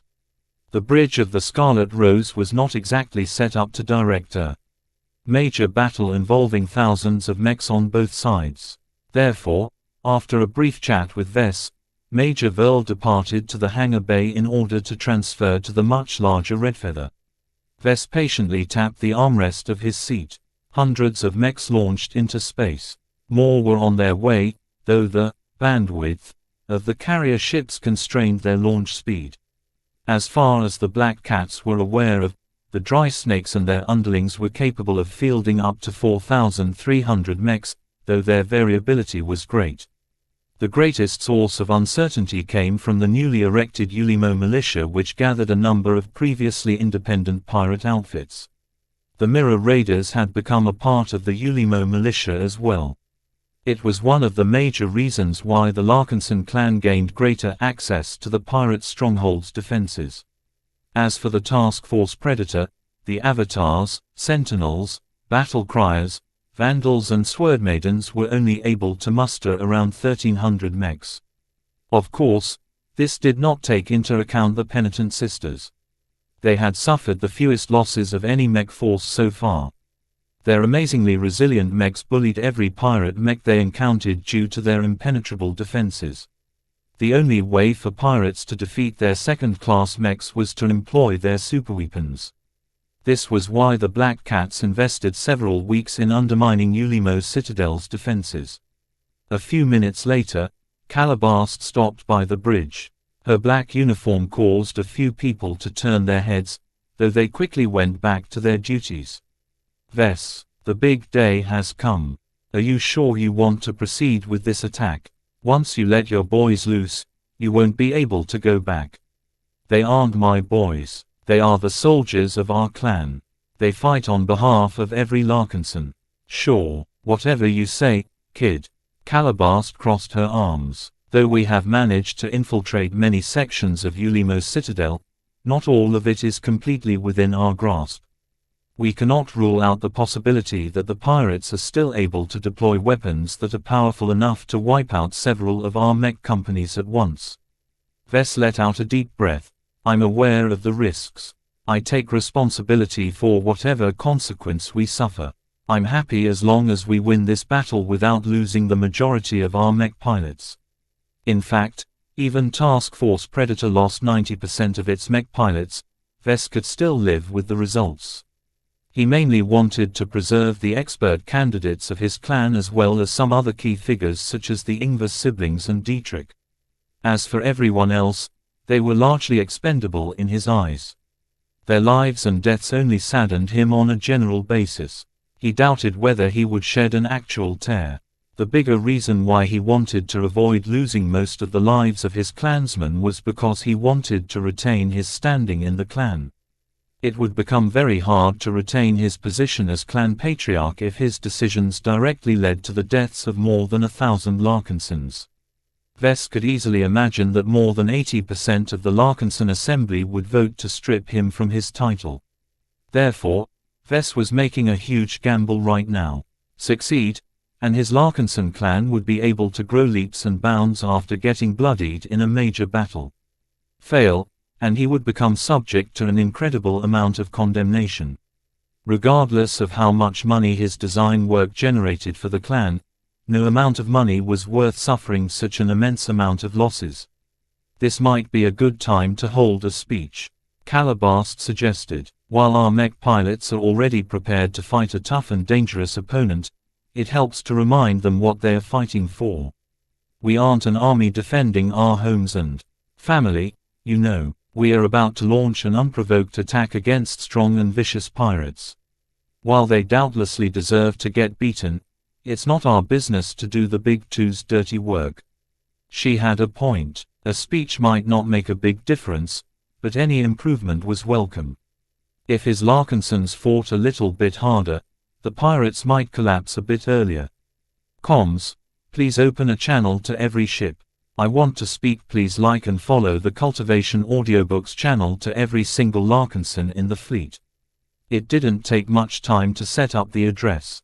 Thousands of projections of Vess appeared in front of the faces of every single Larkinson.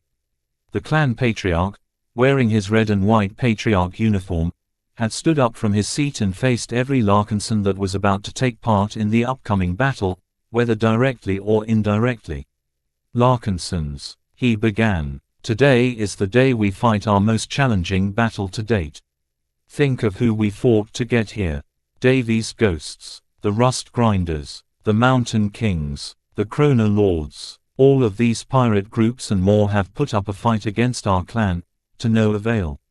Not even the powerful Aladis Alliance with their elite Aladis Archons managed to stop our rampage. Every Larkinson who listened to Vess felt proud at the mention of the defeated pirate groups. Task Force Predator did not disappoint its name. The Larkinsons eagerly hunted every pirate in their way. Vess continued to speak. We have grown far beyond our initial battle against Davy's Ghosts. Do any of you still recall the disappointing performance of the rookies of the Living Sentinels? The leaderless mob of pirates almost managed to swarm our rookies to death. A lot of Larkinsons chuckled at the mention of this embarrassing event. If Vess spoke these words a month ago, he would have probably attracted a lot of animosity. Not anymore. Even the rookie sentinels joined in the laughter. Each of them had grown immensely after learning that harsh lesson. They rookies quickly gained experience over the course of successive battles against pirates. Every other Larkinsons aside from the elite and battle-hardened veterans grew immensely over the course of just a couple of months. If the Larkinson clan went on this excursion, it would have taken years to come even close to reaching its current level of battle readiness. In a way, Vess had already reached his goal of turning every Larkinson mech pilot into a bloodied soldier. Each of you has grown stronger. Our mechs may have remained the same, but our combat strength has soared. What makes us different from any other comparable organization is our willingness to fight. He raised his fist to emphasize his point. We are not cowards who shy away from battle as much as possible. Each of you have come with me to the Xianxia Gap, braving pirates and anomalies alike. Now, I ask you to prove your valor once more. Are you willing? Yes. Thousands of Larkinsons roared their response. Voices echoed in the compartments and halls of every single Larkinson ship. Vess grinned. Good. I am proud to hear your eagerness to demolish the Nixian pirates once again. Not only will we remove cancer from society, we will also be able to obtain an immense amount of plunder if we win. I promise you now that every single participant of this battle will be rewarded for their contributions. No matter the outcome of this battle, as long as we make it back, I promise to waive the cost of acquiring your first second-class gene mod template and implant. While it might take a lot of time to ensure that each of you will receive your augmentations, none of you will have to pay any hex credits or Larkinson merits to improve yourselves. If the earlier roar had shaken the ships, the ecstatic cries that erupted after he made his promise had metaphorically shaken the vessels to pieces. No one despised this gift. None of the Larkinsons wanted to refuse this golden offer. To many of them, second-class implants were still out of their reach. It cost hundreds of Larkinson merits to obtain a decent set, and most clansmen needed at least a decade or two to accumulate the required merits. To obtain them for free was an immensely generous gift that instantly supercharged the fighting spirit of every single Larkinson. Vess unabashedly grinned. Forget about using empty words and platitudes to motivate his clansmen. In his opinion, the best way to ensure they would do the best was to dangle an immensely juicy carrot in front of their faces. Though he would certainly regret making this promise afterwards, he believed this investment was ultimately worth it. By empowering the participants of this excursion, the clan directly strengthened the capabilities of its most courageous and battle-eager Larkinsons. In the medium and long term, the braver Larkinsons would gain more prominence over the more cautious and risk-averse clansmen. This ensured that the people who were more aligned to his ideology eventually dominated the middle and upper levels of the Larkinson clan in the future. His expensive promise also sent out a signal to the entire clan that taking risks and enduring hardships would always be rewarded. A proper Larkinson should be proactive rather than reactive. Now prepare to fight, my Larkinsons. Fight for your clan. Fight for your fellow Larkinsons. Fight for yourself, because each and every one of you will achieve greatness. This is my promise. Chapter 2290. The Battle of Ulimo Citadel. Almost 2,000 mechs advanced towards the outer perimeter of Ulimo Citadel. The Larkinson clan did not hide their approach. The energy signatures of so many spaceborne mechs advancing at once could not be hidden. Though the asteroids and complicated environment of Maynard Fields helped cover up their emissions, it wouldn't be long before the Dry Snakes and its subordinate groups discovered that something was amiss. Still, no alarms began to ring as the Larkinson mechs flew closer and closer. In order to mitigate the potential losses stemming from getting attacked by a nuclear mine or other destructive area weapon, the Larkinson clan opted to utilize dispersed formations this time. While that made it difficult for the mechs to support each other, there was no serious downside as long as the pirate mechs did not come close. The last thing Vess and the Larkinsons wanted to see was a powerful detonation annihilating several mech companies at once. Therefore, the various mech forces approaching the outer defenses of Ulimo Citadel resembled a swarm. Initially, the swarm moved forth in unison, but at a certain point, it began to split up. Several splinters diverged from each other and headed towards specific coordinates. What was even stranger was that a small transport and a number of shuttles tagged along these splinters as well. The units that had received special orders did not entirely consist of mechs. Commander Orphan piloted a spearman mech and led one of these units. Hundreds of mechs of the flagrant vandals and other forces obeyed her orders, though so far she merely followed a prescribed plan. None of her usual levity could be seen from her today. Attacking Ulimo Citadel was a difficult endeavor that relied on many events to go right. The clan drafted an elaborate, multi-step plan to dismantle the threats of Ulimo Citadel and the pirates who reigned over it. If even a single step didn't go as planned, hundreds of Larkinsons might die. Such responsibility weighed heavily on her. In fact, she harbored quite a lot of misgivings about this operation. It was one thing to smash some regular pirates. It was another thing to attack pirates who possessed enough superweapons to wipe out entire cities at once. None of the mech pilots of the Larkinson clan felt safe in their fragile machines. As the clan continued to prosper, more and more mech pilots felt as if the cheap, low-spec machines were no longer suitable to them. They deserved to pilot better, especially when they heard that the LMC earned more than 1 trillion hex credits in the past couple of months. Sadly, the timing wasn't right and many mech pilots still needed time to obtain the right qualifications. Only the expert candidates and the avatars assigned to the Bright Warriors possessed a little bit more confidence. The iconic mech of the Larkinson clan may just be a bridge mech, but its defense was superb. It might just be possible for the mechs to survive getting hit by a weaker superweapon. That said, the clan only outfitted a couple of avatar mech companies with Bright Warriors. The Commander Orphan and her flagrant vandals only had to make do with their old Laskan military mech models. I have to get a hold of Vess or Major Verl and tell them to replace our old mechs as soon as possible. With the growing wealth of the Larkinson clan, even Orphan could see that fielding third-class mechs became less relevant over time. Attracted by the power and majesty of second-class mechs, every mech pilot who joined the clan urgently trained to obtain the qualifications to pilot these powerful machines. Their need became even greater once they entered the Nixian Gap. The casualties they suffered could have been reduced if they piloted better mechs. Therefore, almost every Larkinson mech pilot trained or studied earnestly whenever they were awake. They craved fighting actual battles and pirates because they improved by leaps and bounds. Each time they fought a serious battle, they discovered their shortcomings. They were also able to validate their newly acquired skills and polish them even further in the furnace of battle.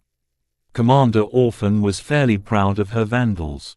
Even though they consisted of average brighter military mech pilots, the discipline and training was superior to most of the mech pilots of the Larkinson clan. Hopefully, her new bosses would recognize their strength and provide them with new machines once they returned to civilized space. If not, she was more than willing to raise hell to stand up for the interests of her fellow vandals. "Commander, we're approaching our target," a vandal mech captain spoke. "The vault we are heading towards is currently guarded by around 3 mech companies, of which 2 are on standby. We expect their long-ranged sensors to detect us within 5 minutes. As for the vault defenses, if the Black Cats have done the job, we can easily take their vault." "What forces are we up against?" "So far, 2 of the mech companies are from the Dry Snakes. The third one appears to be from Farman's own." "Understood." Commander Orphan did not ask about the fixed defenses of the vault. Even though the pirates built enough turrets and other protective measures to resist or stall the advance of hundreds of mechs, none of the pirates knew that those base defenses were completely compromised. While it was challenging for the Black Cats to sabotage the core defensive systems of Ulimo's citadel, the vaults that held a lot of destructive weapons were different. Grand Protector Roshaw, the pirate lord that reigned over Ulimo, personally ordered the construction of these outlying vaults to remove the risk of Ulimo getting blown up by nefarious actors. The upside was this measure did as advertised. Even if a couple of nuclear bombs exploded, the only loss the pirates suffered was a lot of superweapons. The Dry Snakes were more than willing to compensate for any losses suffered by their customers. The downside was that it was a cumbersome chore to protect these outer positions. The necessity to place them far away from the citadel meant that it was difficult to guard them around the clock. In ordinary times, only a single mech company guarded every vault.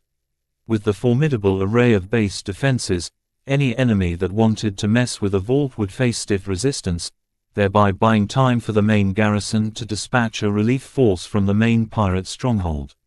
Ever since the Dry Snakes smelled trouble, they tripled the garrisons of the vaults.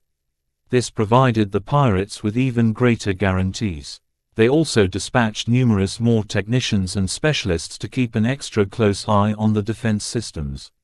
Yet no matter how much the pirates wanted to cover all of their vaults, they couldn't afford to spread their forces so thin. In addition, the pirates themselves may be frightened by the threat of the Larkinson clan, but they were not very disciplined and difficult to control. Hardly any pirate could maintain their focus and remain alert for several weeks. Many of the pirates began to grow lazy and sloppy, and they no longer strictly adhered to protocol. For these reasons, the Mech companies garrisoned at the vaults adopted a simple 3-shift rotation.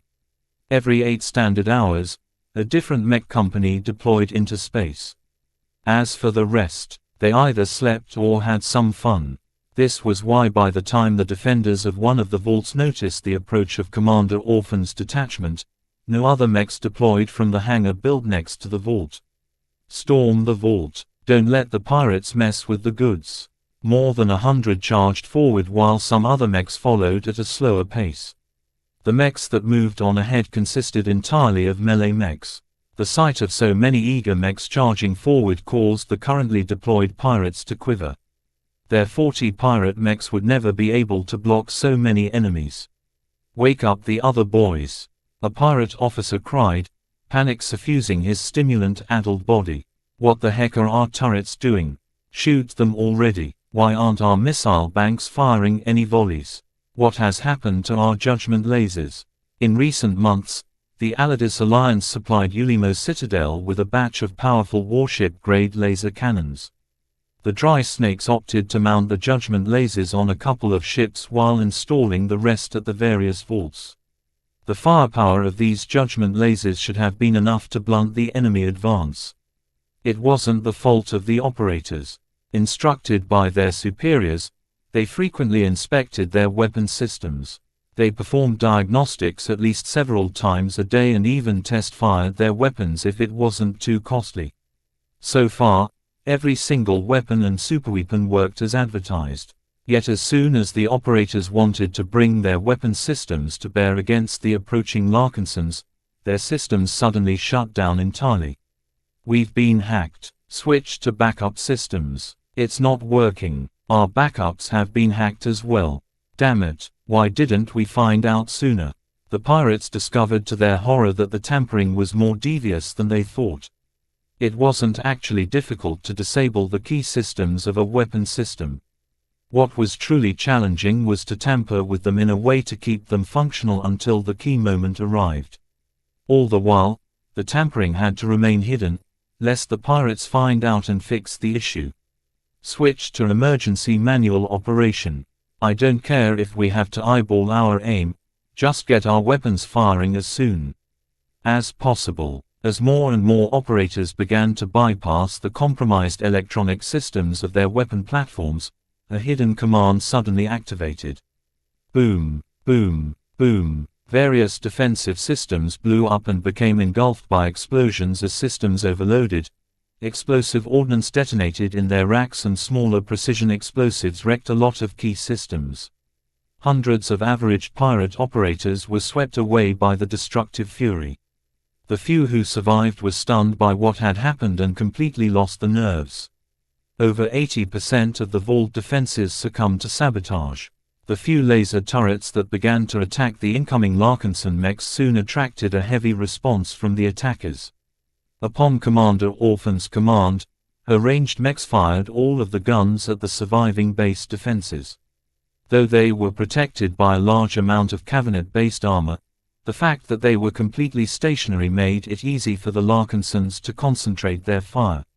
The ranged mechs of the Larkinson clan all linked their firing systems together. Through automating their aim, the ranged mechs all fired their weapons at very specific targets with pinpoint accuracy. Such an extreme degree of concentration of fire meant that much of the armor protecting the defensive systems hardly played a role. With hundreds of laser beams and physical projectiles brought to bear at the same target, a lot of holes were rapidly being drilled in quick succession. At this time, the melee mechs also ran over the active pirate mechs. Dry snakes or not, their admittedly decent mechs simply couldn't withstand more than 100 well-trained Larkinson mech pilots paired with higher quality mechs. Additional enemy mechs assaulting from the hangar bay. You know what to do. Stop them before they all manage to deploy. Commander Orphan barked. A few squads of Vandal mechs intercepted the new arrivals while some Cannoneer mechs brought the ballistic cannons to bear at the hangar bay. The Cannoneer mechs fired their large guns, propelling specially prepared explosive shells at their targets. The weak energy screen that protected the opening succumbed after a single impact. Subsequent shells flew straight through and exploded in the large interior. Numerous mech technicians and mech pilots in the open died with each explosion. The cannoneer mechs did not relent and continued to fire into the hangar, spreading death and destruction to such a powerful extent that no more pirate mechs launched into space. With the mechs and base defenses of the vault taken out, Commander Orphan sighed in relief. Fortunately, none of the big weapons ever had a chance to fire. Commander, our sensors are detecting massed pirate mechs approaching our position. ETA 4 minutes. Reform our mechs and stall them as best as possible. Tell me if additional pirates are on the way. Now that the Larkinsons neutralized most of the pirate defenders, the shuttles and transports began to approach the vault. Armored infantry exited the shuttles and began to sweep up the panicked and demoralized pirates inside the vault complex. Meanwhile, a well-protected team of engineers and weapon operators emerged from the transports. A number of bots also began to unload some heavy hardware such as power generators. The goal was clear. The Larkinsons wanted to breach the vault and take over as many superweapons as possible in order to use them against their former owners.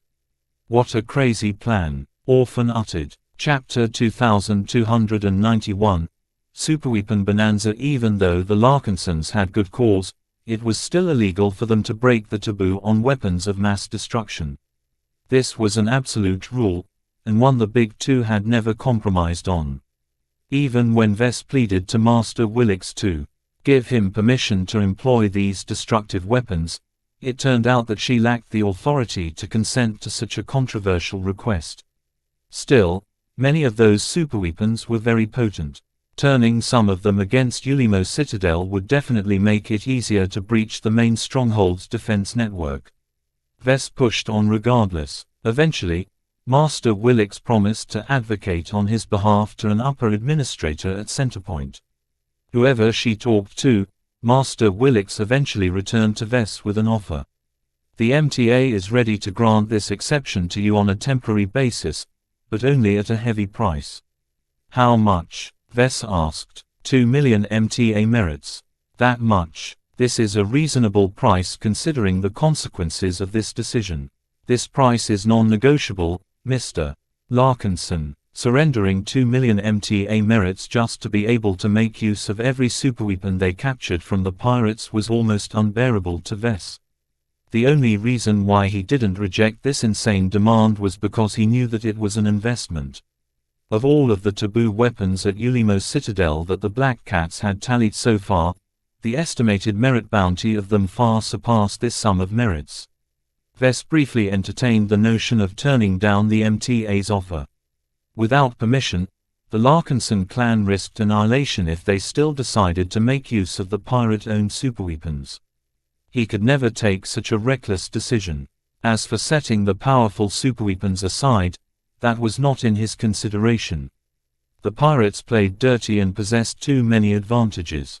I agree, Vess eventually decided. Can I make another request as well? Vess and Master Willix eventually forged a deal that greatly increased Task Force Predator's chances of victory. Though Vess instantly lost more than half of the merits he accumulated up to this point, he believed it was worth it. The potential gains of conquering Ulimo Citadel would allow him to recoup his investment several times over while suffering much less losses. Still, obtaining a temporary pass from the MTA was not enough. Vess had to put a lot of effort into convincing his fellow clansmen to hijack and make use of prohibited weapons. Breaking taboos was as easy as shaving his stubble to Vess. In contrast, many other clansmen had grown up with the taboos ingrained in their very souls. It was very difficult for them to accept the notion of making use of prohibited weapons, even if they only intended to use them against the scum of the galaxy. Fortunately, Vess possessed a lot of clout and authority within the clan. As long as he pressed hard enough clansmen volunteered to taint their hands. Of course, they received plenty of bonuses such as Larkinson merits for their trouble. The vault, though well protected, opened up without a fuss. The Black Cats had already thoroughly hacked the security systems as well as the fail-safes with the help of Lucky. Once they gained access to the contents of the vault, these weapon techs directed various heavy-duty lifter bots or other transportation vehicles to take out a select number of superweapons. Most of them consisted of bombs and missiles. The Larkinsons retrieved only a couple of warship-grade laser cannons because there weren't that many stored in the vault. Instead, the Dry Snakes usually made other arrangements for them since most of these heavy weapons were mounted on starships. At this time, the main stronghold went on full alert. The Dry Snakes and their allies finally faced the threat they had been preparing for all of these weeks. Even though Grand Protector Roshaw had heard about the formidable sabotage abilities of the Larkinson clan, he never expected the vault defenses to fail so extensively. His grand coat decked with expensive, exotic-laden trophies shook as he realized that his pirate stronghold might actually fall today. "This is impossible," one of his pirate officers responsible for setting up the defenses stated. "Our men have checked those systems over and over. It shouldn't have been possible to tamper with them to such an extent that they failed right when those bastards decided to launch their attack. They managed to succeed regardless." Roshaw angrily grumbled. His men were already in disarray due to the huge failure in preventing the Larkinsons from taking over their outer vaults. "You promised that our defenses would hold. You failed." Before the pirate officer could offer any further excuses, the leader of the Dry Snakes pulled out a resplendent-looking hand cannon and shot the man in the head. Bang! Grand Protector Roshaw may have become old, but he was still a pirate. His furious eyes raked over his other subordinates, but none of them wanted to attract his ire. "Inspect every single defensive system and other critical systems," the Grand Protector commanded. "Preemptively load every hardware and software backup that can be applied in 30 minutes. If any of you fail me to this extent, your fate will be the same." The pirates inside the main base entered into an even greater frenzy.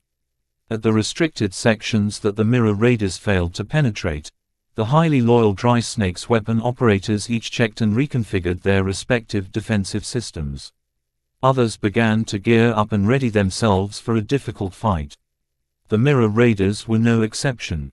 The Dry Snakes ordered them to deploy their 2 mech companies and join the rest of the loosely organized Ulimo militia. Of course, the Dry Snakes did not trust the members of the hastily formed militia force entirely. The Mirror Raiders were stationed far away from any core Ulimo positions. None of the disguised Larkinsons minded this assignment. Lieutenant Commander Abyss, Lieutenant Sendra and Dietrich all entered their pirate mechs and obediently followed the arrangements of their supposed pirate overlords. In order to discourage any trouble, the various mech outfits that had chosen to join the Ulimo militia had to split up their mechs by squads. This caused the Mirror Raiders to be unable to keep all of their mechs together. As for the non-mech pilots of the Mirror Raiders, the pirate authorities made different arrangements for them. This was why Ketis, who was ostensibly just a powerful bodyguard, was put on pacification duty. Her job was to keep the civilians in the public marketplace contained and in control. She was hoping to do more. The time wasn't right, but she already looked forward to unsheathing her cutlass and cutting her way through every opposition. Time passed as the Larkinsons and the pirates both prepared for the second round of fighting. So far, the pirates completely failed to prevent the attackers from overwhelming the vaults. Their unexpectedly rapid collapse not only led to the death or capture of many weapon operators and technical personnel, but also caused the pirates to lose around 360 mechs at once. The latter was a painful loss, as that meant the pirate defenders were only left with around 3,900 mechs. The huge setback caused Grand Protector Roshaw to recall the relief forces that were making their way to the vaults. It had already become clear that it was a mistake to split his forces up, because he recognized that the Larkinson mechs were superior on an individual basis. It was at this time that the Larkinsons unscrupulously began to make use of the superweapons they retrieved from the vaults. In contrast, the pirates were only able to bring a portion of their base defenses online. Several defensive networks and enormous base cannons failed to initiate as the software of these weapons rebelled. Due to various limitations, only a small proportion of base defenses experienced hardware failures. Of course, several critical defensive systems remained untouched. After performing some extensive checks, their operators immediately attempted to bring their weapons to bear against the enemies within reach. At this time, it was extremely dangerous for any mech to be out in the open. The mechs of both sides therefore withdrew from the line of sight of any destructive superweapon and huddled behind some of the larger asteroids floating around in the region. The vulnerable machines moved just in time to escape the first exchange of blows. More than a dozen warship-grade laser beams instantly impacted the conquered vaults. The dry snakes were very proud of their judgment lasers. Each of them possessed the power to take out a second-class mech with a single full-powered blow. Taste our Ghost-String missiles. Hundreds of missiles launched into space. Some of them bore conventional warheads, but at least a handful of them hosted nuclear warheads. Due to some clever means, it was difficult to identify which missile contained an enhanced payload. Even so, the Larkinsons were already prepared. Their ranged mechs peeked out from behind their asteroids to intercept as many missiles as possible. The penitent sister ranged mechs performed the best. Their superior targeting systems and splitting laser beams caused them to take out at least 7 missiles per shot. Ha ha ha ha. Is that your best? Asteroids continued to bear more and more marks of catastrophic laser impacts. It did not matter. There were so many asteroids floating around in Maynard fields that the Larkinson mechs simply flew behind another one if the current rock was starting to look shaky. The Larkinson weapon techs quickly brought more and more weapons systems online. While they were very cautious about employing the warship laser cannons they retrieved from the vault, they were much more haphazard when it came to launching other weapons. Since much of the weapons in the vault were made by various pirate groups, the diversity was great. Missiles with varying nuclear and other dangerous payloads launched towards the defenses of Ulimo base. Various turrets and thousands of pirate mechs urgently intercepted the incoming ordnance. Though their accuracy was not as good as that of the Larkinsons, their superior numbers along with the reduced amount of missiles from the vaults caused Ulimo's citadel to remain unaffected. Dozens of radial explosions soon filled up the surrounding space. Though many of the nuclear missiles had been shot to pieces without triggering the dangerous payloads, other ones still managed to explode midway, throwing up lots of energy and interference in the areas between the vaults and the main stronghold. Our senses are frizzing up. We're firing blind. As more and more nuclear and exotic ordnance silently turned a patch of space into hell, the pirate sensor systems became less and less able to distinguish what went on. They could only fire their weapons at fixed locations. The Larkinsons suffered from this problem as well, but only up to an extent. They already accounted for this outcome and made preparations accordingly. They deployed purpose-built sensor arrays, spread out a huge network of electronic eyes in every direction and borrowed the powerful sensor systems of the penitent sisters to pierce past the expanding interference field. More missiles and powerful lasers continued to fire from both sides. What was different was that the pirates failed to hit anything important while the Larkinsons accurately brought their hijacked superweapons to bear against the fixed weapon emplacements. Numerous judgment lasers collapsed as deadly laser beams and tactical nuclear missiles succeeded in taking them out. The threat of the pirates rapidly diminished as their functional superweapons became less and less. Grand Protector Roshaw looked distressed as Ulimo's citadel rapidly lost their most powerful form of protection. Unfortunately, the party for the Larkinsons did not last long. The vaults did not carry that many superweapons. They quickly exhausted the stolen missiles. The huge laser cannons also succumbed as they couldn't avoid exposing their locations after firing huge, linear laser beams. Though many of the weapon operators anticipated this outcome and did their best to control the weapon systems by remote, more than 100 of them still lost their lives. The second round had passed. The Larkinsons exhausted all of their stolen superweapons, but the price had been worth it. Ulimo's citadel only retained a fraction of their most threatening arsenal. Grand Protector Roshaw looked grave as Ulimo's citadel began to get stripped apart piece by piece. Even so, the pirates still managed to retain all of their mechs and enough defenses to keep putting up a fight. The pirates also retained another trump card. Roshaw began to clench his fist. If I resort to this option, I'll have to give up everything. If possible, he didn't want to resort to his final option until there was no other choice. Chapter 2292. Lopsided firefight. In the first and second round of fighting, thousands of people had already died. The pirates suffered the brunt of the casualties. Almost their entire garrisons at the outer vaults had died. The Larkinson infantrymen didn't have the time or leisure to take too many captives. More pirates died at the main stronghold. Many of the destructive weapon systems that the Dry Snakes brought to bear against the Larkinsons were crewed by specially trained pirates. When the weapons they operated got struck by massive overpowering lasers or a tactical nuclear missile, the people around them usually died as well. Screams echoed throughout several locations on the moon-sized asteroid as they became awash with destructive heat and energy. Fortunately for the pirates, they built the critical base areas deeper underground. Most of the superweapons failed to threaten Ulimo's citadel proper. In the lull that ensued, the Larkinson clan already moved on to the next step. They spread their mechs around. Their ranged mechs continued to use the surrounding asteroids as cover as they fired their weapons at the known pirate superweapon positions that survived the previous exchange of fire. Though their weapons weren't so exaggeratingly powerful, the Larkinson mechs slowly whittled away at the remaining intact superweapons. From the start, the Larkinsons always focused on taking out the most destructive options available to the pirates.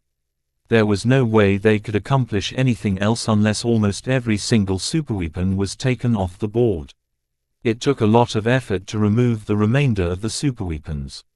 Even if the pirates held a couple of judgment lasers and ghostring missile launchers back, the Larkinsons possessed detailed intelligence of the precise locations of every weapon emplacement, exposed or not. Any plot to keep them hidden until the Larkinson mechs came closer were dashed. Thousands of ranged pirate mechs did not remain idle. As soon as the Larkinsons hijacked the vaults, they received orders to fire at any exposed enemy mechs. It was difficult to pick off the Larkinson mechs.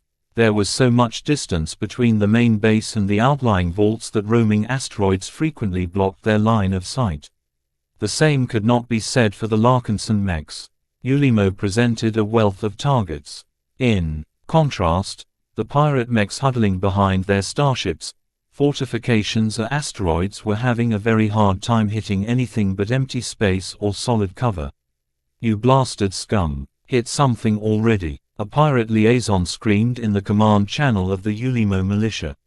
A squad of mirror raider mechs huddled behind a fortified trench the pirates had dug into a stationary asteroid. Dietrich's generic pirate mech attempted to hit the distant mechs of the avatars of myth.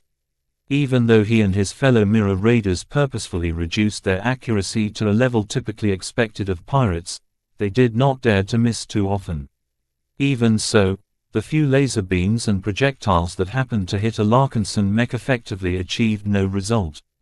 He grinned. He attacked the Bright Warrior and Aurora Titan mechs without any guilt. The defenses were so high that it was extremely unlikely that the mirror raiders would be able to kill a single Larkinson. The Larkinson clan purposefully exposed their most defensible mechs a bit more. The clansmen trusted in the defenses, and they served as excellent distractions as the few pirate mechs that managed to hit their targets only wasted their energy or ammunition in vain. Though some of the pirate officers were aware that their ranged mechs were not achieving anything significant, doing something was better than doing nothing. Grand Protector Roshaw unflinchingly shot any pirate commander who made any decisions that hinted at weakness. Blam! Another high-ranked pirate officer lost his head. Conserve resources. Nonsense! The pirate lord boomed as he brandished his smoking gun at the remaining pirate officers. We are facing the biggest threat of our lives. Our fellow Nixian pirates may have scruples, but these outsiders are killers true and true. None of the civilized folk treat us with dignity. The only way to resist their aggression is to show as much fighting spirit as possible. We must demonstrate our conviction to fight to the death. Fight, fight, fight. Even though the situation looked dire, the pirates weren't willing to give up. Ulimo's citadel was their home and their stronghold. Giving it up would make everyone homeless. Surrendering was not an option. Running away wasn't an option either, as the dry snakes had already turned on any mech or ship that attempted to flee without authorization. At a distant asteroid close to one of the conquered and bombed outworlds, the second mech company periodically poked out their bright warriors. The mechs with rifles continued to fire at the targets designated by the command net. Even if they didn't know what they were firing at, the mech pilots pulled the trigger regardless, trusting that the orders and targeting data conveyed by other Larkinsons were sound. The bright warriors armed with swords and spears exposed their frames as well. The Space Knight configuration acted the most conspicuously. Even when the pirates utilized more powerful or unusual weapons such as Grau rifles, the thick tower shields resisted most of the damage. That said, not every pirate mech fired at these conspicuous targets.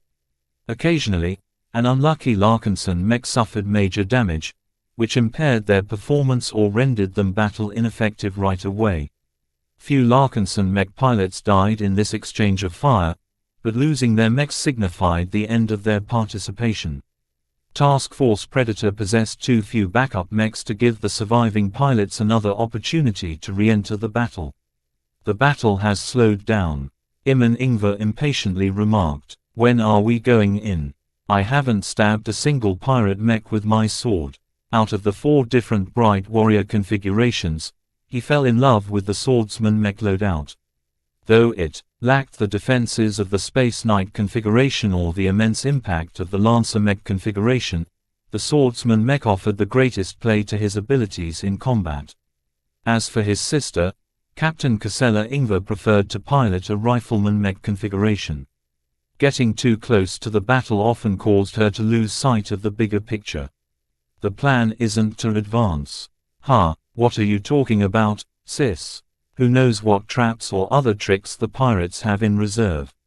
Look at the base. We may have destroyed all of their superweapons, but the pirates still retain plenty of heavily protected turrets and weapon emplacements. After removing or circumventing the faulty software that plagued the conventional defensive systems, the pirates slowly brought their fixed defenses to bear against the attackers. It took way too much time for the Larkinsons to destroy every single fixed defense system. While none of these weapon emplacements possessed the destructive power of the superweapons that the Larkinsons prioritized right away, their huge volume of fire still deserved a lot of respect. For this reason, the Larkinsons wanted to entice the pirate mechs to advance from their positions and leave the defensive envelope of Ulimo's citadel. The pirates weren't fools, though. As much as Grand Protector Roshar wanted to smash his mechs against the mechs of the Larkinson clan, he knew that he must resist the temptation and continued to rely on his remaining fixed defenses. In order to encourage the pirates to abandon their passive posture, the penitent sisters finally made a move. At this point, much of the interference from all of the superweapons had faded.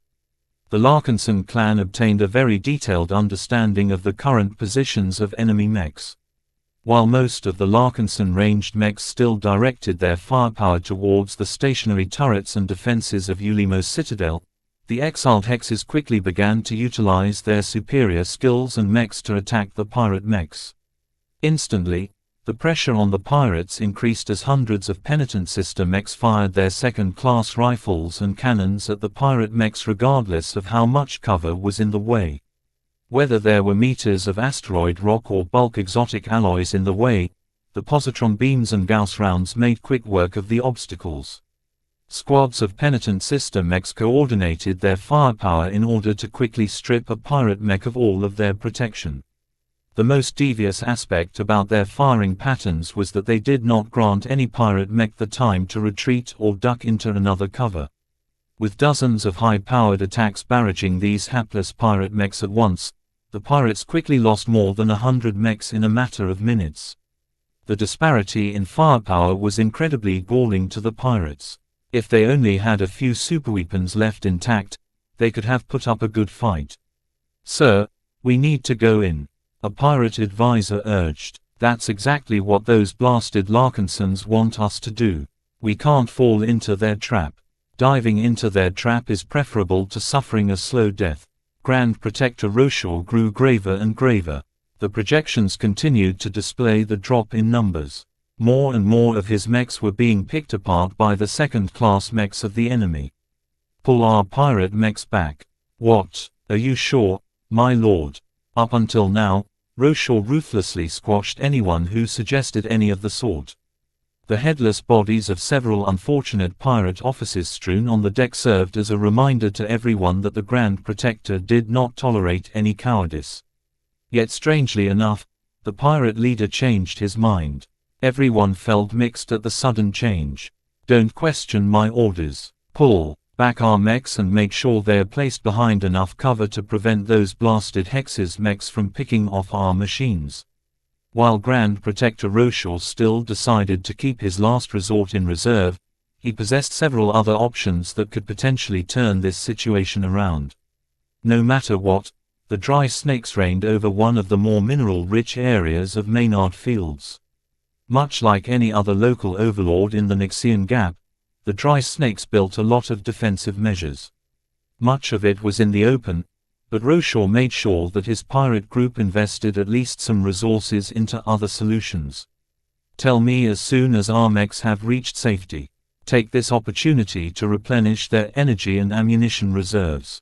"Yes, my lord." The sudden withdrawal of the pirate mechs confused the Larkinsons a bit. Most of them thought that the pirates would either break and run or charge forward out of desperations. "Are they trying to outlast us? It won't work. Our guns are constantly breaking down the defense networks." Several asteroids bore the marks of many weapon impacts. Each of them previously boasted a lot of fixed defenses. Now, most of the guns and weapon batteries only consisted of ruined craters and molten slag. As long as the Larkinson clan destroyed every turret and weapon emplacement, the defensive advantage of the pirates would no longer play a meaningful role. As long as the Larkinsons reduced this battle to a contest between mechs, the pirates would certainly lose. Back at the Scarlet Rose, Vess began to frown as an unsettling feeling settled over his mind. He became puzzled at this response as well. What are the pirates doing? Have we detected any unusual activity? "No, sir," a bridge officer replied. "We have detected elevated energy signatures or traces of unstable exotics that are typically added to nuclear warheads." Before Vess could issue another request, the battlefield centered around Ulimo's citadel suddenly changed. A huge black sphere spread out from the moon-sized asteroid and expanded across many kilometers. The surrounding asteroids were each engulfed by the wave of blackness until they swept over every Larkinson and penitent sister mech. "What the hell is happening?" Vess stood up from his chair. "Report, sir. According to our sensors, an atypical anomaly has swept over the battlefield. Both the pirates and our combat forces are isolated from our fleet." Vess couldn't believe what had happened. This was definitely not a coincidence. The pirates had somehow managed to summon an artificial anomaly. Chapter 2293. Unnatural Darkness. The Battle of Ulimo's Citadel took an unexpected turn.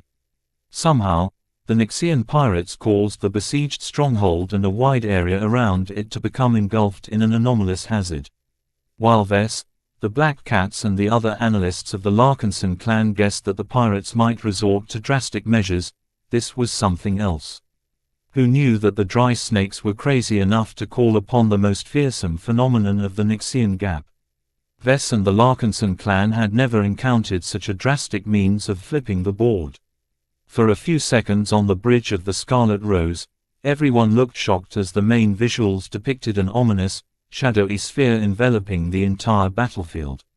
It was as if some incomprehensible monster took a bite out of space.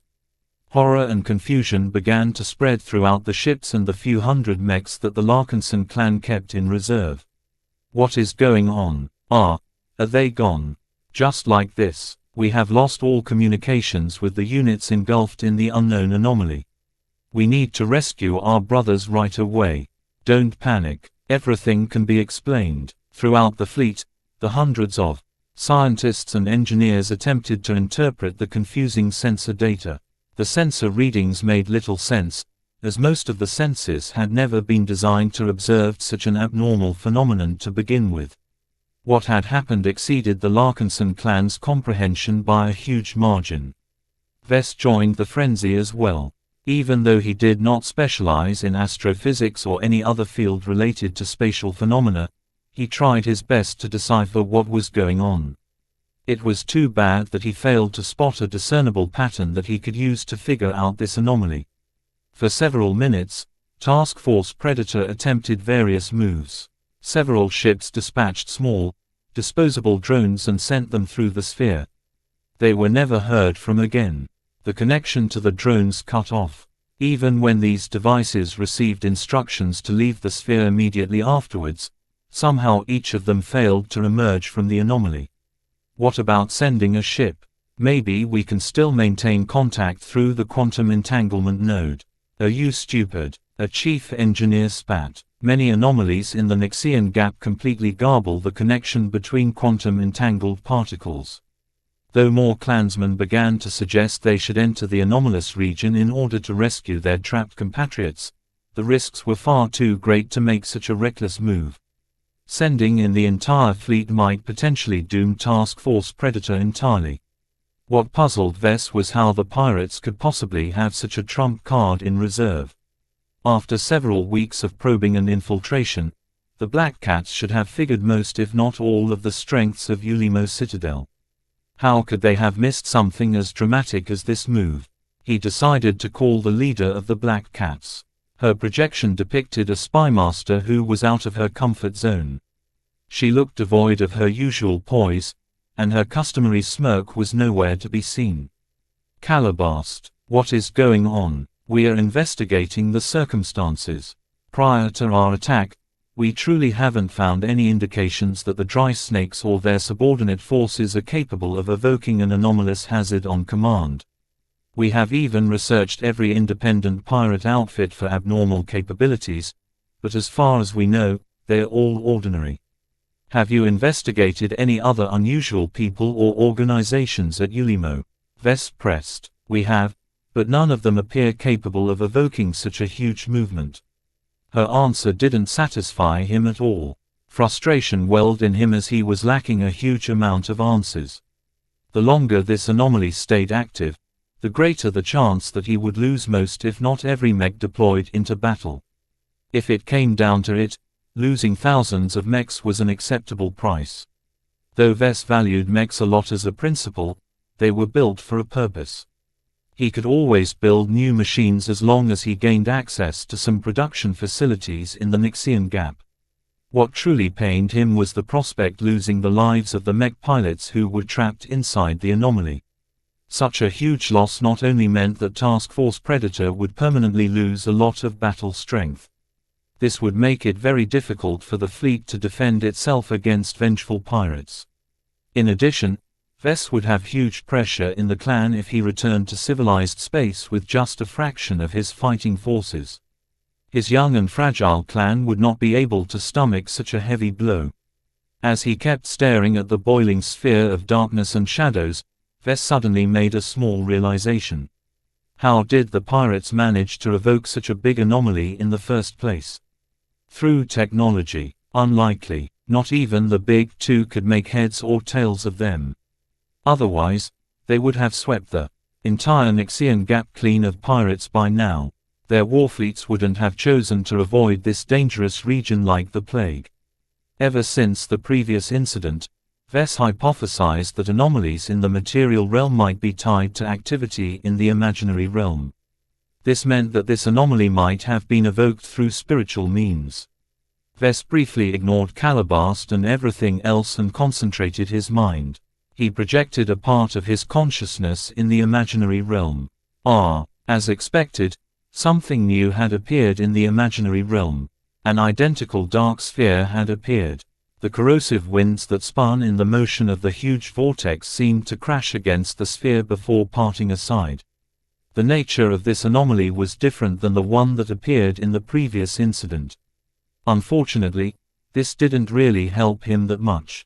He cautiously attempted to probe the sphere in the imaginary realm, only to feel that he had completely lost contact with the tiny spiritual projection he sent inside.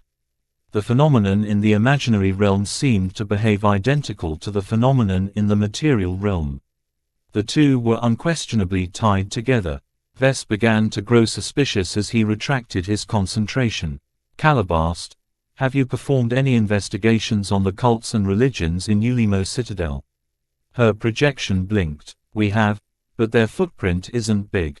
The typical church or cult has only attracted a few dozen to 100 worshippers in the public marketplace section. The Dry Snakes and its subordinate pirate groups aren't religious in nature. The quantity or presence of the religious organization isn't important. Which one has the biggest or most mysterious background? Calabast briefly ran through the gathered intelligence. Of all of the known cults in Ulimo, the Hallowed Abyss Temple is the most mysterious and influential. They occupy a small shrine in the most coveted area of Ulimo's public section. From what we have gathered, the local branch of the Hallowed Abyss Temple is highly insular and doesn't amount to more than 9 members. Tell me more about the Hallowed Abyss Temple. While their presence here is small, the cult is known to have a wide reach. Their priests and shrines can be found in many pirate bases.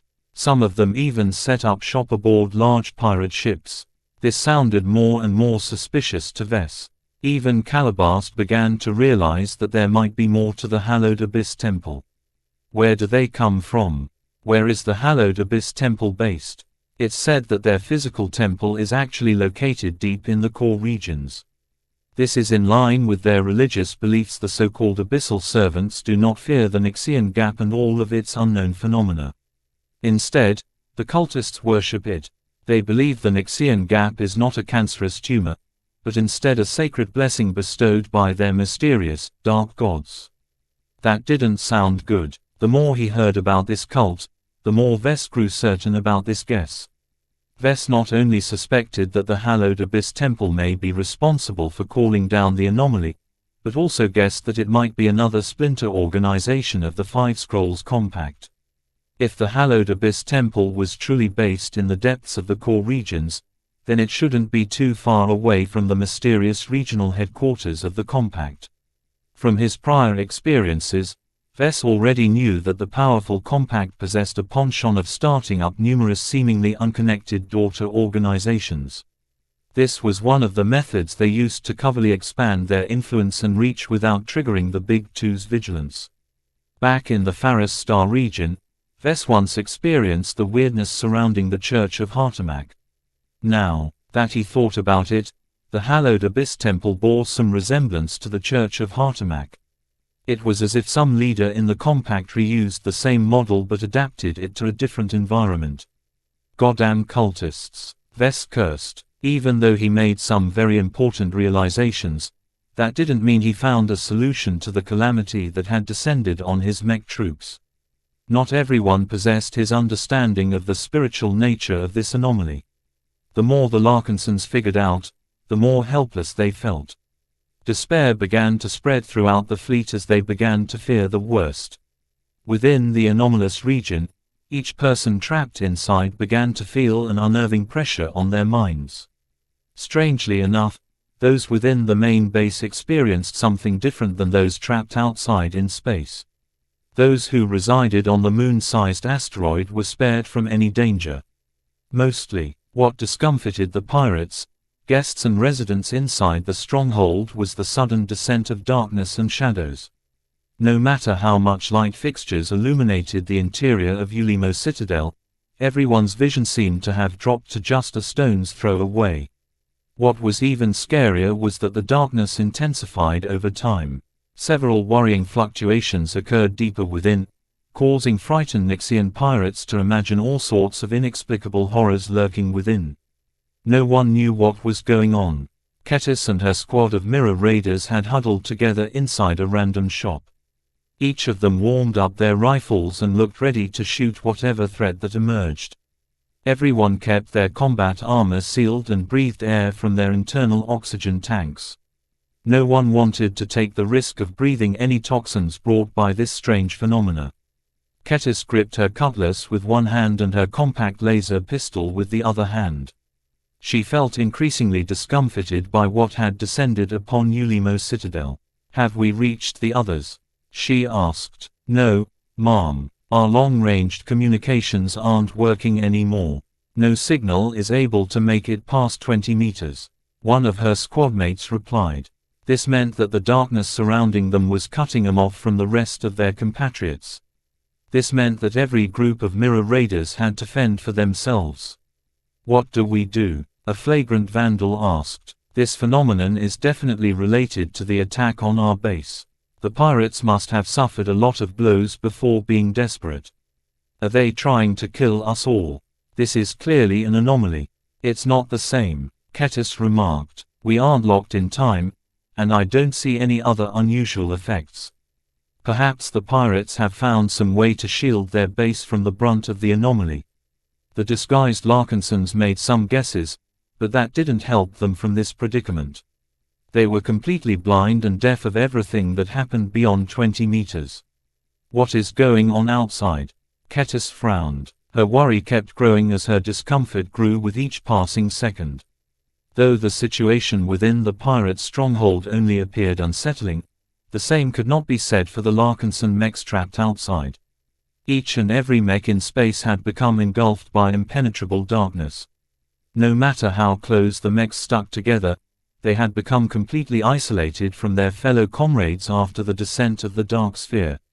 No matter in which direction they flew, they failed to stumble upon any friendly mechs. What was worse was this was just the start. Chapter 2294, Gray Apparitions, Avatars.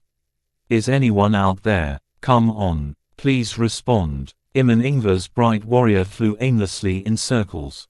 Despite previously huddling behind an asteroid, the rest of the second mech company of the avatars of Myth, everything disappeared once the wave of darkness swept past their position.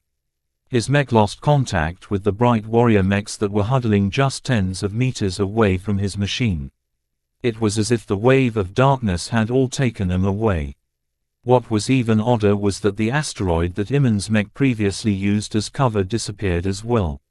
Is this an illusion? When Iman experimentally directed his bright warrior to fly downwards, he found to his horror that the obscuring darkness wasn't just muffling his mech's sensor. It had actually displaced him in a completely different space. Questions continued to well up in his mind as Iman tried and failed to make sense of this abnormal change. His shallow understanding of science didn't help matters either. All he knew was that he had lost contact with every comrade, including his sister. "Casella, where are you?" In his haste to reconnect to his fellow avatars, Iman failed to notice that the darkness around his mech slowly began to seethe. It was only when a strange chill ran straight through his body that he suddenly paused. In the periphery of his vision, Iman suddenly noticed movement. He withdrew some of his senses from his mech and looked around in the darkened cockpit. Even though Iman dialed up the lights to their highest setting, he could barely spot the cockpit consoles in front of his piloting chair. "Did I imagine it?" he questioned himself. A second chill struck his body. "What is going on?" A strange soundless roar suddenly rang through his ears. Iman grabbed his helmeted head. A strange pressure kept mounting on his mind as if some enormous weight was pressing down on him. The most infuriating aspect of all of these weird events was that Iman was completely unable to block them. He felt as if some unfathomable existences were attacking at this very moment. "I have to fight back." Iman ignored every uncomfortable situation and immersed himself into his mech. As soon as his man-machine connection with his mech intensified, Iman found to his relief that his body was no longer subject to as many abnormal phenomena. He didn't know why that was so, but Iman was not in the mood to look at a gift horse in the mouth. Sadly, soon after he took shelter in his own mech, the boiling darkness beyond his mech convulsed. Suddenly, a strange apparition banged against the armor of his mech. What? Though Iman was completely caught off guard, his instincts were still pretty good. His mech immediately retaliated with a sword, only to cut off some kind of strange grey transparent mech. The hell! Another ghostly mech attacked his mech from behind. Fortunately, Iman had become fully alert. Before the strange ghostly mech could thrust its half-transparent spear into the rear armor of the bright warrior, the latter turned around and cut through the apparition. More transparent mechs appeared with regular frequency. Some of them even fired rifles that only dealt a fraction of the damage they were supposed to have if fired by physical mechs. Iman was forced to fly his bright warrior through the darkness in order to take out these strange mechs. All the while, Iman continued to guess at their origin. What was the deal with them? Were they real, or were they merely figments of his imagination that had come to life? Wait a minute, some of these mechs look familiar. Though the greyish mechs had been stripped of all color, as a mech pilot Iman was trained to study the physical properties of the mechs he fought. He gradually recognized that the designs of the ghost mechs matched the mechs fielded by the pirates he had just fought.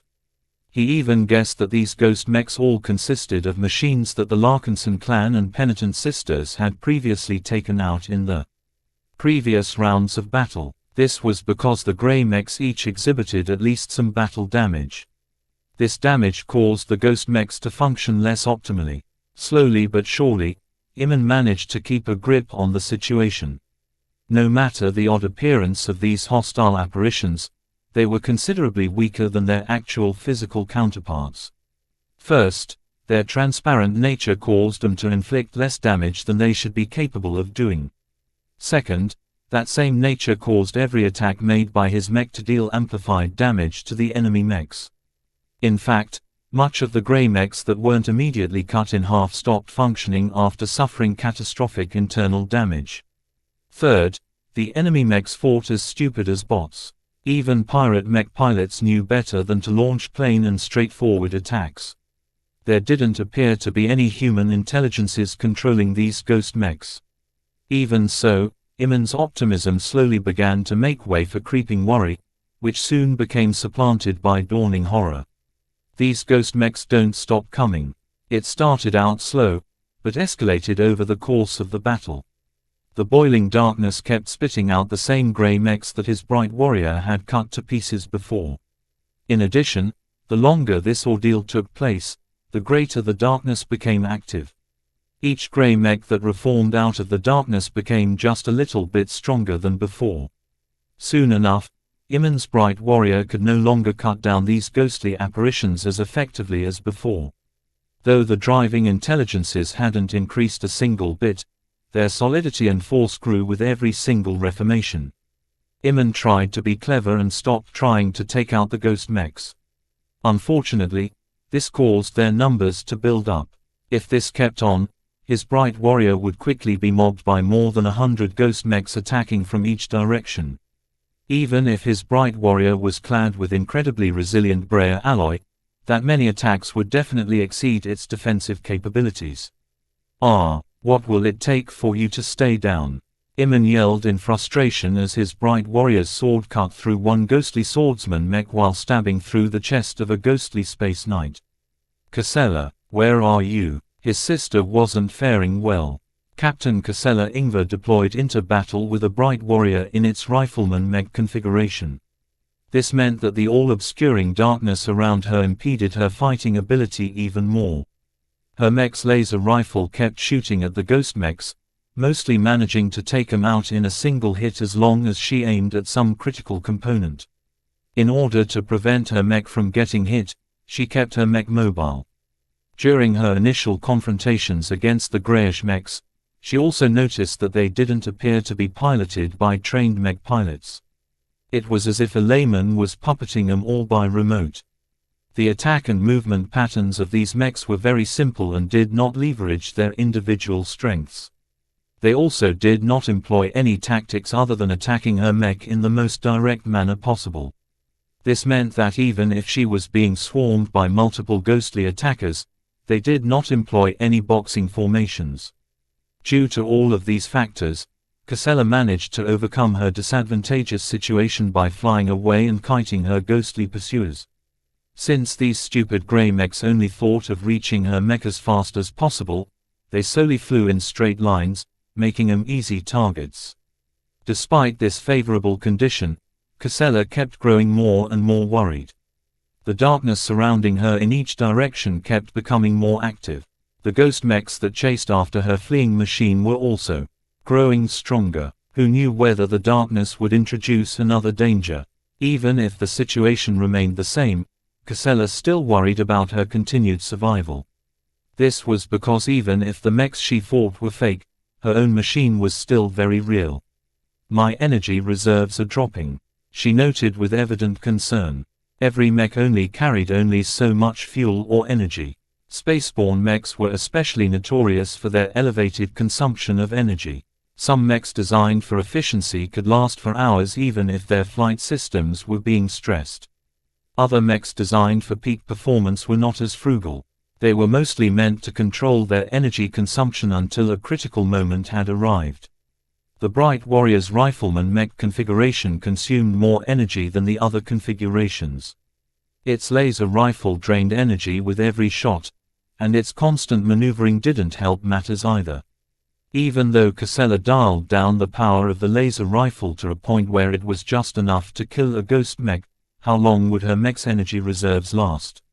If her weapon gradually demanded more power, she feared that her mech might not be able to last more than 30 minutes.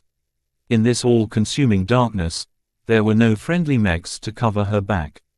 There were no ships to get back to in order to replenish her machine.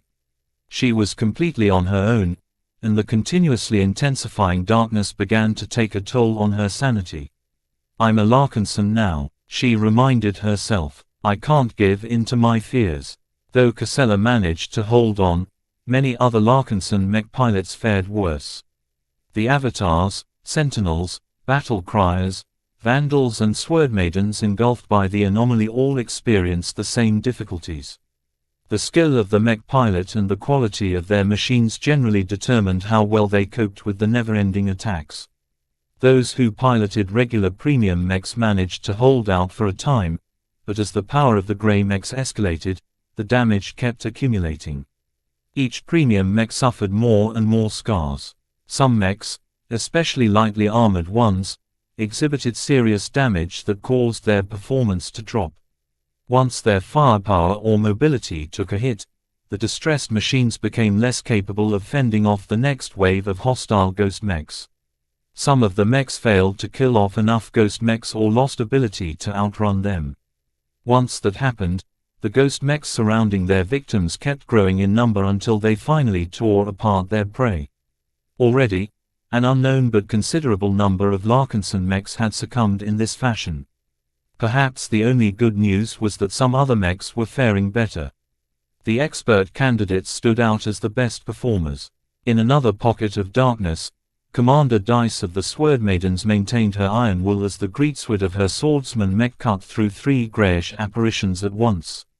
Begone, you fake mechs. You are not a worthy challenge. Her battle intent rose even as a part of her worried about the condition of her fellow Sword Maidens. Too many of her fellow sisters had died in the past few years. The small amount of Sword Maidens who survived all of the ordeals that preceded them were incredibly precious to Dice. Though she was confident that her fellow Sword Maiden mech pilots would be able to deal with these endless ghostly mechs with similar ease, she wasn't sure whether this would remain true for long. I have to get back to them, she urged herself. Her growing desperation boosted her fighting spirit. It was not in the nature of the Sword Maidens to shy away from a threat. No matter what kind of oddities took place, Commander Dice was determined to overcome every obstacle. If this fog keeps hindering me, I will cut it apart. Instead of cutting the constantly reappearing grey mechs, she collected herself and concentrated her mentality until her swordman mech unleashed a cut with its Brea alloy greatsword. A momentary tear into the darkness had formed. The senses of Dice's mech briefly glimpsed another Larkinson mech. Even though the tear quickly healed in a matter of seconds, Commander Dice finally obtained some hope. If a single cut isn't enough, Then I'll unleash more. Chapter 2295, Grey Watcher. Several minutes passed. The crisis situation prompted Vess to change into a suit of combat armor. Since he did not want to get caught flat-footed a second time, he also retrieved his bee-stone lockbox from his vault. Absent a suit of armor lined with a layer of bee-stone, wearing the lockbox over his head was better than nothing. During this time, the dark sphere surrounding the battlefield wasn't weakening. In fact, the opposite happened. The abnormal sensor readings may largely be incomprehensible, but their fluctuations and energy levels kept rising on a steady basis. If this trend remained constant, then the anomaly would grow 4 times stronger after an hour. This was very alarming news. Even though some of the Larkinsons guessed that this constant strengthening was not good news to the pirates, since this move was targeted against their own mechs, letting this anomaly persist was one of the worst outcomes possible. Back on the Scarlet Rose, Vess no longer obtained any useful information from Calabast. Her intelligence gathering wasn't entirely at fault. Even though she discovered his biggest secret, she didn't know anything about spirituality. She was only capable of investigating what was in the realm of her understanding. Against unusual organizations with very odd capabilities such as the Hallowed Abyss Temple, Calabast and the rest of the Black Cats were unable to recognize the secrets hidden underneath the surface. Only Vess recognized that the Hallowed Abyss Temple was the likely cause for the appearance of this dark anomaly. He glanced towards a projection that contained a brief profile of the so-called leader of the shrine based in Ulimo's citadel. In one of the few archival images that the Black Cats retrieved from a database, an aged priest stared mysteriously into the distance. To Vess, Grey Watcher Xianxia looked very suspicious. The priests of the Hallowed Abyss Temple were separated into 4 ranks. The White Watchers were the most junior priests ordained by the temple. Their status was fairly low and they mostly assisted more senior watchers. The Grey Watchers possessed real authority. Not only did they prove the dedication to the temple over a long time, they had also achieved success in managing shrines and temples throughout the Xian Gap. The Black Watchers served as the senior leaders of the temple. The intelligence was rather vague about their role, but there weren't many of them and almost always resided at the main temple. The leader of the entire cult was known as the Hallowed Watcher. Most Xian pirates weren't even aware of this high priest's existence, and even the dry snakes barely knew anything more than this powerful figure's title. If the Grey Watcher stationed at Ulimo's citadel was already this formidable, Vess really didn't want to meet this so-called Hallowed Watcher. Vess studied the image of the head cultist in the hopes of gleaning some clues. The grey-bearded cultist's eyes looked a bit intense. This was the sign of intense fanaticism that Vess had seen in many people, ranging from Ilvanans to his very own lover. In addition, the man's grey robe bulged at some very abnormal points. The Grey Watcher wasn't fat. Instead, the likeliest explanation was that Xianxia underwent a lot of genetic modification, causing his human body to form strange growths. While there were many pirates in lawless space who indulged in reckless genetic modification, there was just something about this Grey Watcher that caused Vess to sense a significant threat. This man along with 8 other cultists were likely the key individuals responsible for plunging his mech forces into darkness. The Larkinsons left behind in the fleet were continually grasping at straws. To Vess, they were running around like headless chickens, mostly due to how little they understood what was actually taking place. To Vess, the situation was a bit more clear. Somehow, the cultists of the Hallowed Abyss Temple evoked something in the imaginary realm and managed to cause it to overlap with the material realm. Sadly, he didn't know much else. He had no idea how a single priest was able to form something so massive. Was this Grey Watcher relying on his own power? That would make his spirituality as strong as an ace pilot, if not more. That is impossible, Vess remarked. How else did the cultists manage to call down this disaster? Were they relying on some sort of forgotten alien relic? Had the 5 Scrolls Compact cultivated some sort of powerful exobeast like xianxia used to be when she was alive? There were too many possibilities to count. Even if he knew the answers, Ves wasn't sure whether he could do anything about it. The sphere of darkness looked completely impenetrable to his eyes. Wait a second. What about the network? Ves turned around and called for the Larkinson mandate. Once Nightar handed it over, Ves communed with the ancestral spirit looking worried within. He mentally issued a request to the Golden Cat.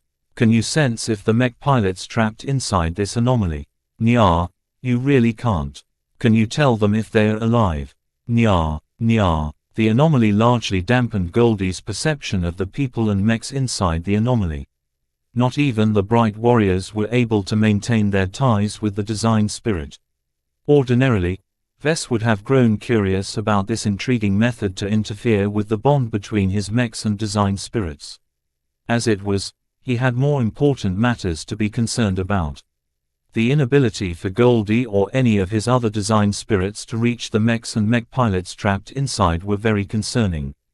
The only good news that Goldie conveyed was that she was still capable of sensing whether the Larkinsons trapped inside were alive or dead. Most notably, Goldie's bond with Ketis and the other members of the Mirror Raiders remained fairly strong.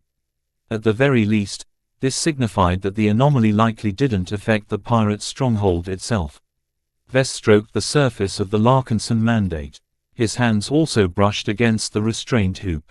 Would Lufa be able to help? Ves wasn't sure. This anomaly was so powerful that Ves doubted that the Angel of Tranquility was able to dispel it. The strength disparity was too big. Nya, Nya. His face grew graver at the news that Goldie conveyed. Several more Larkinson mech pilots died. Worst of all was that they died completely unnoticed. If not for Goldie's spiritual bonds, Ves would have remained in the dark about the urgency of this crisis. As it was, the longer this situation persisted, the greater the chance that more of his mech pilots would die. Sir, a shuttle is approaching our ship without authorization. A bridge officer spoke. Its passenger requests to visit and talk to you in person. Who? Ves frowned. It's the living prophet. James Ilvain. What? Ves didn't recall bringing Ilvain's clone along. Why did he travel with the task force? Why did he wish to meet him in person rather than call him com? A thought came to mind. Since the current crisis was spiritual in nature, ordinary solutions wouldn't cut it. All of the scientists and engineers in the clan weren't capable of wrapping their heads around this phenomenon. Only someone who possessed at least some familiarity with the spiritual side of reality might be able to solve this crisis. Even though Ves hated James and regarded him as a delusional cult leader, there were very few people in the clan who were capable of offering any hope. Let the shuttle through. Ves reluctantly waved his hand. Escort him to an office close to the bridge. I'll hear him out as soon as he arrives. Considering the sensitive topics that James might raise, Ves believed it was best to talk to the so-called living prophet behind closed doors. Once James arrived at a small office compartment, Ves and Nightar entered through the hatch. The man who claimed to be Ilvain Reborn nodded respectfully at Nightar before facing Ves with a serious expression. I am sure you are aware that the Abyss is alive. Ah, no, the Dark Sphere is a malignant existence. James continued as if he didn't notice Ves' confusion. It is an abnormality that shouldn't exist. I don't see how your statement helps. Why are you telling me this? James began to smile. It is very strenuous to maintain such a disturbance. The culprit responsible for maintaining this dark domain is likely relying on sacrifices to sustain it.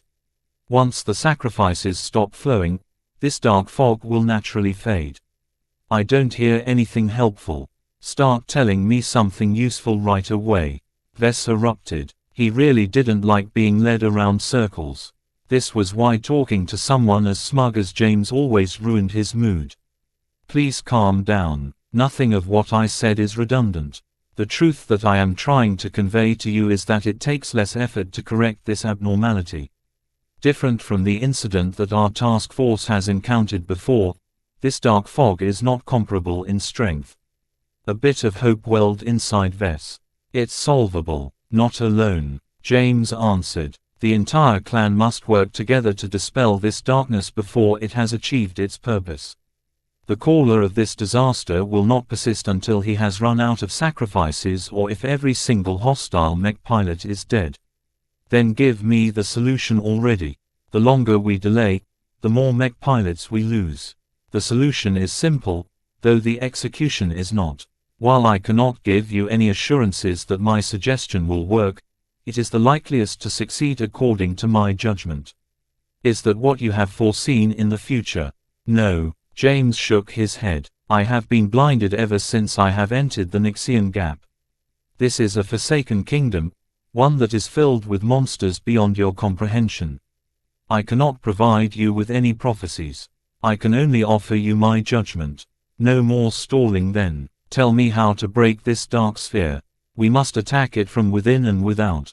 James spoke. Every single Larkinson that possesses the trace of transcendence can damage the dark sphere.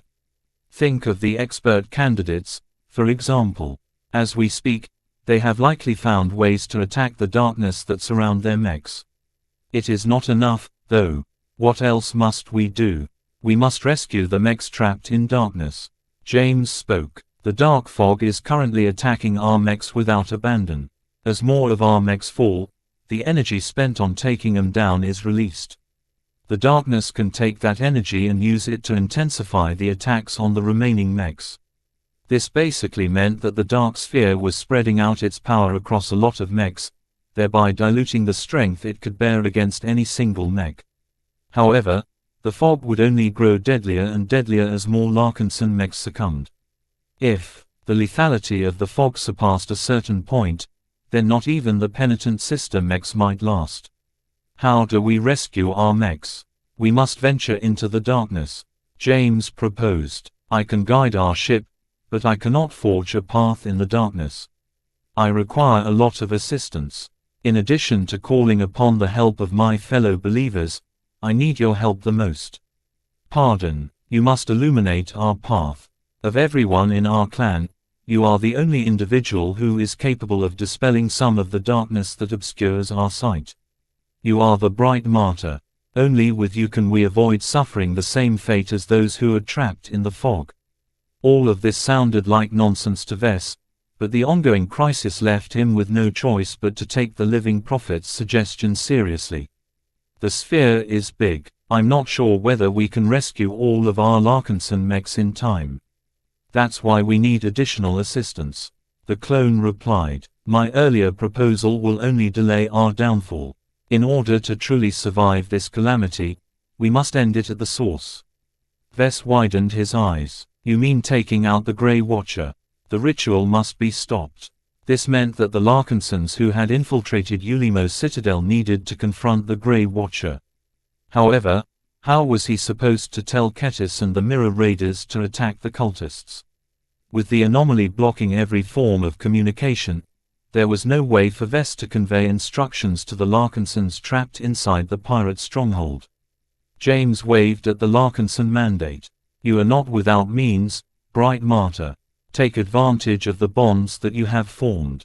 I can't, Vess replied, not even bothering to remark how James knew about the Larkinson network.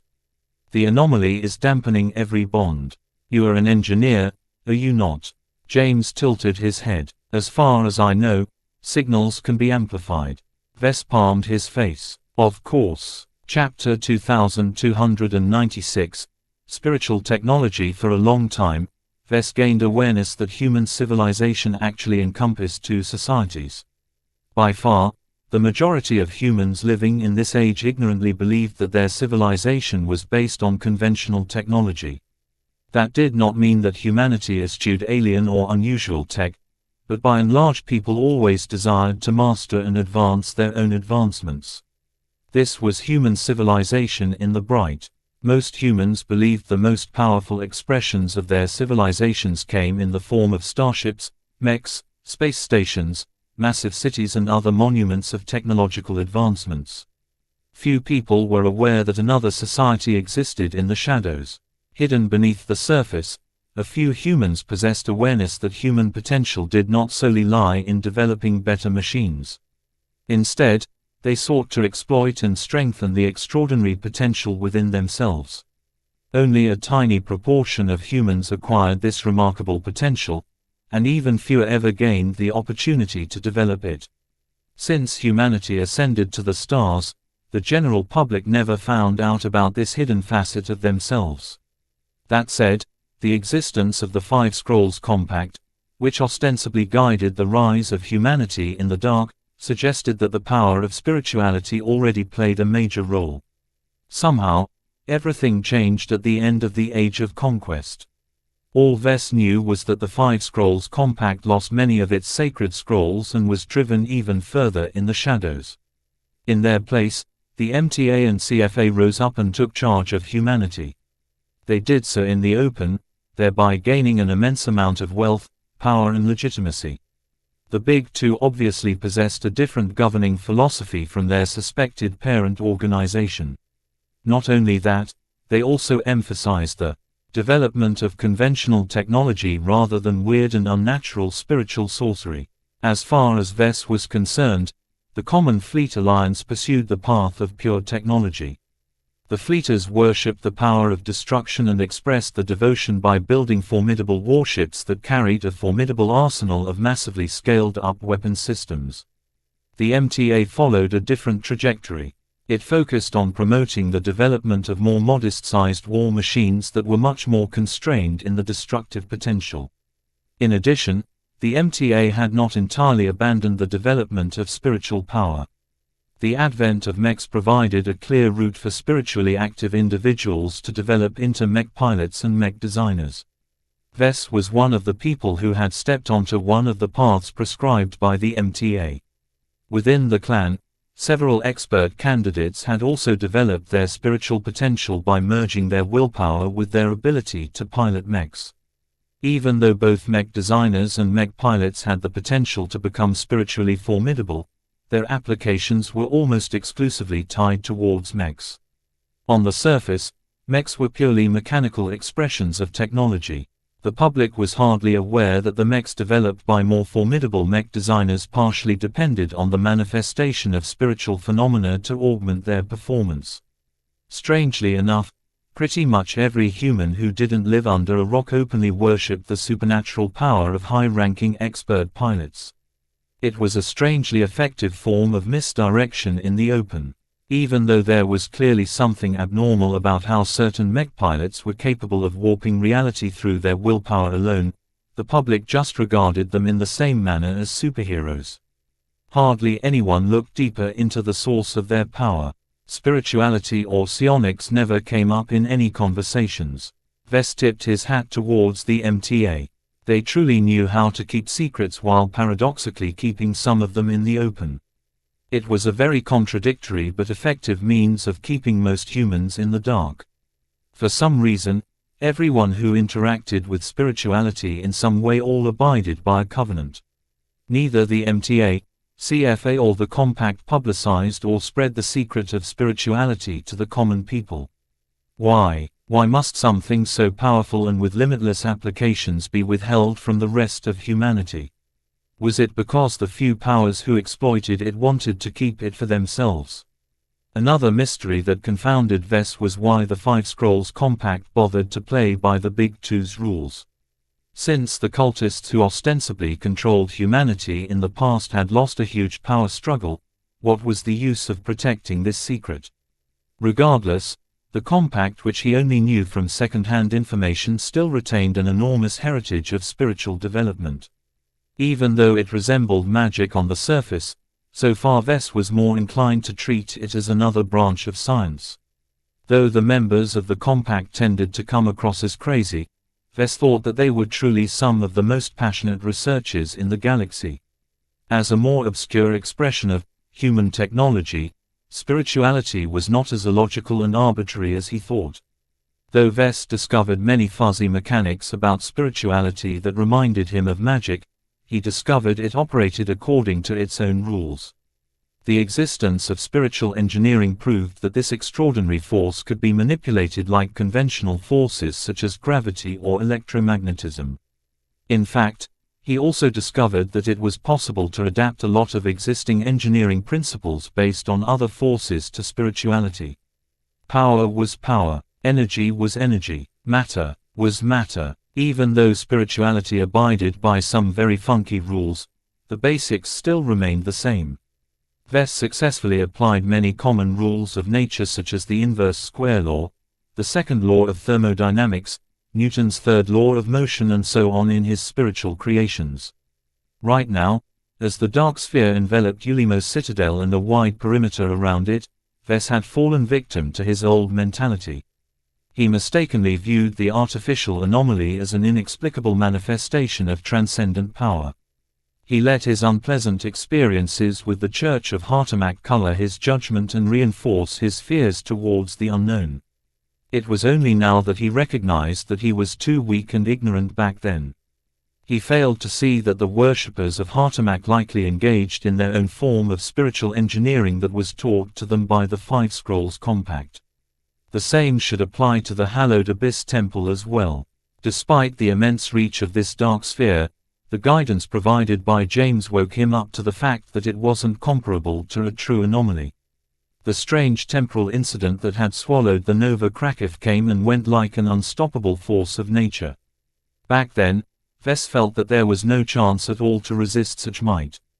This time was different. Once Vess studied the anomalous hazard in a different light, he discovered that the power exuded by it was not as overwhelming as he thought. "You're right," he said to James as he ignored all physical boundaries and observed the huge spiritual manifestation with his spiritual senses. An immense amount of power is sustaining this anomaly. Because the area of effect covers such a huge volume, the concentration of energy is actually not that big. We might be able to pierce or overpower a portion of the sphere. It was difficult for a mosquito to fight a human in open combat. The power disparity between the two life forms was too immense. However, if the mosquito wanted to achieve something more modest such as sucking the human's blood, it could sneakily employ its proboscis to drill through its unsuspecting victim's skin. There were many ways for the weak to surpass the strong. In fact, humanity's rise was almost entirely dependent on leveraging technology to overcome the limitations of its race. What Vess needed to do now was to develop a couple of new applications of spirituality to accomplish two different objectives. First, he needed to overcome the dampening effect of the dark sphere in order to communicate with Ketis and the mirror raiders trapped inside the pirate strong. Second, he had to develop some sort of means to push away the dark fog and rescue some of his trapped mech troops. James smiled as if he possessed absolute confidence that Vess was able to solve these problems. "You are capable of accomplishing more than you think, Vess. Power can be expressed in many ways. The possibilities are endless, but too many people are constrained by their limited imagination and the dogmas that the teachers have imparted to them. You are different from the rest. You possess the heart and mind of a creator." Though Vess still felt that James was annoying as hell, he had to admit that he wouldn't have known what to do without the clone's advice. His opinion of James had changed. Perhaps it wasn't so bad to keep this religious nut and his flock of fanatics in the Larkinson clan. While Vess would have liked to employ more rational spiritual engineers, he wasn't sure whether these types of people existed in the first place. It seemed that Vess had no choice but to settle upon the obnoxious Git as his only available advisor in spiritual matters. "Let's start with trying to communicate with Ketis," he said as he reminded himself of the urgency of the current situation. "From what I have observed, the dampening effect generated by artificial anomaly is probably analogous to the interference fields generated by signal jamming devices. Ever since Calabast first introduced their existence to him, Vess frequently made use of signal jammers to hold private conversations or do something that he didn't want to expose to others. He possessed a great familiarity with the principles and mechanisms surrounding ECM and jamming technology. Unfortunately, he possessed little understanding of the spiritual mechanisms that sustained the dark sphere. This meant that it wasn't possible for him to figure out and exploit the dark sphere's dampening effect in a short amount of time. How could he possibly take the time to observe and study the phenomena that was destroying his mechs and killing his mech pilots with every passing second? Vess needed to resort to more expedient solutions. Overcoming the spiritual jamming through brute force appeared to be only viable means for him to quickly reach out of Ketis. As his spiritual senses looked at the immensity of the dark sphere, he felt a bit inadequate, but just for a moment. He didn't need to overcome the entire dampening effect. He just needed to push through to a tiny portion of it.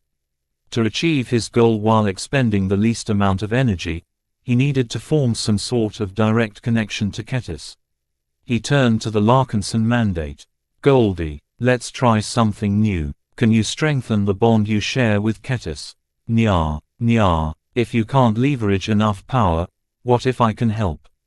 I have plenty of spare energy to go around. He opened his B-stone lockbox and pulled out a P-stone that stored a decent amount of excess spiritual energy. This rock contains my energy. He placed it on top of the Larkinson mandate. While it carries my imprint, I believe you can draw upon it. I used a part of this very energy to bring you to life.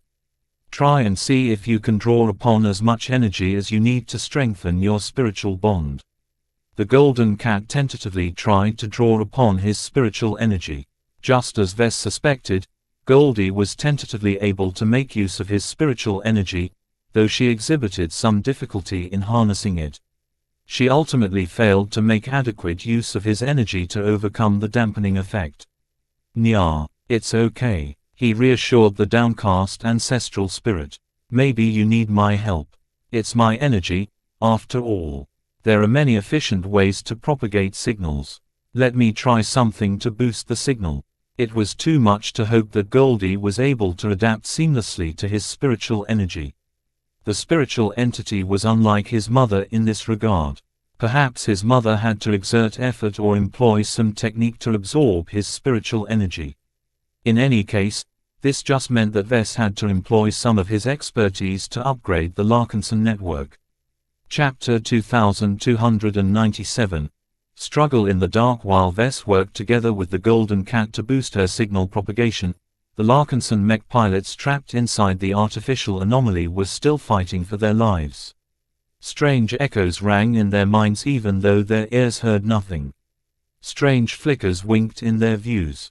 Whenever the mech pilots tried to look at him, they failed to notice any additional presences aside from the gray, transparent mechs that formed out of the dark fog on a constant basis. The gray mechs were growing stronger. In the beginning, their attacks only dented the armor of the weakest mechs. This gave every mech pilot who had become confused and distressed at the sudden turn of events some time to become accustomed to their new situation. Yet as time went on, the pressure increased, much to the detriment of weaker and less resilient mechs and mech pilots. Those who piloted the stronger mechs were usually clansmen who had earned the right to pilot them. Joshua and many other avatars did not experience as much pressure as many of the other trapped comrades because their bright warriors were incredibly resilient to damage. Their combat instincts and piloting skill also allowed them to remain on top of the situation. The penitent sisters fared even better. Not just the armor but also the offensive capabilities of their mechs were vastly superior to third-class mechs. Since the ghost mechs were derived from the pirate mechs that had fallen in the battle, their power level was very low. Even so, the way these gray mechs constantly returned stronger than before already started to worry many penitent sister mech pilots. Each of them began to employ measures to reduce the power consumption of their mechs. No longer did their second-class mechs inflict overpowering attacks that caused them to waste huge amounts of energy. Instead, they dialed down the power settings in order to stretch out their operating times. Other Larkinsons lacked these advantages. Their premium commercial mechs accumulated more and more damage as every mistake caused the gray mechs to land increasingly painful blows. The small number of Swordmaiden mechs fought just as cunningly and ferociously as Commander Dice. Though the regular mech pilots of the Swordmaidens weren't expert candidates, their veterancy, elite training, mental resilience and mastery of swordsmanship caused each and every one of them to show strength in this time of adversity. Cut. A swordsman mech swept its Brea alloy greatsword through the torsos of 3 approaching ghost mechs. The mech subsequently boosted upwards in order to dodge a lancer mech charging from behind. Just as the Grey Lancer mech missed its mark and flew onwards, the Swordmaiden mech quickly struck it from underneath.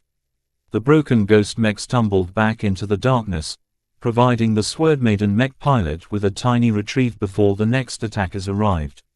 No matter how many times you come back, I'll cut you down like the vermin you are.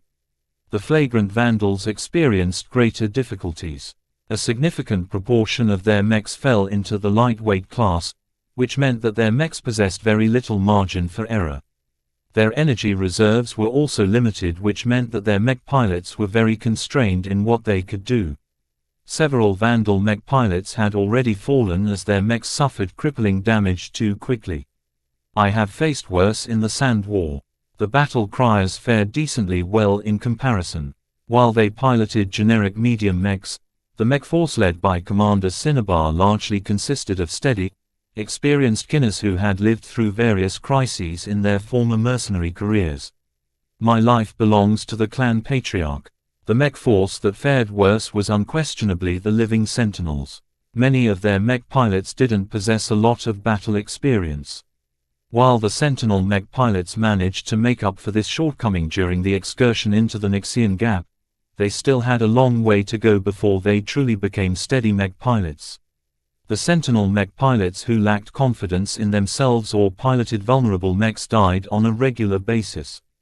The Grey mechs that continually assaulted them did not stop until they harvested human lives. In one moment, a vulnerable rifleman mech tried and failed to fend off the ghostly light skirmishers attacking it from multiple directions. The Larkinson mech dropped its rifle and pulled out a knife in desperation. With a hasty slash, the ranged mech managed to take out one of its assailants, only for another Grey light skirmisher to stab its half-solid weapon deep into the rear armor of the vulnerable ranged mech. Due to the lack of protection afforded to its rear, the Larkinson ranged mech sustained serious damage to its power management system. Its flight system already started to sputter. My mech. Without sufficient mobility, the mech could no longer distance itself from the next wave of fake mechs. Less than a minute later, 3 Grey mechs fired their ethereal rifles at their heavily damaged target, blasting the cockpit and the clansmen inside into pieces. Tragedy continued to unfold throughout the artificial anomaly. The isolation imposed by the boiling darkness forced each mech pilot to rely on themselves and their mechs to survive. This resulted in a brutal cleansing where the weak and inept among the mech forces were cleaned up first. What added to everyone's difficulties was that the darkness not only cut the mechs off from each other, but also diminished the glows of every mech designed by Vess. Fortunately, the Larkinson clan already learned the perils of developing a dependence on glows. Plenty of Larkinson mech pilots had received training in fighting their battles without the assistance of glows. For the first time since he piloted the Quint, Joshua no longer experienced the familiar Larkinson warmth from his own mech. Its vitality had dimmed, causing him to feel considerably worried. "Shine for me, Quint," he uttered as his mech accelerated and impaled a duo of ghostly ranged mechs with its lance. "Ha ha ha, I knew it. There is still life left within you. You are more than your glow. Let us pierce this darkness and seek our way back to the source of your life." Joshua honed his willpower and began to immerse himself deeper into his masterwork mech. He wasn't satisfied with remaining trapped in this shadowy cage. His bright warrior soared ahead and attempted to pierce through the fog. Its charge seemed to have collided with something a bit more tangible, causing a small hole to form in space. Even though it closed immediately afterwards, Joshua's eyes lit up. He had stumbled upon the same phenomena as Commander Dice. Throughout the dark sphere, the other expert candidates found out that they were able to attack the dark fog in their own ways. Commander Orphan of the Flagrant Vandals scowled as she found that her strange mental connections to Commander Dice and some others were cut off. The absence disturbed her a bit, but not to the point of disturbing her combat rhythm. Her spearman mech impaled an attacking swordsman mech and slammed into a light skirmisher that approached a second later. "Vandals, Mama is coming to get you all. Hang on as long as possible." Just like Commander Dice, Rosa Orphan did not worry about her own safety. Instead, She wanted to break the isolation imposed onto her mech in order to relieve her fellow comrades. Empowered by her desire to rescue the other vandals, her spear stabbed with greater force and momentum. Slowly but surely, her attacks against the void began to tear greater and greater holes in the mist. It's working. The greater the holes, the more encouraged she became, thereby causing her to inflict even larger holes in the isolating darkness. Her battle intent rose and became more and more honed as she single-mindedly struck down every grey mech that approached her mech as it slowly overcame the intangible barrier that separated it from the nearest friendly mech. Of all of the expert candidates engulfed in the artificial anomaly, Xianxia Larkinson was the only one who resisted the darkness in a different manner. Her large and sluggish shield of Sama steadily cut down each and every approaching grey mech with precise, strong blows. The ghostly ranged mechs posed the greatest to her mech.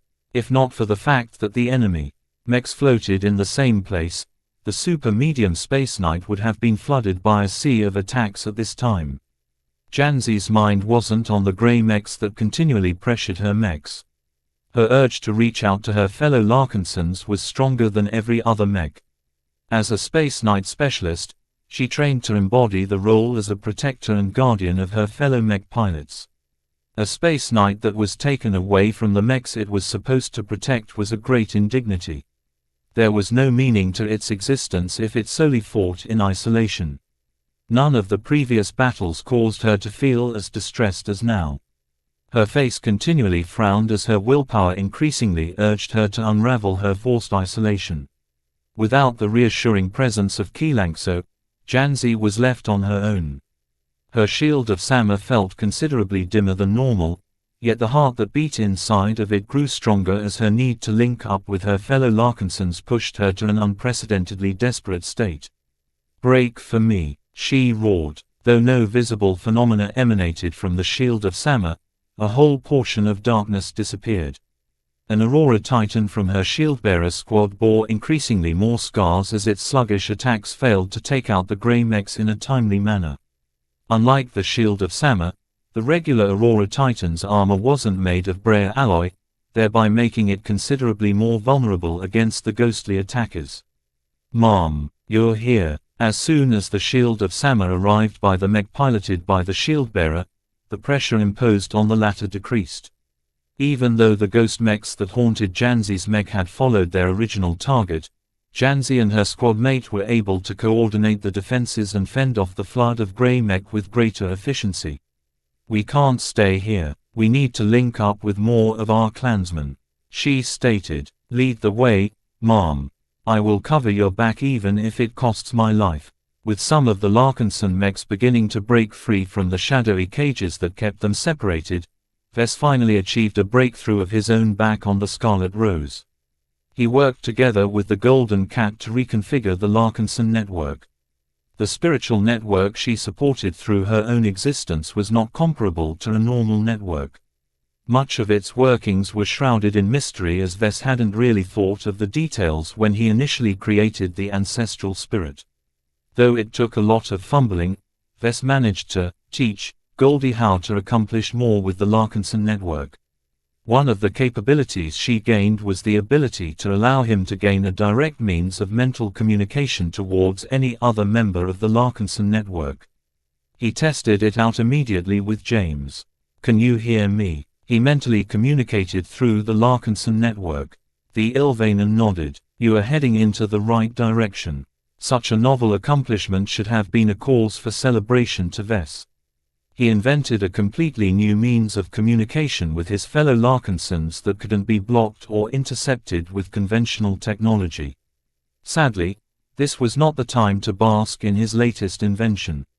Vess knew that the range of this spiritual communication method wasn't unlimited. For example, he tried to pass on a message to Gloriana, but evidently his signal decayed before it could travel very far through the network. However, Ketis and the Larkinsons trapped inside the citadel were much closer. "Let's see if we can boost our signal to overcome the anomaly's dampening effect." "We can do it, Goldie." Nya. Chapter 2298. Meow. Inside the center of the anomaly, the pirates and residents of Ulimo's citadel were largely spared from the threats that appeared in space, at least at first. As time went by, Ketis and her squad of Mirror Raider infantry began to sense more and more unusual phenomena from the darkness that surrounded them in every direction. Faint screams echoed in the distance, though the sound senses of their combat armor failed to register any unusual voices. The temperature around them began to fluctuate. At certain points, a chill swept through their bones, causing the disguised Larkinsons to become even more worried. Their pirate supervisors stopped issuing orders to them as the local communication network no longer worked. One of the Mirror Raiders snapped his rifles in a specific direction. "Did you see that?" "What did you see?" Ketis asked as her heavily armored form faced the direction. I don't know. It looked like one of the roid rats, but gray. Gray. I swear it's someone I killed when we raided the roid rat base." More gray flickers flickered in and out of the dark void. The Larkinsons gripped their weapons carefully as they looked out of the shop they had huddled in. As the darkness slowly pressed forward, the gray shapes became more and more visible. One of them suddenly shot out from the darkness and charged at the shop while firing a badly constructed laser pistol. To everyone's surprise, the laser beam was gray instead of the typical red or other bright colors used to light it up. The gray beam impacted straight into the chest of one of the armored soldiers. Before the gray roid rat could fire again, several Mirror Raiders already fired back. The attacker instantly broke up into a gray mist that rapidly swirled back to the darkness that spawned it. Confusion spread among the Larkinsons. "Alert! There's more!" A short time later, several more gray ghosts emerged from the darkness. They looked different from the roid rats and came armed and armored with better gear. Now that the Mirror Raider squad was fully alert, these strange ghosts barely lasted a second before they broke up into mist. Yet this was not the end. A few minutes passed as more ghosts appeared in the form of pirates. Despite their strange nature and weak attacks, their threat was very real. "What the hell? Are the pirates turning against us or something?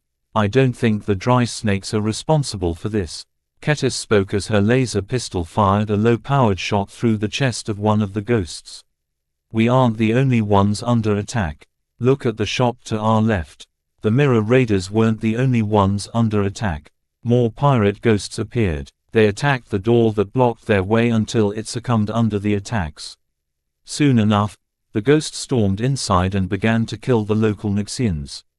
Help! Guards, save me, please." The Mirror Raiders did not move to help. None of them cared about the lives of the local residents. They were also afraid that the ghosts were trying to lure them into a trap.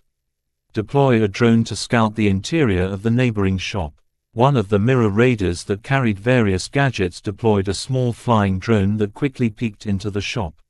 While many forms of wired and wireless communication methods no longer worked across the pirate base, the problem wasn't serious at very short ranges. Ketis accessed its feed with her helmet view. "Damn, look at those bodies. They're all dried out." Every Mirror Raider who accessed the same view all saw the same macabre spectacle. The gray ghost seemed to draw something out of the base residents they killed. With each passing second, the dead bodies lost both volume and volume.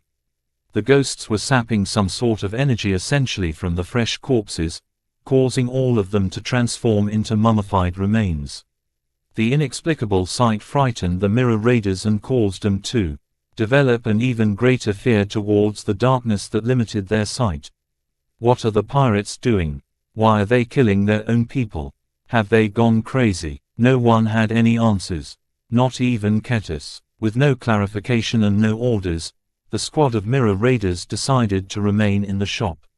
Every few minutes, new ghosts began to emerge from the darkness. While their attacks posed a threat against the unarmed residents of Ulimo base, the Mirror Raiders easily cleaned them up within seconds. However, all of them worried whether this was the extent of the strange phenomena. As time continued to pass, Ketis began to feel a strange pressure in her mind. "Ketis," a familiar voice vaguely rang in her mind. "Vess, how are you talking to me? Our communications are blocked." That's not important. I'm wasting a lot of energy to boost this signal at the moment. I need you and as many people that you can bring to move to a shrine within Ulimo. Right now, the entire space around Ulimo Citadel is engulfed by a dangerous anomaly that is slowly killing our mech pilots as we speak. It's a long story. Anyway, do you have a map of the base or something? Look for a shrine that is placed in the center of the public section. It's occupied by a cult called the Hallowed Abyss Temple. While I'm not sure, I think you'll be able to find the source of this anomaly inside. Kill whoever is inside and destroy anything that looks important. Each of us is depending on you, Ketis. Understood, she replied while her battle intent rose. I'll try my best to smash this shrine. There are strange ghosts inside the base who are attacking and draining anyone they can defeat. Vess reacted with shock on the other side of this strange communication channel. What? Those ghosts must be fueling the ritual through sacrificing the people who live inside the base. In fact, this might be the reason why the dry snakes welcomed many residents to live in a section of their pirate stronghold. They need lots of lives to sustain this powerful anomaly. We'll make sure to end it, Vess. Wait for all of this weirdness to drop. I'm counting on you. Lucky has snuck inside the base as well. I'll tell him to rendezvous with you. You can also find other help in the base. The shrine will definitely be heavily defended by the dry snakes, so don't attack it head-on. The lives of our mech pilots is important, but your life is important as well. Don't worry, Vess. I'll interrupt this ritual or die trying. I'm a true sword maiden. I never shy away from what is necessary. The connection dropped as Ketis felt ready to move out. She didn't question why Vess could speak. Please like and follow the Cultivation Audiobooks channel to her through her mind. Her frustration at the strange darkness that spat out hostile grey ghosts had grown to the point where she wanted to get rid of them as fast as possible. We're moving out, boys.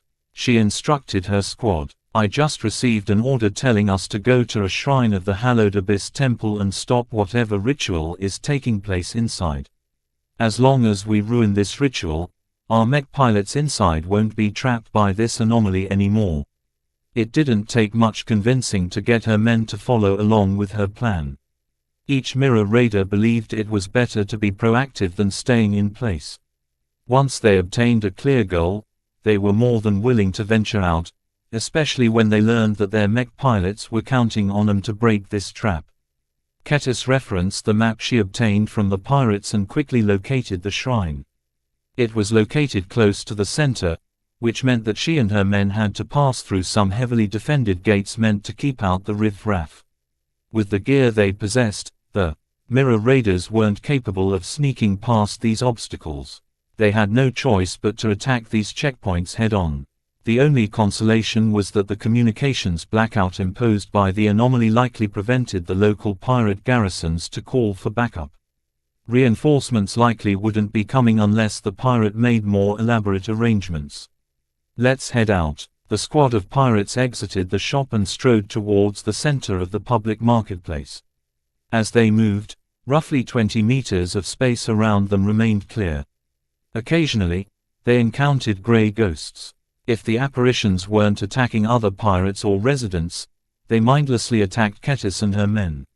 Stay down, you annoying ghosts. The ghosts weren't strong, but the darkness constantly bred more of them.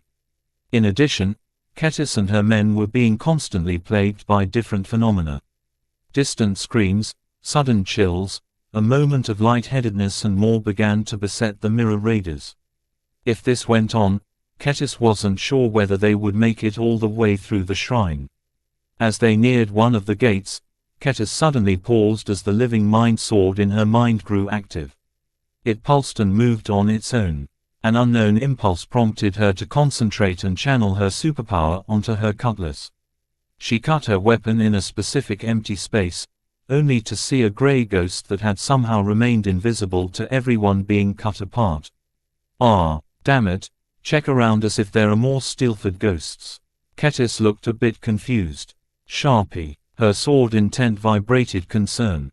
A warm sensation swept through Ketis. She smiled underneath her helmet. Thank you, Sharpie. Feeling a bit more confident now that she could count on the perception of her sword intent, she continued to lead her men forward. Eventually, they reached the first gate. Thick alloy gates and turrets barred their way. Tall walls that stretched straight to the ceiling ruled out any possible way to sneak through unnoticed. How are we getting through that? One of the mirror raiders asked. I don't know yet. Ketis frowned. As a mech designer, she understood the lethality of defenses much more than the rest of her men. Let alone a squad of infantry, not even a mech could overcome some of the heavy weapons defending this passage. Meow. Lucky. Ketis and the other disguised Larkinsons welcomed the appearance of the clan patriarch's famous cat. Until recently, none of them knew that this mechanical cat was such a deadly commando. Currently, Lucky looked straight out of a spy drama. The misfortune harness affixed to his body caused him to look like an ominous black cat that was ready to spread bad luck to anyone in his sights. The cat floated over to Ketis' heavily armored form and brushed his flank against her helmet. Hee, this will be so much easier now that you're here. Can you sabotage all of those heavy turrets and help us kill off all of those pirate guards? Meow. Though Ketis didn't possess the ability to understand Lucky's meows, the cat was still capable of conveying his thoughts through nodding or shaking his head. Is that a yes or no? Meow. Lucky offered her a very hesitant nod. You're not sure? Do we need to gather more men? That will be difficult. The dry snake split all of our fellow mirror raiders up and spread them out. It will take too long to gather them all. Is there any other way you can get us through? Meow. A nod. How? Meow. Lucky pointed his paw at the gates several times. What? Meow meow. I don't speak. Please like and follow the Cultivation Audiobooks channel cat. I don't know what you're trying to say. Meow. Can't you just write something with your paw? Meow meow meow. You're a mechanical cat, right? There is no reason for you to talk in meows. Can't you speak? Please like and follow the Cultivation Audiobooks channel in standard language like some of the other mechanical pets on sale. Meow. What are you talking about, Lucky? Chapter 2299. Effective persuasion. The dark sphere surrounding Ulimo's citadel boiled ominously. Engulfing every Larkinson mech that advanced towards the pirate stronghold, the fate of these machines and their pilots became bleaker and bleaker over time. The strength of the Larkinson clan never revolved around its wealth. Though the continued rise of the LMC showered the clan with an abundant amount of money, the key to this success was the people who made it possible for the mech company to sell so many mechs. Vess always valued people over assets. Ever since he abandoned the mech nursery at Cloudy Curtain along with many other assets on Bentheim, he experienced the pain of being forced to abandon some heavy investments. Being driven from the Bright Republic and subsequently the Ilvain Protectorate caused him to develop a reduced appreciation for assets that anchored him in place in a single location. He instead developed a much greater appreciation for assets that were portable and more enduring. This was why he greatly valued the ships that he and his clan were about to acquire from the hegemony at great cost. As the future homes, workplaces, fortresses and method of transportation of the Larkinson clan, ships were vital in keeping the clan free and unfettered. Yet not even the factory ship that Vess ordered from the hegemony was irreplaceable. If it ever came down to it, he would rather sacrifice his capital ships than to lose most of the members of his clan. People were always more important than objects. As long as the clan continued to be filled with capable talents that could help Vess in many matters, he could always make a comeback after suffering a setback. Having the right people around could make or break an organization. The LMC was but an empty shell if not for the presence of Vess, Gloriana, their assistant mech designers and the capable workforce. Even if the LMC ended on the spot right now, Vess and all of those people could simply start a new mech company and continue onwards on a clean slate. As the leader of the Larkinson clan, Vess mainly two groups of people. The core business and competitive earning potential of the Larkinson clan revolved around its mech designers. Though only Vess and Gloriana were the only ones who possessed the strength to fund the entire clan, In the future some of their assistants might join the ranks of journeymen and expand the LMC's profit-generating ability. Yet the more wealth the clan accumulated, the more they attracted hungry predators. Competition was intense, and all sorts of malcontents existed in space who would like nothing more than to plunder the Larkinson clan or wipe it out entirely. The galaxy was filled with war. In a huge region of space encompassing hundreds of billions of stars stretching across hundreds of thousands of light-years, it was hard for any single authority to maintain order. Vess already learned the hard way that relying on governments and other external help never guaranteed his safety and the safety of his clan. If they wanted to do something right, they needed to do it themselves. This was why Vess always invested so much in nurturing mech pilots. Mech designers enabled the clan to grow. Mech pilots guaranteed their survival. For this reason, Vess became very distressed when the artificial anomaly trapped most of his mech pilots. Though the fleet and a couple of hundred of mechs in reserve remained safe, Vess knew that the foundation of the clan and his own success would collapse if he didn't make a move. The dry snakes were more devious than Vess expected. After mentally communicating with Ketis, he discovered that the pirates probably never considered Ulimo Citadel's public marketplace to be a source of wealth. The pirates had a more dastardly reason for opening up the base to traffic and allowing tens of thousands of mixed Nixian residents to settle inside. It turned out that the pirates welcomed all of those ignorant visitors in order to treat them as sacrificials to fuel an enormously powerful ritual. Once Vess discovered the existence of the Hallowed Abyss Temple, he dug a little deeper into the background of this mysterious cult. He became more and more convinced this influential cult possessed ties with the Five Scrolls Compact. Not only was it based deep in the center of the Nixian Gap, pretty much every major pirate group or alliance hosted its watchers. For some reason, these cultists who worshipped the Nixian Gap had extended its tentacles to every major pirate organization past a certain scale. The diplomatic effort required to insert its watchers into every pirate organization regardless of their hostility towards each other was massive. There was definitely something suspicious about this cult. The ability to call down a dark calamity and use it to eliminate mechs with enough strength to raise a planet frightened Vess considerably. Vess did not necessarily fear the likes of the Friday Coalition or any other conventional enemy. Each of them fought with familiar means such as mechs, guns and spycraft. The Larkinson clan wasn't weak in any of these areas. What they did have trouble with were enemies who were capable of wielding incomprehensible powers. Against opponents like the Grey Watcher who was likely responsible for summoning this disaster, none of the mechs, guns and spycraft of the Larkinson clan could do a thing to stop it from running its course. Fortunately, all hope was not lost. Perhaps this devastating trump card might have worked against the likes of more powerful mech troops. Vess even suspected that the pirates especially prepared this powerful measure to defeat an MTA or CFA warfleet. The Larkinson clan wasn't nearly as powerful as the Big Two. If this anomaly was powerful enough to devour the most powerful mechs and warships that humanity was able to field, then how could the Larkinsons ever measure up with its paltry third-class mechs? There is still a chance, Vess boldly announced after he left the private office with James in tow. This darkness will not devour us. Form up some mechs companies around the Scarlet Rose. Let us propel our ship forward and open up a path. Sir, every probe that we have sent isn't heard from again. The anomalous region is incredibly dangerous. A bridge officer called. Vess responded with a stern look. This is an ongoing battle. While I welcome your advice and appreciate your sincere concerns, trust in my judgment. Move our ship up to the edge of the Dark Sphere's border. Let us see whether we can enter this bubble. The bridge officers of the Scarlet Rose looked shocked. The anomalies of the Nixian Gap had already traumatized the clansmen before. Nobody thought that flying anywhere closer to this ominous mass of darkness was a good idea. Just looking at it caused any human to feel as if they were staring at something profoundly wrong. The mental oppression radiated by the anomaly caused every Larkinson to rightfully fear it.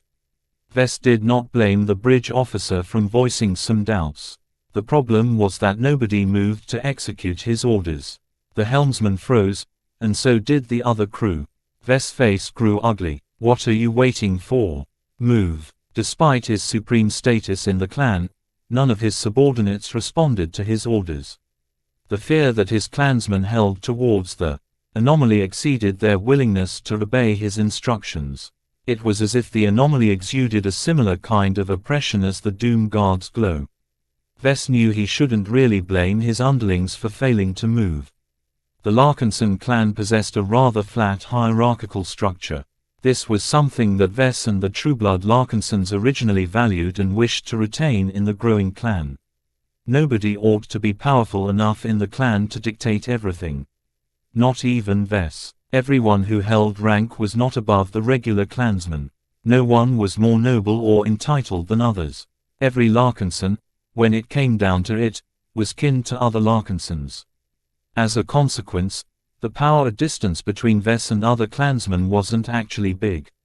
The Larkinsons also emphasized the independence and self-thinking ability of the lower ranks. In combat, this gave smaller Mech units the room to exercise their own judgment according to the situation. While this required a lot of trust, this was something that the clan as a whole was willing to extend to everyone. Now, the downsides of letting the lower ranks think for themselves became evident. None of the bridge officers thought it was a good idea to venture forth into the abyss. The issue was even more egregious when Vest recalled that most of the crew of the Scarlet Rose consisted of Kinners. These former mercenaries for sale were famed for their reliability and loyalty. Yet even if the Kinner-born clansmen were willing to execute a wide range of orders, that didn't mean they were willing to drive their ship straight into a star or other destination that guaranteed certain death. At this time, James stepped forward. "Larkinsons, listen to our bright martyr. I know you have doubts, but know that he is far more capable than you think. He is the star of the Larkinson clan. The glows he makes are rooted in the divine. The brilliance of his mind shines brightest in the darkest of times. Trust in him and obey his will. His light shall illuminate our path and drive back the shadows." Though Vest felt like vomiting, the bridge officers reluctantly changed their minds. The Scarlet Rose started to advance towards the anomaly. After transmitting some orders, a couple of Mech companies of avatars and sentinels began to surround the mobile supply frigate. Vest became speechless. Why did a direct order from him fail to find purchase, but some religious-themed nonsense spoken by a crackpot succeed in persuading his men? There was something very wrong with this situation. The ongoing crisis did not leave him with any time to dig into this problem. Right now, Vest urgently needed to see if he could dispel some of the shadows like James suggested. Through his spiritual senses, he could sense the awesome might of the artificial anomaly better than others. Defeating it outright wasn't possible. Vest had to take many steps back and settle for trying to erect a safe zone around the Scarlet Rose's perimeter. As long as his ship could venture inside the dark sphere safely, he had hopes of rescuing some of his distressed Mech pilots. Even if he would only be buying time according to James, Vest was willing to take this risk to rescue his stranded Mech troops. A big reason why he felt confident was because he believed he possessed the means to repel the darkness. Once the Scarlet Rose's bow halted just 100 meters away from the edge of the dark sphere, Vest began to perform an experiment. He looked down at the book in his hand and brushed his fingers against the restraint hoop enveloping the medallion on the front cover. "Lufa, demonstrate your might." He spiritually communicated to his latest spiritual product. "Enter my mind and let me channel your powers." Though the newborn design spirit wasn't all that intelligent, it trusted Vest unquestionably and did as instructed. With Vest actively opening up his mind, a portion of Lufa moved inside. Vest then began to meld with Lufa. Despite their incompatible spiritual attributes, they possessed an intimate relationship with each other. Vest was literally Lufa's creator, so he encountered no hindrances when he donned the design spirit over his mind like a mask. Vest abruptly began to radiate a glow of his own. An unprecedented feeling of calm and peace radiated from his body. "James, Nitar and every other clansman in the bridge felt some of their fear towards the dark sphere washing away. Bright prophet, a bridge officer whispered in admiration. The Ilvanen is right. Ves is the light that can drive back the darkness. Exaggerated claims aside, Ves wasn't entirely satisfied with the effect. Being able to exude the Angel of Tranquility's glow was progress, but its range left much to be desired. He needed to amplify Lufa's glow so that it encompassed a wide area around the Scarlet Rose. He looked towards Nitar, who held the bee-stone lockbox that contained a partially charged pea-stone. Will this work? He wondered. Chapter 2300. Hopebringers. The dark sphere that enveloped the space around Ulimo Citadel tried its best to snuff out all of the light inside its turbulent depths. Though the energy needed to sustain it was incredible, half an hour had passed without any signs the anomaly was receding. Through harvesting the lives of tens of thousands of Nixian residents and pirates, the dark ritual that sustained this deadly phenomenon would continue to kill off the trapped Larkinsons until there was no one left. With the Golden Cat constantly sensing the fall of another Larkinson mech pilot, her brightness dimmed. The Larkinson clan continually weakened with the ongoing loss of its valiant and courageous warriors. How could Ves ever let Goldie feel sad? It was easier than he thought to channel Lufa's glow. Though he found it rather absurd that the Sanctuary project hadn't even reached completion, that did not stop him from taking advantage of his latest spiritual product. Though their compatibility was high, the glow of exuding from his body only stretched so far. Instructing Lufa to pump more power in its outward expression, only modesty extended the range. How could he magnify the range? What could he do to make Lufa's glow expansive enough to generate an actual safe zone around the Scarlet Rose? Perhaps supplying more energy will work. Normally, feeding an excess amount of his spiritual energy to his designed spirits was problematic. The incompatibility between their respective spiritual attributes produced varying amounts of rejection. Earlier, Ves already experienced some difficulties in his attempt to amplify Goldie's spiritual transmissions. The circumstances were different this time. Ves brought Lufa into his mind. By donning the design spirit as a mask, if only a little bit, the two had partially melded together. This modest integration caused Ves to develop a bold theory. Would it be possible to feed his spiritual energy to Lufa in this state? He decided to try it out. He placed his hand on the pea stone held by Nitar and began to draw upon the energy reserves stored inside. Ves channeled the energy through his mind and into the spirit that had temporarily become a part of him. Though a bit of loss and inefficiency still remained, the problem was much less impactful than before. It's working. His eyes lit up. The potential of this technique extended far beyond this crisis. Though Ves already channeled his design spirits in previous occasions, most notably with Ilvain's spiritual fragment and the Golden Cat, this was the first time he employed it for a greater purpose than hoodwinking his audience. Perhaps it might be possible for Ves to perform every ability of his design spirits. If not for the fact that xianxia wasn't one of his creations, he might have tried to see if he could channel her powerful space barrier. Just the thought of accomplishing this feat significantly increased his sense of security. It would be as if he carried a shield generator that could never be removed from his person. He shook his head. This is not the time to get caught up in wild ideas. With his conscious effort and Lufa's invaluable assistance, the glow surrounding not only grew stronger, but extended far beyond the ship. Amazingly enough, the glow even managed to form a concave cavity from the edge of the dark sphere. Though Ves mentally winced at the rate of energy he was extending, this wasn't the time to hoard his reserves. Proceed forward. My glow will protect us. I can't keep this up forever, so don't take it slow. While a number of clansmen were reluctant to obey, they nevertheless executed his command. Soon enough, the ship flew forward together with its escort. The vessel continually accelerated, cautiously at first, but more confidently once everyone discovered that the darkness failed to approach further than a couple of hundreds of meters away. Strange gray flickers collided against the edge of the void, only to disappear right away. Where to, Patriarch? Fly to the last known coordinates of the living sentinels. Their distress is probably the most acute. Vess answered with a strained expression.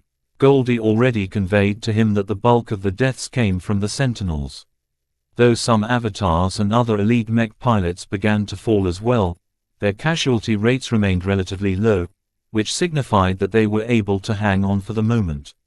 Time passed until they stumbled upon the first sign of wreckage. Vess recognized the remains of a commercial cannoneer mech. Only parts of it remained as weak, but numerous weapon impacts shattered the mech to pieces. The cockpit had been breached as well. Dead. Let us move on. We will bring the remains home after this crisis has passed. The rescuers encountered several other clouds of wreckage before they finally encountered their first intact mech. Patriarch, you're here. A relieved mech pilot called as his banged-up light skirmisher was just reaching the limits of its energy reserve. What is this glow? Those gray ghosts aren't haunting me anymore. It's a miracle. Vess ignored the mech pilot's gratitude.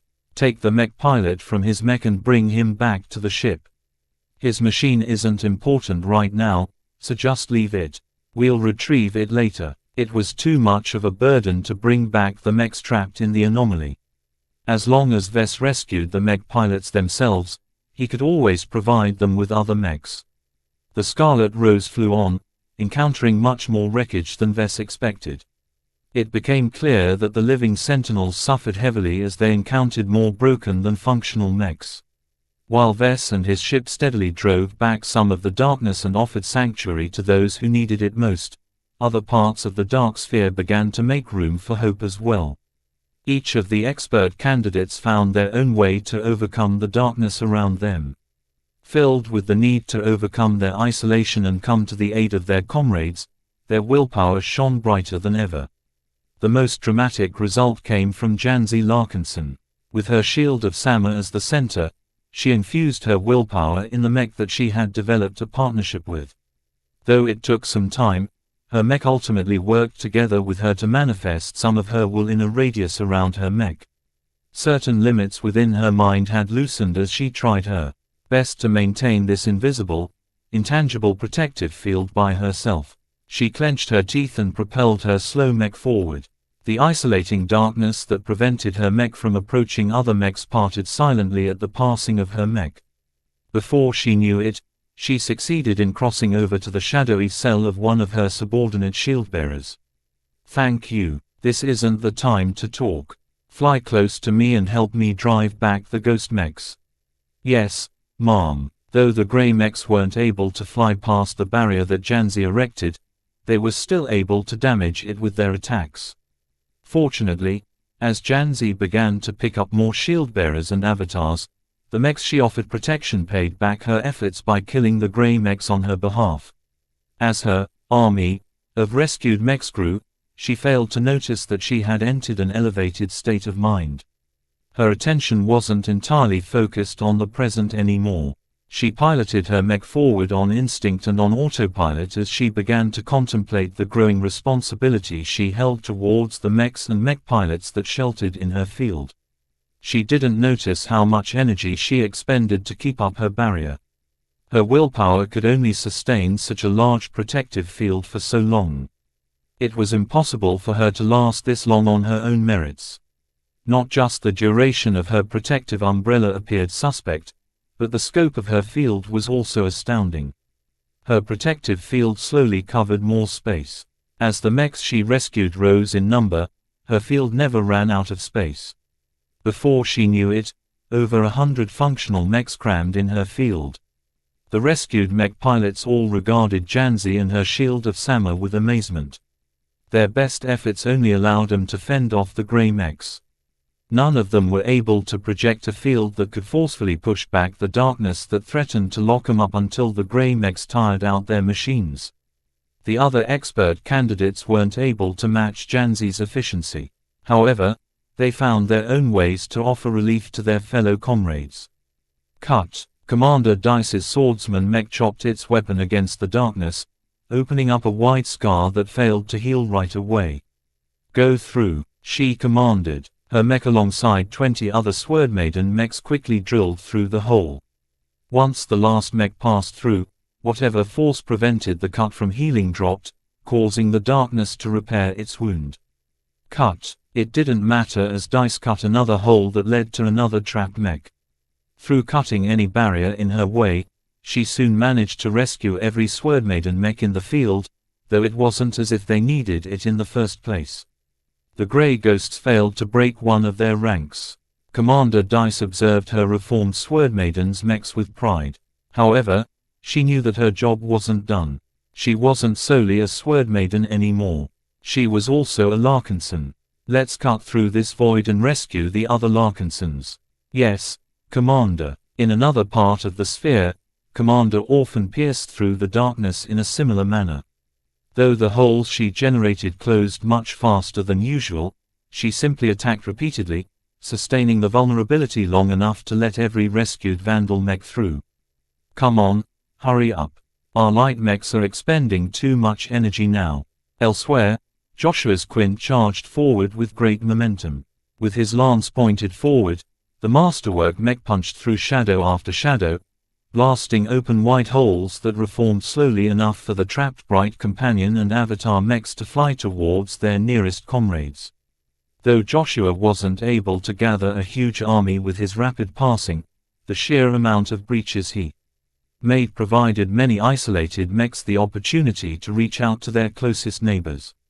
The Space Knights who were incapable of wiping out every ranged Ghost mech and the Rifleman mechs who incurred too much damage from melee Ghost mechs eagerly gathered together.